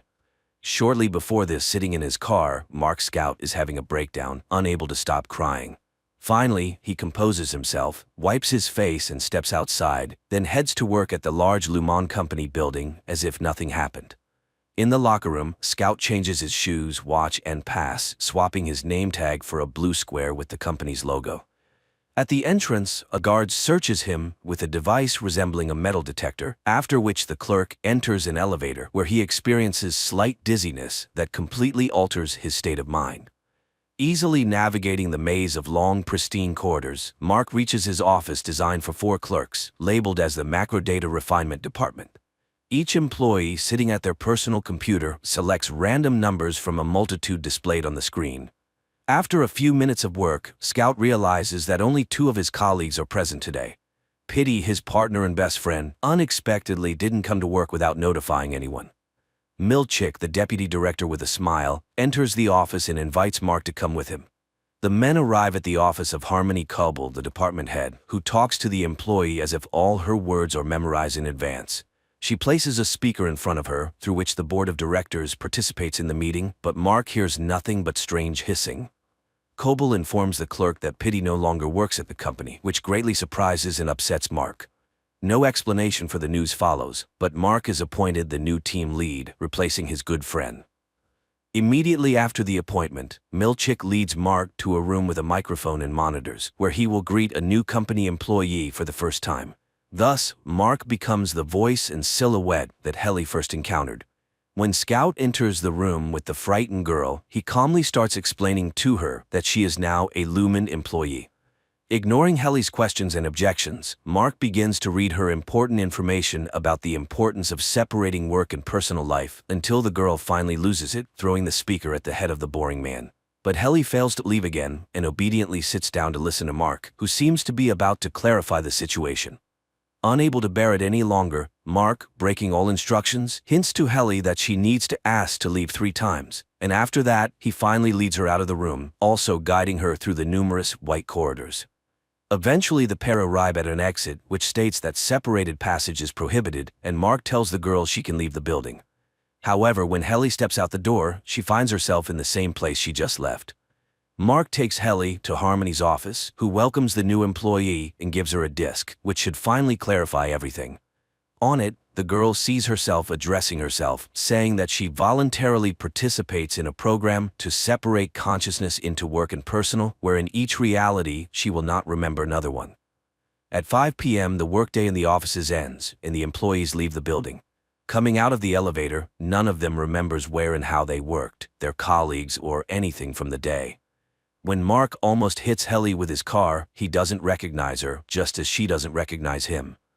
On the windshield of the car, the man finds an envelope from the company, stating he accidentally fell at work, and as an apology, the company gifts him a certificate to a nice restaurant. Naturally, he also doesn't remember that the bruise on his forehead appeared after interacting with Helly. Returning home, Mark confronts his strange neighbor, Mrs. Selvig, after which he plans to spend the evening as usual in front of the TV. But his pregnant sister Devon arrives and drags him to a dinner party with friends to shake up her relative who, in this reality, cannot get over his wife's death, which led him to agree to the severance procedure to sometimes forget his pain. The company gathers at the table of the strange hosts, who announce a dinner without food, serving only a glass of water. Reckon, Devon's husband, raises the topic of Mark being separated, which causes debates at the table. Devon convinces her brother to stay overnight, and the young people talk late into the night, reminiscing about their childhood and parents. Waking up at night to drink water, Mark Scout sees a strange man in the yard, hiding behind a tree and watching him. The next day, Mark decides to use his certificate and goes to the restaurant, where this same man joins him at the table and demands he hang up the phone during a conversation with his neighbor. The man turns out to be Mark's best friend, his partner Pitty, whom he doesn't remember in this reality. He hands his colleague an envelope with an address where he can be found and short explanations that he managed to remember everything despite the severance operation. Mrs. Selvig waits for her neighbor and apologizes to him for the constant conflicts over the trash bins. The woman caringly asks the man to sleep more and take care of himself. Looking at her, Mark doesn't recognize his boss Harmony Coble, and it's hard to tell if the boss knows they are also neighbors or if she also lives in two personalities. Helly continues her training at Lumen, but the girl still can't grasp what happened, despite Milchick explaining the severance operation to her in detail several times. A new workday begins. Mark tidies up the office, drinks coffee, and while wiping his desk, he focuses on a group photo featuring himself and his colleagues, including Pitty. He gathers identical pictures from all 4 desks and hides them in a closet to avoid being upset over his missing friend. When all the employees gather in the office, Mark explains to Helly what their job entails. She doesn't quite understand the purpose of searching for numbers, but she sits down and stares at the monitor along with the others. During the workday, the girl learns that her other version, the one living outside Lumen, is called an extra, but there's no way to communicate with her as the guard at the entrance checks for any text codes. Milchick gathers the team for a regular game where each participant talks about everything they remember and know, as well as their feelings and emotions. At the meeting, Mark shares his concerns about Pitty, saying he doesn't know if his friend is even alive. Milchick abruptly stops such conversations, reminding everyone that there are no deceased at Lumen as the company takes care of its employees. The team's fun ends with a new group photo, but Helly suddenly announces that she doesn't want to work there and plans to leave. Eventually, the girl realizes that this version of her can't leave the Lumen building at all. Moreover, the rebel ends up in the hands of Mr. Reiner, the head of security, but Mark manages to save his friend, preventing the boss from taking her to the break room. Returning home, Mark plans to read the postcard left by Pitty, but a knock at the door distracts him. Mrs. Selvig decides to visit her neighbor and offer him homemade cookies as an apology. After seeing off the guest, the man falls asleep and only remembers the letter the next morning. Calling in sick to work, he decides to skip a day and drives to the address mentioned in the postcard, finding an abandoned area of the city where he discovers his Fremen in an old greenhouse. One of Mark's colleagues, elderly Irving, falls asleep at his desk and gets a reprimand from the management before being sent to the staff psychologist. There, while waiting for his appointment, he meets Bert, a similarly aged employee from another department. Meeting Pitty, Mark learns about the restroom where employees monotonously apologize for their work misdemeanors. Pitty, who managed to cancel the severance, reveals that something terrible is happening at the company, which is why he is now being hunted. Mark takes his friend home and houses him in his basement. Pitty constantly suffers from headaches and hallucinations, often feeling like he's back at work. When he recovers, he tells Mark that there is no double life, and while they sit there, their other selves continue working in the office. Despite all the details, Mark repeats that he doesn't want to cancel the severance to avoid remembering his deceased wife, but Pitty tells his colleague that he has seen him with red eyes at work because even there he feels his pain, just not remembering what caused it. Reading the news in the morning, Mark announces that Helly's extra refused her resignation from Lumen. Pitty remains in the house alone and hears the door open upstairs. Watching from hiding, he recognizes his former boss in the uninvited guest. Helly constantly tries to pass a note to her extra, but Mark carefully watches the girl, and even when she decides to swallow a pen cap with the message inside, he informs her that the detector will show that too, leading to an unpleasant procedure to extract it. In the corridor, the office employees meet their colleagues, among whom is Bert, Irving's friend. The men exchange a few standard phrases and wink at each other. The entire company goes to the Personality Center to learn more about the creators and managers of Lumen, and Helly again uses the situation to try to escape. This time, Mark fails to cover for his friend, and Mr. Reiner takes the girl to the restroom, where she is forced to repeat words of apology and penance over 1,000 times for her behavior until she repents. Mark sees that the photos from the group photo session have arrived and decides to replace the old ones. Removing the pictures from their frames, he discovers a floor plan drawn by Pitty on one of them.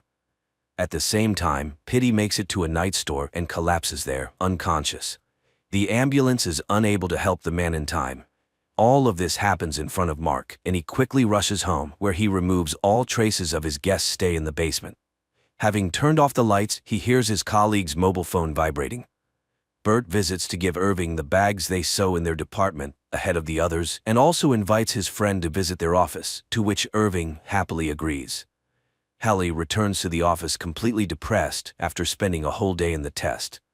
Mark tries to reason with his friend and make sure she doesn't provoke conflicts anymore. But finding the photo with the floor plan drawn by Pitty in Mark's desk, Helly accuses her colleague of hypocrisy as he convinces her to accept their situation, yet keeps such things himself. Bert shows Irving paintings in his department and at one point touches his friend's hand, after which Irving embarrassedly runs back to his workstation. Devon's husband leaves a gift on Mark's doorstep.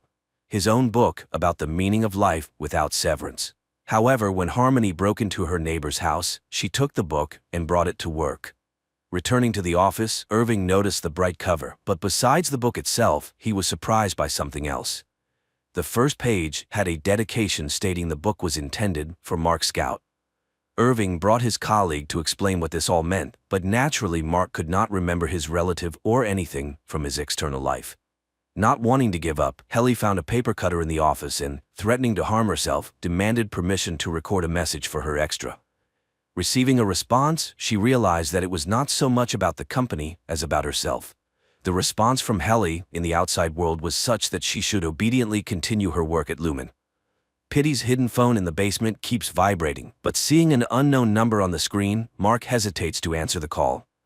Mark goes to the funeral home to say goodbye to his friend and is surprised to see his neighbor Mrs. Selvig there, who also did not expect to meet him. Both lie to each other about the reason for their visit, but the woman keeps an eye on her neighbor. At the ceremony, Mark meets the deceased friend's ex-wife and daughter, and they immediately guess where the man knew their family head from. Waiting for everyone to be occupied with saying goodbye, Harmony sneaks up to the body and extracts the severance chip from his head. Arriving home, Mark changes his mind about going in and drives to the place where his wife once died. Harmony brings the chip to work and entrusts Milchick to check it in the laboratory to find out how the man managed to cancel the severance. Also, the woman calls Casey, asking the staff psychologist to conduct a session with Mark, as she fears he will also be tempted to cancel the severance. Locked in the bathroom, Mark reads the stolen book about the meaning of life. When it's time for the session, the man obediently comes at the appointed time. The psychologist lights a candle that Harmony stole from a box with personal belongings of Mark's deceased wife. The boss herself watches the conversation through a monitor. Helly, after saying goodbye to her colleagues, goes home. In the elevator, the girl brings a trash bin and a rope, as she can no longer endure the monotonous days without the possibility of liberation. Tying the rope to the elevator ceiling, the girl knocks the trash bin from under her feet. Mark calls the elevator at the end of the workday, and when the doors open, he sees lifeless Helly. Trying to save his colleague, he calls for help, and Mr. Reiner appears immediately, ordering Mark to quickly get into the elevator to avoid additional witnesses. Coming to work the next day, the first thing Mark remembers is the incident with Helly. Stepping onto the floor, he is immediately taken in by Harmony and Milchick, who reprimand the department head for not keeping an eye on his employee. Harmony gives Pitty's chip to Reiner and instructs him to find out who and how managed to hack it and restore the consciousness of the separated. The man asks if the head informed the board of directors about what happened to Helly, but Harmony avoids answering. Locked in the bathroom, Mark continues reading the stolen book, which increasingly inspires him. After work, the guy takes his things from the locker and sees many voice messages from Rickon, informing that Devon will soon give birth and everyone expects the brother to be with her. Mark heads straight to the maternity cottage settlement to support his relative. In a conversation with Rickon, he learns about the book he left on his porch as a surprise, but it never reached its owner. Devon steps out of the cottage to find coffee and meets another pregnant woman. The future mothers talk and discuss their unborn children, but Devon has to return as her contractions intensify. Comforting his sister, Mark shares his suspicions about Lumen and his intention to find out what the company is up to. Psychologist Miss Casey comes to the office tasked with monitoring Helly and reporting any signs of melancholy and sadness to the management. Despite the specialist's surveillance, Mark manages to take his colleague to another wing to talk without eavesdroppers.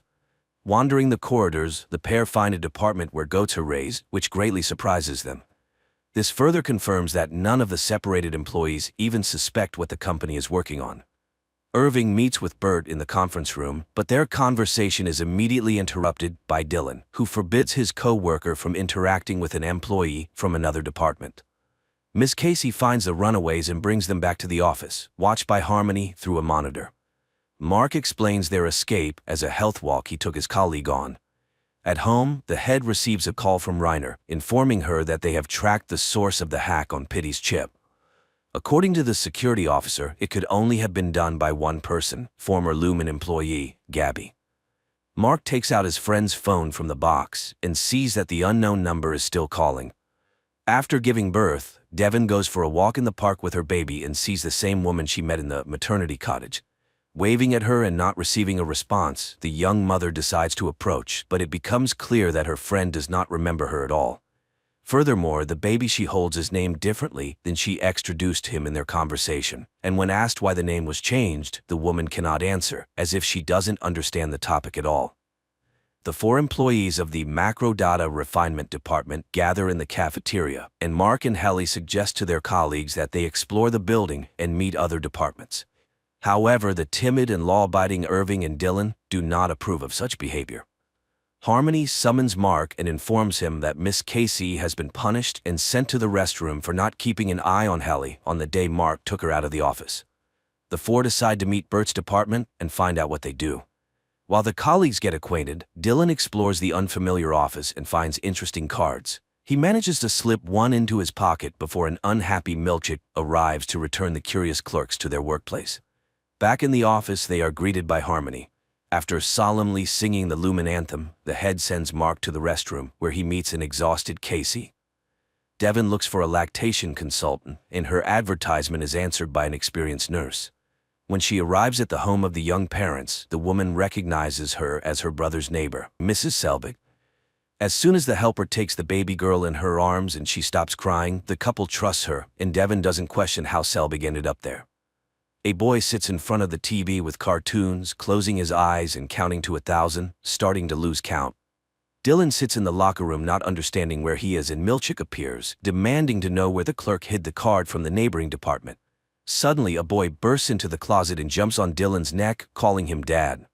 The man realizes that his work consciousness has been transferred to the life of his extra, and this is what his life outside Lumen looks like. Waking up at night, Mark turns on Pitty's phone and answers the call. A woman's voice understands who she is talking to and arranges a meeting. Arriving at the college, Mark meets Gabby. She was the one who installed chips in all the separated, and now she's trying to fix the situation. During the conversation, Reiner appears out of nowhere, but the woman deals with him, explaining that he poses a threat to everyone trying to pull the separated out. Gabby sends Mark home and promises to contact him to help him retrieve his another personality that is constantly at Lumen. She hands the clerk Reiner's pass, which is untraceable and opens any door, and instructs him to take it to work, hoping that the other Mark will understand how to use it. Arriving at work, Dylan inquires Milchick about what happened and who the boy was who called him Dad. The man can't think of anything else, realizing he has a different life going on somewhere else. The supervisor tries to gloss over the question, and knowing Dylan's love for rewards and incentives, promises him special bonuses, explaining that it was a random activation that went a little off plan. The employees learn that they are now working under lock and key to prevent wandering the corridors and interacting with colleagues from other departments. Harmony visits Devon's house daily as a consultant, but in reality, she tries to gather more information about Mark. Over a cup of tea, she finally learns that the man has questions and doubts about his job and already regrets having separated. Milchick comes to the office and announces a 5-minute music and dance event to keep the team's spirits up. During the dance, Mark discovers a pass in his pocket, but realizes it's probably a handover from his extra, so he hides it back to use at a more opportune moment. The music break abruptly ends as Dylan attacks Milchick, demanding he tell him about the son he accidentally saw during the switch. The clerk tells his colleagues about his awakening and how he saw his son, and now he wants to cancel the severance. Helly realizes there is some way to awaken and only needs to find out the details to return to normal life. Of the four, only Irving disagrees with breaking the community's rules, also trying to dissuade his friends. Using Reiner's card, the group exits into the corridor, but Irving leaves his friends and heads to the neighboring department to find out what happened to his friend Bert. Mark and Helly decide not to waste time and find the control point, which can manage all Lumen employees. Taking the manual with them, the pair returns to the office to avoid being caught by Harmony. Irving arrives at the other department and finds himself at a party celebrating Bert's retirement. Horrified, he realizes he will never see his friend again and tries to explain that the only way to leave Lumen is for one reason, but everyone pretends not to hear his arguments. Dylan studies the instructions, and the employees find out that not everyone can switch. Someone has to manage the process from inside. The guy volunteers to do this so that everyone else can escape to the outside world and find those who can help them cancel the severance. Returning to his department, Irving tells his friends that he will look for a way out with them, wishing to erase Lumen from existence. Irving's extra sits on a bench in the park with his pet. Returning home, the man approaches the easel and paints a picture using only black colors. Dozens of absolutely identical black paintings already stand against the walls. Harmony calls Mark and schedules his last session with Mrs. Casey, supposedly to close the quarter.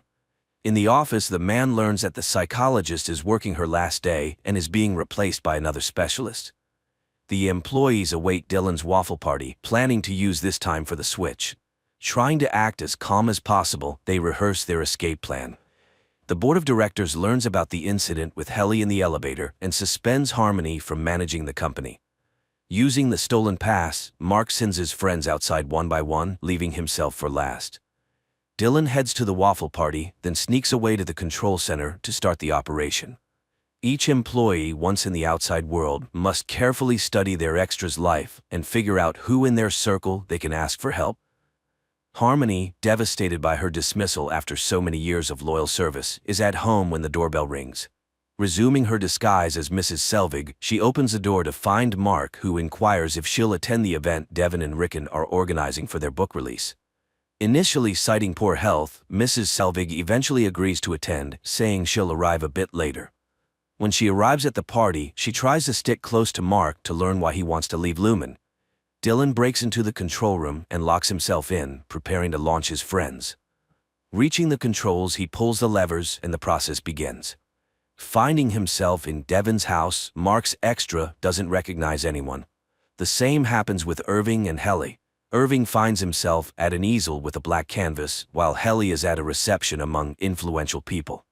After learning from the guest that Devin is his sister, Mark tries to speak with her alone for help, but he can't manage it due to the crowd and commotion in the house. Exploring his apartment, Irving realizes he's alone except for his dog. He finds military awards and a locked chest containing items and photos of his son who died in the war. Helly's situation is the most complex. While examining the hall, she realizes she's not just a participant in the severance program, but a direct descendant of Lumen's founders, the daughter of the current company owner. Her extra is supposed to give a speech today about the benefits of having two entities and not wasting personal life on work. At the bottom of the chest, Irving finds strange records and a map with many marks. It becomes clear his extra has long been trying to unravel Lumen's mystery. Gathering everything, he finds car keys and plans to drive to Bert, whose name he found marked on the map. Guests at Devin's house attentively listen to Rickon, but Mark is preoccupied with finding help. Noticing his boss, he doesn't immediately realize she shouldn't be there. Addressing Harmony by her last name, he inadvertently reveals himself and his plan.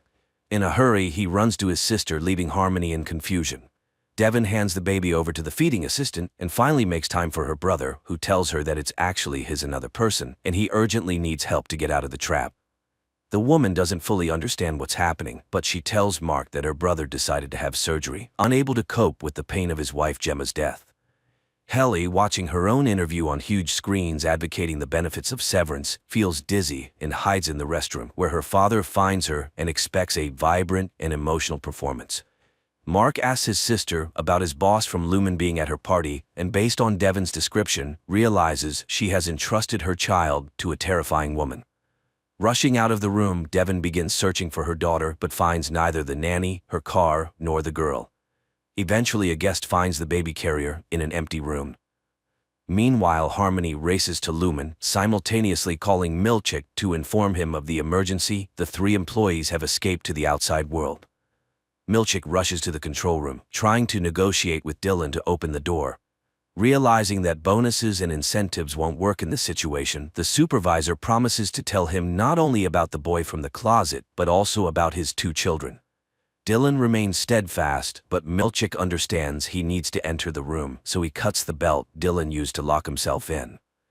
Arriving at the specified address, Irving sees his friend from the neighboring department relaxing with a companion in his own home. Helly prepares to go on stage, intending to tell everyone the truth.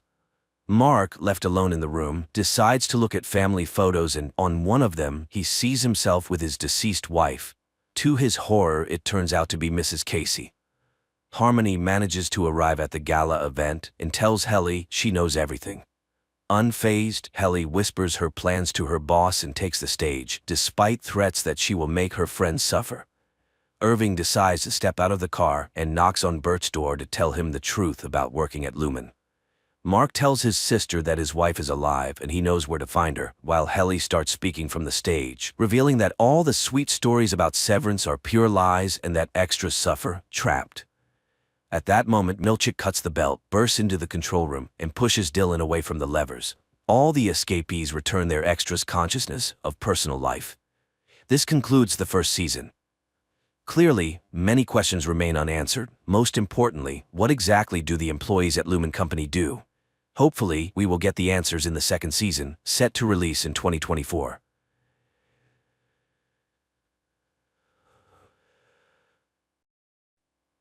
The crew of the spaceship is in cryogenic sleep. Astronaut George Taylor is dictating his final report. Exactly half a year ago by the ship's time, they left Cape Canaday. Over 7 centuries have passed on Earth during this period. The people who sent them on this journey have long since died, but Taylor has no regrets about what they've done. Everything seems different from here. The flow of time is distorted and space is limitless. The only thing he would like to know is whether humanity, the miracle of the universe that sent him into the sky, continues to wage war. A last glance at the clock. It's March 27, 2673 on Earth. He looks at his comrades and lies down in his place. After a while, the ship makes an emergency landing on an unknown planet and finds itself in the middle of a body of water. The crew wakes up and realizes that they have slept much longer than the calculated time. But the most horrifying shock is the death of the only woman, Stewart. At that moment, water begins to enter the ship. They need to evacuate, especially since the samples showed that the atmosphere is suitable for breathing. Looking at the ship's clock, which is frozen at Earth time, November 25, 3978, the crew abandons the sinking ship.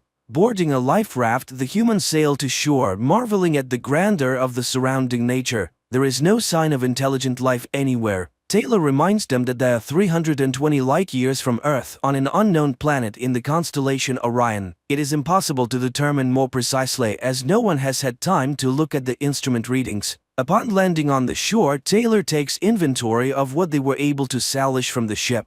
A pistol, 20 rounds of ammunition, a first aid kit, and a 3-day supply of food and water. The only question now is how long is a day here? They are discussing the strange death of Stewart, apparently caused by depressurization. It seems they were flying for 18 months, while on Earth it has been about 2,000 years. There is no hope of returning, and time has erased everything they knew. Therefore, they need to start studying this planet. Analysis show that nothing can grow here as there is very little carbon dioxide. But there is nothing dangerous to human health either. They have 72 hours left until they run out of food. Landon sets up a small flag of the United States of America on the shore and the astronauts set off on their journey. The surroundings are strange and wild, bizarre rocks and lifeless canyons. The people almost get trapped under landslides several times. Thunderbolts light up the sky without bringing rain, and the sky itself is covered with clouds with no satellites or landmarks. One thing they know for sure, there's a time gap between them and Earth. Their loved ones died 20 centuries ago. Even if they returned, no one would remember them. Taylor urges his comrades on. Why did they embark on this flight? Was it for fame, new knowledge, or the opportunity to live longer? But now they have lived much longer than any other human on Earth. Only Taylor set out on this journey because he's a dreamer. He is confident that there must be something better than humans in the universe. At that moment, Dodge calls out to them. He has found life. A barely noticeable green shoot has sprouted from rocky desert. This means there are plants here and they need to find them. The group continues forward. Everywhere they look, they see unfriendly rocks, but ahead they see green bushes and some strange crosses that resemble scarecrows. After walking a little further, the astronauts are thrilled to finally see water ahead. The excited group quickly sheds their clothes and jumps in. After that, they swim towards the shore and notice human footprints on the sand. Suddenly, they see dark figures stealing their clothes. The men chase after the thieves, who leave behind obvious traces of their path, such as broken clothing and scraps. Soon they come across their torn clothes and put on whatever remains. Finally, they reach a plain and see many people behaving quite strangely. They are silent and pay no attention to the astronauts, instead calmly gathering and eating different fruits. The Earthlings are puzzled as their fellow humans seem almost feral. Luckily, they are not cannibals. Suddenly, an ominous sound comes from the forest and the people start running. The astronauts try to understand what is happening and suddenly see armed riders. Shots are fired and then monkeys appear on the clearing, apparently hunting the humans. The Earthlings attempt to flee and in the heat of the chase they split up. Shots are heard from all directions and Dodge is killed. Taylor, along with others, runs towards the river, and just when it seems like he's about to make it, one of the monkeys shoots him in the neck, rendering him unconscious. The tied-up astronaut is thrown into a cell with other prisoners. He's surprised to see the monkeys taking pictures as if it's a souvenir. George is brought to a hospital where he's examined by scientist monkeys. They examine Taylor, who's wearing strange clothing. But two chimpanzees argue about the need to study the animal's brains, ignoring Taylor, who's still recovering from his throat wound and unable to speak. In the morning, Dr. Zyra does her rounds. She's intrigued by a strange animal she calls Bright Eyes because he pretends to talk in a hilariously convincing way. Taylor tries to demonstrate that he's intelligent and attempts to snatch the pencil from Zyra's hand. At that moment, Dr. Zaius enters. Zyra shows him the exceptional human, but Zaius is skeptical and sees him merely imitating. Zyra tries to draw attention to the human's uniqueness by highlighting his unconventional use of a blanket as clothing and his unusual hand movements. Perhaps he's intelligent, but Zaius is irritated, dismissing it all as cheap tricks. Humans are dangerous and must be destroyed. Later, they bring a female human as a gift and lock her in Taylor's cell.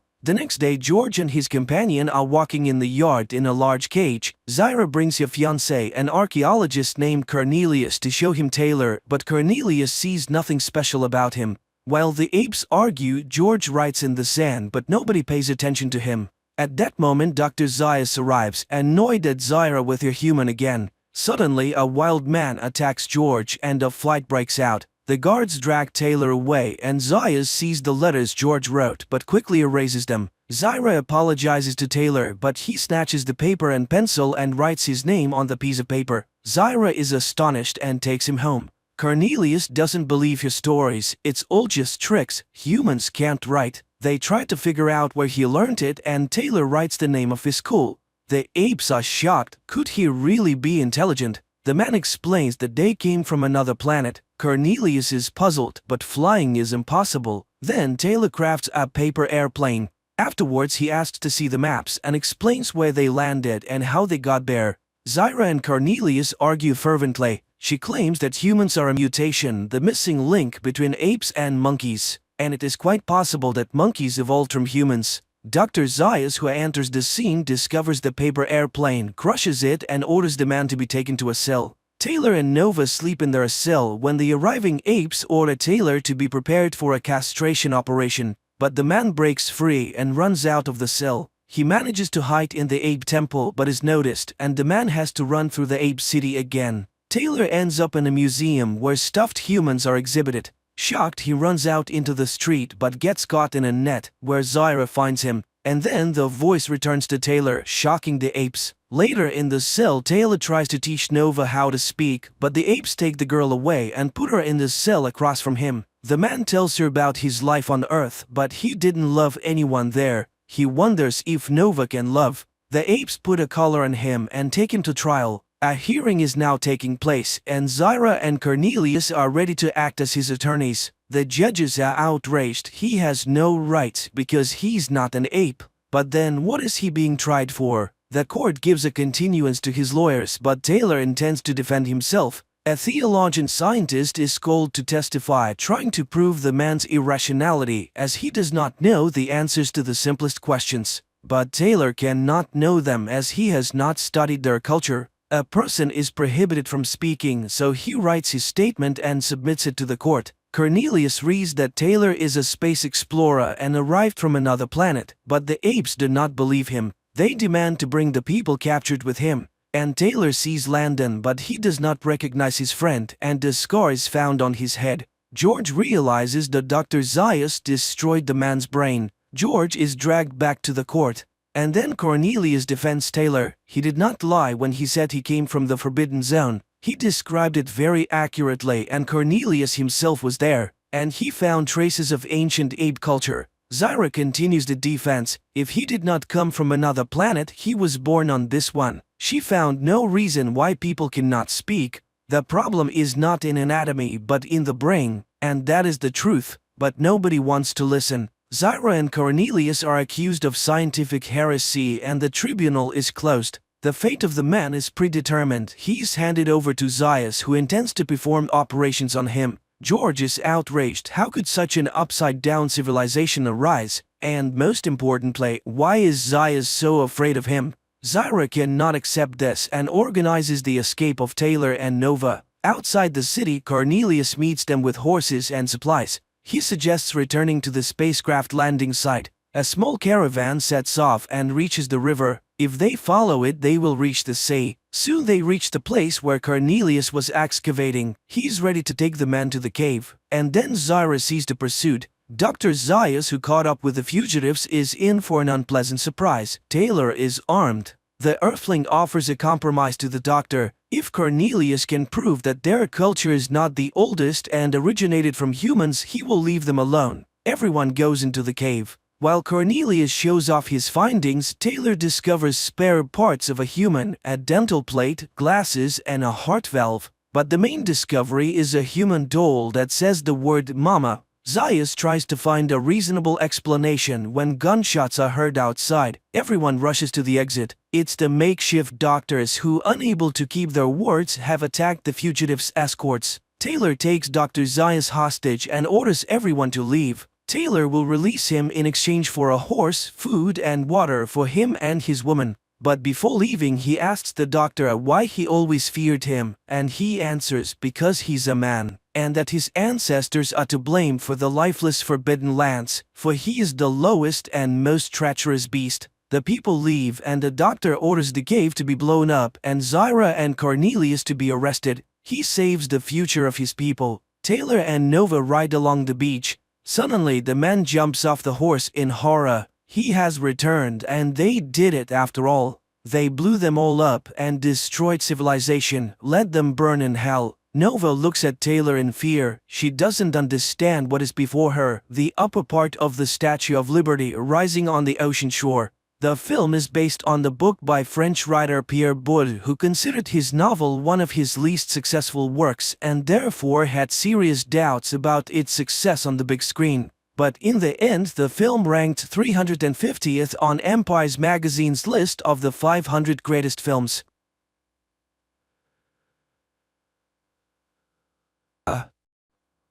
The film takes place in the small town of Vengenberg, where a young girl named Yennefer lives with a skewed face and a disgusting hump in the family of a cowman. Because of her ugly appearance, the girl is constantly mocked by the locals, and one day when Yennefer is once again mocked by a couple of local young men, the girl accidentally opens a portal to the magical Tor Lara in Aretuza, where she's met by the young wizard Istrid. The guy is concerned. All magic leaves traces, which wizards can use to find someone who has even an ounce of magic in them. He decides to save the budding sorceress and opens a safe portal that brings Yennefer home. Time later, a beautiful and wealthy lady arrives at the farm of the girl's father to buy a pig. But upon seeing the girl, she expresses a desire to buy her too. and the father, who does not hide his disgust for his daughter, sells her for half the price of the animal despite the pleas of her mother, who recognizes the lady as a witch. So Yennefer finds herself in the magical school of the enchantress Tissaia of Vries, where several girls are already studying.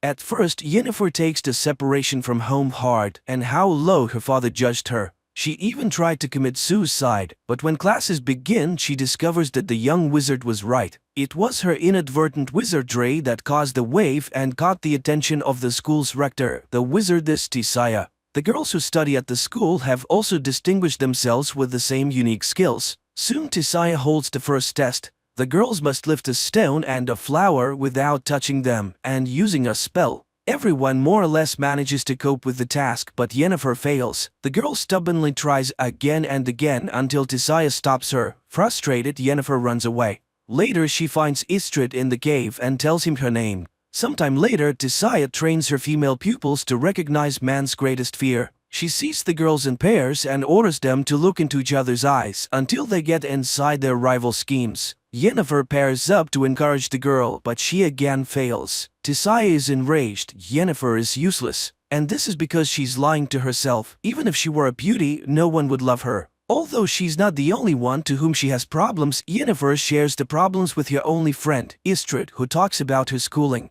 He too was having a hard time with everything. The boy offers to read his mind, and the girl succeeds. One night, Tissaia wakes the girls in the middle of a storm and takes them to the Tor Lara, the most powerful magic place in the continent, entrance to which is only open to members of the Wizard Brotherhood.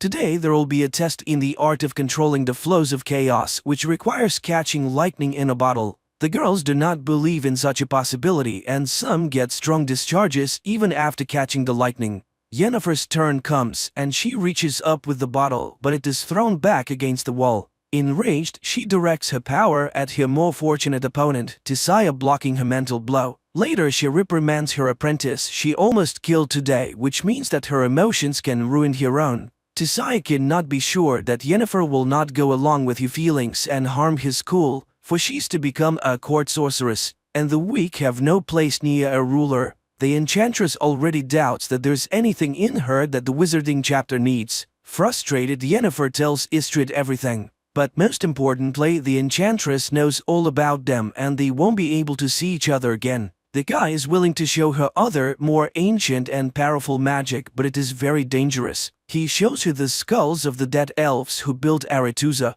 They were the first wizards of the continent, and they were the ones who built all the magical places. But humans came to the continent and slaughtered them. Istredd gives her a flower that can only grow where the elder blood rests and reads a spell, which by repeating it the girl opens a portal. The astonished wizard does not understand how she managed to do it the first time, and Yennefer confesses that her real father was a half-elf who died in the purge. It was his blood that made her ugly. The boy kisses Yennefer and confesses his love. Later, she shows Tissaia the flower. It turns out that this was her assignment, to get the plant by applying the skills of false emotion. Yennefer hopes to be elevated. The enchantress promises that she will soon hear a knock and know when it is time. Meanwhile, Istredd is also reporting to his mentor Stregobor about what he has learned about the girl. One night, Yennefer hears a knock at her neighbor's door and, taking the flower, goes after them. She peeks out as Tissaia turns the four of them into eels. The enchantress knows the girl is here and orders her to come out and push her former fellow students into the water. They are now the conduits of magic for Aretuza.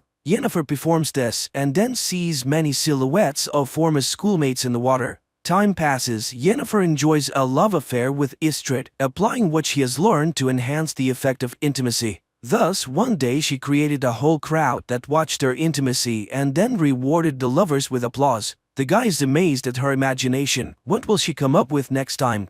So the day of the final rite is approaching, after which they will be masters of their own destiny. Yennefer dreams of graduating from Aretuza and returning to her native Aedirn as a powerful sorceress to show her longtime abusers and her father what she's been able to achieve. In addition, all Aretuza graduates are perfected before being sent to the different kingdoms. All physical defects are removed, which awaits Yennefer as well. The wizard in charge shows her his work, the flawless beauty of the graduates, and promises her an equally wonderful result. He suggests making her color a noble but strong gray. Tisai, on the other hand, teaches her to look in the mirror and see what Yennefer herself wants. She orders the girl to close her eyes and imagine the most powerful woman in the world. Yennefer complies with the order but does not yet see the promised beauty.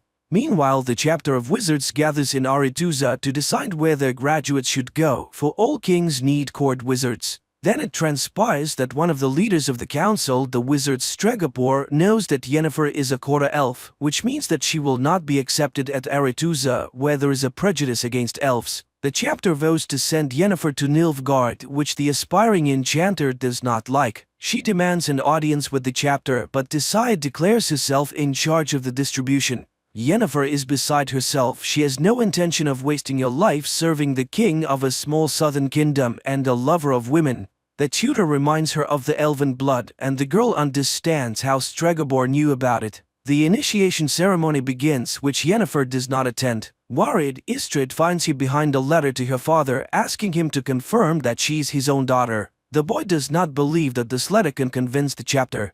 But the girl simply does not know what to do, for even if Istrid disproves his words about her origins, no one will believe him anymore. The enchanter is frustrated. He didn't know why Stregobor needed this information, and she has already missed all the initiation spells. Istrid suggests that she should go with him, for he has been offered to become an explorer. They can travel the continent and discover the unknowable. But unexpectedly, the girl cruelly ridicules his plan. She's not going to dig through the dust of the ages at all, and these are his dreams and intentions, and her opinion, as always, he does not even ask. Istrid is shocked. Yennefer is not at all what he thought she was, and he expresses his opinion that she's angry because she missed her chance to find beauty. But a girl needs power, and she didn't experience so much hardship studying at the magic school for nothing. Yennefer runs to the enchanter, who is in charge of perfection, and demands to show her art. Not even the lack of a potion to dull the terrible pain that accompanies the transformation process stops her. As the magician begins the process, Yennefer asks for her eyes and the cut marks on her hands as a reminder of her former weakness. And the wizard informs her that every magic has a price. Having been reborn, she will not be able to walk. But the girl agrees to everything, even to the removal of her womb necessary for a complete transformation. The magician reads spells, and the girl screams in terrible pain and rips the chains with which she was tied to the table. Her spine straightens, her entire body seems to melt and shift from one form to another. Finally, writhing in pain, Yennefer loses consciousness. Meanwhile, in the main hall of Aretuza, the initiation ball continues. Suddenly, Tisai sees a door opening, in which stands an unusually beautiful girl with violet eyes. She realizes that Yennefer has disobeyed her orders and hurries to take her away. But it is too late. The Aedirn ruler has already noticed the beauty. He invites her to a dance where he expresses his desire to see her as court wizard in his kingdom. Tisai has to retreat and only watch the dance of the king and the enchantress from afar. Directed based on a series of books by Sapkowski, The Witcher is quite curious, fascinating and vivid. The atmosphere of magic, the world of monsters and steel swords transferred quite well, so the adventures of the female protagonist will be even more exciting in the next episodes.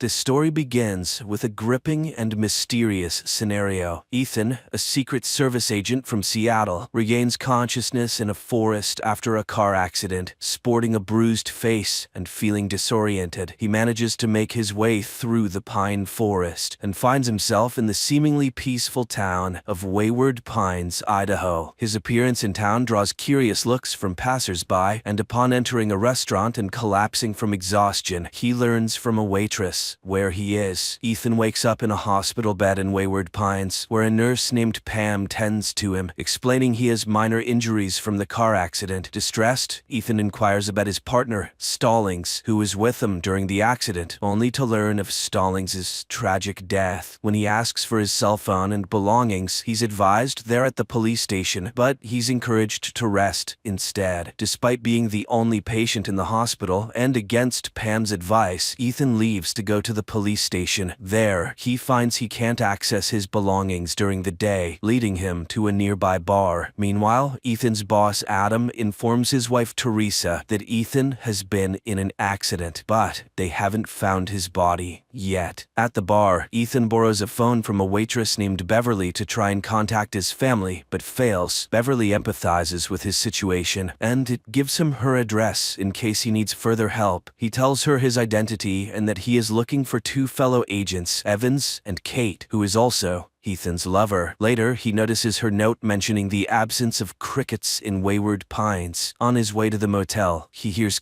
cricket sounds, but they are coming from a hidden speaker. The next morning, unable to pay for his hotel, Ethan visits Beverly's address only to find an abandoned cabin with the decaying body of Evans inside. Returning to the police station, he encounters an indifferent Sheriff Arnold who denies having Ethan's belongings and is unresponsive about the body. Ethan's attempts to make phone calls again prove fruitless. Back at the bar, Ethan finds a new operator and Beverly's mysterious absence. After an argument, Ethan is knocked unconscious. He wakes up in the hospital once more, this time restrained. Dr. Jenkins, a psychiatrist, insists on performing surgery due to a supposed blood clot. Despite Ethan's protests, injected with a sedative, he's left in the operating room. Surprisingly, Beverly rescues him, and together they knock out Pam and they escape the hospital. They reach a secluded wooden house where Beverly shares her own experience. She reveals she arrived in Wayward Pines in 1999, searching for an escape for a year. She also tells him she and Evans tried to escape, but he was killed. As Ethan falls under the sedative, he tells her it is actually 2014 now. Ethan wakes to find Beverly gone. Adam and investigators in Seattle are puzzled by the lack of evidence indicating Ethan's presence in the car during the accident. Meanwhile, in Wayward Pines, Ethan spots Kate, the other missing agent, at a nearby party. She appears older than he remembers, and Ethan cautiously follows her to a house that she enters with a man named Harold. When Ethan confronts Kate, she denies knowing him and warns him about the town's extensive surveillance with cameras and hidden microphones. Shockingly, she reveals she has been living in Wayward Pines for 12 years, leaving Ethan bewildered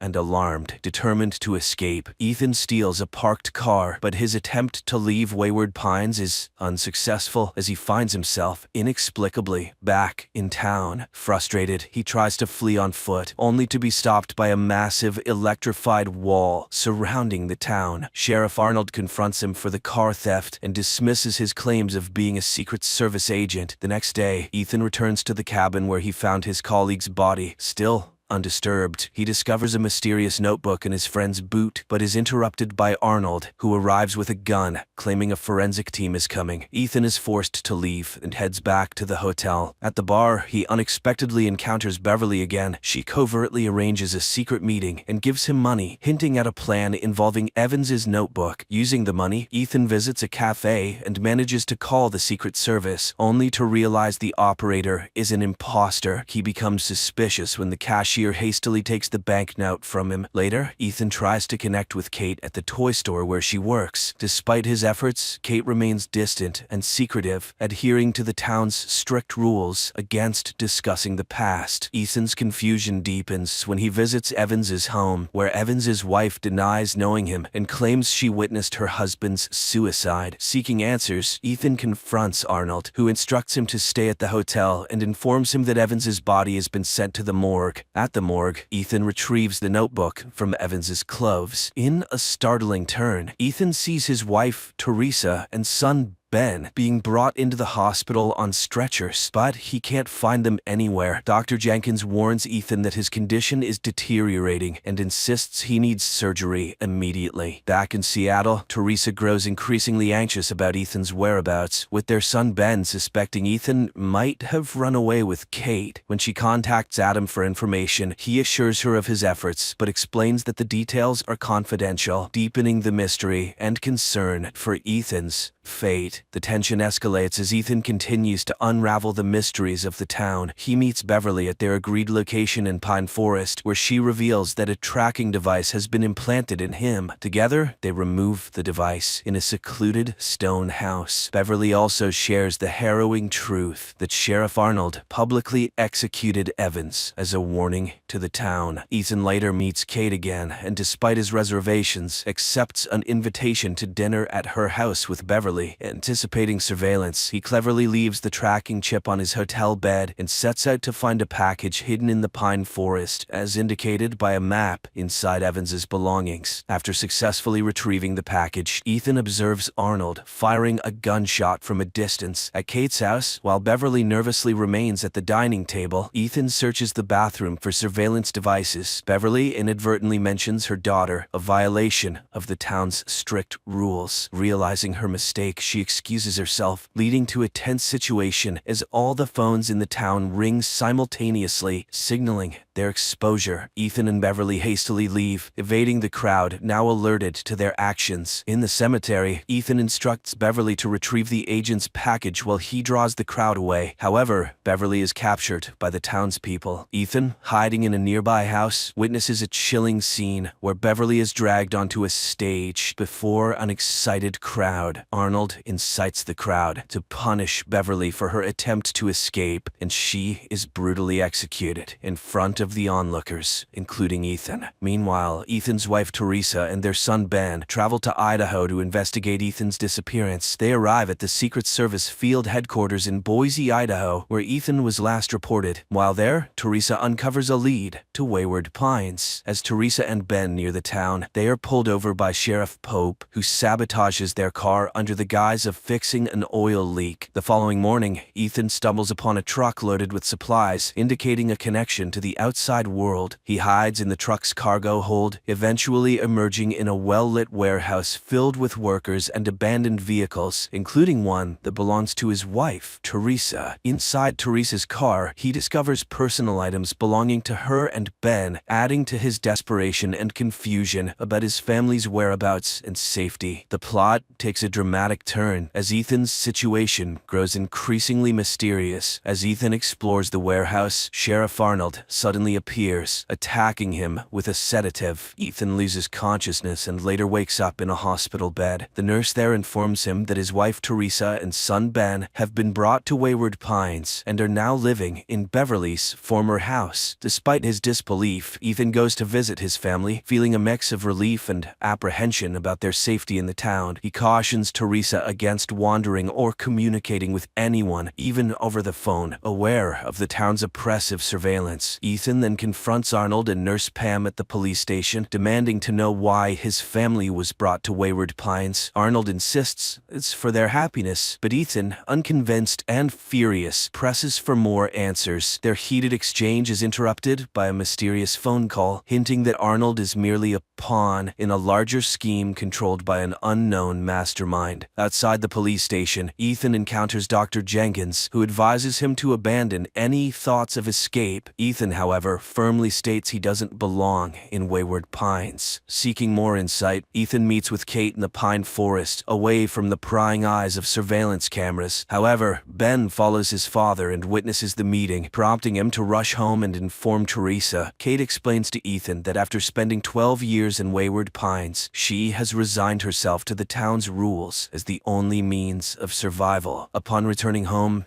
Ethan is shocked to find his family missing, with only Teresa's wedding ring left behind. Frantically searching for them, he discovers them near the isolation wall, where Arnold is threatening them with a gun. In a tense confrontation, Ethan struggles with Arnold, and Ben intervenes by hitting Arnold with a car. As Arnold lays dying, he cryptically warns Ethan that the truth is far worse than he can imagine. Ethan, taking the key to the isolation wall, opens the gate, only for a strange figure to snatch Arnold's body, accompanied by a creepy noise. Ethan quickly closes the gate and escapes with his family. Back at home, the family is deeply shaken. Ethan advises them to pretend to lead a normal life while they plan their escape. The next day, a mailman delivers a letter to Ben, welcoming him to Wayward Pine Academy, along with a uniform. Ethan, in need of a gun, visits the police station only to encounter the mayor, Brad, who warns him to follow the town's rules and avoid asking questions. Ethan is also congratulated on becoming the new sheriff, complete with a cake and a newspaper announcing Arnold's retirement. Reluctantly,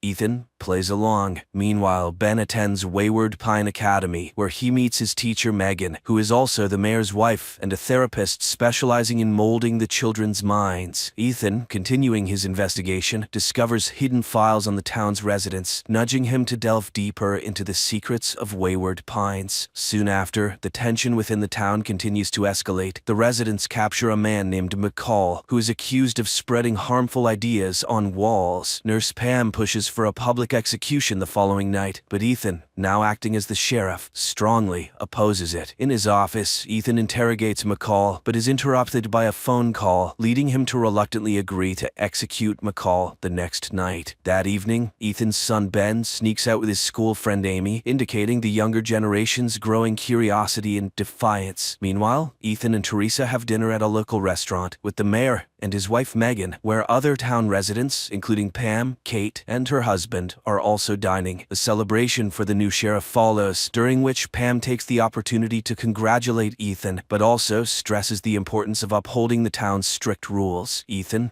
feeling the weight of his new role, publicly declares his commitment to rooting out true evil in Wayward Pines. After the dinner, Ethan asks Teresa to return home, while he attempts to secretly help McCall escape from the cell. However, McCall suggests they head towards the isolation wall instead. At a cliff near the wall, McCall reflects on its purpose, whether it's meant to keep the residents in, or something from the outside out. In a moment of desperation, McCall embraces Ethan and then runs into the electrified wall, sacrificing himself in a bid for freedom. Teresa, meanwhile, receives a letter stating she can now work at the Wayward Pines Realty Associates, McCall's previous workplace. Ethan, determined to leave Wayward Pines, packs weapons and successfully climbs the cliff. However, he soon realizes he's being watched by a strange figure. As night falls, a dark shadow attacks him, injuring his arm. Despite firing his gun, Ethan is unable to fend off the swift creature. The next morning, Ethan prepares to navigate the pine forest, hoping to find help from the nearest city. In the town, Ben finds his new school unsettlingly perfect. While Teresa starts her new job at the realty office, she's assigned to assist a new resident, Wayne, who appears confused and disoriented. Sensing a shared experience, Teresa offers her help and discreetly inquires about his past. However, their conversation is interrupted by Pam. Later, Teresa takes Wayne to a house under the guise of giving a tour. Using the noise of a dryer as cover, she warns him about the surveillance in Wayward Pines. She learns from Wayne that he remembers waking up in a chamber surrounded by others in a similar situation. Meanwhile, Ben and two new students are called to a closed, all-white room for orientation. Megan, the teacher and mayor's wife, begins the session, hinting that they are about to learn the hidden truths of Wayward Pines. Teacher Megan reveals a disturbing image of a hairless, monstrous humanoid creature evolved from humans in a dominant predator known as Abby, short for an aberrant. She explains that these creatures, Abbies, travel in herds, with the lunch break offering the students a brief respite to process this revelation. The session resumes. Each student receives an ancient coin dated 2095, leading teacher Morgan to reveal a startling fact. The current year is not 2014, as they believed, but 4028. She explains that their supposed accidents were actually deliberate selections to bring them to Wayward Pines. The residents, including the students, have been in hibernation chambers for over 2 millennia, chosen by the program's creator, David, who Megan says is always watching over them, though they will never meet him. Ethan, feeling a constant sense of surveillance, ventures into the woods. He cleverly uses an animal carcass to mask his scent and observes the Abbies. His journey through the pine forest leads him to the ruins of human civilization, confirming teacher Megan's revelations. Unexpectedly, he encounters a helicopter and meets Dr. Jenkins, who reveals himself as David, the architect of Wayward Pines. David urges Ethan to return to town promptly. My friends, the continuation of the story is now on the screen in front of you.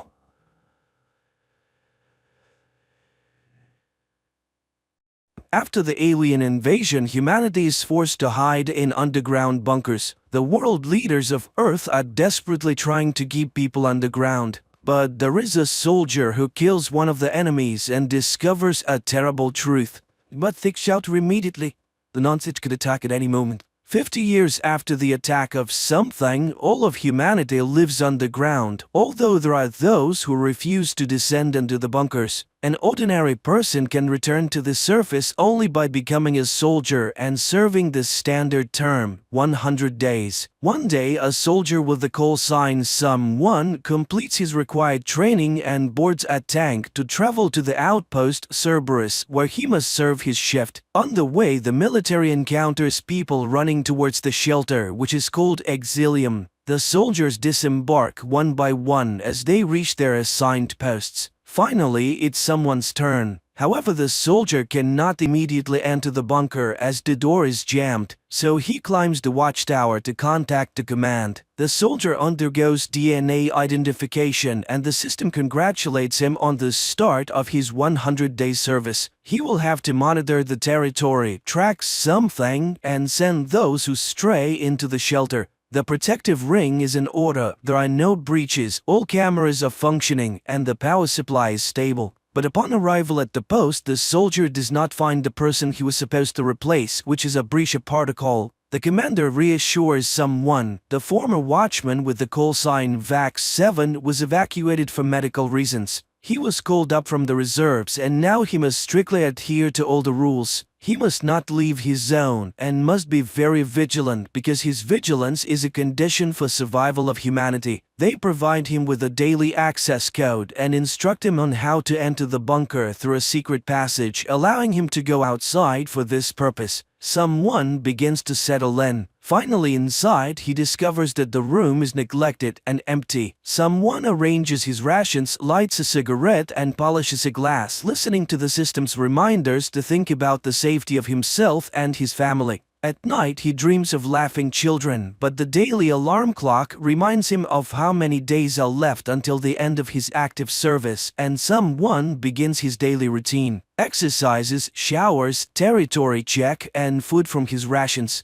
During lunch, he suddenly hears strange sounds and sees movement in the corner of the room, but doesn't have time to understand what it is. Later, he reports everything to the commander, but the commander reassures him everything is proceeding as usual. At night, SUM-1 sees children playing again. In the morning, the routine of the previous day repeats: exercises, shower, food, and the one regulated cigarette. Every day is an exact copy of the previous one. There are 87 days left until the end of his service when SUM-1 manages to catch an unknown creature which turns out to be a white rat. However, the animal escapes without allowing itself to be properly examined. Immediately, there is a report of an attack by something on the refugees and there is no one left alive. SUM-1 activates the system check and it reports that the defense lines are not damaged. But the soldier clearly sees movement in the bushes on the monitoring screen and reports it to the commander. The commander dismisses any intrusion and asks not to worry. There are 71 days left until the end of the term. The rat that SUM-1 named Doctor is no longer afraid of humans and he feeds it. One day there is an alert about a malfunction in one of the cameras and the soldier goes outside to perform technical maintenance on the security system. He surveys the outpost's territory, fixes the camera and finds a dead bird hanging from a tree with a token bearing his predecessor's number. Right away, the system alerts him to toxic emissions and the soldier heads towards the bunker. Upon returning to the bunker, he reports everything that happened at the post, including the discovery of the token, to the commander. But all his concerns are quickly dismissed. The commander assures him that VAX-7 simply fell ill and is now in the bunker, recovering. The commander's overly cheerful tone makes him doubt even more. There are 65 days left. The United Nations warns of danger, urging people not to stay on the surface as resistance against something is futile. One day, SUM-1 goes out onto the territory once again, and after a warning about toxic emissions, he notices an unfamiliar creature in the depths of the forest that quickly escapes from him. He reports it again, but the defense ring is intact and there is no cause for alarm. Someone decides to investigate the bunker and finds a blood stain on the wall, leading him to suspect that VAX 7 may have shot himself and was never evacuated. The soldier tries to access the video camera recordings from the closet where it happened, but the system denies him access. So someone decides to break into the locker belonging to VAX 7 and discovers a sketchbook and a radio receiver. Among the drawings, he finds a sketch of his own post, Cerberus, and a neighboring post, Graham, sparking his interest. There are 54 days left until the end of his term. Someone increasingly thinks about the neighboring post and one day decides to go to Graham to try to establish contact. However, he finds that he cannot cross the perimeter because an implant in his leg activates pain with any attempt to leave the ring. The audio commands insistently urge him to return to Cerberus. He decides to take a step back and climb a tree, hoping to establish contact by waving his hand and shouting to Graham, but he receives no response. Returning to his post, he reviews the archive files and suddenly he discovers some creature on the internal camera and the electricity goes out. Behind him, the soldier distinctly feels someone's movement, even though the equipment insists that there is no intrusion. Someone rushes outside and even shoots at the bushes, scaring off a bird. He reports the malfunction to the commander, who promises to send a repairman and reminds him of his duty, especially with only 40 days left. Someone tries once again to access the archive but finds it impossible as the data has been lost due to an electrical surge. The next day starts as usual, but suddenly the soldier feels unwell. He takes medication and accidentally cuts his finger when he suddenly hears a cheerful children's song coming from the predecessor's closet. It turns out that VAX 7's radio is turned on and the neighbor from Graham Post is calling out to his old acquaintance. He quickly realizes that it's a different person and cuts the conversation short, despite pleas to talk to him. The electricity surges again and the soldier reminds about the specialist. The commander then tells him about an attack on a post where no one survived, so reaching distant outposts is very risky. Several more days pass. Someone starts going outside more often, and one day he discovers a woman and a child hiding from him in a cave. He tries to convince them to come down to the bunker, but the two of them run away, seemingly more afraid of him than of something. Returning inside, he hears a warning about several lost individuals in danger. However, now the soldier is not sure if they want to be saved. He talks to the rat more and more, telling it about the children in his dreams. It turns out that the ability to dream has become a thing of the past, but he has suddenly acquired it. This is seen as a sign of a mental illness. Someone keeps trying to contact his neighbor, but there is no response. One night, the soldier ventures out into the territory and kills a huge deer, which he dissects and eagerly consumes. He behaves more and more like a wild man, shooting at targets and walking without his helmet. One day, he makes another attempt to contact Graham, sending a signal with a mirror, but still receives no response, which infuriates him.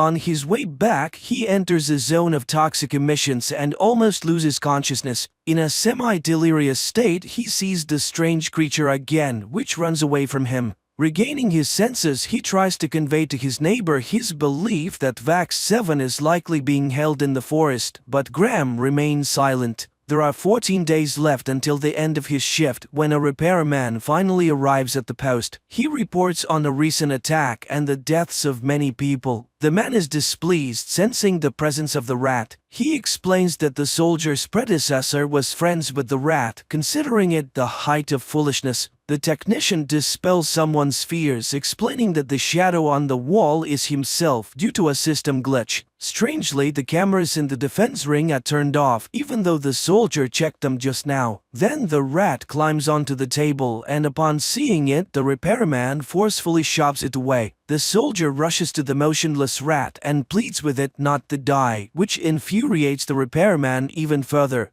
The soldier aims his gun at the repairman, ordering him to disable the internal camera and unlock the archive video recordings. The repairman refuses and someone hits him. However, he still can't do anything because the access requires the personal codes of 2 guards. A fight erupts between the 2 men. Someone sustains several injuries but eventually emerges victorious. Afterward, the repairman shares his experience of encountering something. When he was a soldier, his helicopter crashed in the desert. Of all the survivors, only he and his partner remained. The repairman went for help, and when he returned, he found the second soldier without ears. It turns out that something affects people through sound, and the guy cut off his own ears to avoid hearing the horrifying noise. During a sandstorm, they saw a huge shadow circling around them, but they never understood what it was. When he was eventually found, his lungs were filled with sand, and he had an unexplained catheter in his throat.